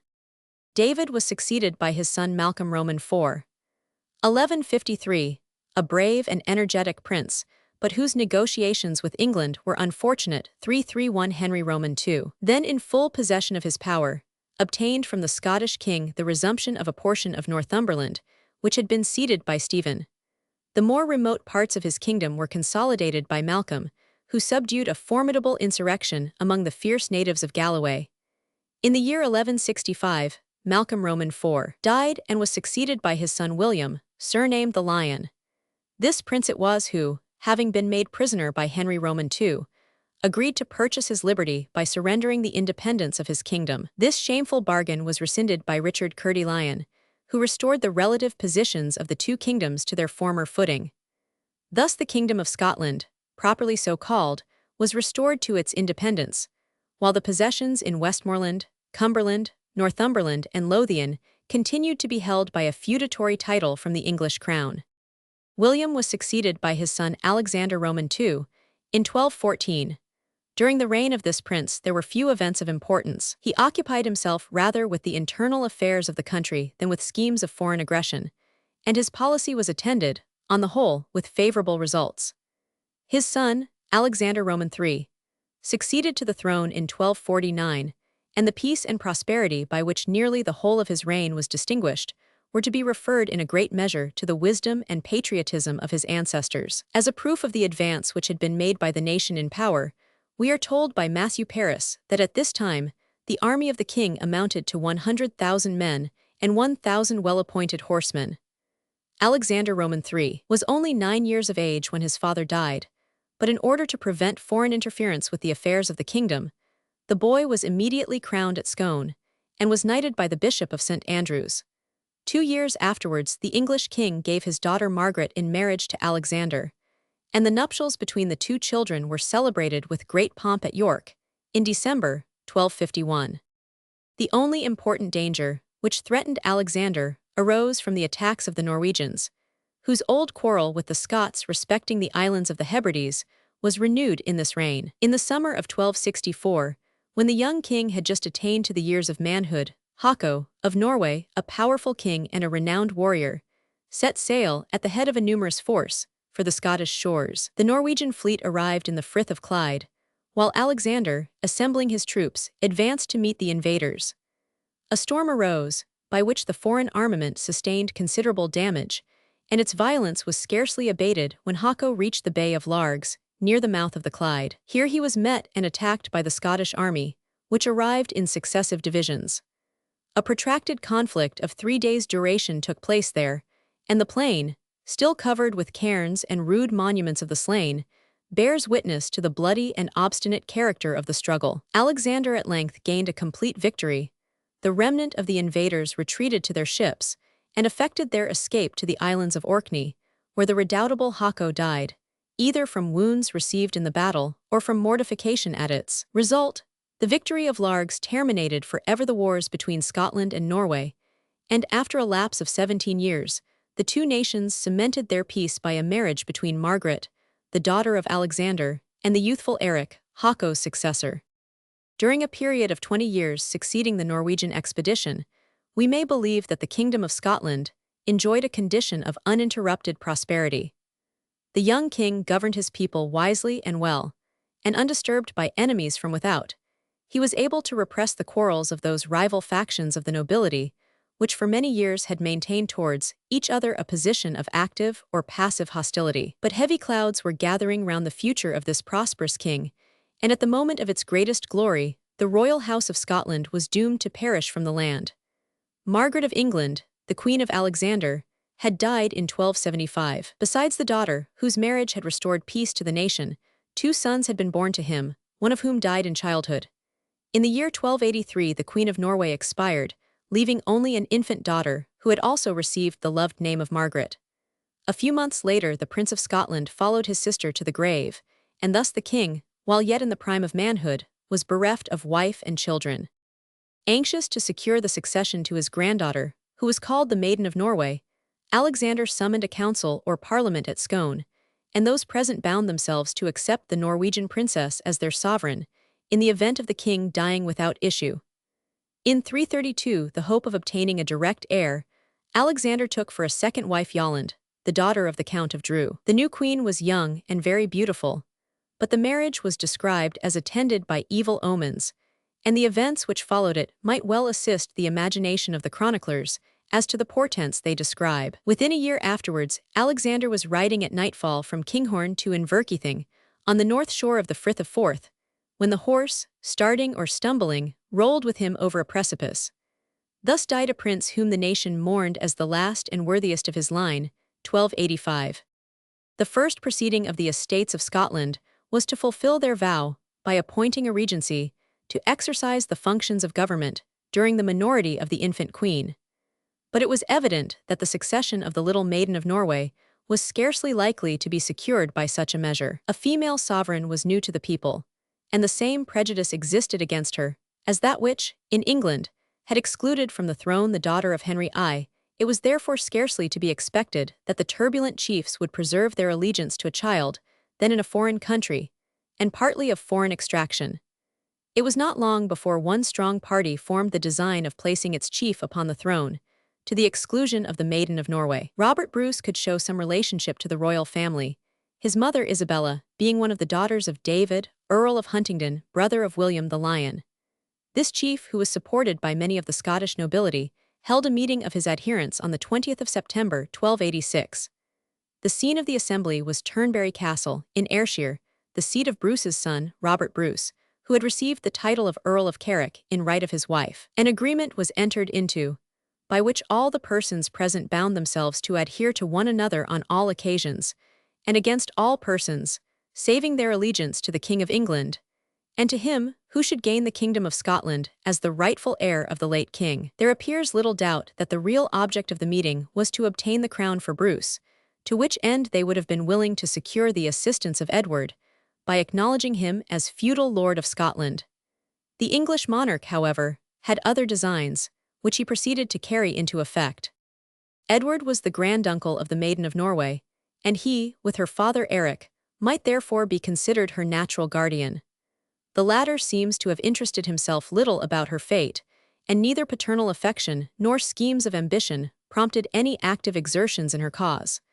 But with the English king, the case was very different. Edward was one of the ablest and wisest monarchs of Europe, and at the same time, the most powerful, ambitious, and unscrupulous. He had already succeeded in subduing the free people of Wales, and when the death of Alexander was made known, he perceived that the time was come when he might strike a powerful blow at the independence of Scotland. His first measures for this purpose seem to have been in themselves just and equitable, and to have been willingly accepted by the northern barons. He entered into a treaty with the chief nobles of the regency, and proposed an alliance between his son, the Prince of Wales, and the Maiden of Norway. The agreement was finally concluded at Salisbury, July 1290.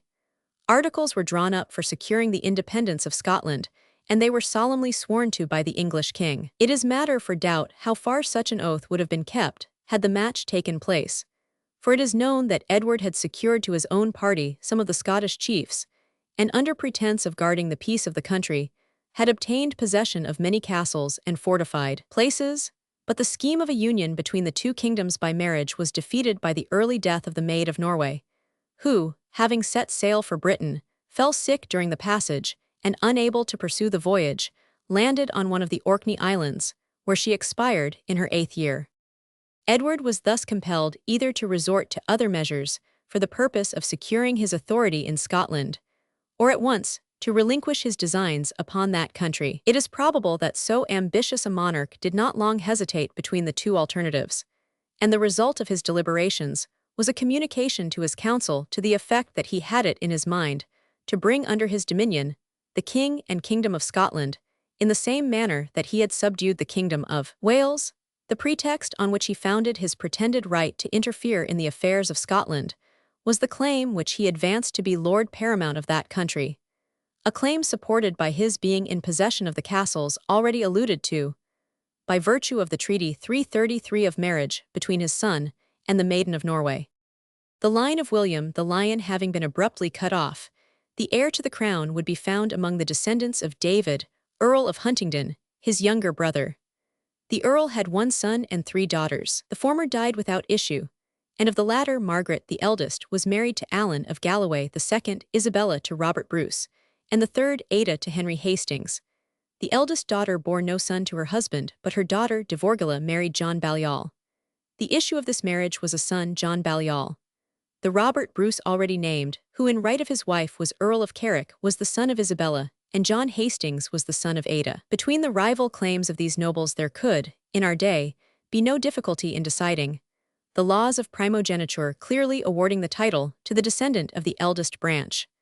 Such, indeed, was the generally recognized law at the time now referred to, but it was not so clearly settled as to preclude the possibility of dispute. When, therefore, the death of the young queen was known, it was doubtful how many claimants for the throne might present themselves, or how much of disorder and bloodshed might ensue before the title to the throne had been decided.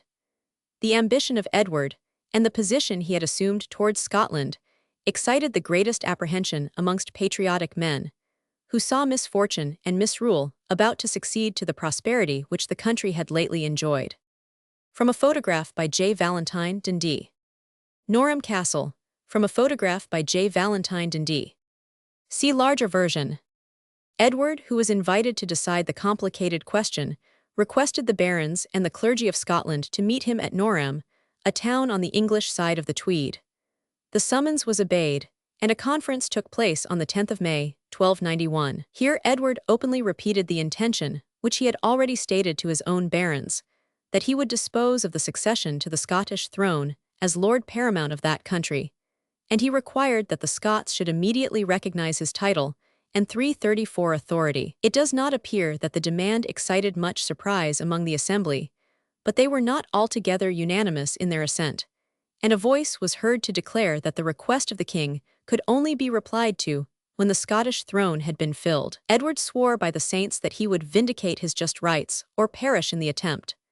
The proceedings here terminated, and were renewed on the following day, only to be further adjourned to the 2nd of June. Edward then prepared for a warlike demonstration by sending to his barons in the northern counties and requiring them to attend at Norham on the 3rd of June, with horses and men, as many as they could command. The scene of the conference of the 2nd of June was a plain called Hollywell Haugh, on the north bank of the Tweed, opposite Norham Castle, and on Scottish ground. Among the assembly were 8 persons who preferred a claim to the crown, Robert Bruce being at their head. To him, Robert Burnell, the Bishop of Bath and Chancellor of England, put the question whether he acknowledged King Edward as Lord Paramount of Scotland, and whether he was willing to submit to his authority and receive judgment from him. It is related, and on unquestionable authority, that Bruce freely and openly declared his assent, and that the remaining 7 competitors followed his example. On the following day, John Balliol, a powerful chief, appeared with another claimant of the title, and these 2 also assented to the demand. It would appear that these proceedings had been in a large measure arranged beforehand. The 2 great claimants of the crown, Bruce and Balliol, had divided the major part of the assembled barons into 2 factions, each being anxious, before all things, for the success of its chief, and ready to act implicitly under his directions. It was evident that if either of the 2 competitors submitted to the arbitration of Edward, the other had no resource but to follow his example, since the power of the English king would otherwise certainly turn the scale. The absence of Balliol on the first day of the meeting has not been satisfactorily accounted for, but it is probable that he hung back from being the first to assent to demands, which implied the surrender of the national independence. If such was his motive, it proves not that he was more patriotic, but less brave than his opponents, since we find him ready, without remonstrance, to follow the example which he was unwilling to offer. Edward appears to have previously determined in favor of Balliol, whether in consequence of the justice of his claim, as the descendant of the eldest sister, or from other reasons, cannot be ascertained. In spite, however, of that determination, he assumed the appearance of long and anxious deliberation before his judgment was finally given. The ambition of Edward was patient and far-seeing. He had no intention of limiting his authority over Scotland to the barren feudal superiority which he now claimed, but his ulterior designs were concealed and suffered to remain in abeyance until a favorable opportunity should occur for carrying them into effect. Of those who may be called the minor claimants to the Scottish crown, nearly all seem to have been brought forward merely to increase the difficulty of the question, and possibly that, their secondary right having been established, any of them might be made use of at a future time, in case of need. The whole tenor of Edward's conduct, as well as his words, lead us to the conclusion that he intended to subjugate Scotland, as he had already subjugated Wales, and that his present proceedings were simply the effect of calculation, as necessary preliminaries to that end. The immediate result of the conference at Norham was the appointment of a number of commissioners, whose nominal duty it was to deliberate upon the question of the succession and to examine the claims of the several competitors. On the 11th of June, Edward was formally placed in possession of the Scottish kingdom, the regents relinquishing their authority in his favor, and the governors of the castles surrendering their trusts into his hands, with the reservation that within 2 months after the determination of the succession, they should be restored to the sovereign who might be chosen. Robert Bruce, Balliol, and many of the Scottish chiefs took the oath of homage to Edward on the 15th of June, and immediately afterwards the peace of the King of England, as Lord Paramount of Scotland, was proclaimed throughout the country. The commissioners chosen at Norham proceeded to Berwick, and there, on the 3rd of August, met in council in the king's presence. The number of candidates, increased by Edward's secret intrigues, now reached to 12, and one more was afterwards added, in the person of King Eric of Norway. The enlarged list of claimants rendered the choice still more uncertain. But before the time came for the decision, the right of the descendants of the Earl of Huntingdon was 335 clearly shown, and the rest of the competitors withdrew from the contest. A year elapsed before the cause was finally decided. On the 15th of October, 1292, a parliament held at Berwick declared in favor of the elder branch of the Earl's family. The commissioners, who had failed to come to an agreement on this point, had previously resigned their functions. Another meeting was held in November, at which Edward declared his intention more plainly, and at length, on the 17th of that month, the king gave his award, at Berwick Castle, in favor of John Balliol. On doing so, he declared, as he had previously done at Norham, that the election of a king for Scotland should not in any way affect Edward's property in that country, thus reserving to himself still a territorial right in that kingdom. The seal of the Scottish regents was broken into 4 pieces, and placed in the treasury of Edward, in token of the pretended subjection of Scotland. On the 30th of November, Balliol was crowned at Scone, and on the 26th of December, he appeared before Edward at Newcastle, and took the oath of homage to him. It will be necessary here to suspend our narrative of Scottish affairs, for the purpose of following the course of events in England, which had considerable influence on the fortunes of the northern kingdom. Chapter 28. Reign of Edward I, concluded. Banishment of the Jews, Edward's restorative measures, Edward's continental policy, quarrel with France, undeclared war, Edward outwitted by Philip, reconquest of Wales, the war with France, position of Balliol, he is placed under restraint, Edward marches northwards, fall of Berwick, battle of Dunbar, submission of Balliol and Scotland, settlement of Scotland, Sir William Wallace, he heads the national rising, Robert Bruce joins him, submission of the insurgents, Stirling Bridge, invasion of England, Edward defeats Wallace at Selkirk, regency in Scotland, oppression of the clergy, the barons refuse to help Edward, the expedition to Flanders, a constitutional struggle, peace with France, the Pope claims Scotland, defeat of the English, Edward's vengeance, capture and death of Wallace, Bruce takes his place, death of Comyn, defeats of the Scots, death of Edward, his character and legislation sketch of the growth of the English Parliament. The persecutions of the Jews, which had taken place at the beginning of the reign of Edward, had little power to check the increase or destroy the prosperity of that extraordinary people. Having no country, living among strangers and enemies, deprived of all political standing, of all legitimate objects of ambition, even of reasonable security for his life, the Jew devoted those intellectual qualities, in which he was seldom deficient, to the pursuit of the one agent of power within his reach. Wealth alone could raise him from a condition of utter misery and contempt, give him a certain standing and importance among his fellowmen, and offer employment for his energies. If the favor of the law was to be bought, the wealthy Jew might hope to buy it, while for the poor there was no mercy. If he was derided and persecuted by the haughty sons of a happier race, he returned scorn for scorn, and revenged himself where he could by trading upon their necessities. If he became groveling and avaricious, absorbed in a mean and unworthy passion, perhaps the fault should be ascribed less to him than to those whose unconquerable prejudices isolated him in the midst of his kind, and condemned him to the fate of Ishmael. 13 years had passed since 300 men and women of the despised race had been hanged in the streets of London, when Edward found himself again in want of money. And this time, he put in force a measure even more arbitrary and more in defiance of all law and justice than before. He ordered that every Jew in England, young or old, male or female, should be seized on an appointed day and cast into the dungeons of his castles.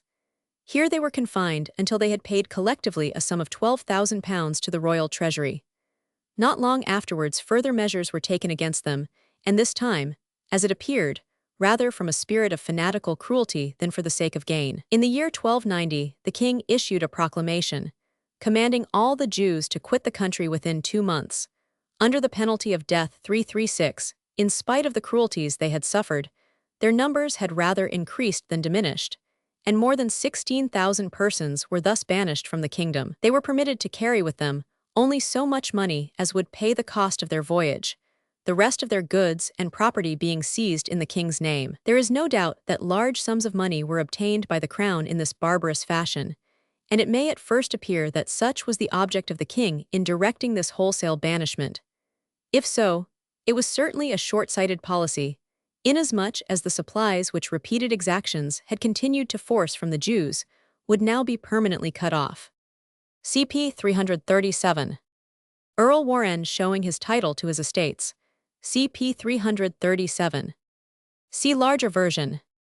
The mariners of the king's fleet proved ready agents of his tyrannous commands, and perceiving how little apparent prospect the Jews could have of redress for any injuries inflicted on them, the sailors in many cases stole the little money which the proscribed people possessed, and even drowned a number of them during the passage. The 337 murderers, however, did not entirely escape punishment, for the king was by no means desirous that the royal example of plundering and slaying should be followed by his subjects. Some of the sailors were arraigned and suffered death as the punishment of their misdeeds. CP 338. The sailors' quarrel near Bayonne. CP 338. See larger version. It is remarkable that, at the very time of these shameful proceedings against the Jews, the king was engaged in enacting various admirable laws for the protection of his Christian subjects, and the reforms thus instituted were immediately put in force. Perversion of justice again prevailed throughout the kingdom, insomuch that a few years later, when all the judges were indicted for bribery, only 2 of the whole number were pronounced innocent. The judges were compelled to pay heavy fines as the result of their condemnation.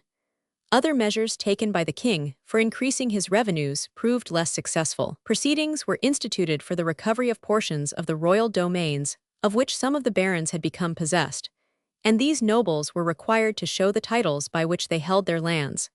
But the demand excited such a determined resistance and such strong feelings of indignation that the king was compelled to desist. It is related that when the royal commissioners presented themselves to Earl Warenne and required to see the titles of his estates, the earl unsheathed his sword and stretched it out before them. "This," said he, "is the instrument by which I hold my lands, and by it I mean to defend them. Our ancestors, who came to this realm with William the Bastard, obtained their possessions by their good swords. The conquest was not made by him alone, nor for himself solely. Our fathers bore their part and were participants with him. Such language was not to be mistaken, and Edward found it prudent to leave the great barons alone. The recent successes of the English king necessarily excited attention and considerable alarm on the continent. For a long time past, the power of England had been increasing year by year, and the conquest of Wales and Scotland, which seemed to involve the union of the whole island 338 under one ruler, made that power still further to be dreaded. Everything might be feared from a man of the character of Edward, ambitious, daring, and unscrupulous, and with the whole force of Britain at his command. The animosity between the French and English kings seldom slept long, and on former occasions, when the Welsh or the Scots had been in arms against the King of England, they had received secretly either aid or encouragement from France. Now, however, Philip Roman IV, surnamed the Fair, the reigning monarch of that country, adopted a different policy, and without attempting to revive the waning patriotism of the Scottish nobles, he determined to avail himself of the moment when Edward was engaged in the north to attack the English territories on the continent. Edward, however, was not unprepared for these hostile demonstrations, and while directing his arms in other quarters, he had not neglected, by all those arts familiar to the state policy of the time, to protect himself against the probable designs of the French monarch. The Count of Savoy, one of the most powerful vassals of France, had been won to the side of Edward by gifts and promises, and similar means had secured the goodwill of the Emperor of Germany. Edward also allied himself with the Count of Bar by giving him his daughter Margaret in marriage. Other measures are said to have been employed by him, and the disaffection of a number of the subjects of Philip is referred by French writers to the influence of the King of England. Such was the position of affairs when a matter, apparently of the least possible importance, led to an outbreak of hostilities between the two countries. Some English and Norman sailors met together at a watering place near to Bayonne, and a quarrel took place as to which party should fill their casks first. One of the English sailors struck a Norman with his fist. The Norman drew a knife and attempted to stab his assailant, who immediately closed with him, and in the scuffle the Norman was killed. The Englishman was carried out of danger by his shipmates, and when the Normans demanded satisfaction for the injury, the authorities of Bayonne, which city was in possession of the English, are said to have refused the request. The Normans, baffled in their vengeance, put to sea, and having met with a small vessel belonging to the English, they captured it. There was on board a merchant of Bayonne, whom they hung up to the yardarm with a dog tied to his feet. Such a proceeding was necessarily followed by retaliation on the part of the English, and the Normans were made to pay dearly for the savage act they had committed. The mariners of the Cinque Ports attacked them continually in the Channel, and every Norman who fell into their hands was butchered. Before long, the sailors of other nations began to take part in this irregular warfare, the French and the Genoese taking the side of the Normans, and the mariners of Ireland and Holland ranking themselves on the side of the English. Many bloody encounters took place between the opposite parties, without any interference from their governments, the latter remaining passive spectators of these proceedings. The Normans, having collected a fleet of about 200 vessels of different sizes, made a descent upon the coast of Gascony, hanged a number of sailors whom they took prisoners, and carried off large quantities of stores, with which they returned to St. Malo, in Brittany. No sooner were they safely at anchor than an English fleet appeared at the mouth of the harbor. The sailors of the Cinque Ports, with only about 80 ships, had set out to meet the enemy. The Normans accepted the challenge to decide the matter by a pitched battle, which was fought, by mutual agreement, at a spot on the coast. The result of the battle was decisive in favor of the English, who took the Norman ships and massacred all on board, no quarter being given in any case. The two nations might thus be said to have been at war for some time, before their rulers took any part in the matter. The effect of this battle was to excite to the utmost the vindictive feelings of the French and their desire for vengeance.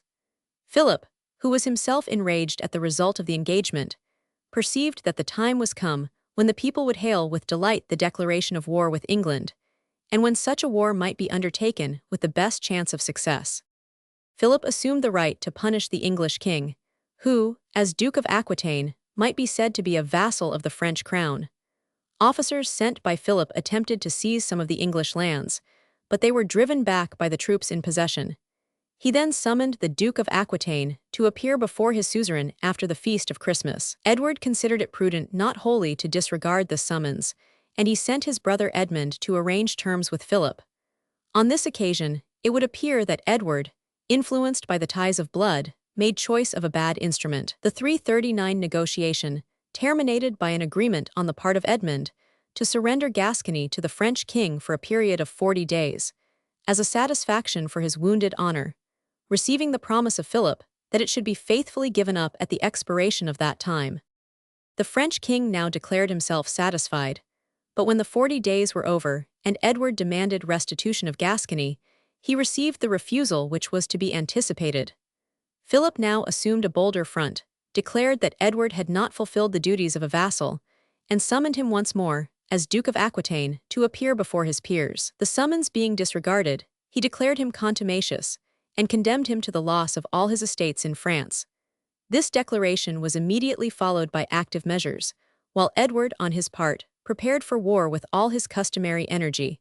He formally renounced his vassalage to the French crown and assembled a powerful fleet at Portsmouth.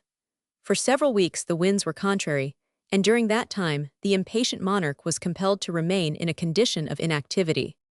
Meanwhile the Welsh, who probably were incited by Philip, broke out into insurrection, took possession of many castles and towns on their borders, and slaughtered great numbers of the English. Edward immediately led the larger part of his army into Wales, having first sent a body of troops into Gascony, and commanded his powerful fleet to attack and plunder the French coast.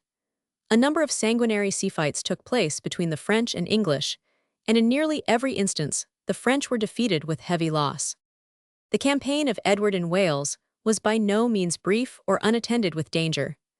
The mountaineers once more distinguished themselves by an obstinate resistance, and the rigors of winter approached to add to the privations and difficulties of the royal troops. Several months passed away before the Welsh were again reduced to submission.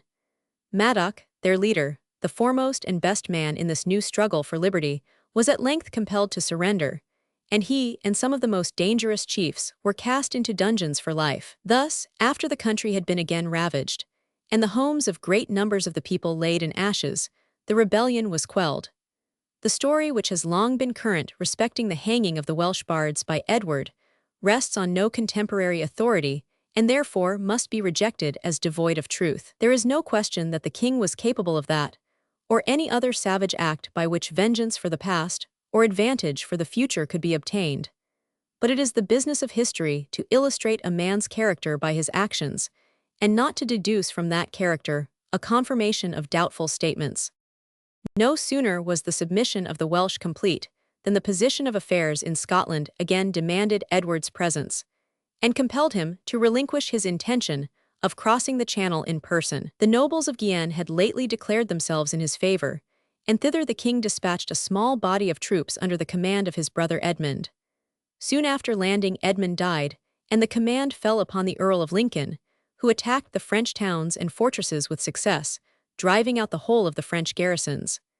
This state of things, however, was soon afterwards reversed. The towns were retaken by the forces of Philip, and his uncle, the Count of Artois, at the head of a well-appointed and numerous army, defeated the English in several engagements, and ultimately drove them out of the country, with the exception of a few towns on the coast. Reprisals took place, and the whole seaboard of Brittany was plundered by the English fleet, which inflicted great damage upon the inhabitants, and punished them with an indiscriminating cruelty. The French, with their allies, made similar attempts on this side of the Channel, and on one occasion they landed at Dover, and sacked the town while the male inhabitants were absent.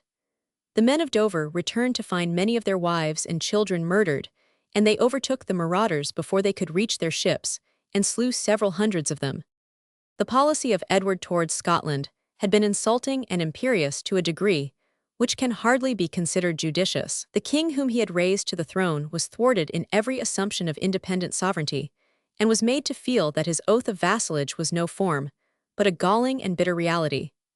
Complaints against the government of Balliol were never wanting from his disaffected subjects, and these readily obtained the ear of Edward, who lost no opportunity of summoning the Scottish king to appear before him and answer the charge of maladministration. It appears that when Balliol submitted to these demands 340 and presented himself in the English courts, Edward treated him with consideration.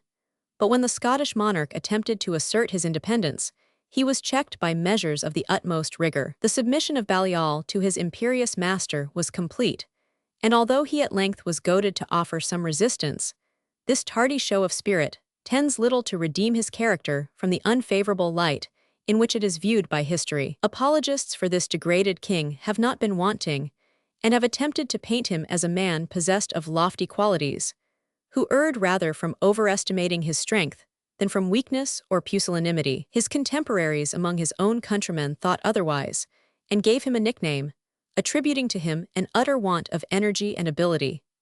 Posterity has generally concurred in this opinion, and the name of John Balliol has been inscribed on the least honourable page of Scottish history. While proceedings were pending against Balliol for the resistance which he had at length displayed, Philip of France seized upon the province of Guienne, and war was declared between France and England. Edward now summoned Balliol and the chiefs of the Scottish nobility to render him assistance against his enemies, and to attend him with their armed vassals. But the insolent and overbearing policy which he had lately exhibited had roused the national pride of the Scots. They paid no regard to his summons, and instead of arming their vassals in his service, they assembled a parliament at Scone. The parliament commenced its proceedings by dismissing all Englishmen from the Scottish court, and being thus relieved from the presence of spies on their measures, they determined to declare war against Edward and to enter into negotiations with the French king, which resulted in a treaty of alliance. The English barons who held estates in Scotland were banished from their lands, and the few Scottish nobles who still remained faithful to Edward were proceeded against in the same manner. Among these was Robert Bruce, Lord of Annandale, whose broad lands were thus temporarily lost to him, and were given to John Comyn, Earl of Buchan. Such proceedings as these excited the indignation of Edward, who sought for the instrument through whom he might counteract their tendencies. Such an instrument appeared in the younger Bruce, son of the competitor for the crown, to whom Edward now showed great favour, regretting his decision in favour of Balliol, and expressing his determination to place Bruce on the throne. In consequence of these promises, Bruce and his son, with other nobles of their party, renewed the oath of homage to the English king. The weak and vacillating character of Balliol was clearly displayed at this critical moment. He made little or no attempt to quell the rising storm, and the dominant party in the Scottish Parliament, fearing a submission on his part, excluded him from the functions of government and placed the management of affairs in the hands of 12 of the leading nobles. The council began the exercise of authority with bold and patriotic measures. They formally threw off their allegiance to Edward, concluded a treaty of marriage between the eldest son of Balliol and the niece of Philip of France, and finally assembled an army, with which they marched against Carlisle and ravaged Cumberland with great cruelty. The attack upon that city proved unsuccessful, and the Scottish army was split up into factions, whom the bond of a common love for liberty with difficulty held together. Edward had now prepared himself for the signal vengeance which he meditated.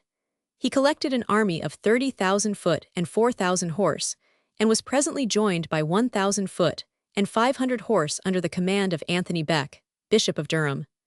This warlike prelate rode beside the king at the head of the troops, and with the sacred standards of St. John of Beverley and St. Cuthbert of Durham elevated above them, they marched towards Scotland.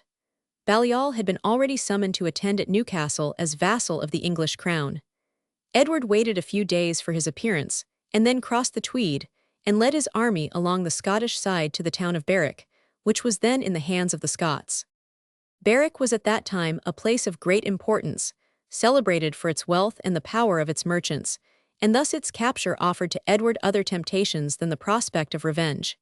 He, however, made some show of clemency by proposing terms of accommodation.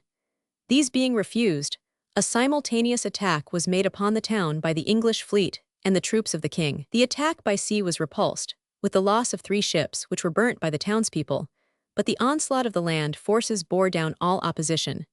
Berwick 341 possessed a castle of great strength, but the town itself was defended only by a dike. Over this outwork Edward led his troops in person, and mounted on his war horse, was the first to enter the town. The example stimulated the courage of his soldiery, and within a short time the town was in their hands. CP 342. The Coronation Chair and Stone of Destiny, Westminster Abbey. CP 342. See larger version. The scene that ensued was characterized by deeds of horror, which are a deep reproach to the manhood of the age, and an indelible stain upon the manhood of him who directed them. 17,000 persons were put to the sword, without distinction of age or sex. The young and the innocent, the aged, and the helpless, were mingled in the same slaughter with the strong man who resisted to the death.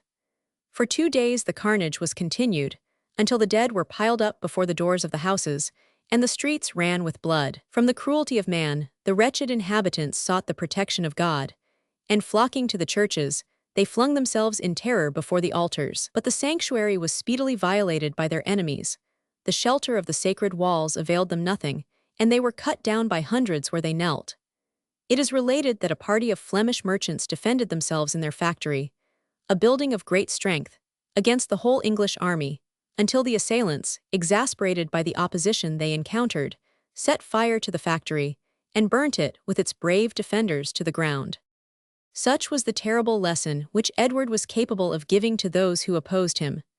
The massacre of Berwick took place on Good Friday, the 30th of March, 1296, and on the 5th of April the abbot of Arbroath arrived at the town, attended by 3 monks. Undismayed by the 342 ruthless character of the king, the abbot appeared before him and delivered to him Baliol's formal renunciation of his homage. "What, is the traitor capable of such madness?" the king exclaimed. "If then he will not come to us, we will go to him." The castle of Dunbar was one of the strongest and most important fortresses of Scotland. Patrick, Earl of Dunbar, was at this time fighting against his countrymen in the English army, but his countess, who held the castle, and whose hatred of the English was intense, entered into a treaty with the Scottish leaders to deliver it up to them. The offer was speedily taken advantage of, and the Earls of Ross, Athol, and Monteith, with other powerful chiefs, and a body of 31 knights and a number of foot, took possession of the castle. Having driven out the few soldiers who refused to join their standard, they prepared to maintain, at all hazards, the strong position which they had obtained. Aware of the importance of this movement, Edward dispatched Earl Warenne with 10,000 foot and 1,000 horse to recover the castle. When the Earl summoned the garrison to surrender, they agreed to do so, provided they were not relieved within 3 days. Meanwhile, the whole Scottish army was advancing upon the English, and having reached the high ground above Dunbar, took up a strong position there. 40,000 foot and 1,500 horse were ranged in formidable array upon the hills, and the garrison of the castle jeered and insulted the English from the walls, as though they were already beat. The relative positions and numbers of the two armies were such that nothing but the headlong precipitancy of the Scots could have lost them the victory. Undismayed by the number of the enemy, Earl Warenne advanced to meet them, and while passing through a narrow valley his troops fell for a short time into confusion. The Scots perceived this, and believing that the English were taking to flight, they abandoned their position and rushed down upon their foes with shouts of triumph. Meanwhile the English leader had restored order among his troops, and the Scots found themselves, not among masses of fugitives, but face to face with a compact body of tried and well-appointed soldiers. They were driven back in the utmost disorder, and the Earl gained a complete victory, which for a time decided the fate of Scotland. 10,000 men were left dead on the field, and the greater number of the leaders were taken prisoners. This battle was fought on the 28th of April, and on the following day King Edward appeared on the scene in person, and the castle then surrendered. Edward proceeded with his customary energy to complete the subjugation of the kingdom. He passed through the country and took possession of the castles of Roxburgh, Dumbarton, and Jedburgh. Having received reinforcements, he advanced to Edinburgh, which fortress surrendered to him after a siege of 8 days. At Stirling he was joined by the Earl of Ulster, with 30,000 men, and passed on to Perth, where for a few days he sheathed the sword and occupied himself with the ceremonies of religion. While the English army were keeping the feast of John the Baptist, new messengers arrived from Baliol, who now sued for peace. Edward would not condescend to treat with the fallen monarch in person, but sent to him the Bishop of Durham, who communicated to him the pleasure of the English king. The terms offered were such as never ought to have been accepted. Baliol was required to submit himself absolutely to the mercy of the conqueror, and to renounce his kingly state under circumstances of the utmost humiliation. In the presence of an assembly of bishops and nobles, the King of Scotland was stripped of crown and scepter, and was compelled, with a white rod in his hand, to perform a feudal penance. The date of this disgraceful transaction was the 7th of July, 1296. Baliol placed his son Edward in the king's hands as a hostage, and the youth, with his father, was sent to England, where both remained for 3 years imprisoned in the Tower. Edward continued his victorious course through Scotland, encountering no opposition. From Perth, he proceeded by way of Aberdeen to Elgin. On his return to Berwick, he visited the ancient Abbey of Scone, and removed from it the famous and fatal stone, upon which for ages past the Scottish kings had been crowned. This stone with the regalia of Scotland was placed by Edward in Westminster Abbey as a memorial of the conquest of Scotland. Within a year that conquest had been entirely wrested from him, but the stone still remains at Westminster, little worn by the lapse of 6 centuries. After the Battle of Dunbar, the elder Bruce reminded Edward of his promise to place him on the Scottish throne. The king, who fulfilled his promises only when it suited him, replied angrily, "Have I nothing to do but to conquer kingdoms for thee?" Instead of placing 343 Bruce on the throne, Edward directed him, with his son, the younger Bruce, to receive to the king's peace the inhabitants of his own estate of Carrick and Annandale. Such was the degrading office in which the young Robert Bruce, the future restorer of his country's freedom, was at this time employed. Edward now occupied himself in a settlement of the affairs of the kingdom, and the measures which he took for that purpose were in themselves politic and just. The forfeited estates of the clergy were restored, many of the civil functionaries of Balliol were retained in office, and the governors of districts in most cases were permitted to exercise authority as before.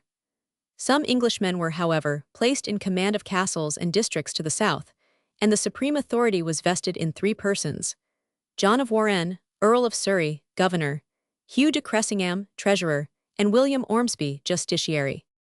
The independence of Scotland now appeared to be completely destroyed. The great nobles were reduced to a state of submission, if not of servility, and the power of the King of England was firmly rooted throughout the country. But a change was at hand, and the slumbering fires of patriotism were soon to be kindled into a blaze.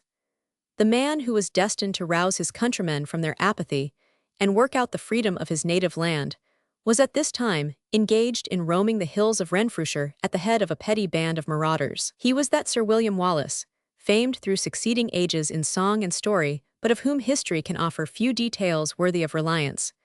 The family of Wallace was ancient and might be termed gentle, but was neither rich nor noble.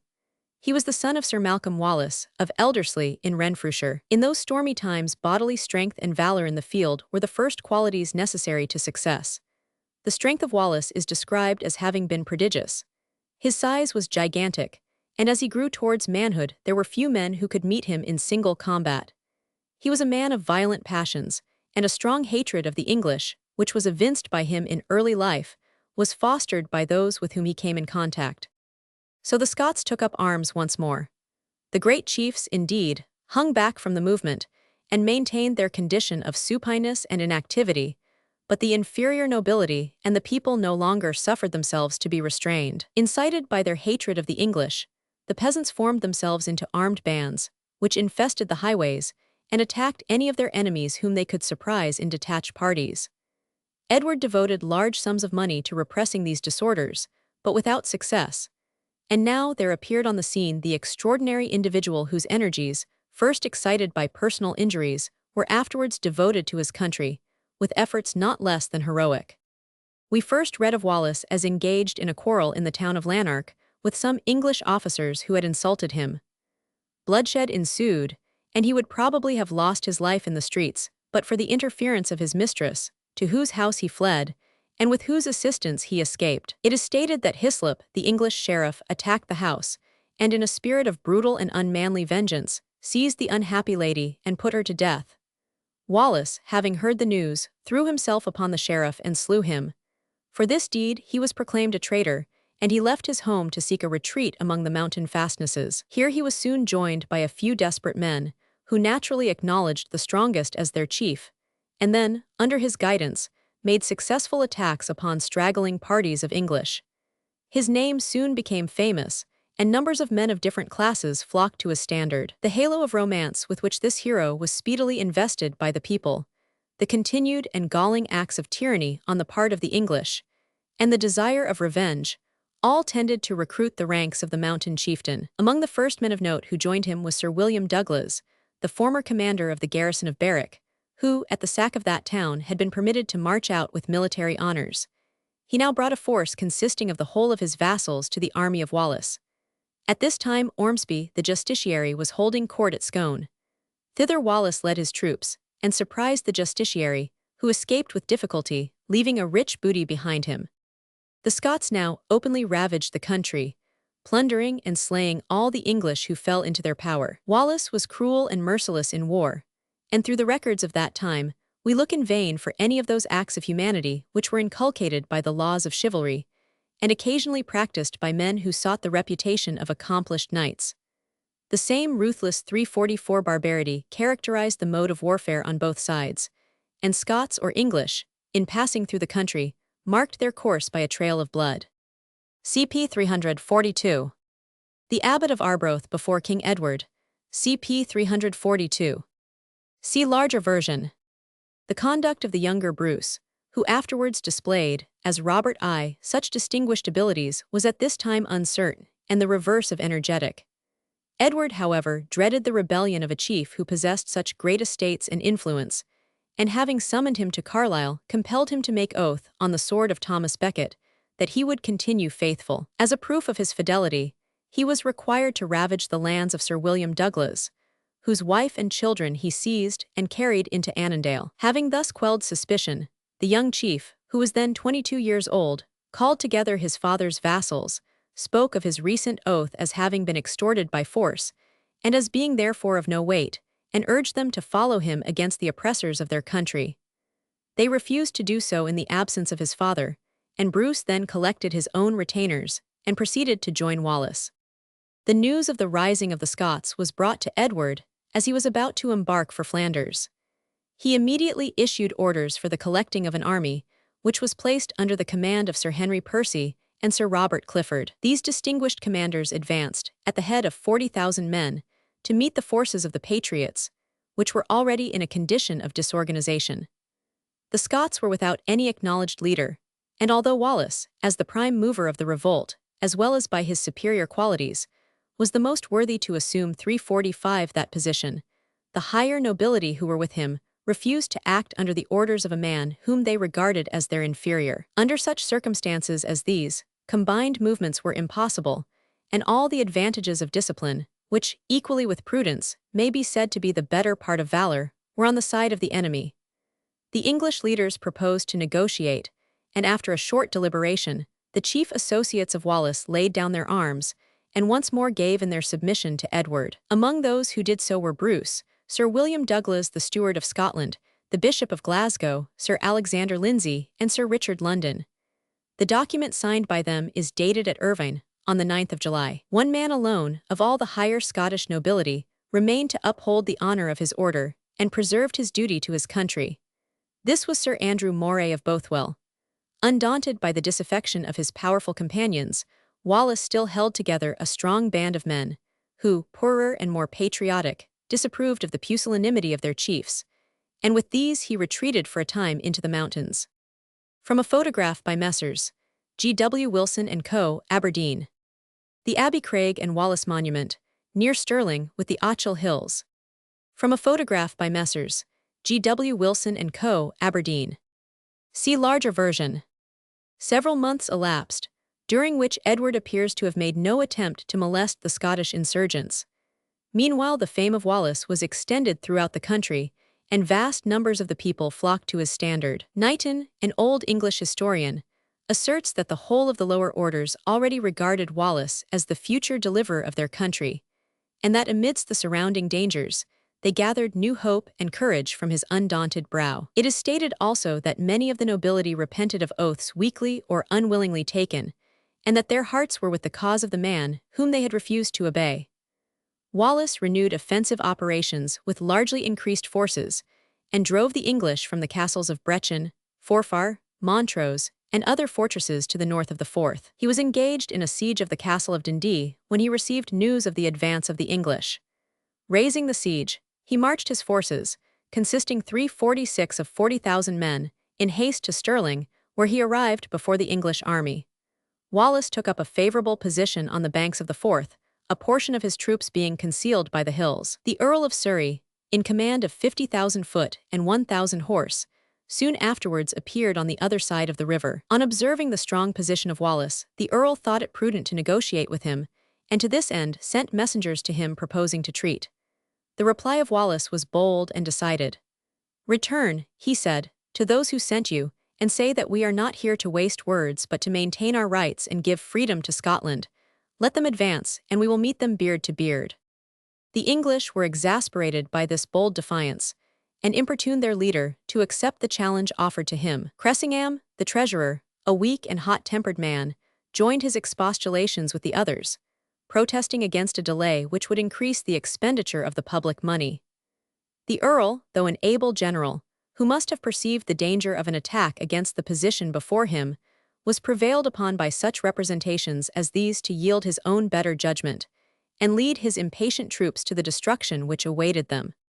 Early on the morning of the 11th of September, the English began their passage across the narrow wooden bridge, which was the only means of communication with the opposite bank of the river. It is evident that a large force would occupy many hours in crossing the river by this means, and during that time, they must lie in a great measure at the mercy of a determined enemy.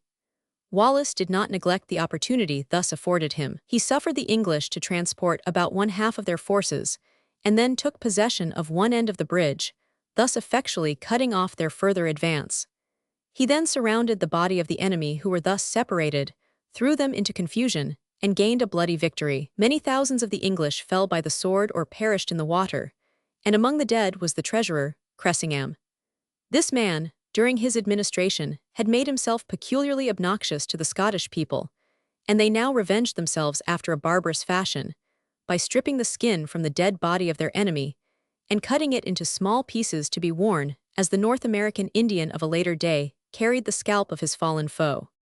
The Earl of Surrey had not crossed the river, and as soon as he perceived that the destruction of his troops was inevitable, he caused as many of them as could be collected to occupy the castle of Stirling, and then took horse and rode at full speed to Berwick. Among the Scots the loss was comparatively small, and the only man of note who fell was the patriotic Sir Andrew Moray of Bothwell. The result of this victory was no less than the restoration of the country to freedom. Wallace pushed his success without delay, and wherever he went his progress was almost without opposition.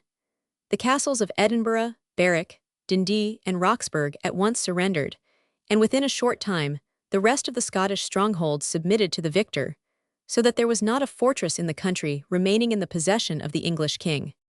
A few months later a famine arose in Scotland, and driven in some measure by the want of supplies, Wallace invaded England. He remained for a while in Cumberland, and on his return, an assembly of the nobility was held at the Forest Kirk, in Selkirkshire. It is generally understood to have been at this time that Wallace was invested with the title of Guardian or Governor of the Kingdom of Scotland and Commander of its army. It is worthy of remark that the name of Balliol was retained in this instrument, and the appointment of Wallace was declared to be made with the authority of King John, whose legitimate right to the crown appears to have been universally recognized. At this time Edward was still in Flanders, engaged in a war with Philip of France, which had followed the seizure of Guienne. A treaty of peace having been at length agreed to, Philip endeavored to influence Edward in favor of the Scots, and to include them also in the amnesty. But the English king would listen to no such proposals. His conquest had been suddenly wrested from him, and he was intent on vengeance. He issued letters to the barons of the kingdom, commanding that the whole military force of the realm should be assembled at York on the 14th of January, 1298. The immense army thus collected together, and numbering 100,000 foot and 4,000 horse, was placed under the Earl of Surrey, who led it as far as Berwick. On his arrival there, the Earl received the king's direction not to proceed until he himself should be there to take the command. Edward landed in England in March, and again summoned the barons, with all the forces at their command, to meet him at York at the approaching feast of Pentecost. A still more numerous army than before was thus organized, and the king placed himself at its head, and marched triumphantly towards the north. Having reached Roxburgh, he proceeded thence along the coast, attended by a fleet which had been dispatched to furnish the army with supplies. During this part of his course, he encountered no opposition, saw no enemy, and the few habitations which were to be found along the route had been deserted by their inhabitants. The Scottish patriots were gathered together among the mountains, and the great and noble of the land once more ranged themselves beneath the standard of Wallace. Among them was Robert Bruce, who now finally declared himself on the side of freedom. With a cool judgment, which merited a more fortunate issue, Wallace for a time avoided coming into collision with the enemy, whose overwhelming numbers threatened to crush him in an open conflict. He hung upon the flank of the English army unseen, but close at hand, ready to take advantage of any opportunity of inflicting damage upon it. The march of Edward was not unattended with difficulties. The scanty resources of the country were wholly insufficient to afford sustenance for his troops, and the storeships were detained and driven about by contrary winds. A quarrel also took place between the English and Welsh soldiers under his command, and the latter, to the number of 40,000, showed a disposition to desert and go over to the Scots. "Let my enemies," said Edward, "go and join my enemies. One day I will chastise them all." Meanwhile, the ships still failed to arrive, and the scarcity of provisions seemed likely to approach a famine. Edward was about to retreat to Edinburgh when he learned that the Scottish army was encamped not far off in the wood of Falkirk. The news is said to have been brought to the king privately by two of the Scottish nobles, the Earls of Dunbar and Angus. He immediately determined to go forth to meet the insurgents, and on that night the royal army lay in the fields. Edward himself, sleeping beside his horse, received a kick from the animal, which broke two of his ribs. The news soon spread through the camp that the king had been killed, and a state of confusion ensued which threatened the complete demoralization of the troops. Edward, however, restored discipline among them by mounting his horse and riding at their head, regardless of the pain he endured. The English army began its march at dawn on the 22nd of July, 1298. Within a short time, the enemy were observed to have taken up a position in a field which lay at the side of some rising ground in the neighborhood of Falkirk. The force under the command of Wallace was greatly inferior to that opposed to him, but he had posted his troops with great judgment, and for a long time the Scottish infantry repelled the furious attacks directed against them. Not so the cavalry, of whom Wallace possessed no more than 1,000. These did not even attempt to resist the superior numbers of the enemy, but, without striking a blow, they turned and fled from the field. Cowardice is certainly not the characteristic of the race to which these men belonged, and therefore their flight can only be attributed to treason on the part of their leaders. Be the cause what it might, the loss of this division speedily decided the fate of the day, and the heroic resistance of the infantry was rendered totally unavailing. The Scots at length gave way before the repeated charges of heavy cavalry, and the victory of the king was complete. Little or no quarter seems to have been asked or given, for we are told that 15,000 Scots were left dead upon the field. Wallace effected his escape with a remnant of his army and fell back on Stirling. The English followed fast on his steps, but when they arrived at that place, he was gone, and the town was a heap of smoldering ruins. St. Andrews and Perth were afterwards also burnt to the ground, the first by the English, and the latter by the inhabitants themselves. As the king passed through the country, he laid waste the villages and the cultivated fields with fire and sword. But the land was poor, and not all the activity of the marauding forces could procure the necessaries of life for so large a body of men. Edward was compelled to retreat, and in the month of September he quitted Scotland, having regained possession only of the southern part of the country. For several years after the signal defeat he sustained at Falkirk, we hear no more of Wallace. He resigned the office of guardian of the kingdom, and in an assembly of the barons, William Lamberton, Bishop of St. Andrews, John Comyn the Younger, John de Solis, and Robert Bruce, Earl of Carrick, were appointed guardians in his stead. The new appointments were made 348 like the old, in the name of Balliol, although that dethroned monarch was then a prisoner in London. It would appear that bitter feuds of long standing were buried in the arrangement by which Bruce and Comyn consented to act together in the name of the man who had successfully rivaled both of them in the contest for the crown. The events of the afterlife of John Balliol may be told in a few words. In the year 1299, the Pope Boniface Roman VIII interceded in his behalf, and the fallen king was liberated from his confinement and conveyed to the estate of Balliol in Normandy, from which his ancestors took their name. There he passed the rest of his days in retirement, scarcely remembering his former high position and little heeding the important events which were deciding the destinies of his country. He died in the year 1314. Meanwhile, events of some importance had been going on in England. Allusion has already been made to the heavy burdens entailed upon the English people by the repeated wars of their king. In addition to these causes of complaint, the clergy were oppressed by the officers of the crown, who seized their stores and ransacked their granaries for supplies for the king's troops. At length, they applied for aid to the Pope, but the only result of the application was to make their condition still more miserable. The Pope granted them a bull, known as Claricis Laicos, directing that the church revenues should not be devoted to secular purposes without the permission of the Holy See. Such defiance Edward could not be expected to endure, but at this time Boniface was himself in a position of difficulty, and the bull being opposed in France, he was compelled within a year to issue another, which virtually restored matters to their former position and removed the papal protection from the goods of the Church. Acting upon the authority of the first bull, some of the English clergy refused to satisfy the demands of the king, who then took the extraordinary course of outlawing the whole body. The whole of the property of bishops, abbots, and inferior clergy was seized, insomuch that in many cases they were left without bread to eat or a bed to lie upon. Meanwhile, the preparations for the French expedition were being pushed on.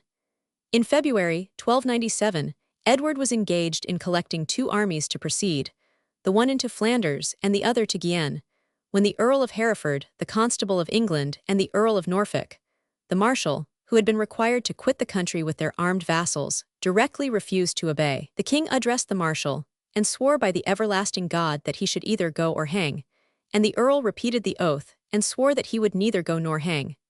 With these words the two barons quitted the royal presence together, and 1,500 knights immediately followed them.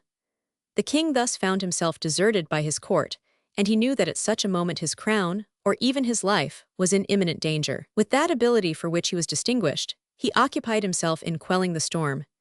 He employed all his art to conciliate the clergy, and having in some degree succeeded, he nobly threw himself upon the goodwill of the people. He mounted a platform in front of Westminster Hall, attended only by his son, the Prince of Wales, the Earl of Warwick, and the Archbishop of Canterbury, and addressed the people assembled below him. After a pathetic allusion to the dangers he was about to encounter for his subjects, and expressing a hope that, in the event of his death, they would preserve the succession to his son, the stern warrior king shed tears before his audience. The Archbishop also wept, and the people, overcome by these extraordinary demonstrations, rent the air with shouts of loyalty. The earls still refusing to obey the king, he appointed other officers in their place, and induced the nobles who were with him to make him a money grant. Edward now appointed the Archbishop of Canterbury to the head of the Council of Regency, and proceeded to embark on his expedition to Flanders. At Winchester, he was met by a deputation, who, in the name of the Lords Spiritual and Temporal of England, tendered him a formal remonstrance. The nobles denied their liability to accompany the king to Flanders, in which country their fathers had never borne arms for the kings of England, and said, moreover, that their means were so reduced by the royal exactions, they could not, if they would, obey his command. They also designated the expedition as unnecessary and impolitic, while affairs in Scotland remained in such a critical position. The king made no direct reply to the address, and feeling himself secure in the loyalty of the people, he left the nobles to their discontent, and set sail for Flanders. CP 348. Revolt of the barons against the king. CP 348. See larger version. It is necessary here to relate the circumstances which led to the expedition in question. The chief was naturally the occupation of Gascony, but there were subsidiary causes. In the year 1294, Edward had concluded a treaty of marriage between his son Edward and Philippa, the daughter of Guy, Count of Flanders. This union was opposed to the interests of the King of France, who exerted every means in his power to prevent it. Having in vain attempted to do so by a course of intrigues, Philip sent to invite the Count to meet him at Corbel, for the purpose of consulting on matters of importance. The old man, whose character was honest and unsuspicious, presented himself at the time appointed, when his person, with that of his wife, was seized by the orders of Philip, who conveyed them prisoners to Paris. This unknightly act of treachery excited general indignation throughout Europe, and the Pope having remonstrated with the king, he was obliged to set the Count at liberty. Before doing so, however, he compelled him to make oath that he would abandon the alliance with England, and, in pledge of the fulfillment of the vow, Philippa was required to be sent to Paris as a hostage. These demands having been reluctantly complied with, the old Count took a 350 tender farewell of his child, who was then only 12 years old, and returned to his own dominions. An appeal which he addressed to the Pope for the recovery of his daughter was answered by a threat of excommunication against Philip, but that unscrupulous monarch retained possession of his hostage, in defiance of the thunders of the Church. It was at this time that the Count entered into a coalition which had been recently formed by Edward and included the Emperor of Germany, the Archduke of Austria, the Duke of Brabant, and the Count of Bar. Such were the circumstances under which Edward entered on the expedition, which terminated with so little success to the English arms. He landed at Sluys in the month of August, and immediately on his arrival quarrels broke out among the sailors of the fleet, who came from different seaports, and between whom there had been long-standing feuds. Such was the extent to which these animosities were carried, that a regular engagement took place between the mariners of Yarmouth and those of the Cinque Ports, and 25 ships belonging to the former were burnt. It is related that, during the conflict, 3 of their largest ships, one of which carried the royal treasure, were taken possession of and conveyed out to sea. While such was the condition of the British Navy at this period, the land troops were occupied with similar quarrels and disorders. Among the allies of Edward, there was little more unity. The cities of Flanders, rivals in wealth and power, regarded each other with a jealousy which threatened the most serious dissensions. Among the various factions were some who adhered to Philip of France, and their numbers were greatly increased when that king marched into the country at the head of an imposing force of 60,000 men. The French gained a victory over the Flemings at Ferns and obtained possession of a number of their chief towns. Dam had been occupied by Philip, who was compelled to retire before the English forces, and Edward then advanced into the country, making an unsuccessful attack on Bruges and going into winter quarters at Ghent. Here the most deadly quarrels broke out between the English troops and the townspeople, and in a riot which took place in the town 700 of the English were killed. Every effort was made by the king and Count Guy to repress these tumults, but the feud continued without abatement, and effectually prevented any combined movements against the enemy. Such was the position of affairs in the winter of 1297, when proposals for a truce having been made by Philip, they were readily accepted, and the English king returned to his own country. Edward had spent large sums of money in this expedition, which had ended in a manner wholly unworthy of his fame and his resources. But the humiliation of the king had not been confined to the non-success of his arms. He was compelled to give his assent to various reforms introduced by his barons, and to add confirmations of those charters which checked the abuse of arbitrary power. Early in the preceding year, the constable of the kingdom, with the Earl Marshal and many other of the nobles, interposed in defense of the privileges of Parliament, and forbade the officers of the Exchequer, in the names of the barons of the kingdom, to collect certain taxes which had been laid on by the king without the consent of the national representatives. The citizens of London were allied with the barons in this measure, and Edward found himself at length compelled to submit. From the city of Ghent, where he was then staying, he sent instructions to this effect to the Council of Regency, some of whom were known to favor the demands of Parliament. And at the same place he granted a new confirmation of the 2 charters, and also of an important enactment, by which it was declared that no impost should be levied without the consent of the peers spiritual and temporal, the knights burgesses, and other freemen of the realm. Such concessions as these were not made by Edward without great reluctance, and his annoyance at the restrictions thus placed upon him was clearly shown soon after his return to England. His barons, however, were determined that the statutes should not be evaded, and a parliament having been summoned at York, the king was called upon to give a solemn ratification of the charters he had granted. Edward excused himself at that time under the plea that he was on his way to chastise the Scots, but he gave his promise to do what was desired of him on his return, and the Bishop of Durham and 3 barons made oath in his name to that effect.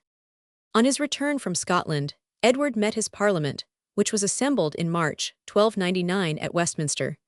He now endeavoured by every means in his power to gain time, and when closely pressed, he quitted London as it were by stealth. The barons, however, were not to be thus defeated, and having followed him, and urged the fulfillment of his solemn obligations, 351 Edward found himself compelled to assent. By an extraordinary act of craft, however, he took measures to evade the provisions of the document by adding a clause at the end, saving the rights of the crown, which destroyed the value of the concession, and subverted the meaning of what had gone before. The cunning of the king had, in this instance, overreached itself. With few exceptions, the barons rose up in indignation, and quitted the assembly and the city with their retainers. Edward now proposed, as he had done before, to secure the good will of the people, And to this end, he directed the sheriffs of London to call a meeting of the citizens, and to read to them the new confirmation of the charters. The people assembled in large numbers in St. Paul's churchyard, and listened attentively.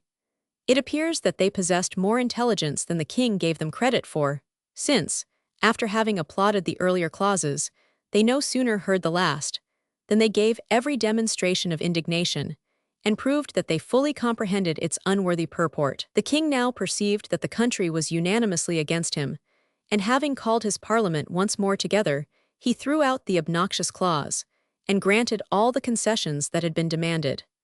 There was, in fact, no alternative if Edward desired to maintain his position and authority. 4 years later, the king sent to the reigning pope, Clement V, to request a dispensation absolving him from the oaths he had taken, and to which he said he had been driven by a traitorous conspiracy. The pope, however, evaded the request, and when the further solicitations of Edward failed to produce a more decided effect, he found himself compelled to respect those grants which he had made law. Philip the Fair, who was inferior to Edward in warlike accomplishments, was his equal in craft and cruelty.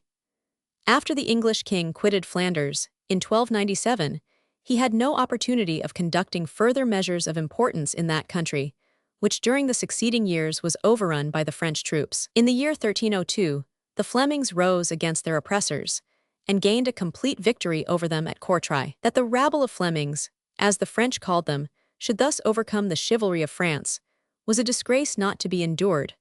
But while the nobles were panting for a nightly vengeance, their king was planning a safer and bloodier retaliation. For some time previously, Edward had determined to abandon his ally, the Count of Flanders, and to regain possession of Guienne from the King of France by treaty. The Pope was now appealed to, and he proposed an alliance of marriage between the two kings. Edward, who was now a widower, was to marry Margaret, the sister of Philip, and the Prince of Wales was to marry Isabella, the daughter of the French king. Such an alliance had already been contemplated with satisfaction by the negotiators. It is true that there were difficulties in the way. Edward had sworn solemnly to marry his son to Philippa, daughter of the Count of Flanders. He had also pledged his honor that he would never make truce with the French king without the entire concurrence of his ally. But these obstacles served only to delay the progress of the negotiations for a few months. Edward broke off his solemn engagements abroad as readily as he threw aside his oaths at home, and in September 1299, the double marriage took place, the son being contracted to Isabella by proxy at the same time that his father was married to Margaret. A peace between France and England necessarily attended the conclusion of this alliance, and it was agreed that injuries remaining unredressed on either side should be compensated for, and that the possession of Guienne should be settled by negotiation, pending which, Philip gave several towns in Gascony to be held as security by the Pope. In these arrangements, the French king entirely disregarded his alliance with the Scots, and neither in this treaty nor at its subsequent ratification were they in any way mentioned. On the 20th of May, 1301, the treaty was formally concluded. Edward regained possession of the province of Guienne, and, in return, he gave up the Flemings into the hands of their enraged enemies. A few months later, the French barbarously revenged themselves for their former defeat at Courtrai by attacking the Flemish peasants of the district of Lille and putting them to death in what was a massacre rather than a battle. A year previously, Count Guy of Flanders had fallen into the hands of Philip, by whom the noble old man was subjected to cruelty, which soon resulted in his death. He died in his prison at Campigny at the age of 81. Having concluded peace with France, Edward immediately turned his attention to Scotland. Notwithstanding the decisive victory of Falkirk and the apparent surrender of the cause by Wallace, the subjugation of that country was far from being effected. There still existed in every quarter a determined spirit of hostility to the 352 English, kept alive by the memory of the recent defeats, and not less so of the preceding triumphs. In 1300, the king made an incursion into Annandale, which he laid waste, and received the speedy submission of Galloway. The Scots, who were making zealous efforts to secure assistance from foreign courts, thought it prudent to make a truce, which was ratified in November at Dumfries, and was to continue in force till the summer of the following year. Their applications, however, to the continental courts received but little encouragement. Philip of France, as was to be expected after so recent a pacification with the English monarch, rejected their suit. The only person who seems to have responded to their appeal was Pope Boniface Roman VIII. He wrote a letter to Edward, entreating him to put an end to his ravages and oppressions in Scotland, and adducing a great number of historical proofs of the ancient and unquestionable independence of that kingdom. Proofs with which, no doubt, the Scottish envoys had taken care to supply him.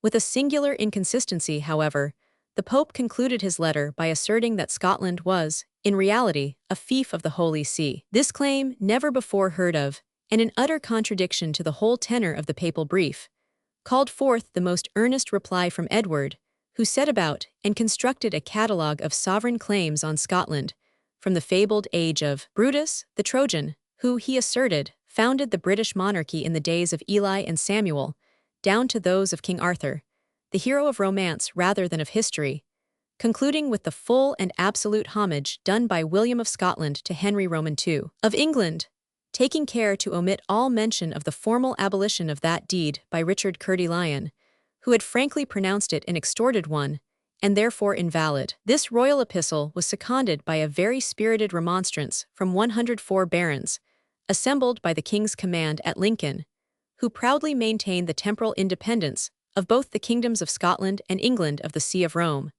declaring that they had sworn to defend the king's prerogatives, and that at no time would they permit them to be questioned.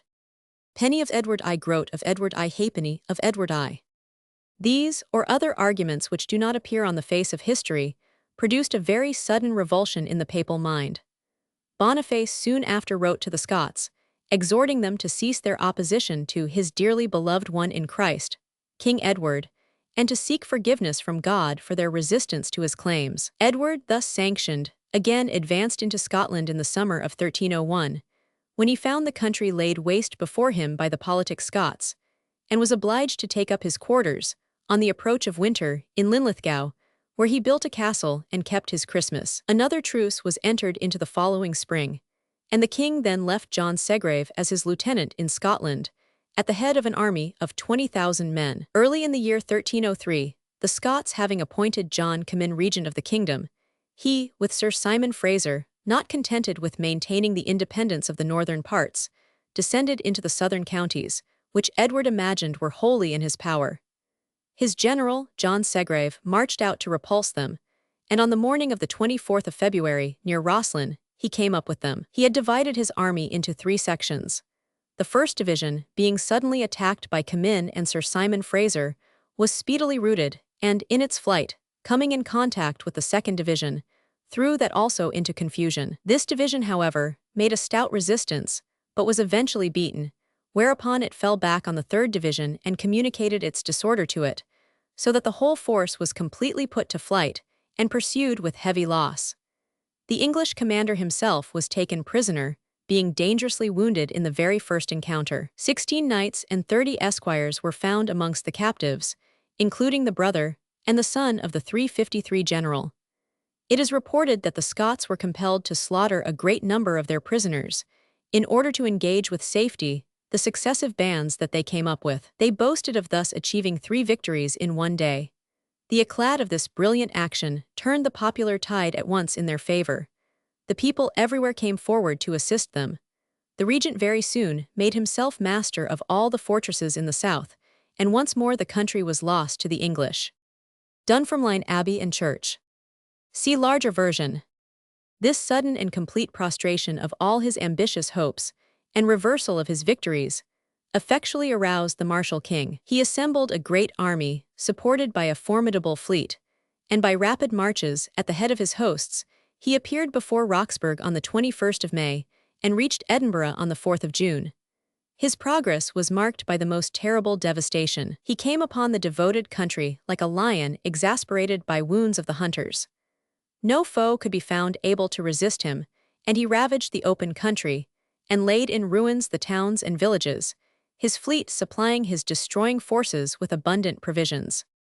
Having made a short pause in Edinburgh to leave all secure there, he again advanced with desolating speed and vengeance, through Linlithgow and Clackmannan to Perth, and thence to Aberdeen, and so on to Moray. He posted himself in the strong fortress of Lochendorb, situated on an island in the midst of a Morayshire loch, and there he remained till the autumn, employed in subduing and receiving the homage of the great Highland chiefs. Tradition, says Tytler, still connects the ruins of Lochendorp, after the lapse of more than 500 years, with the name of the great English king. On his return southward, Edward met with a stout resistance from the strong castle of Brechin, defended by Sir Thomas Mall, which was only compelled to open its gates to the conqueror after the death of its valiant commander. The king took up his quarters for the winter at Dunfermline. He was careful this time not to withdraw to England, even during the inactivity 354 of the winter, nor to trust the important charge of the kingdom's safety to any deputy. His soldiers are said to have amused themselves during this time in destroying the magnificent abbey of the Benedictines, a building, says Matthew of Westminster, so spacious that 3 kings, with all their retinues, might have been conveniently lodged there. The remains of this noble abbey, including the parish church, still attest its original splendor, and the Scots regarded it with high veneration as the resting place of no less than 8 of their ancient kings and 5 of their queens. The last remains of the army of Scotland assembled to defend the castle of Stirling, that being the only stronghold which now remained in Scottish hands, but they were speedily dispersed by the English cavalry. Soon after this, Comyn, the regent and chief commander of the forces, came in and made his submission to the royal commissioners at Strathord in Fifeshire, and his example was followed by all the nobility. These, with a few exceptions as Wishart, Bishop of Glasgow, Sir John Foulys the Steward, and a few others, were allowed to retain their lives and lands subject only to such penalties and terms of banishment as the king might choose to impose. During Lent, a parliament was held at St. Andrews when Sir William Wallace, Sir Simon Fraser, and the governor of Stirling were summoned to surrender themselves on penalty of outlawry, if failing to appear. All these persons, not even excepting Fraser, accepted the terms offered to them. The brave Sir William only refused to put himself into the power of the English king, except on a written guarantee of life and estate, signed and sealed by the monarch himself, and his caution was at once justified by the event. For the king, on hearing this, cursed Wallace and all who supported him, and set a reward of 300 marks upon his head. The great patriot had for a time escaped from the snare, and once more retreated to his hiding places in the forest of Dunfermline. Edward now turned his whole attention to the reduction of the castle of Stirling. This royal fortress, placed like an eagle's eyrie on its precipitous rock, was defended by one of the most stout-hearted men of Scotland, Sir William Oliphant, with the insignificant garrison of 140 men. Yet, for about 3 months, that is, from the 22nd of April to the 20th of July, did they withstand the whole force of the English king. Edward directed all the operations against it in person, and brought a number of engines which threw immense stones and darts upon it. He sent to England to collect all kinds of missiles, which were discharged against the place. But it was not yielded till the garrison was reduced to the extremity of famine, and the building to a mass of ruins. The brave defenders were then compelled to surrender at discretion, for the ruthless conqueror would grant no other terms, and were obliged to solicit pardon and their lives on their knees, all circumstances of deep humiliation. Their lives were given them, but they were sent to the Tower of London and other dungeons. On marching out, it was found that 13 ladies, wives and sisters of the gallant officers, had shared the perils and hardships of the siege.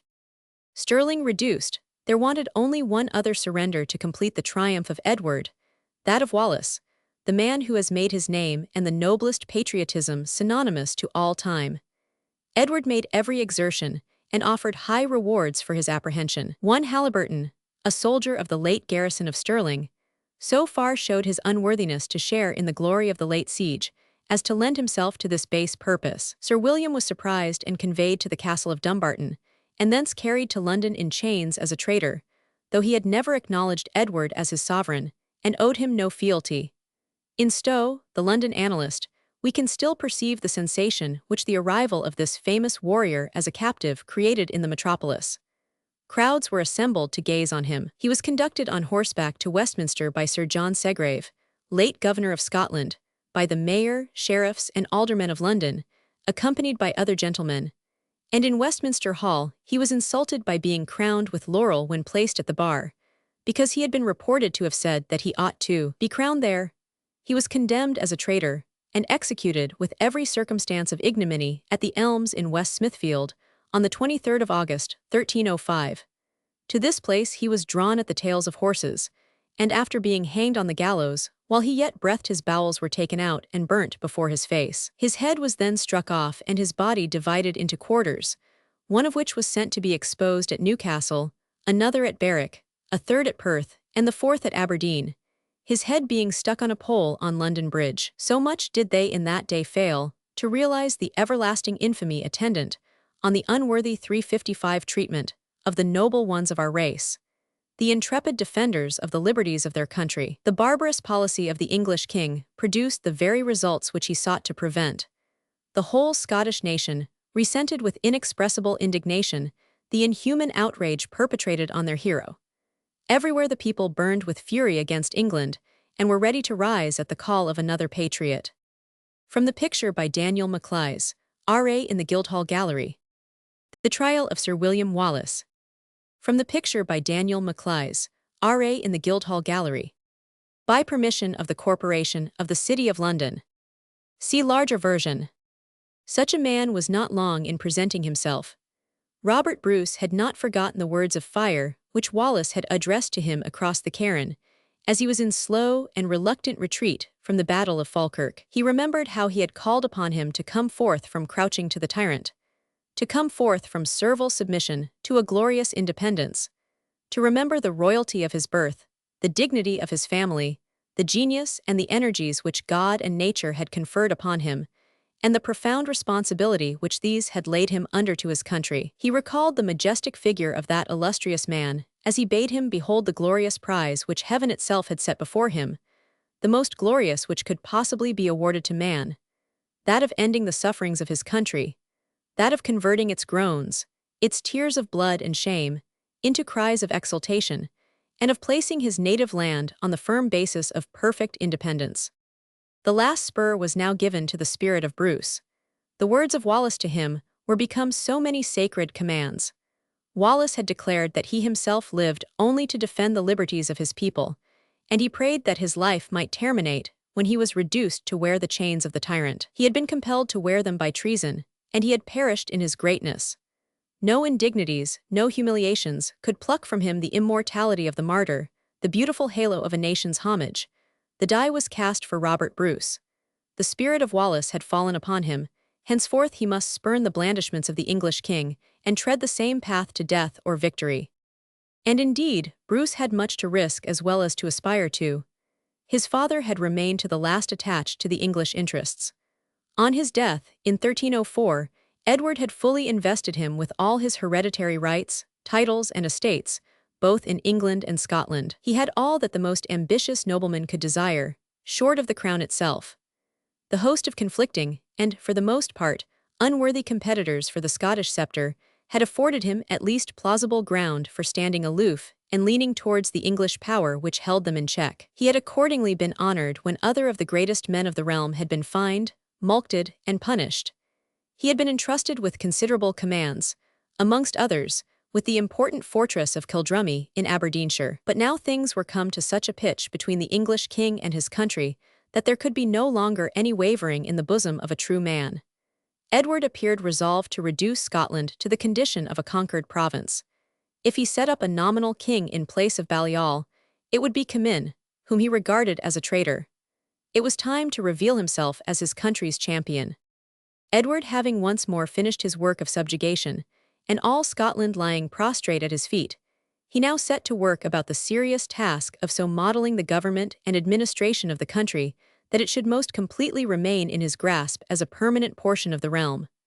For this purpose, he appointed a council, so called, of the Scottish nation. This was to consist of 2 bishops, 2 abbots, 2 earls, 2 barons, and 2 representatives of the boroughs, who were to assemble in London, and to sit in conjunction with 20 commissioners of the English Parliament, to frame a constitution for the conquered territory. But this council, as was intended, carried things with a high hand against the people of Scotland. It cleared away all the Scottish laws and customs at a sweep, and substituted English ones in their stead.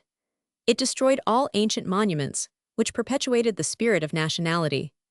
Whatever histories or records had escaped the former search of the king were now ruthlessly destroyed, and the work of utterly rooting out the Scottish name and institutions was going on, when the whole was suddenly brought to a stand by a fresh and more determined insurrection. CP 354. Wallace on his way to Westminster Hall. CP 354. See larger version.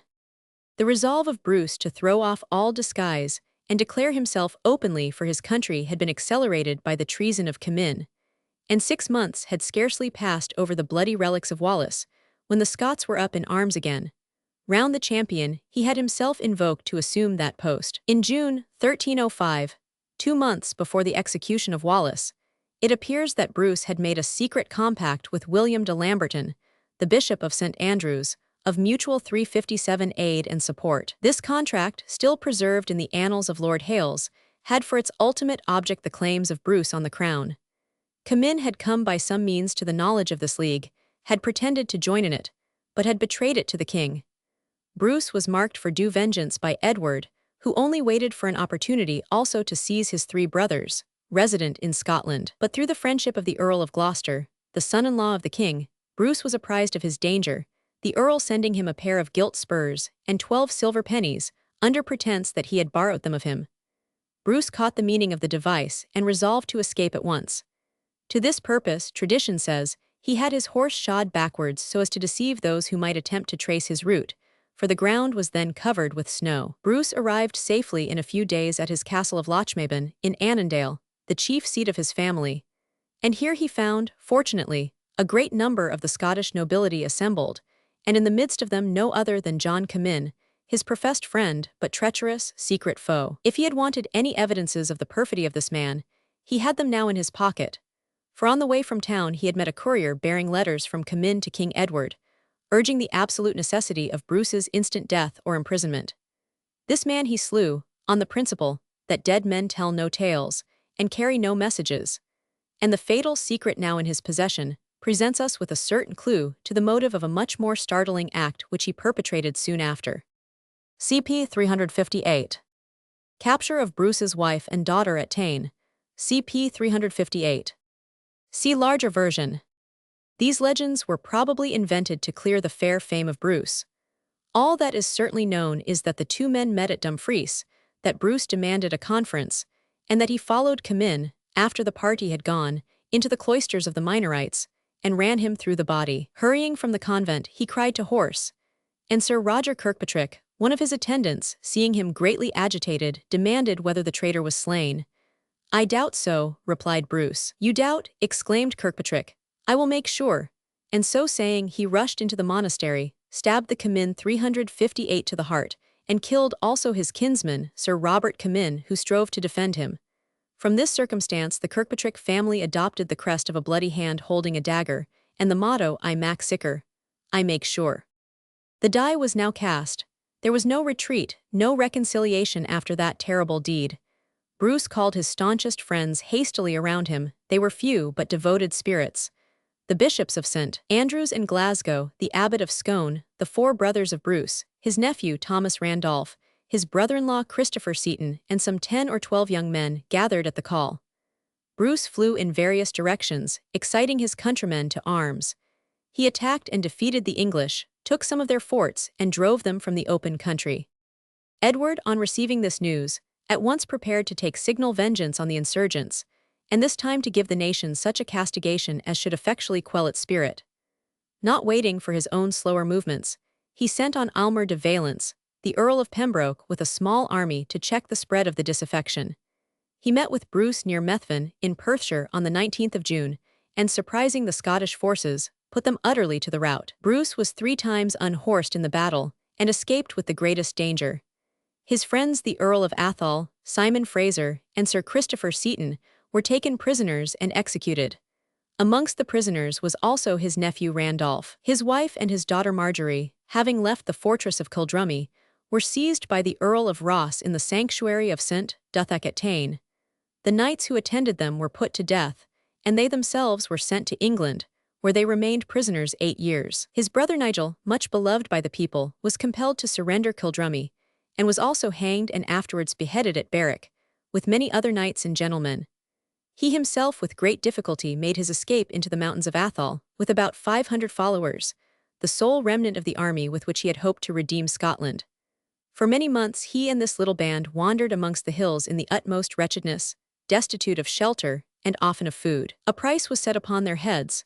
Their enemies, the Comyns, infuriated by the slaughter of their chief, and now in the ascendant as allies of England, pursued them with vindictive rage, driving them farther and farther into the labyrinth of the hills. On reaching the borders of Argyll, they encountered the Lord of Lorne, who had married an aunt of the Comyn, at the head of 1,000 men who occupied a narrow defile.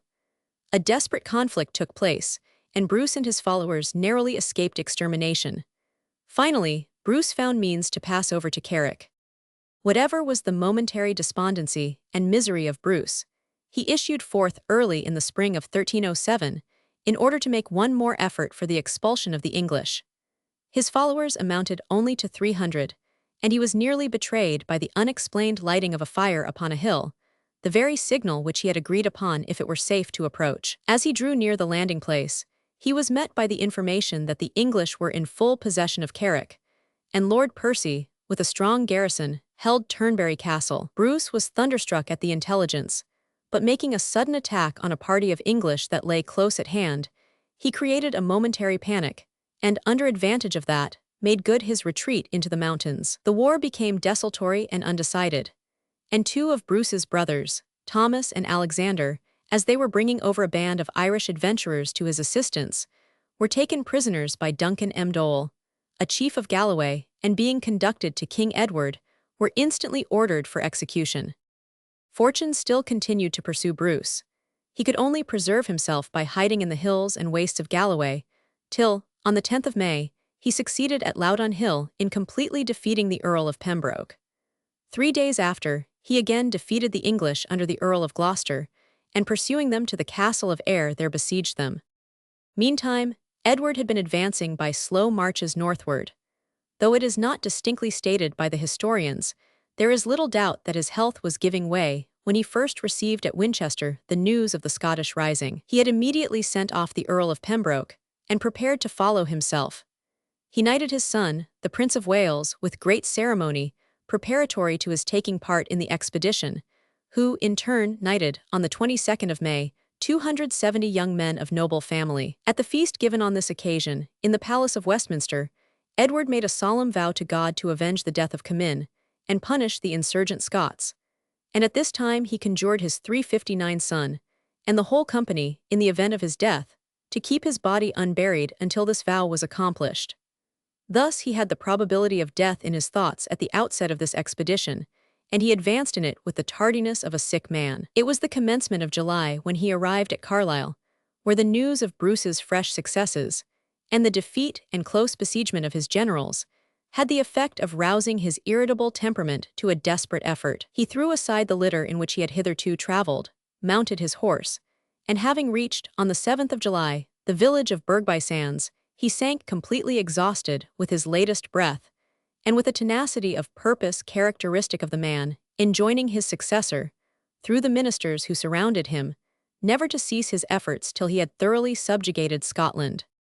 Thus terminated the remarkable career of this truly great man, in the 69th year of his age, and the 35th of his reign. Since the days of Richard I there had been no martial monarch of equal bravery and ability, since those of Henry Roman II, none who had the same genius for civil administration, and the framing of laws and institutions, which gave not only a character to his own times, but to the ages which came after him. Hume does not hesitate to assert that the enterprises of this prince, and the projects which he formed and brought near to a conclusion, were more prudent, more regularly conducted, and more advantageous to the solid interests of his kingdom, than those which were undertaken in any reign, either of his ancestors or successors. However we may be disposed to modify this praise in regard to what Edward actually carried out, there can be no question that his perception of the vast advantages, which would result to every part of the island from its consolidation into one kingdom, was evidence of a great and comprehensive genius, and the ardor, based on an indomitable spirit of perseverance, with which he pursued that great end, is equal evidence of a mind, not only of the clearest acumen, but of the loftiest qualities of human nature. He succeeded in winning to the English nation, and amalgamating with it forever the Principality of Wales. And if he failed in effecting the annexation of Scotland, it was only through being actuated more by the military spirit of the times than by those moral and political influences which later generations have discovered to be the most effectual. It was beyond the intellectual horizon of the age to aim at the union of the kingdoms by the careful demonstration of the greater mutual advantages and of the infinitely expanded capabilities of glory and power to Britain as a whole, which were applied successfully 4 centuries afterwards.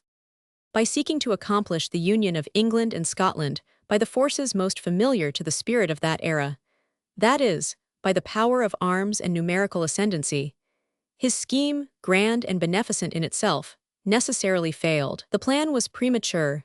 It existed in the nature of things, but it lacked that philosophical regard to national character and feeling, and that tone of mutual forbearance, which it required centuries yet to ripen. The rude idea of bearing down a brave and high-spirited people by armed power and arbitrary will could not but irritate those on whom the attempt was made, and it then became a question of moral forces, and of the natural defenses of the country, whether it should succeed. It succeeded in Wales, though after a brave resistance, because there was no proportion between the extent and the physical resources of the 2 countries. It failed in Scotland, because the areas of the 2 contending kingdoms, though greatly unequal, were yet more approximate, and because the martial qualities and spirit of proud independence had been long fostered in Scotland by the arduous contests of different clans and parties. The Scots were a hardy and an heroically brave people, with their magnificent mountains at their back, and in their struggles with the ponderous power of England, discovered an invincible vigor, not only of resistance, but of resilience. Though hurled violently to the earth time after time, they rose, Antus-like, as if with augmented strength and freshness. While the 2 nations, therefore, heated by contest and the savage warfare of that age, learned to hate one another with a vigorous and long-continuing hatred, they learned also to know each other's strength, and inwardly to respect it. Therefore, after the Battle of Bannockburn, English dreams of the subjugation of Scotland began to wane, and though there still were many bloody wars between the 2 nations, there ceased to exist on each side the hope of conquest by mere force of arms. In these conflicts, good as well as evil was elicited, and the bravery and spirit of dominion which distinguish united Great Britain no doubt draw a large amount of their life from the mutual struggles and rivalries of the 2 peoples. In the very attempts, therefore, of Edward to add Scotland to the kingdom by force, as he did Wales, he 360 may be said to have laid the foundation of much of the common greatness of the nation. But from incidental causes arising out of his military attempts, both in Scotland and France, and still more from his directly constructive talent and wisdom, we owe to him much which we are apt to lose sight of in the blaze of his wars and expeditions. He was as remarkable for his sturdy maintenance of the laws as for his military ambition. Simple and frugal himself, he was ever ready to support useful enterprises. He was liberal of his treasures on such occasions. Easy and affable to his courtiers and dependents, he was yet severe in restraining license and punishing offenders. His fine person and skill in military exercises made him popular with the people, when he did not press too heavily on them by his expensive wars. And thus, relying on his sense of justice, they were not backward in expressing their opinions, as we have seen. Though he was extremely cruel to the Jews, a feature of his character springing from the prejudices of his age, and often forgot the magnanimity of a great monarch in his resentment against those who successfully thwarted his plans. As in the case of Sir William Wallace and others, his sense of justice in his calmer moments and in his peaceful pursuits was so great, that he not only encouraged an honorable administration of the laws, but corrected and amended them, and added so many new ones in accordance with the progress of society, that he has been termed the English Justinian. Sir Edward Coke, in his Institutes, says that the statutes passed in his reign were so numerous and excellent that they actually deserved the name of establishments, being more constant, standing, and durable than any made from his reign to the time of that great lawyer. And Sir Matthew Hale pays him the like compliment, declaring that down to his own day they had scarcely received any addition. Edward I was the greatest of our medieval lawgivers, and has been well called by Bishop Stubbs the definer of the English Constitution. Following in the steps of Henry Roman II, he aimed at giving equal security to all, to humble the great nobles and the great churchmen, and to elevate the third estate of the realm, the commons, as a counterpoise to the other 2. The spirit of his legislation can best be seen in the provisions of the most important statutes of the reign. That known as the First Statute of Westminster, passed by his first Parliament in 1275, revived and re-established the former laws and customs of the land. It is, says Bishop Stubbs, almost a code in itself. Common right was to be done to all, without respect of persons. Elections were to be free, and the provisions of the Great Charter concerning excessive fines, abuses of wardship, excessive demands for feudal aids, and so forth were reenacted. The Statute of Winchester, passed in 1285, was a complement to the Assize of Arms of Henry Roman II, and, besides ordering and defining what kind of arms each class of the people should bear for the defense of the land, made admirable arrangements for the indictment and pursuit of felons and robbers, the policing of the walled towns, and the clearing of the edges of public roads to prevent them from becoming the lurking places of highwaymen. The statute, known from its opening words as that of Quia Emptors, passed in 1290, enacted that in all future transfers of land the tenant should hold, not from the aliener but from his superior lord. It thus played into the hands of the king, who was the landlord par excellence, and established a numerous class of independent gentry, holding their estates directly from the crown. The second statute of Westminster, called that de donis conditionalibus, established the power of entail and stopped the life tenant from alienating an estate at his will.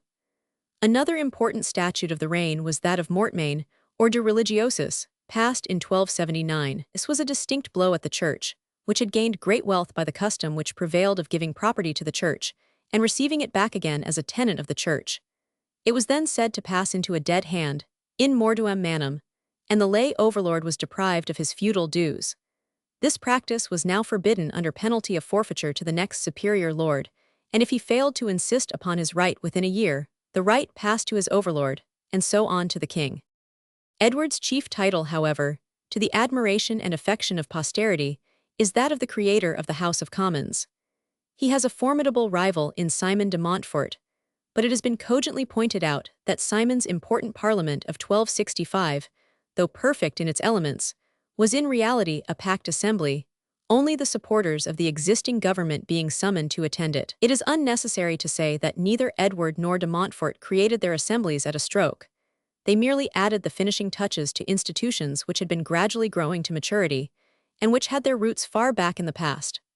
Of the machinery of the Anglo-Saxon polity, by far 361, the most complete, and the only part that could be said to be in any sense of the word representative, was that which existed locally, the courts of the hundred and the shire. The Witenagemot was, in its latter days, at all events, a council of magnates and royal officers, and to trace any analogy or direct continuity between it and the House of Commons is misleading in the extreme. It played, however, an important part in the history of the House of Lords. William I, true to the policy of representing himself as the legitimate successor of the Confessor, made no very violent changes in the institutions of his new dominions.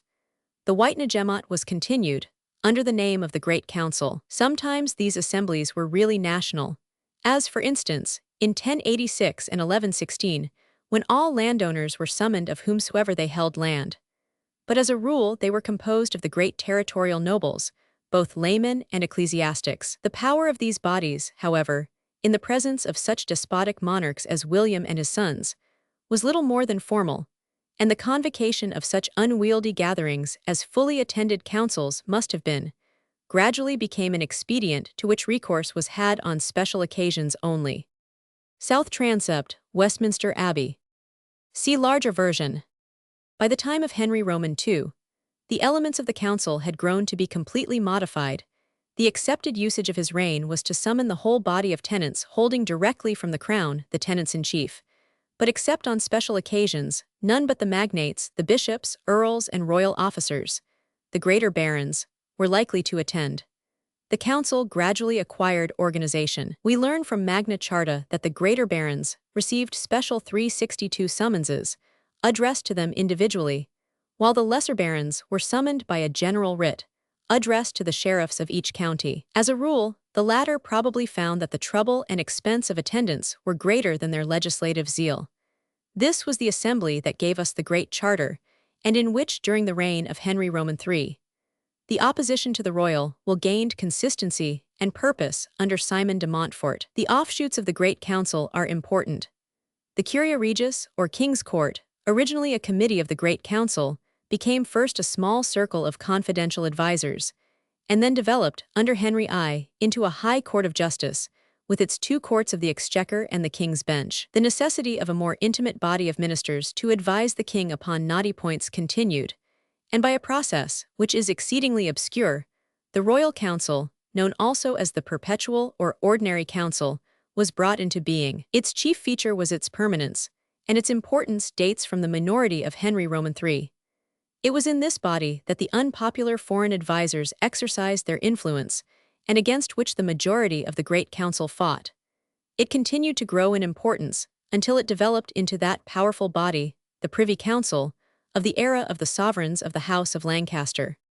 While the Great Council and the Royal Council were acquiring strength and authority, the idea of popular representation by means of organized estates was gradually assuming shape. The election of a few to represent the wants and aspirations of the many was by no means unknown in Anglo-Saxon times. It was, for instance, the custom of the reeve and 4 best men of each township to attend the county court, but there was no such body as a representative national deliberative body in existence. Parliament, in the words of Bishop Stubbs, is the concentration of all the constituents of the shiremote in a central assembly. The Great Council contained the higher clergy and the baronage. The work was obviously to be completed by the addition of the lower clergy and the commons. Taxation was the spur which roused the nation to political life. It was felt, as the old legal maxim had it, that what touched all should be allowed of all. The royal wants rapidly necessitated new sources of revenue, and so money was raised from personal property or movables. The first of these taxes was the Saladin tithe, imposed in 1188, and it soon became evident that the methods in vogue to obtain the consent of the taxed, such as the selection of a body of 12 men bound by oath, from the community of each shire to treat with the king or his representative, were slow and uncertain. Accordingly, an important step was taken in 1213 when the great councils are found to contain other than their usual elements, one summoned to St. Albans being attended by men chosen from the towns, that to Oxford by men chosen from the shires. Again, in 1254, the sheriffs were directed to see that their several shires returned 2 knights, to settle what aid they were willing to give to the king. And similar instances occurred during the intervening years, both sides being anxious to strengthen their case by an appeal to popular sympathy. The first instance of a combination of the representatives of the towns with those of the counties is Simon de Montfort's famous Parliament of 1265, which was attended by 117 dignified clergymen, 23 lay nobles, 2 men summoned from each shire through the sheriff, and 2 men summoned from each city and borough. It cannot, however, as we have seen, be regarded as a perfect parliament. During the next 30 years there are many recorded instances of these immature assemblies. For instance, in 1282 there were 2 provincial parliaments, one at York and one at Northampton, in which the lower clergy and the commons were represented, but from which the lay nobility were absent. Again, the gathering at Acton Burnell, held to see that David of Wales was tried, contained no clergy, and representatives only of 21 cities and boroughs. At last, in 1295, Edward I, surrounded by difficulties and vexations, resolved to throw himself upon the united nation. In October he issued writs for an assembly, which was a complete image of the nation, and in November it met. It was composed of 97 of the greater clergy, the bishops, abbots, and priors, 65 earls and barons, 39 judges and proctors, representing the lower clergy, and representatives of the counties, cities, and boroughs, summoned through the sheriff. It is most probable that the representatives of the shire were elected in the full county court, while the proceedings in the case of borough members seem to have been extremely various. No details exist of the earlier elections, except in the case of the City of London, and when we come to later times, freedom of election had become seriously impaired through royal and aristocratic influence and the political lethargy of the citizens. It was some time before the new deliberative body exercised all the powers which had belonged to its predecessor, the Grand Council. One of them, indeed, the judicial, it has taken care never to assume, and it was some time before the Commons had any share in legislation. Summoned primarily for purposes of taxation, they at first confined themselves to that important function. In other respects, the magnates were summoned, ad tractandum to treat, the commons, ad consulendum et consentiendum, for their counsel and consent, that is, they were regarded as having inferior privileges. nor were the elements of the parliament at first by any means fixed. It seemed possible in the reign of Edward I that there would be sub-estates of merchants and lawyers, as well as the three great estates of clergy, nobles, and commons, but these abnormal bodies soon ceased to have a separate existence. Nor was it clear how the line of cleavage would lie. The knights of the shire showed a disposition to coalesce with the barons, the representatives of the towns forming a second body, and the clergy a third. Eventually, however, the knights of the shire threw in their lot with the town members.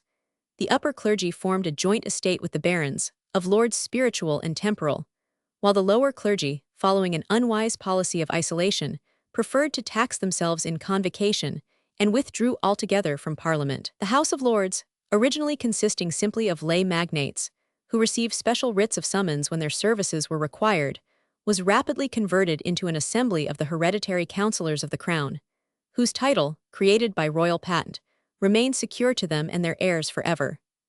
This process took less than 50 years, and parliaments, being summoned with regularity, became an essential feature in the constitution and acquired a formidable defense of privilege. All these circumstances marked the reign of Edward I as one of the most important in our history. The organic principles which he introduced into the Constitution struck deep and indestructible roots there, and have, by their permanent and progressive operation, made us in a great measure, as a nation, what we are. Edward had a numerous family by his 2 wives, but a great many of his children died in their infancy. By his first wife, Eleanor of Castile, Edward, his heir and successor, was the only son out of 4 who survived him. Of 11 daughters by the same queen, 4 only appear to have lived. Joan was married, first to the Earl of Gloucester, and after his death to Ralph de Monthermer. Margaret married John, Duke of Brabant. Elizabeth married first John, Count of Holland, and secondly the Earl of Hereford. By his second wife, Margaret of France, Edward had a daughter who died in infancy and 2 sons, Thomas, created Earl of Norfolk and Marshal of England, and Edmund, made Earl of Kent by his brother, Edward Roman II. Chapter 29. Reign of Edward Roman II. Character of the new king, Piers Gaveston. The king's marriage, Gaveston is dismissed to Ireland. His return appointment of the Lords Ordainers, their reforms, Gaveston banished, his reappearance, rebellion of the nobles and death of Gaveston, successes of Bruce in Scotland, the Battle of Bannockburn, the establishment of Scottish independence, Edward Bruce in Ireland, power of Lancaster, the Despensers, they are banished, sudden activity of the King, Battle of Boroughbridge, the King's vengeance, peace with Scotland, conspiracies against Edward, machinations of the Queen, she lands in England, Edward is deserted and taken prisoner, dethronement of Edward, indignation against Isabella, murder of Edward, the lessons of the reign, abolition of the Templars. The transition from Edward I to his son, Edward Roman II, was an abrupt descent from power to weakness. The great monarch whose proud ambition it had been to embrace the whole island in his empire, to maintain his possessions in France, and to rule his kingdom by new and superior institutions, was gone, and there appeared on the throne a youth of 23, handsome, generous, and agreeable, but destitute of any trait which implied the elements of future greatness. He was not even vigorous in the passions which carry youth out of the direct line. He had no 364 decided tendency to any dangerous vice. He was gentle, and disposed to enjoy the social advantages of his high position. The people of all classes and orders hastened to swear fealty to him, arguing, from the prestige of his parentage, and the reputation of his amiability, a fortunate reign. But the very first movements of the young king were fatal to those anticipations, and both at home and abroad, brought a cloud over the brilliant visions which had attended his ascension to the throne. He was essentially weak, and all weak things seek extraneous support. The vine and the ivy cling to the tree that is near them, and the effeminate monarch inevitably seeks the fatal support of favorites. This was the rock on which Edward's fortunes instantly struck, and the mischief of which no experience could induce him to repair. Great Seal of Edward Roman II. This disastrous propensity to favoritism, which early manifested itself, had excited the alarm of the stern old king, and led him to take decided measures against the evils which it threatened to produce. There was a brave Gascon knight, who had served in the army of Edward I with high honor, and whose son, Piers Gaveston, had consequently been admitted into the establishment of the young prince. This youth was remarkably handsome and accomplished. He was possessed of singular grace of carriage and elegance of demeanor. In all the exercises of the age, both martial and social, he excelled, and was full of the sprightly sallies of wit and mirth which are so natural to the Gascon. The young prince became thoroughly fascinated by him. He was naturally disposed to strong and confidential friendship, and gave himself up to the society of this gay young courtier with all the ardor of youth. His father, quickly perceiving this extravagant prepossession, and foreseeing all its fatal consequences, had banished the favorite from the kingdom. On his deathbed, he again solemnly warned him against favorites, depicting to him the certain ruin that such foolish attachments would bring upon him in the midst of powerful and jealous nobles, and forbade him, on pain of his curse, ever to recall Gaveston to England. But no sooner was the breath out of the old king's body than the infatuated Edward forgot every solemn injunction laid upon him. The Scots were again strong in the field, and the late king had taken an oath from his son that he should never be buried till they were once more subjugated. But regardless of this, the young king, after making a feint of prosecuting the Scottish war and marching as far as Cumnock on the borders of Ayrshire, there halted, and retraced his steps to London without attempting anything whatever. Arriving in London, he at once buried the body of his father in Westminster Abbey on the 27th of October. Edward Roman II. The only thing for which he appeared impatient was the return of his favorite Gaveston, whom he had recalled the moment the scepter fell into his hands, and the royal summons was as promptly 365 complied with. Gaveston joined his royal patron before he returned from Scotland. The earldom of Cornwall had been conferred on him before his arrival, and the thoughtless upstart appeared in the midst of the court, covered with his new honors, and disposed to show his resentment for past disdain to the most powerful men in the kingdom. Under the ascendancy of Gaveston, the king displaced all his father's old and experienced ministers. There was a revolution in the great offices of the court, as sudden as it was complete. The chancellor, the treasurer, the lords of the exchequer, the judges, and every other holder of an important post were dismissed, and others more suited to the fancy or partiality of this favorite substituted. To his own share of honors and emoluments there appeared no limit. The earldom of Cornwall had been held by Edmund, son of Richard, king of the Romans, and was an appanage which had not only been possessed by a prince of the blood, but was amply sufficient of itself for the maintenance of one. But this seemed little to the king for the man whom he delighted to honor. He was continually lavishing gifts and riches on Gaveston. He handed to him the treasure which his father had laid up for the prosecution of the Crusades. He presented him with estate after estate, many of them conferring fresh titles of distinction, and it was said that you could scarcely travel into any part of the kingdom without beholding splendid houses and parks, formerly possessed by great families, now conferred on this young favorite. Nor did the royal bounty stop here. The king gave him extensive grants of land in Guienne, and as if he would raise him to a par with 366 royalty itself, he married him to his own niece, Margaret de Clare, sister to the Earl of Gloucester, and appointed him Lord Chamberlain. All this did not seem to satisfy the king's desire of heaping honors and wealth upon him, and he is reported to have said that, if it were possible, he would give him the kingdom itself. It would have been strange if the favorite, under such a reign of favor and fortune, had displayed more wisdom than his royal patron. It would have required a mind of peculiar fortitude and moderation not to have been thrown off the balance by such a rush of greatness, and Gaveston was not of that character. He was gay, vain, and volatile, and rejoiced in the opportunity of humbling and insulting all who had real claims to superiority over himself. The great and proud nobles, who had surrounded the throne of Edward I, in the midst of its victorious splendor, and who had contributed by their counsels and their swords to place it above all others in Europe, naturally beheld with ill-concealed resentment this unworthy concentration of the royal grace and munificence in one so far inferior to them in birth and merit, and Gaveston, instead of endeavoring to appease that indignation, did all in his power to exasperate it by every species of ostentation and parade of his advantages.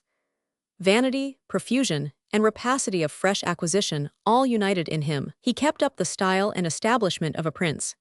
He treated the gravest officers of state and the possessors of the noblest names with studied insolence. He imagined that in possessing the favor of the king nothing could again shake him, and therefore he was as little solicitous to conciliate friends as he was careless to make enemies. At every joust and tournament, he gloried in foiling the greatest of the English nobility and princes, and did not spare them in their defeat, but ridiculed them to his companions with jest and sarcasm. This could not last long without combining both court and kingdom for his destruction, and perhaps for his masters.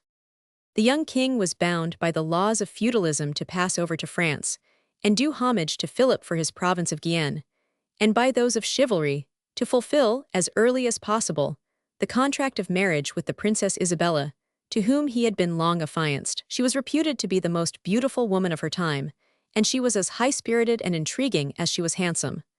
The royal couple were married on the 28th of January, 1308, with much pomp and ceremony, in the Church of Our Lady of Boulogne, 5 kings and 3 queens being present on the occasion. No great affection appears to have existed on either side. Isabella could not fail to be already aware of her husband's character, and she is said to have trusted to her influence to overturn the king's favor for Gaveston, and to be able to rule him and the kingdom herself. Edward, though wedded to the loveliest woman of the age, and surrounded by every species of festivity and rejoicing, evinced, on his part, no other desire than to get back as speedily as possible to his beloved Gaveston, to whom, in his absence, he had left the management of the kingdom, fresh in dignity to his own royal kinsmen. The festive gaieties of the French court were suddenly broken off to gratify this impatient anxiety of the king to return, and the royal couple embarked for England, accompanied by a numerous retinue of French nobles, who came to attend the coronation. Gaveston, accompanied by a great array of the English aristocracy, hastened to meet the king and queen on landing, and the scene which ensued was by no means calculated to create respect for the king, either in the mind of his young bride or of her distinguished countrymen present. Forgetting the very presence of the queen, Edward rushed into the arms of his favorite and overwhelmed him with caresses and terms of endearment. The queen looked on with evident contempt, her kinsmen with open disgust.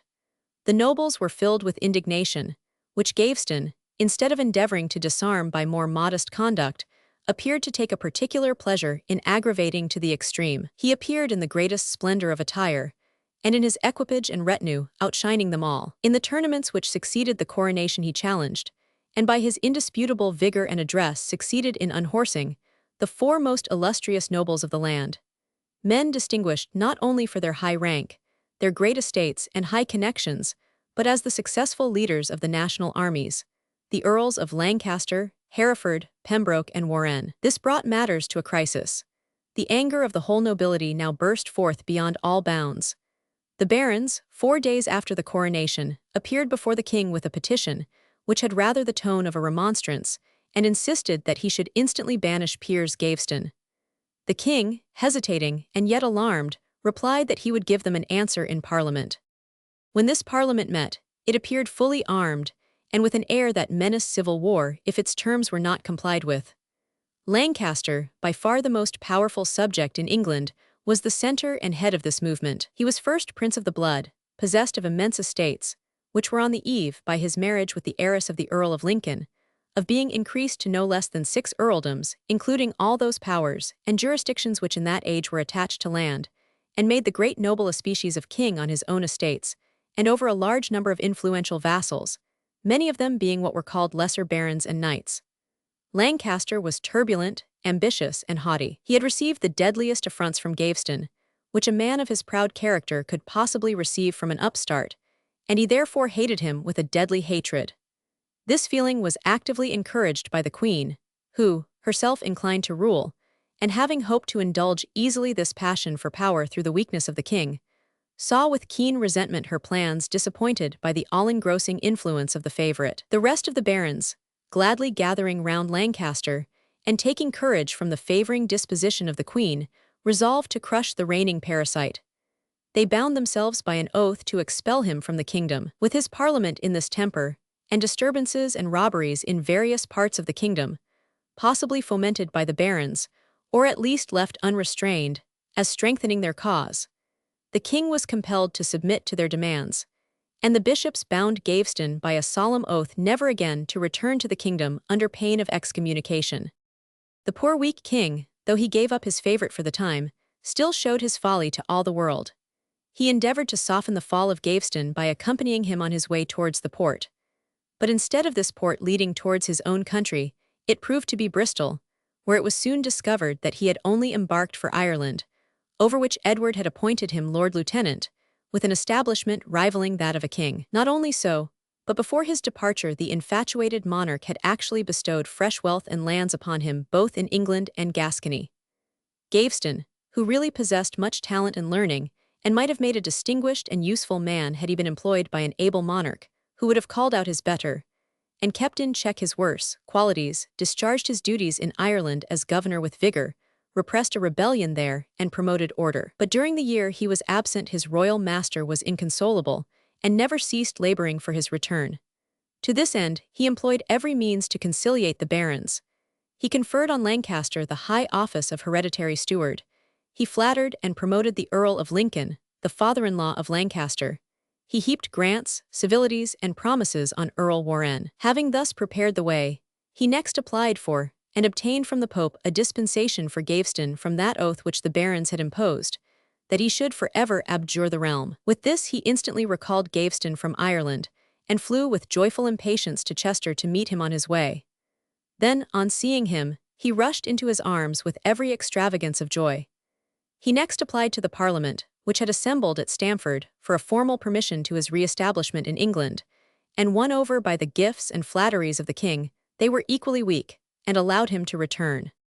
All now in the court of the imbecile monarch was rejoicing and festivity. That court was filled by every species of mimes, players, musicians, and frivolous hangers-on. Scotland was all but lost. Every day Bruce and his adherents, taking advantage of the neglect of this unhappy king, were coming forth more and more openly from their hiding places, seizing fort after fort, and even daring to make devastating inroads into the northern shires of England. In other parts of the kingdom, outrages, disorder, and violence abounded, but nothing could rouse the wretched king, or withdraw his attention from the court, which was filled with revelry and feasting, and the center and soul of which was his beloved Gaveston. The people looked on and openly expressed their contempt for the favorite. They refused to call him anything but simply that Piers Gaveston, which incensing the foolish man induced him to prevail on the king to put forth a proclamation commanding all men to give him his title of Earl of Cornwall, whensoever he was spoken of, which had only the effect of covering him with ridicule. The past experience was entirely lost on this thoughtless personage. No sooner was he freed from the consequences of his insults to the barons and courtiers than he repeated them with fresh modes of offense. He laughed at and caricatured them amongst his worthless associates. He threw his 368 jibes and sarcasms right and left, and let them fall with the vilest nicknames on the loftiest heads.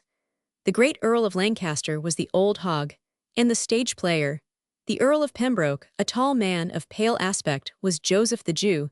The Earl of Gloucester was the cuckold's bird, and the stern Earl of Warwick the black dog of Arden. Dearly did the vain favourite rue these galling epithets.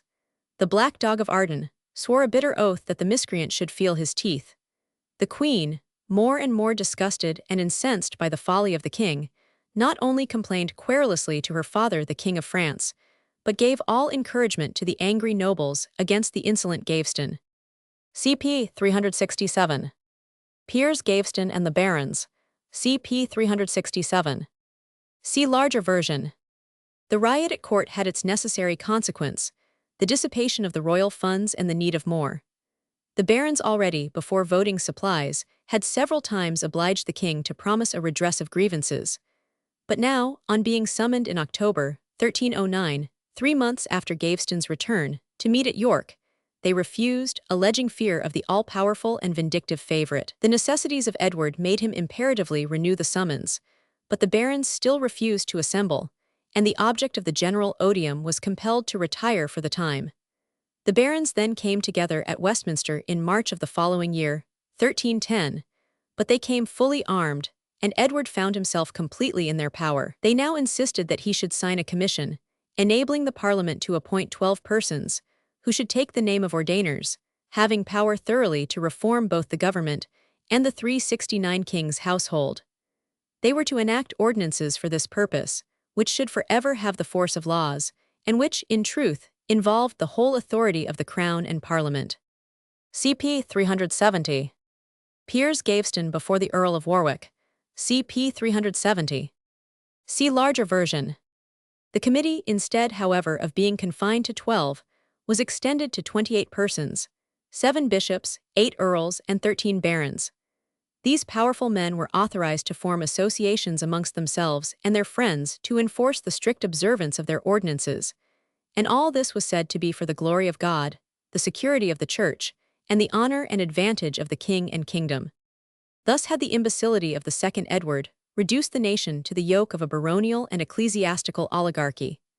This suspicious junto, however, conscious that they would be regarded with a jealous eye by the nation, voluntarily signed a declaration that they owed these concessions to the king's free grace, that they should not be drawn into a precedent, nor allowed to trench on the royal prerogative, and that the functions and power of the ordainers should expire at Michaelmas in the year following.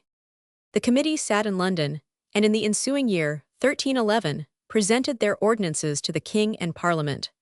Some of these ordinances were not only constitutional, but highly requisite, and tending to the due administration of the laws. They required sheriffs to be men of substance and standing, abolished the mischievous practice of issuing privy seals for the suspension of justice, restrained the practice of purveyance, where, under pretense of the king's service, enormous rapine and abuse were carried on, prohibited the alteration and debasement of the coin, made it illegal for foreigners to farm the revenues, ordering regular payment of taxes into the exchequer, revoked all the late grants of the crown, thus aiming a direct blow at the chief favorite, on whom the crown property had been most shamefully wasted. But the main grievance to the king was the sweeping ordinance against all evil counsellors, by which not only Piers Gaveston, but the whole tribe of sycophants and parasites were removed from their offices by name, and persons more agreeable to the barons were put in their places. It was, moreover, decreed that for the 370 future all considerable offices,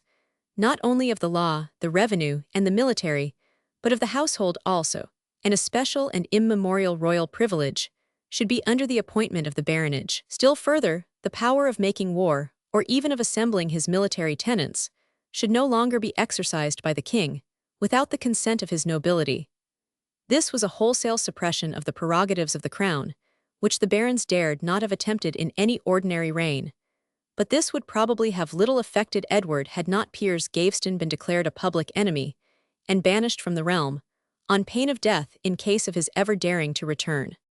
Nothing can show more decisively that Edward was not merely weak as regarded his favorite, but was totally unfit to rule a kingdom, having no serious feeling of its rights, or desire of its prosperity, than the fact that he signed all these deeply important decrees with a secret protest against them, meaning to break them on the first opportunity, and that he sent Gaveston away to Flanders, intending as soon as possible to recall him.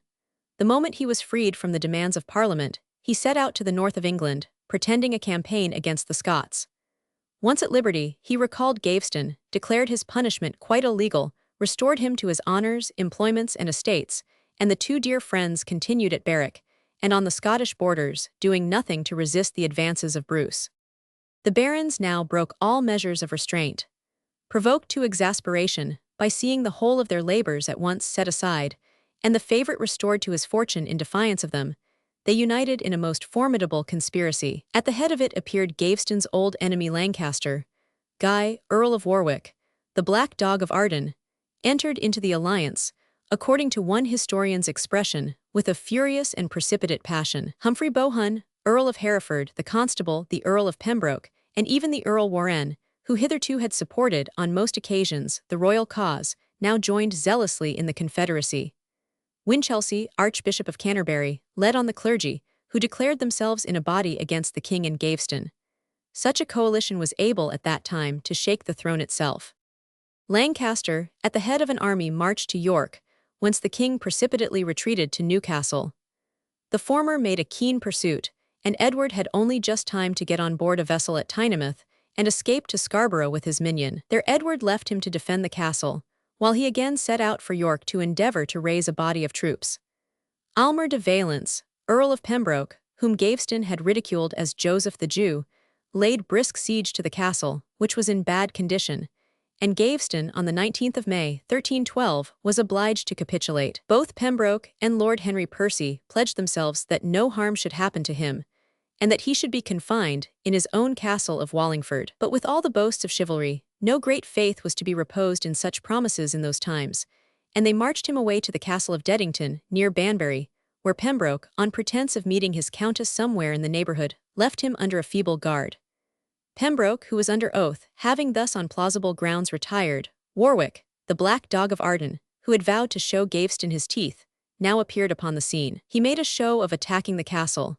The garrison refused to defend it, no doubt being well informed of the part they were to play, and in the morning the unhappy favourite was ordered suddenly to dress and descend into the court. There he found himself, to his consternation, in the presence of the grim and vengeful Warwick, accompanied by a strong force. By his orders he was set on a mule and led to Warwick Castle with great triumph. His arrival there was announced by a burst of military music. Great were the acclamations and triumph at seeing the long-detested favourite thus overwhelmed.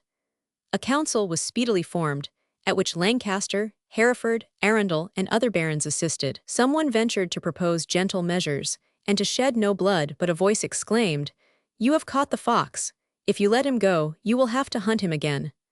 That hint decided Gaveston's fate. The certainty that the king would on the first possible occasion reinstate his favourite, and that their own lives might fall before his vengeance, determined them to put him to death, in disgraceful violation of the Articles of Capitulation, but in accordance with the ordinance passed by Parliament for his exile. Gaveston now stooped from his haughty insolence at the approach of death, and prayed for mercy from the Earl of Lancaster. It was useless. His enemies hurried him away on the road towards Coventry, and there, at a mile or more distant from the castle, on the 1st of July, 1312, they struck off his 371 head on a rising ground called Blacklow Hill, where the Avon winds through a pleasant scene, suggestive of anything but such a tragedy. The king, as was to be expected, was thrown into violent grief at the news of the bloody death of his beloved friend. He roused himself to something like energy, vowed deadly vengeance on all concerned, and proceeded to raise and march troops for the purpose. The barons stood in arms to receive him, and for the remainder of the year they maintained a hostile attitude but fought no battle. The king's resentment, as evanescent as his better purposes, then gave way.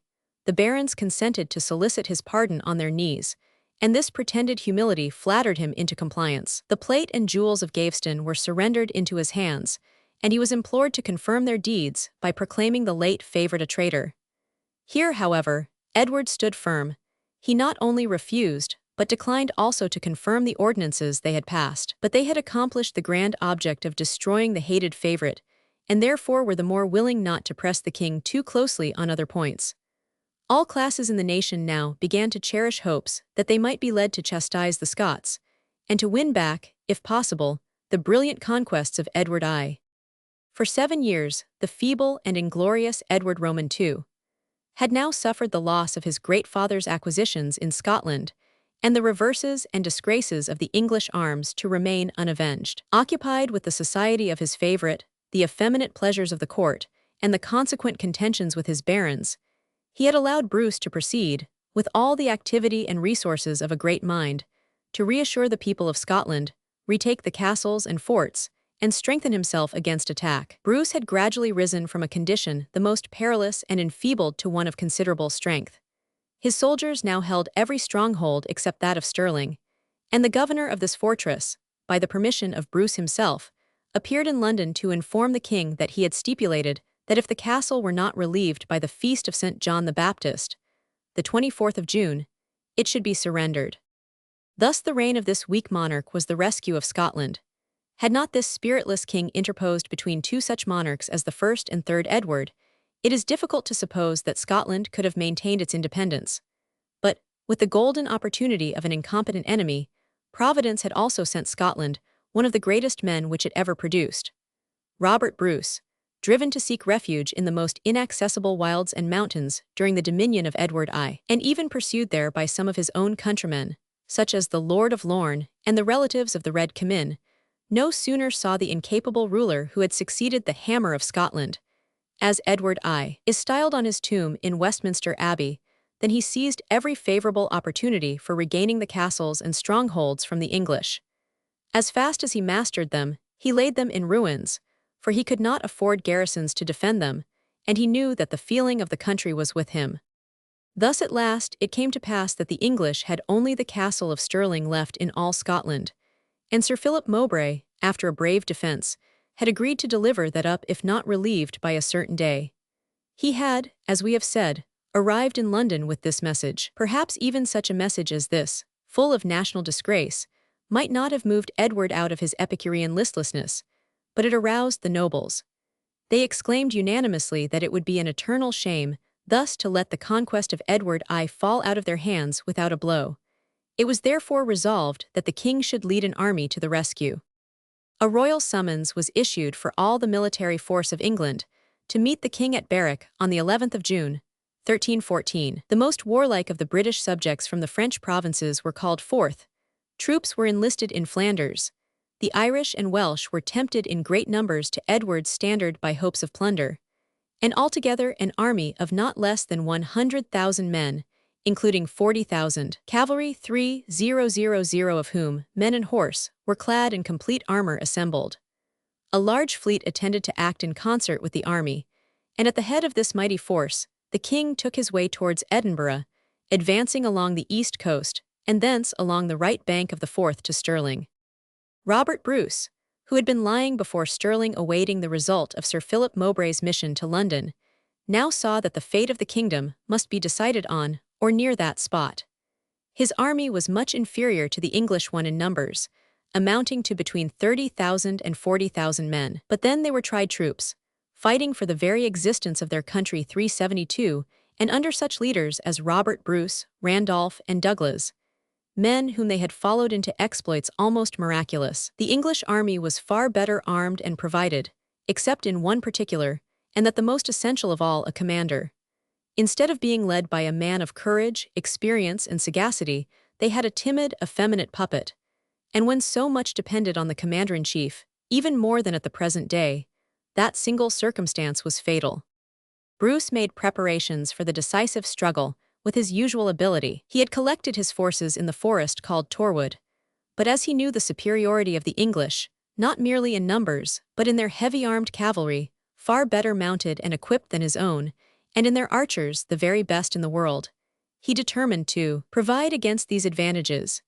He therefore led his army into a plain on the south side of Stirling, called the New Park, close beneath which the English army would be obliged to pass through a swampy country broken up with watercourses, while the Scots stood on firm, dry ground. With this morass in front, and the deep, woody and broken banks of the little rivulet of Bannockburn on his right, so rocky that no troops could pass them, he took care to secure the more assailable ground on his left by digging a great number of pits, about knee-deep, which he covered with brushwood, and over that with turf, so as to look like solid grassy ground. In these pits he is said by some writers to have fixed pointed stakes.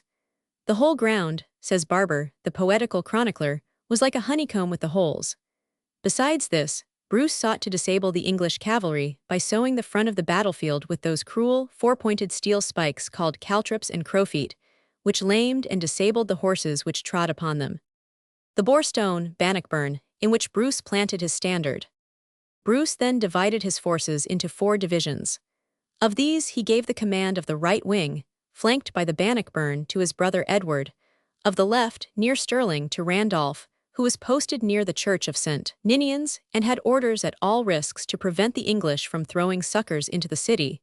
Sir James Douglas and Walter, the steward, commanded the centre, and Bruce headed the reserve in the rear, consisting of the men of Argyll, the Islanders, and his own vassals of Carrick. Douglas and Sir Robert Keith, Marshal of the Scottish army, were dispatched by King Robert to take a view of the English forces, now approaching from Falkirk. They returned saying the vast host approaching was one of the most beautiful and terrible sights imaginable, that the whole country appeared covered with moving troops, and that the number of banners, pennons, standards, flags, all of different kinds, made so gallant a show, that the bravest and most numerous army in Christendom might be alarmed to behold it coming against them. It was Sunday, and Barber describes it as so bright that the armor of the English troops made the country seem all on fire. Never had England sent forth a more magnificent host, and never did one approach the battlefield with more imposing aspect. But the lion-heart of the army, the terrible hammer of Scotland, was no longer there. As the army drew in sight, Edward sent forward Lord Clifford with 800 horse to endeavour to gain the castle by a circuitous route, hidden by rising grounds from Bruce's left wing. They had already passed the Scottish line when Bruce was the first to descry them.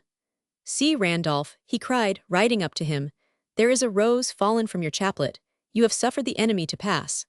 Randolph made no reply, but rushed upon Clifford with little more than half his number. The English wheeled round to charge and to encompass the little band of Scots, but Randolph drew them up back to back, and they defended themselves valiantly.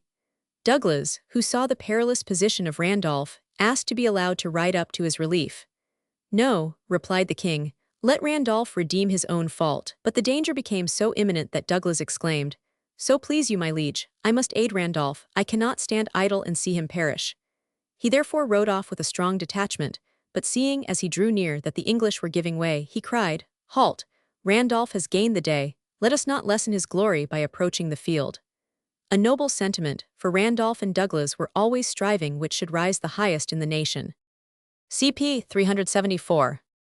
Bannockburn, Bruce reviewing his troops before the battle. CP 374. See larger version. Meanwhile the van of the English army approached the front of the Scottish host, and they beheld King Robert mounted on a small palfrey instead of his great war horse, for he did not expect the battle that evening. He was riding up and down the ranks of his men, putting them in order, with a steel battle-axe in his hand, and a helmet on his head surmounted with a crown of gold. Some of the bravest knights of the English army rode out in front to see what the Scots were doing, and Bruce also advanced a little before his own men to take a nearer view of them. Sir Henry Bohun, an English knight, mounted on a heavy war horse, armed at all points, thought this an excellent opportunity to earn renown and put an end to the war at a stroke, by killing Robert Bruce. He therefore charged furiously upon him, trusting with his lance to bear him to the ground, poorly mounted as he was. King Robert awaited him with the most profound composure, and, as he drew near, suddenly turned his pony aside, so that Bohun missed him with the point of his lance, and was in the act of being carried past him by his horse. Robert Bruce, rising in his stirrups as the knight was passing, dealt him such a blow on the head with his battle-axe that it broke to pieces his iron helmet as if it had been a nutshell, and hurled him dead to the ground. The English knights, astonished at the act, retired to the main body, and King Robert's friends blamed him for exposing himself and the safety of the army to such risks. But he himself only continued to look at his weapon, saying, "I have broken my good battle-axe." The next morning the battle began in terrible earnest. The English, as they approached, saw the abbot of Incheffray walking barefoot through the Scottish ranks and exhorting the soldiers to fight bravely for their freedom. As he passed they knelt and prayed for victory. King Edward, seeing this, cried out, "See, they kneel down, they are asking forgiveness." "Yes," replied the bold Baron Ingelram de Umfreville, "but they ask it of God, not of us. These men will conquer or die upon the field." The main body of the army, under the conduct of the king himself, advanced in a long, dense column upon the Scottish line, but they failed to break it by the shock, and repeated renewals of the charge told more sensibly on the assailants than on the assailed. The English were broken at every fresh collision. The Scots stood like a range of rocks. Every part of the Scottish army was brought into play, while the majority of the English never came in contact with the enemy. The brave Randolph led up the left wing to the support of the assaulted centre, till he appeared surrounded and lost in an ocean of foes. On the other hand, the Earls of Hereford and Gloucester made a fierce charge of cavalry on the right wing, commanded by Edward Bruce, but were received by those treacherous pitfalls, in which their horses were overthrown in confusion, and the riders, falling in their heavy armor, were unable to extricate themselves. Dreadful then was the slaughter, and amongst the rest Gloucester, the king's nephew, not wearing his armorial bearings, and not therefore being recognized, was cut to pieces in the melee. The English archers poured their arrows thick as hail upon the main body, and might, as at Falkirk, have decided the day. But Bruce, having calculated on this, sent Sir Robert Keith, the marshal, with a small body of horse to take them in flank. And as the archers had no weapons for close quarters, the Scottish horsemen, dashing headlong among them, cut them down in great numbers, and threw them into total confusion. Meanwhile Douglas and the steward encouraged their men in the centre by their valiant deeds, and the confidence in their great fame, and the battle became general along the whole Scottish line. The moment in which Bruce saw that his detachment of horse had disordered the archers, he advanced with his reserve, and the whole Scottish front pressed upon the already hesitating English. At this critical moment, an event occurred which decided the victory. Bruce had posted the servants and attendants of the Scottish camp behind a hill in the rear of the army. Some writers give him credit for planning what took place, and assert that he had furnished them with banners to represent a second army. Others, and amongst them Sir Walter Scott, attribute the appearance of these men to chance rather than design. It is supposed they saw that their army was gaining on the foe, and were therefore eager for a share of the booty.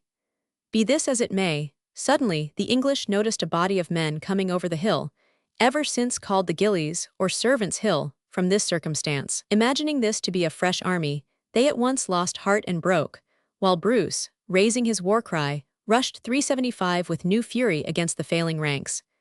The king was the first to put spurs to his horse and flee. A valiant knight, Sir Giles d'Argentine, who had won great renown in Palestine, assisted the king out of the press. But he then turned, saying, "It is not my custom to fly," a keen reproof to the cowardly monarch if he could have felt anything but fear, and dashing with the cry of Argentine, Argentine, into the thickest of the Scottish ranks was killed. The fugitive king fled to the gates of Stirling Castle, and entreated admittance, but the brave Sir Philip Mowbray reminding him that he was pledged to surrender the castle if it were not relieved that very day, Edward was obliged to go on through the Torwood. Douglas was already pressing hotly after him, and meeting with Sir Lawrence Abernethy, a Scottish knight hitherto in the English interest, and even now on his way to the English army. He carried the not unwilling knight and his 20 horsemen along with him. Douglas and Abernethy pursued the king at full gallop, and never ceased the chase till they reached Dunbar, 60 miles off, where Edward narrowly escaped into the castle, still held by an English ally, Patrick, Earl of March. Thence the king escaped by a small fishing skiff to England, leaving a great part of his splendid army to destruction. 50,000 of the English were said to have been killed or taken prisoners, and the remnant of the army was pursued as far as Berwick, 90 miles distant. Of those who fell, there were 27 barons and bannerets, including Gloucester, a prince of the blood, 200 knights, 700 esquires, and 30,000 of inferior rank. 22 barons and bannerets were taken, and 60 knights, and an English historian has asserted that if the chariots, baggage wagons, and sea that were taken, loaded with military stores and booty, had been drawn out in single line, they would have reached 60 leagues. Besides this, the ransom of so many distinguished men was a grand source of wealth to the victorious army. The losses of the Scots were comparatively trivial, Sir William Vipont and Sir William Ross being the only persons of note slain. Such was the decisive Battle of Bannockburn, which has ever since been celebrated in song and story as one of the proudest triumphs in Scottish history. It at once established the independence of Scotland. "The English," says Sir Walter Scott, "never before or afterwards, whether in France or Scotland, lost so dreadful a battle as that of Bannockburn, nor did the Scots ever gain one of the same importance." Bruce was at once elevated from the condition of an exile, hunted by his enemies with bloodhounds like a beast of the chase, and placed firmly on the throne of his native land, one of the wisest and bravest kings who ever sat there. The moral effect of this battle was almost magical.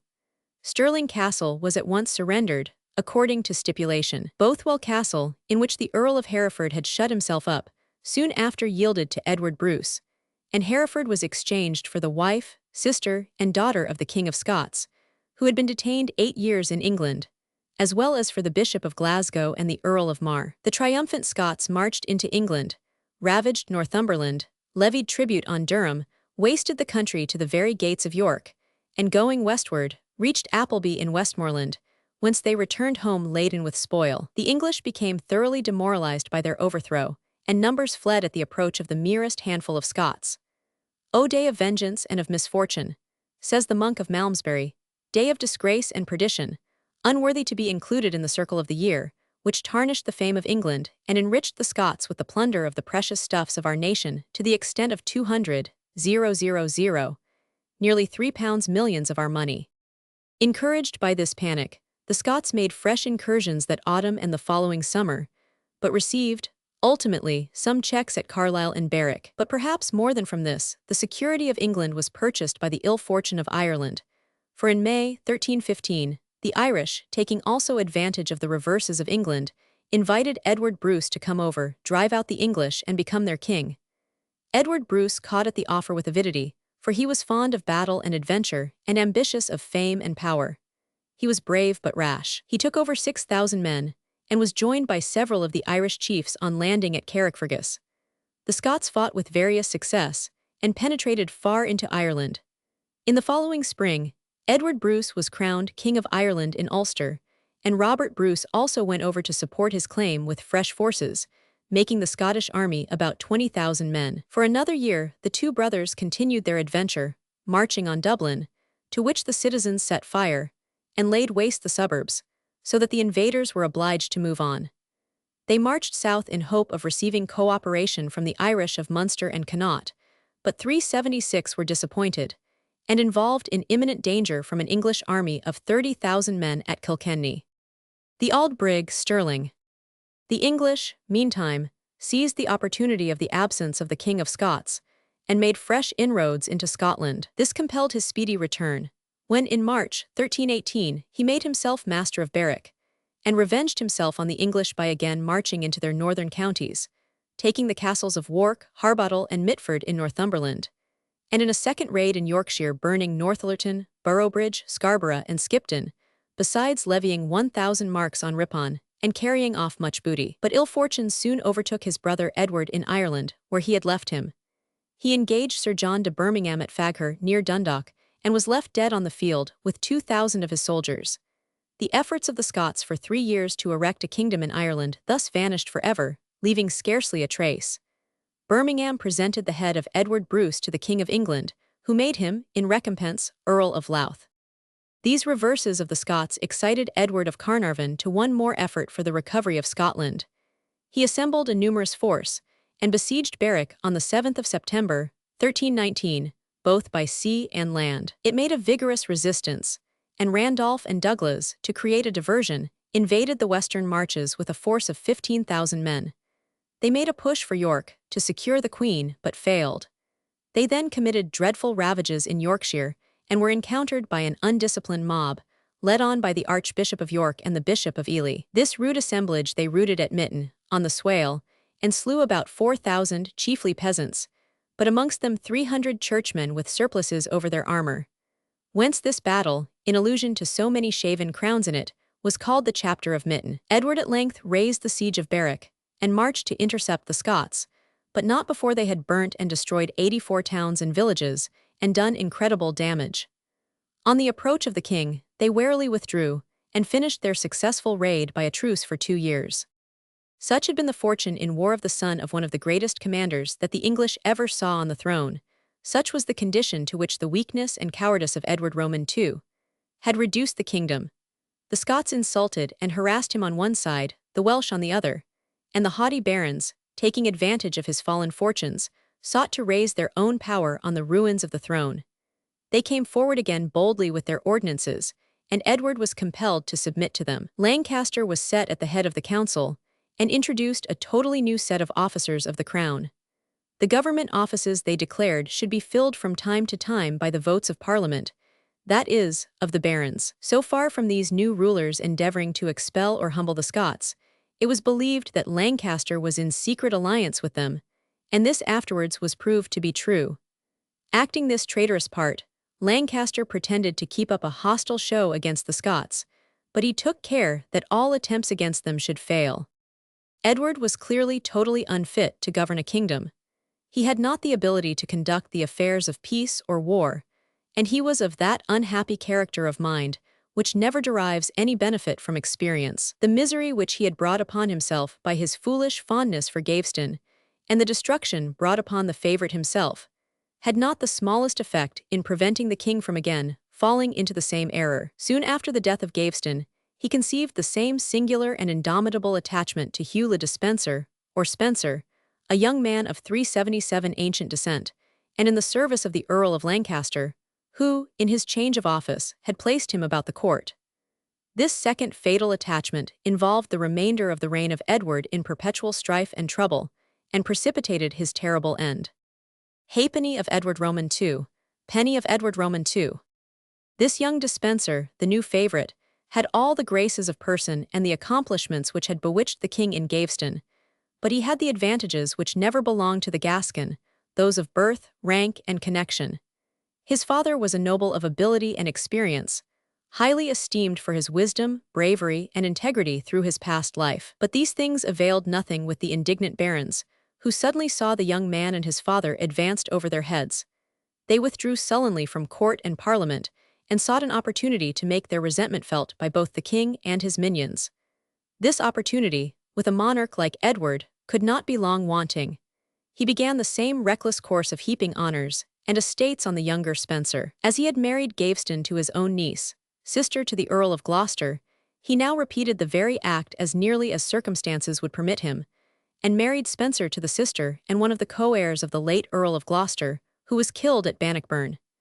He thus put him, in his wife's right, in possession of vast estates, including the county of Glamorgan and part of the Welsh Marches. The father also obtained great possessions, for, in spite of his reputation for wisdom, his sudden advancement to such large opportunity appeared to have awakened in him a boundless rapacity. The king immediately followed up these gifts by seizing, at the instigation of young Spencer, on the barony of Gower, left to John de Mowbray, on the plea that it had reverted to the crown through Mowbray's neglect of feudal usage on entering into possession. This was exactly the sort of occasion for which the barons were on the watch.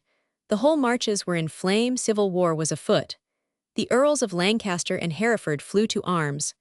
Oddly, the two Rogers de Mortimer, Roger de Clifford, and many others, disgusted, for private reasons, with the Spencers, joined them. The lords of the marches sent a message to the king, demanding the instant banishment or imprisonment of the young favourite, threatening to renounce their allegiance and to punish the minister themselves.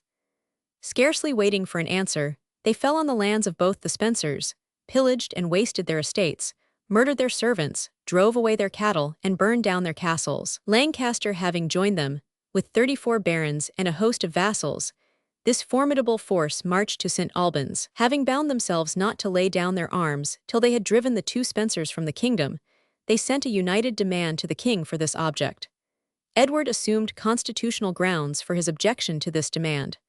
The two Spencers were absent, the father abroad, the son at sea, and the king declared that he was restrained by his coronation oath from violating the laws and condemning persons unheard. Timid at the head of an army, Edward was always bold in defense of his favorites. These pretenses weighed little with men with arms in their hands. They marched on London, occupied the suburbs of Holborn and Clerkenwell, and a parliament having assembled at Westminster, these armed remonstrants delivered to it a charge against the two Spencers of usurping the royal powers, of alienating the mind of the king from his nobles, of exacting fines, and appointing ignorant judges. By menaces and violence they carried their point, obtaining a sentence of attainder and perpetual banishment against the two obnoxious courtiers. This sentence was pronounced by the barons alone, for the commons were not even consulted, and the bishops protested against so illegal a proceeding. The only evidence which these turbulent barons gave of their remembrance of the laws was in requiring from the king a deed of indemnity for their conduct. And having got this, they disbanded their army and retired, highly delighted with their success, and in perfect security, as they imagined, to their castles. But they had in reality been too successful. The force put upon the authority of the king was so outrageous, and it reduced all respect for it to so low an ebb, that the barons and knights in their own neighborhoods became totally regardless of public decorum towards the royal family. Even the queen, who had always endeavored to 378 live on good terms with the barons, and who detested the young Spencer as cordially as they did, could not escape insult. Passing the castle of Leeds, in reality a crown property, but in the keeping of the Lord of Battlesmere, she desired to spend the night there, but admittance was refused her, and some of her attendants, insisting on their royal mistress being admitted to what might be called her own house, were forcibly repulsed and killed. The queen instantly complained, with all her quick sense of indignity, to the king, and Edward thought that now he had a splendid opportunity of vengeance on his haughty barons. He for once assumed courage, and displayed a spirit which, if it had been permanent and uniform, would have made him and kept him master of his throne and prerogatives. He assembled an army, fell on Battlesmere, took him prisoner, and inflicted severe chastisement on his followers. The insult to the queen had excited the indignation of the people against the barons, and completely justified the proceedings of the king. Thus suddenly finding himself on the high tide of public approbation, he at once declared the acts of the barons void, and contrary to the tenor of the Great Charter. He showed surprising activity in collecting forces and calling out friends in different parts of the kingdom. He recalled the two Spencers. They had only been banished in the month of August. In October they were again on English ground. The king marched down upon the quarters of the lords of the marches, who were thus suddenly taken unawares, while isolated in fancied security and incapable of resistance. He seized and hanged 12 knights of that party. Many of the barons endeavored to appease him by submission, but their castles were taken possession of, and their persons imprisoned. Lancaster, alarmed for his safety, hastened northward and now openly avowed his league with Scotland, which had been so long suspected, and called on the Scots for help. This was promised him under the command of the two great champions of Scotland, Randolph, now Earl of Moray, and the Douglas. But these not arriving, Lancaster set out on his march, and was joined by the Earl of Hereford and all his forces. Their army, however, did not equal that of the king, which numbered 30,000 men. Lancaster and Hereford posted themselves at Burton-upon-Trent, hoping to keep back the royal forces by obstructing the passage over the bridge. But in this they failed, and hastily retreated northwards, hoping daily for the arrival of the promised aid from Scotland. At Boroughbridge on the 16th of March, 1322, they were intercepted by a force under Sir Simon Ward and Sir Andrew Harclay, who occupied the bridge and the opposite banks of the river. In fear of the pursuit of the king's army, the two barons endeavoured to force the bridge, but were stoutly repulsed. Hereford was killed, and Lancaster, who in his terror had lost all power of commanding his troops, was seized and conducted to the king. No greater contrast could be exhibited by two commanders than was shown on this occasion by Hereford and Lancaster. Hereford, determined to force the bridge, charged on foot, but a Welshman, who had discovered that the bridge was in a very decayed state and full of holes, had concealed himself under it, and through one of these holes he thrust a spear into the bowels of the brave earl, who fell dead on the spot. Lancaster attempted to find a ford over the river, but the archers of the enemy poured in showers of arrows upon him. Night put a stop to the battle, and in the morning he was taken. Lancaster had in his day a great reputation for piety. He was, says Froissart, a wise man and a holy, and he did afterwards many fine miracles on the spot where he was beheaded. Hume has painted this nobleman as violent, turbulent, and hypocritical, and attributes his reputation for piety to the monks, whom he favored, and who were his historians. But there is nothing in his public conduct which may not assume the character of patriotism, for he fell as he had lived, in endeavoring to resist the mischievous practices of the king in regard to his favorites. He was a prince of the blood, and by his position and the rights of the charter, bound to support the constitution, which the king was continually violating in his unbounded partiality for his minions. In conformity with his character, Lancaster, on being surrounded, retired into a chapel, and looking on the holy cross said, "Good Lord, I surrender myself to thee, and put me into thy mercy."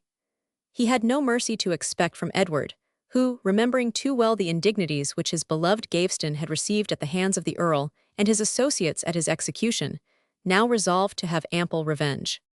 About a month after the battle, he convoked a court-martial at the earl's own castle of Pontefract, where he himself presided, and where, as a traitor, having made league with Scotland against his rightful sovereign, Lancaster was condemned 379 to be hanged, drawn, and quartered. He was clothed in mean attire, set upon a sorry jade of a horse with a hood upon his head, and in this manner he was led to execution on a hill near the castle, the king's officers heaping all kinds of insults upon him, and the populace, whom he had incensed by calling in the Scots, pelting him with mud, and pursuing him with outcries and curses. In his life and death Lancaster bore a striking resemblance to the Earl of Leicester, the leader of the barons in the reign of Henry Roman III. Besides the two leaders of this revolt, 5 knights and 3 esquires were killed in the battle, and 14 bannerets and 14 knights bachelors were hanged, drawn, and quartered. Amongst those who were executed were Battlesmere, who had insulted the Queen, Gifford, Barnet, Cheney, and Fleming. Many were thrown into prison, and others escaped beyond the sea. Never, says an old writer, did English earth at one time drink so much blood of her nobles, in so vile a manner shed as this. But not only was this vengeance taken on the persons of the insurgents, their vast estates were forfeited to the crown, and the people soon beheld, with inexpressible indignation, the greater portion of these immense domains seized upon by the younger Spencer, whose rapacity was insatiable. In a parliament held at York, the attainder of the Despensers was reversed. The father was created Earl of Winchester, and both he and his son enriched by the lands of the fallen nobles. Edward was as totally uncured of his folly as ever. Harclay, for his services, received the earldom of Carlisle and a large estate, which he soon again forfeited, as well as his life, for a treasonable correspondence with the Scots. But the rest of the barons of the royal party, receiving little, were the more incensed at the immense spoils heaped on the Spencers. The king's enemies, on the other hand, vowed vengeance on both monarch and favourite, whom the people regarded with more determined envy and hatred than ever. Thus Edward, falling the moment that he was successful into his hopeless failing of favoritism, not only lost every advantage he had so completely gained, but hastened by it the day of retribution. The nobles who had escaped to France, there set on foot a dangerous conspiracy. Amongst these was the younger Roger Mortimer, one of the most powerful barons of the Welsh marches, who had been twice condemned for high treason, but receiving a pardon for his life, was detained in the Tower, where his captivity was intended to be lifelong. Making his guards drunk with a drugged liquor, he escaped, and now joined these conspirators, all smarting from their sufferings on account of the favorite, and many of them from his usurpation of their castles and lands. Everything favored these conspirators.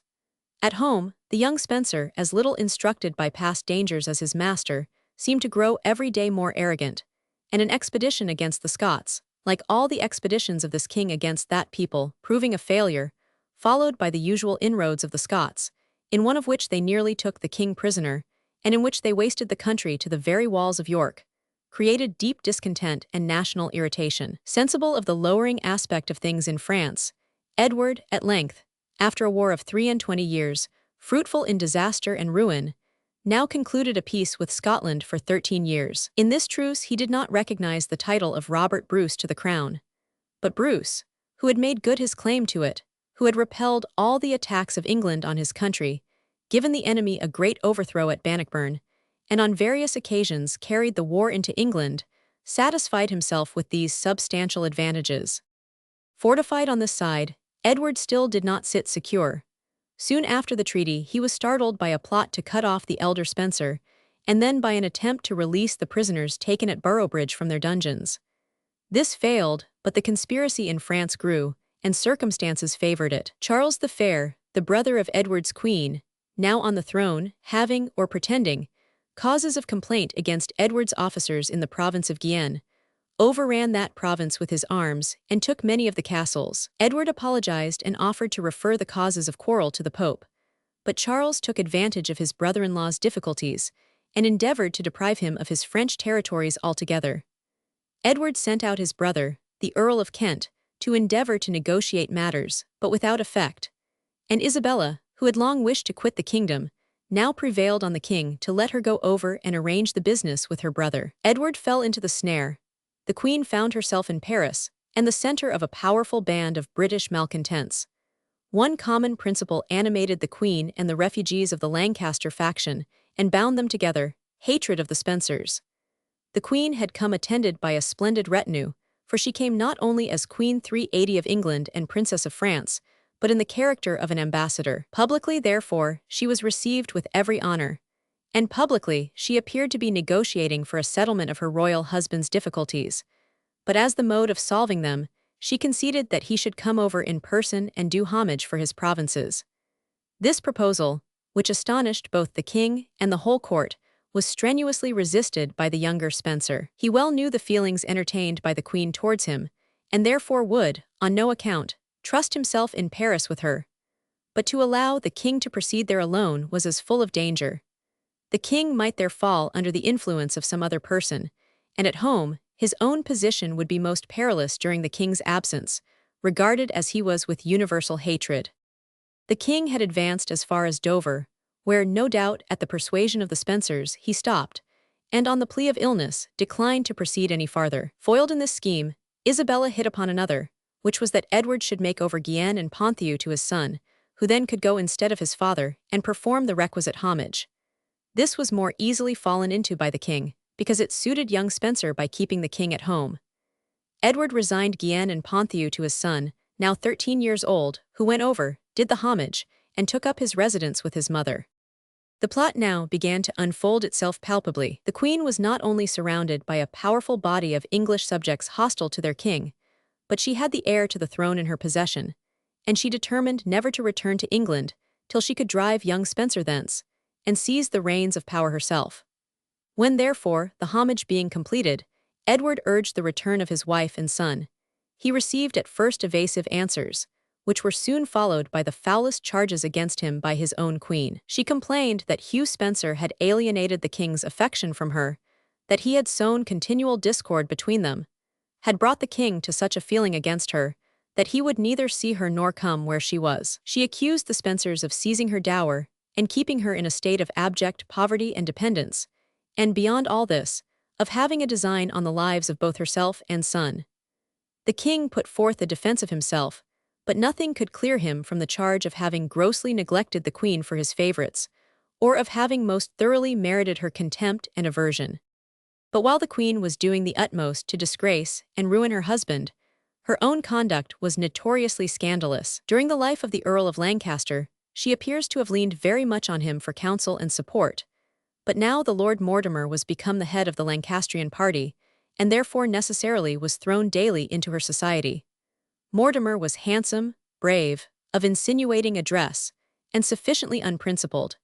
The affairs of the party brought them into almost perpetual contact, and intimacy speedily ripened into intrigue and criminality. Very soon the position of the Queen and Mortimer was generally known.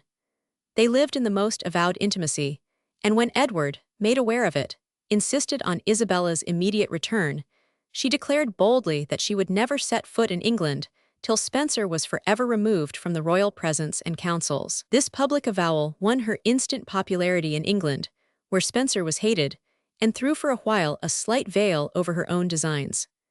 An active correspondence was opened with the discontented in England. The vilest calumnies were propagated everywhere against the king, and this disgraceful family quarrel became the common topic of all Europe. The King of France, from motives of policy, declared himself highly incensed against Edward for his treatment of his sister, and even threatened to redress her wrongs. He still protected her, even after her open connection with Mortimer, though both himself and his two brothers had thrown their wives into prison for irregularity of conduct, where the wife of his brother Louis had been strangled. But though Charles probably never seriously intended to take any active measures on behalf of Isabella, Edward was greatly alarmed, and not only sent, in the name of Spencer, rich presents to the French king and his ministers, but also wrote to the Pope, earnestly imploring him to command Charles to restore to him his wife and son. This letter to the Pope was strongly backed, according to Froissart, by much gold and silver to several cardinals and prelates nearest to the Pope. The interference of His Holiness afforded a sufficient plea for Charles to withdraw all countenance from Isabella, and even to command her to quit the kingdom. To save appearances, therefore, Isabella quitted Paris, and betook herself to the court of the Count of 381 Holland and Hainault. That this was a step by no means disagreeable to Charles the Fair is obvious from the fact that the Count was his own vassal, and suffered no remonstrance for this reception of the English queen. The partisanship of the Count was of the most decided kind. The queen, the more indissolubly to engage him in her enterprise, affianced her son Edward, the heir to the English throne, to Philippa, his second daughter. The brother of the Count, John of Hainault, became a perfect enthusiast in the cause of Isabella, who, still young, only 20 years of age, and eminently beautiful, seemed to inspire him with all the chivalrous devotion of the most romantic ages. He declared his full faith in Isabella's innocence of all impropriety, with the spectacle of her intimacy with Mortimer daily before his eyes, and he was deaf to all warnings of danger from the jealousies of the English, who, he was assured, were especially disgusted by the interference of foreigners. By this alliance, and the secret assistance of her brother, the King of France, Isabella soon saw herself surrounded by an army of nearly 3,000 men. CP 379. Escape of Roger Mortimer from the Tower. CP 379. See larger version. Edward, roused by the imminent danger, endeavored to prepare measures of defense. But the danger was far more extensive than appeared on the surface. Conspiracy did not merely menace from abroad, but penetrated every day deeper, and into the very recesses of his own family. His brother, the Earl of Kent, a well-meaning but weak prince, who still remained on the continent, was persuaded by Isabella and the King of France that it behoved every member of the royal family to join in the attempt to rid the kingdom of the Spencers. And this, they assured him, was the 382 object of the expedition. Won over to what appeared so desirable an attempt, he also won over his elder brother, the Earl of Norfolk. The Earl of Leicester, the brother and heir of the Earl of Lancaster, had abundant motives of interest and vengeance for entering into the design. The Archbishop of Canterbury and many of the prelates approved of the Queen's cause, and aided her with money. Several of the most powerful barons were ready to embrace it on her appearance on the English coast, and the minds of the populace were embittered against the king by the industrious dissemination of calumnies and injurious truths. Isabella set sail from the harbour of Dort with her little army, accompanied by the Earl of Kent, and on the 24th of September, 1326, landed at Orwell in Suffolk. She was soon joined by the Earls of Norfolk and Leicester, thus receiving the high sanction of two princes of the blood. The bishops of Lincoln, Ely, and Hereford met her with the sanction of the church and numerous forces. The fleet had been won over and kept out of the way, and the land forces sent against her at once hailed the young prince with acclamations and joined the Queen's banner. Isabella made a proclamation that she came to free the nation from the tyranny of the Spencers and of Chancellor Baldock, their creature. The barons, who thought themselves secure from forfeiture in coalition with the prince, made a reconciliation with the barons of the Lancastrian faction, and the people poured in on all sides. Never was a miserable monarch so deserted by his people and by his own blood. His wife, his son, his brothers, his nobles, his prelates, his people, all were against him. The Queen and Prince stayed 3 days in the Abbey of the Black Monks at Bury St. Edmunds, where their partisans continually increased. Meantime, the wretched king appealed to the citizens of London to maintain the royal cause, and issued a proclamation offering £1,000 to anyone for the head of Mortimer, a pretty sum, equal to £10,000 at the present day. The appeal remained totally unheeded, and Edward fled from his capital, accompanied only by the two Spencers, Baldock, the Chancellor, and a few of their retainers. Scarcely were they out of the gates when the populace rose, seized the Bishop of Exeter, whom the king had appointed governor, beheaded him, and threw his body into the river.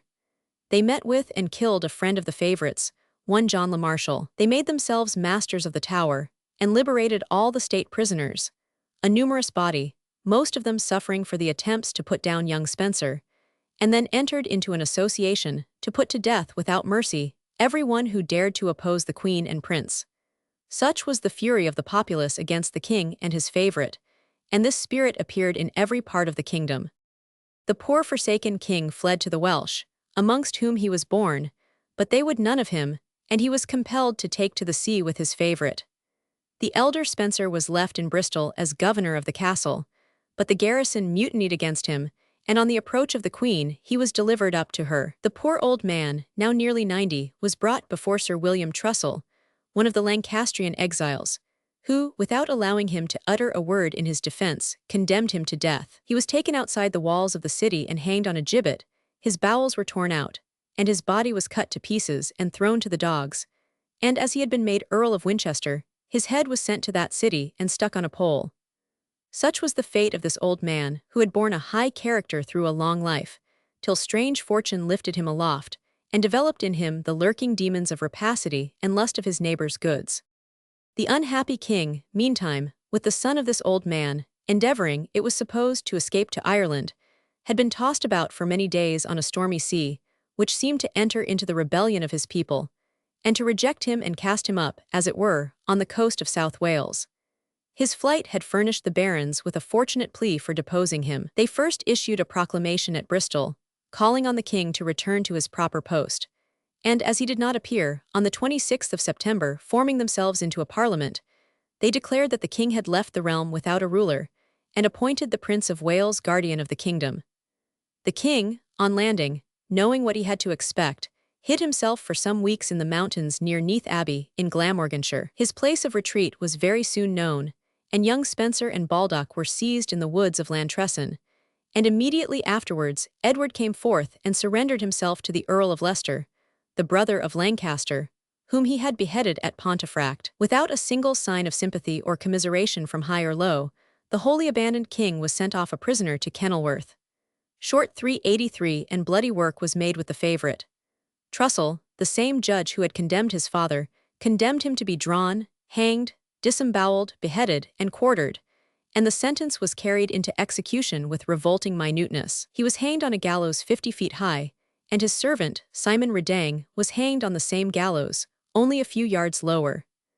The Earl of Arundel, allied to the Spencers by marriage, and one of those active in the death of the Earl of Lancaster, was beheaded with 2 other noblemen. Baldock, as a priest, was exempt from the gallows, but being sent to the Bishop of Hereford's palace in London, he was there seized by the enraged populace, as probably the senders foresaw, and though rescued, died soon after in Newgate of his injuries. So terminated the fortunes of Edward's few adherents. His own fate, steeped in still deeper horrors, was fast hastening on. A parliament, one of those solemn mockeries which we often see in history, was summoned in the king's name to meet at Westminster on the 7th of January, 1327, to condemn the king himself.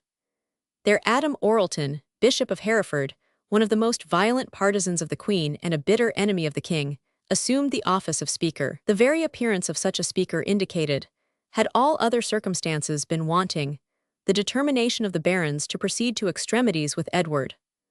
Orleton, for his attachment to the party of Lancaster, had been deprived of the temporalities of his see by the king, at the instance, as supposed, of Hugh Spencer, and he had on every possible occasion since displayed the most vindictive animus against the king. He had spread with indefatigable activity the filth of the court scandal respecting Edward, and this might have passed for religious zeal in one of his profession and rank in the church had he not winked as resolutely at the notorious vice of the Queen. But he was one of her most energetic partisans in England.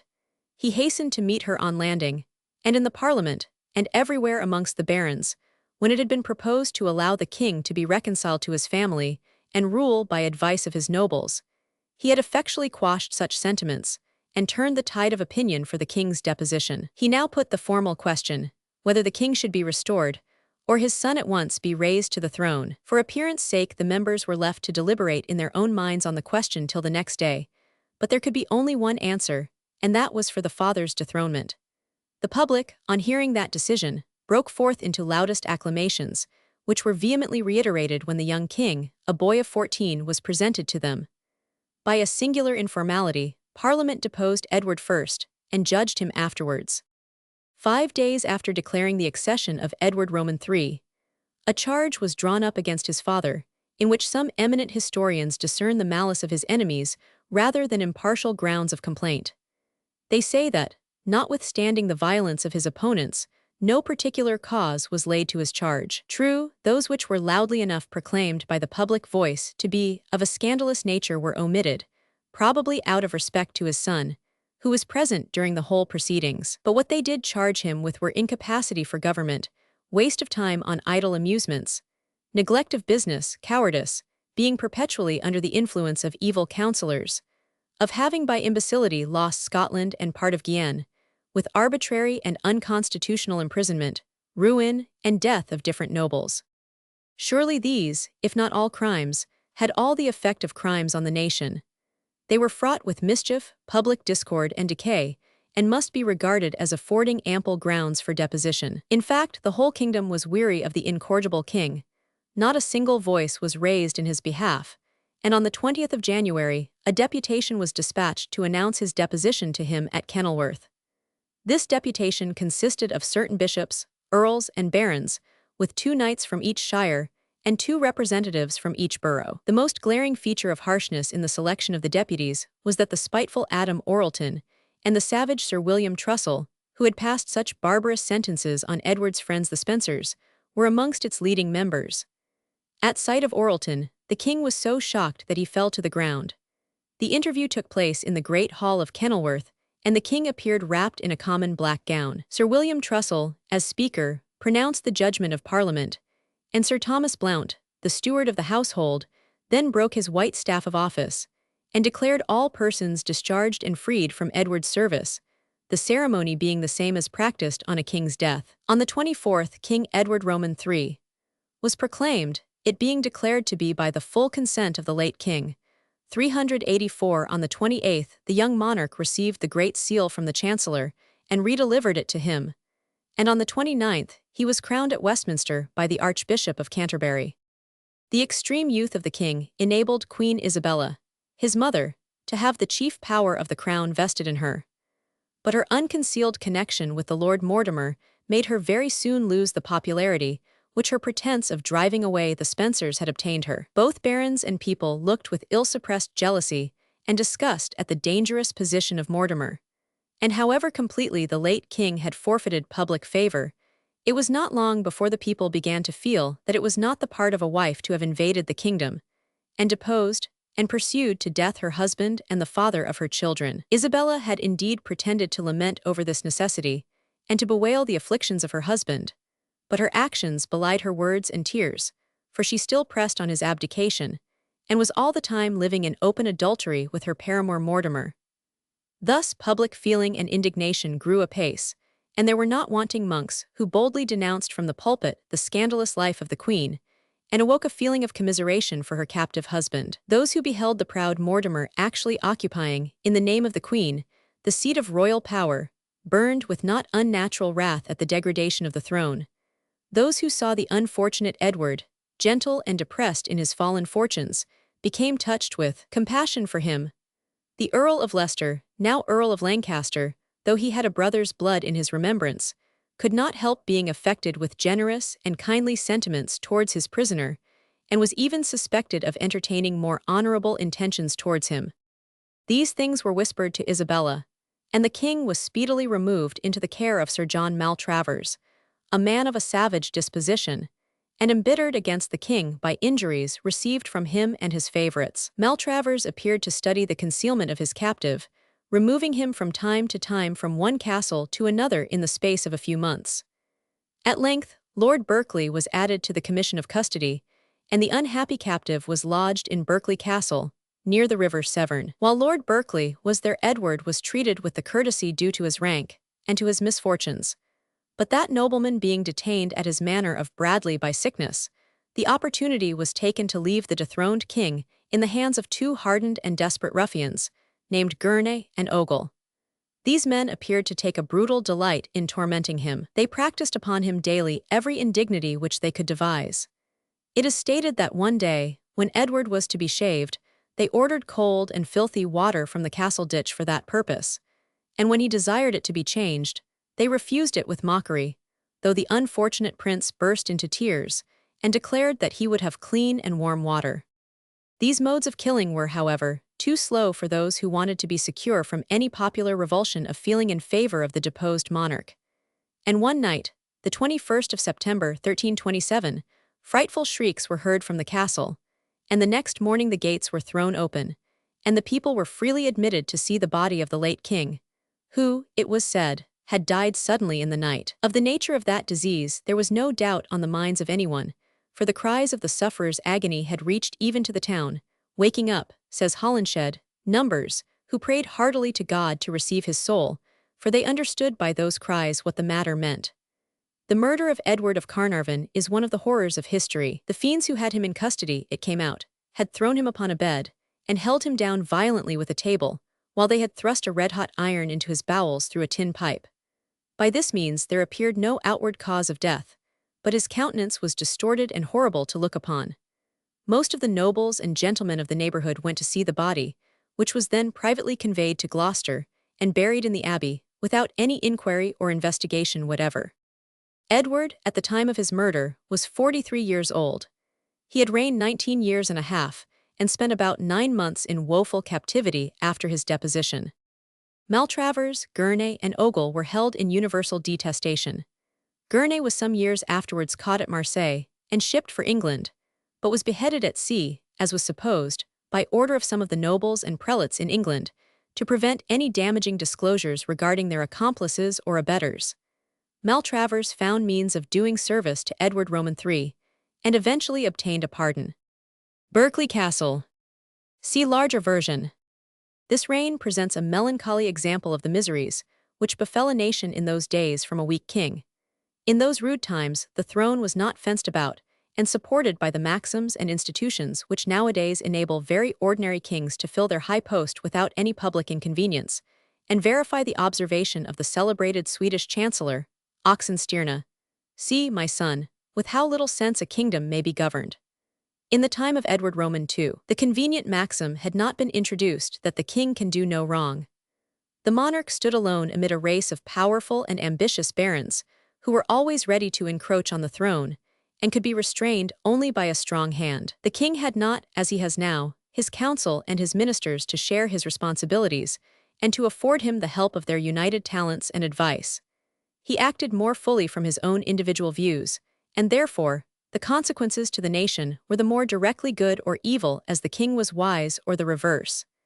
In Edward Roman II's reign the arms of the nation were disgraced, its hold on Scotland and France was weakened, and there was a vast amount of internal discord and civil bloodshed. We do not find those great enactments of laws which distinguished the reign of his father, and the estates of the crown were wasted on unworthy favorites. Yet, even in this reign the people gained something, as they have always done, from the necessities of kings. The barons, by the ordinances which they wrung from the weak hands of Edward, extended the privileges of Parliament, and circumscribed the power of the crown. They decreed that all grants made without consent of Parliament should henceforth be invalid, that the king could not make war or leave the kingdom without consent of the baronage in Parliament assembled, who should appoint a regent during the royal absence, that the great officers of the crown and the governors of foreign possessions should at all times be chosen by the baronage, or with their advice and assent in Parliament. These were important conquests from the crown, and came in time to be the established privileges, not exclusively of the peers, but of Parliament at large. The very usurpations and arbitrary deeds of the favorites produced permanent good out of temporary evil, for the barons compelled Edward to renew the Great Charter, and introduced a new and most valuable provision into it, namely, forasmuch as many people be aggrieved by the king's ministers against right, in respect to which grievances no one can recover without common consent of Parliament, we do ordain that the king shall hold a Parliament once a year, or twice, if need be. Thus, out of this king's fatal facility to favoritism came not only his own destruction, but also that grand security of public liberty, the annual assembling of Parliament. Besides the troubles related, the kingdom during this reign was afflicted by a severe famine, which lasted for several years. The dearth was not produced by drought, but by continued rains and cold weather, which destroyed the harvests and caused great mortality amongst the cattle, and of course raised the price of everything to an enormous pitch. Parliament foolishly endeavored to keep down prices by enacting, in 1315, a tariff of rates for all necessaries of life, but they very soon discovered that such a device was useless, and therefore repealed it. In this reign also took place one of those great political changes which spring of necessity from the progress of society. This was the abolition of the celebrated Order of the Knights Templars. This famous order was one of three religious military orders which arose out of the Crusades. The other two were the Knights of the Hospital of St. John of Jerusalem, commonly called Knights Hospitallers, and the Teutonic Knights of St. Mary of Jerusalem, or German Knights of the Cross, all of which sprang up in the 12th century. The foundation of the Order of Knights Templars, or Brethren of the Temple of Solomon, or Soldiers of the Temple, or Soldiers of Christ, took place in 1118 or 1119. 9 knights, all French, took a vow to maintain free passage for pilgrims to the Holy Land. To this vow they added those of poverty, chastity, obedience, and battle against the infidels.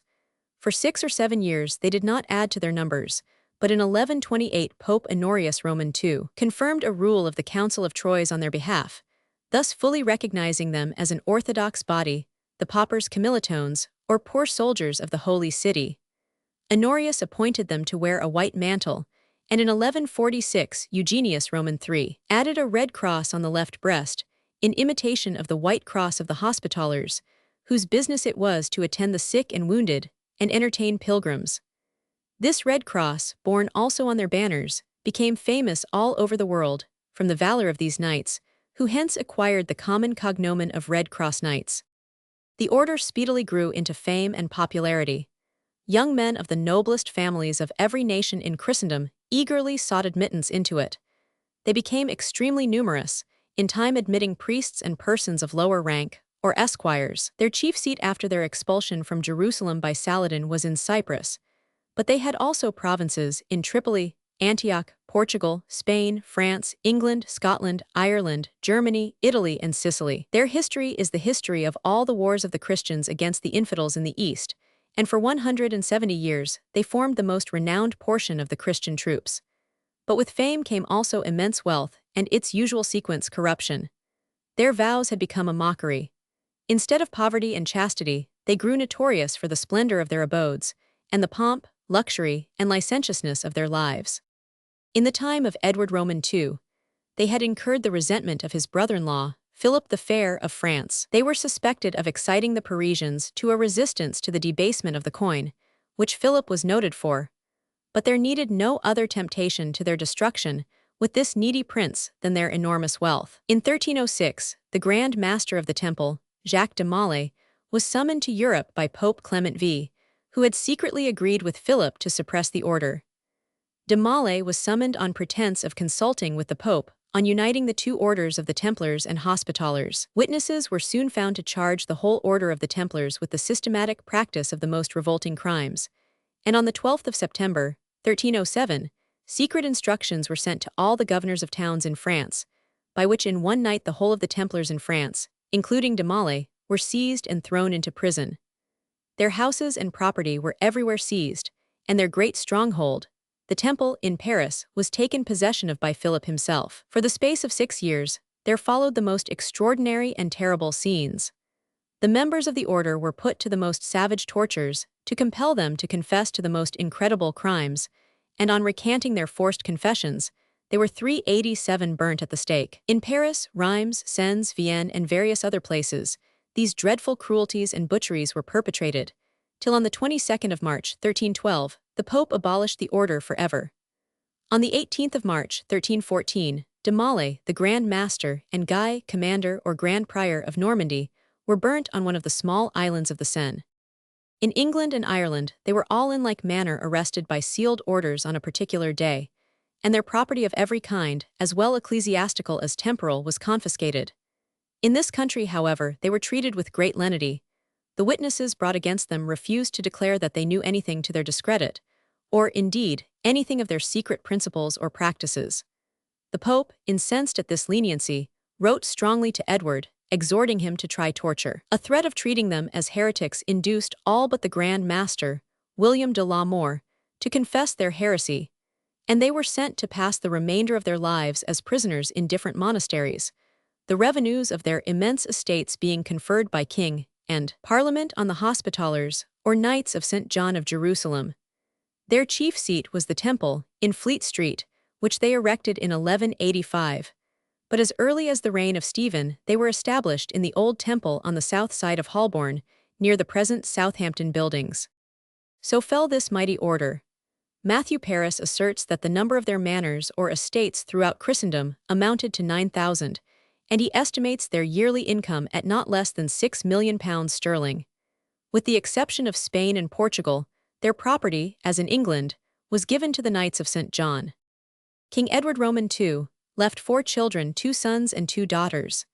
Edward succeeded him. John, Earl of Cornwall, died early at Perth. Joan was married to David Bruce, King of Scotland, and Eleanor to Reginald, Duke of Guelders. Chapter 30. The reign of Edward Roman III. The Regency war with Scotland. Edward is baffled. Peace with Scotland, and death of Bruce. Kent's conspiracy. Overthrow of Mortimer. Edward assumes authority. Relations with Scotland. Balliol invades Scotland. Battle of Duplin Moor. Edward supports Balliol. Battle of Halidon Hill. Scottish heroines. Preparations for war with France. The claims of Edward. Real causes of the quarrel. Alliances and counter-alliances. Edward lands in Flanders, is deserted by his allies and returns to England. Battle of Sluys. Dispute with Stratford. The Breton succession question. Renewal of the war. Derby in Guienne. Edward lands in Normandy. Battle of Crécy. The sceptre of England, taken by the indignant nation from the feeble grasp of Edward of Carnarvon, was once more in the hand of a strong man. Edward Roman III, sprung immediately from a feeble parent, was however of the stock of mighty kings, and the grandson of the first of his name, the stern hammer of Scotland, and conqueror of Wales.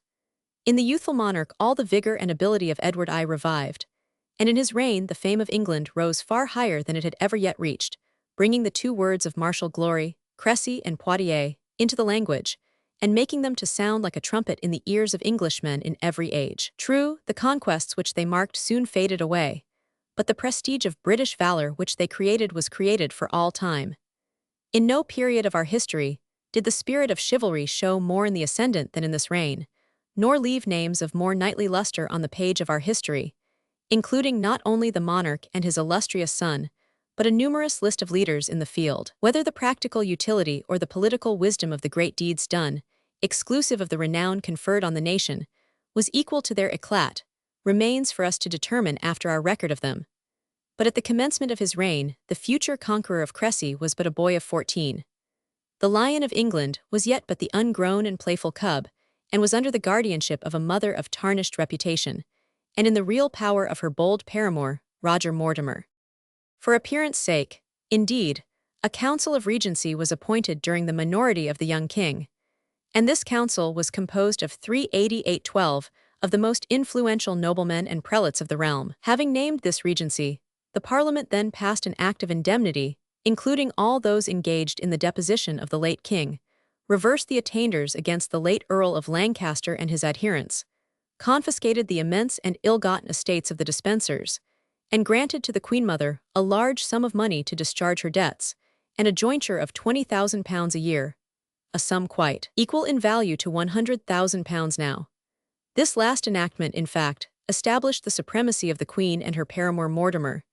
The council became, as they meant it to be, a mere empty figure of state policy. Mortimer, who had taken care not even to have his name placed on the council, as affecting the modesty of a private man, now that all appeared secure, assumed the state and establishment of a king. Great Seal of Edward Roman III. Boy, however, as the king was, his spirit was too active and inquiring to leave him with safety unemployed about the court. There he would be sure to be soon making observations, which, ere long, might bring trouble to the usurpers. Mortimer tried to keep him entertained by various frivolous amusements, but some employment more active and engrossing was needed, which would lead him to a distance from the court, and this was speedily furnished by the Scots. Their successes over Edward Roman II, and especially their grand triumph at Bannockburn, had greatly elated them, and the present crisis, when a king had been deposed, and a mere boy was on the throne, appeared too tempting an opportunity for a profitable incursion into England. Robert Bruce was now growing, if not old, yet infirm, but he was as full as ever of martial daring. At this distance of time, it seems equally impolitic and ungenerous in the Scots to make this attack. There was a truce between the kingdoms, and it might appear as if it would have been in every way more prudent for the Scots to strengthen and consolidate their internal forces than thus wantonly to provoke their old and potent enemies. But the state of rancor between the two countries no doubt impelled them to this course. Probably, too, the hope of regaining at such a period the northern provinces of England, which had formerly belonged to Scotland, was an actuating cause. Bruce appointed to this service his two great generals, the good Lord James Douglas and his nephew, Thomas Randolph, now Earl of Moray. They were to lay waste the counties of Durham and Northumberland, and do all the injury to England that they could. They made an attempt on the castle of Norham, but were repulsed, with heavy loss. They then increased their army to 25,000, summoning the vassals of the Scottish crown from every quarter, Highlands, Lowlands, and Isles. This army of Scots has been most graphically described by Froissart. He represents them as lightly armed, nimble, and hardy, and from their 389 simple mode of living, capable of making rapid marches or retreats, being totally unencumbered with baggage. There were 4,000 cavalry, well-mounted and well-armed. The rest were mounted on ponies, active but strong, which could pick up a subsistence anywhere. The men carried no provisions, except a small bag of oatmeal, and says the chronicler, they had no need of pots or pans, for they cooked the beasts, when they had skinned them, in a simple manner. That is, they killed the cattle of the English, of which they found plenty on their march, and roasted the flesh on wooden spits, or boiled it in the skins of the animals themselves, putting in a little water with the beef, to prevent the hides from being burnt. They also cut up the hides for their shoes, fitting them to their feet and ankles while raw with the hair outwards, so that from this cause the English called them the rough-footed Scots, and redshanks from the color of the hides. Every man carried at his saddle an iron plate, called a girdle, on which whenever they halted they could bake cakes of thin oatmeal. Thus armed and thus provisioned, the Scots could speed from mountain to mountain and from glen to glen with amazing rapidity, advancing to pillage or disappearing at the approach of an enemy, as if they were nowhere at hand. With such forces Douglas and Randolph crossed the Tweed, ravaged Durham and Northumberland, and advanced into the county of York. To oppose these invaders the English raised rapidly an army said to amount to 60,000 men. They had recalled John of Hainault and some cavalry which they had dismissed, and the young king of 14, burning with impatience to chastise the Scots, marched hastily towards the north. His progress, however, suffered some delay at York, from a violent quarrel which broke out between the English archers and the foreign troops under John of Hainault. The archers, and especially those of Lincolnshire, who probably had an old feud with the natives of Flanders, displayed a dogged dislike to these troops, and in the streets of York they came actually to downright battle, and many men were killed on both sides. This difference quelled, if not settled, the English army moved on. Very soon they came in sight of burning farms and villages, which marked the track of the Scots. These Scots, however, themselves were nowhere visible, for they retreated with double the celerity with which the English, heavily loaded with baggage, could follow them. The Scots did not retreat directly north, but took, according to Froissart, their way westward amongst the savage deserts and bad mountains and valleys, as he calls them, of Cumberland and Westmoreland. The English crossed the Tyne, trusting to cut off the homeward route of the enemy, but the utterly desolated condition of the country compelled them to recross that river, for no sustenance could be procured for the troops. After thus vainly pursuing this light-footed foe for some time, Edward, excessively chagrined in not being able to come up with them, or even to find them, offered a freehold worth £100 a year, and the honors of knighthood to anyone who would bring him intelligence of the enemy. After the soldiers had undergone severe hardships and enormous fatigue wading through waters and swamps, a man, one Thomas of Rokeby, came riding hard to the camp and claimed the reward offered by the king. He said he had been made prisoner by the Scots, and that they had said they should be as glad to see the English king as he would be to see them. This was not very probable, as they might have waited for the king, which they had taken care not to do. They lay, however, at not more than 3 leagues distant. The reason why the Scots had halted was visible enough when the English came up. They found them posted on the right bank of the Wear, where the river was deep and rapid, and there was no possibility of getting at them. Even could they cross the river, they must climb a steep hill in face of the enemy to attack them. Under these circumstances, Edward sent a challenge to the Scottish generals to meet him on a fair and open field, either by drawing back and allowing him to cross the river to attack them, or giving them the same option to cross over to his side. Douglas, annoyed at this proposal, advised to accept the challenge, but the more politic Moray refused, and replied to Edward that he never took the advice of an enemy in any of his movements. He reminded the king, as if to pique him to dare the unequal attempt of crossing in their faces, how long they had been in his country, spoiling and wasting at their pleasure. If the king did not like their proceedings, he added, insultingly, he might get over to them the best way he could. Edward kept his ground opposite to them for 3 days, the Scots at night making huge fires along their lines, and all night long, according to the chronicler, horning with their horns, and making such a noise as if all the great devils from hell had come there. In the daytime, some of the most adventurous knights from the English army 390 swam their strong horses across the river, and skirmished with the Scots, rather to show their gallantry than for any real effect. On the 4th morning, it was found that the Scots had entirely decamped, and were discovered after a while posted in a still stronger position higher up the river. Here Edward again sat down facing them, confidently hoping that they must be forced, from want of provisions, to come out and fight. As, however, they did not do this, the young king's patience became exhausted, and he desired to pass the river at all hazards, and come to blows with the Scots. This Mortimer would not assent to, and while lying, highly discontented with this restraint, on the bank of the river, Edward had a narrow escape of being taken prisoner. The brave Douglas, being held back by Moray, as Edward was by Mortimer, from a general engagement, planned one of those heroic exploits in which he so much delighted. Making himself acquainted with the English password for the night, and taking an accurate survey of the English camp, he advanced, when it was nearly night, with 200 picked horsemen, silently crossed the river at some distance above the English position, and then, as silently turning, made for the English camp. He found it carelessly guarded, and seeing this, he rode past the English sentinels, as if he had been an English officer, saying, "Ha, St. George, you keep bad watch here." Presently, he heard an English soldier say to his comrades as they lay by a fire, "I cannot tell what is to happen here, but somehow I have a great fear of the Black Douglas playing us some trick." "You shall have cause to say so," said Douglas to himself. When he had got fairly into the English camp, he cut the ropes of a tent with his sword, calling out his usual war cry, "A Douglas! A Douglas! English thieves, ye are all dead men."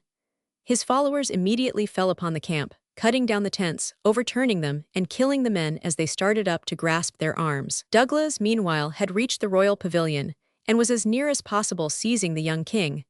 But the chaplain, the chamberlain, and some of the king's household, being alarmed, stood boldly in his defense, and enabled him to escape under the canvas of the tent, though they lost their own lives. Douglas, being now separated from his followers, many of whom were killed, endeavored to make good his retreat, but was in danger of being killed by a man who attacked him with a huge club.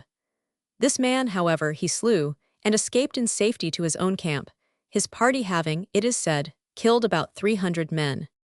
Soon after this, the Scots made an effectual retreat in the night by having beforehand cut a pathway through a great bog which lay behind them, and filling it with faggots. The road may still be seen in Weardale, and called from this cause the Shorn Moss. The young king, on entering the evacuated place of encampment the next day, found nothing but 6 Englishmen tied to trees, with their legs broken, to prevent them from carrying any intelligence to their countrymen. Edward, disgusted with his want of success, returned southward, and the Scots arrived in safety in their own country. On reaching York, the English king disbanded his army. He then returned to London, highly dissatisfied, young as he was, with the state of things. Mortimer had usurped all power.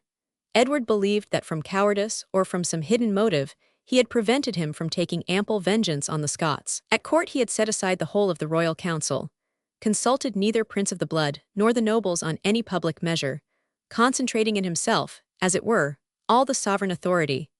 He endowed the Queen with nearly the whole of the royal revenues, and enjoyed them in her name.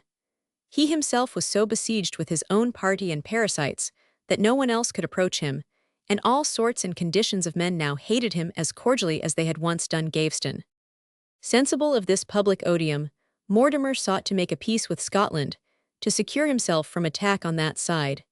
And perhaps the king was not so far wrong in attributing his backwardness to attack the Scots to some private motive. Certain it is that in the following year, 1328, he made peace with Robert Bruce on terms which astonished and deeply incensed the whole nation.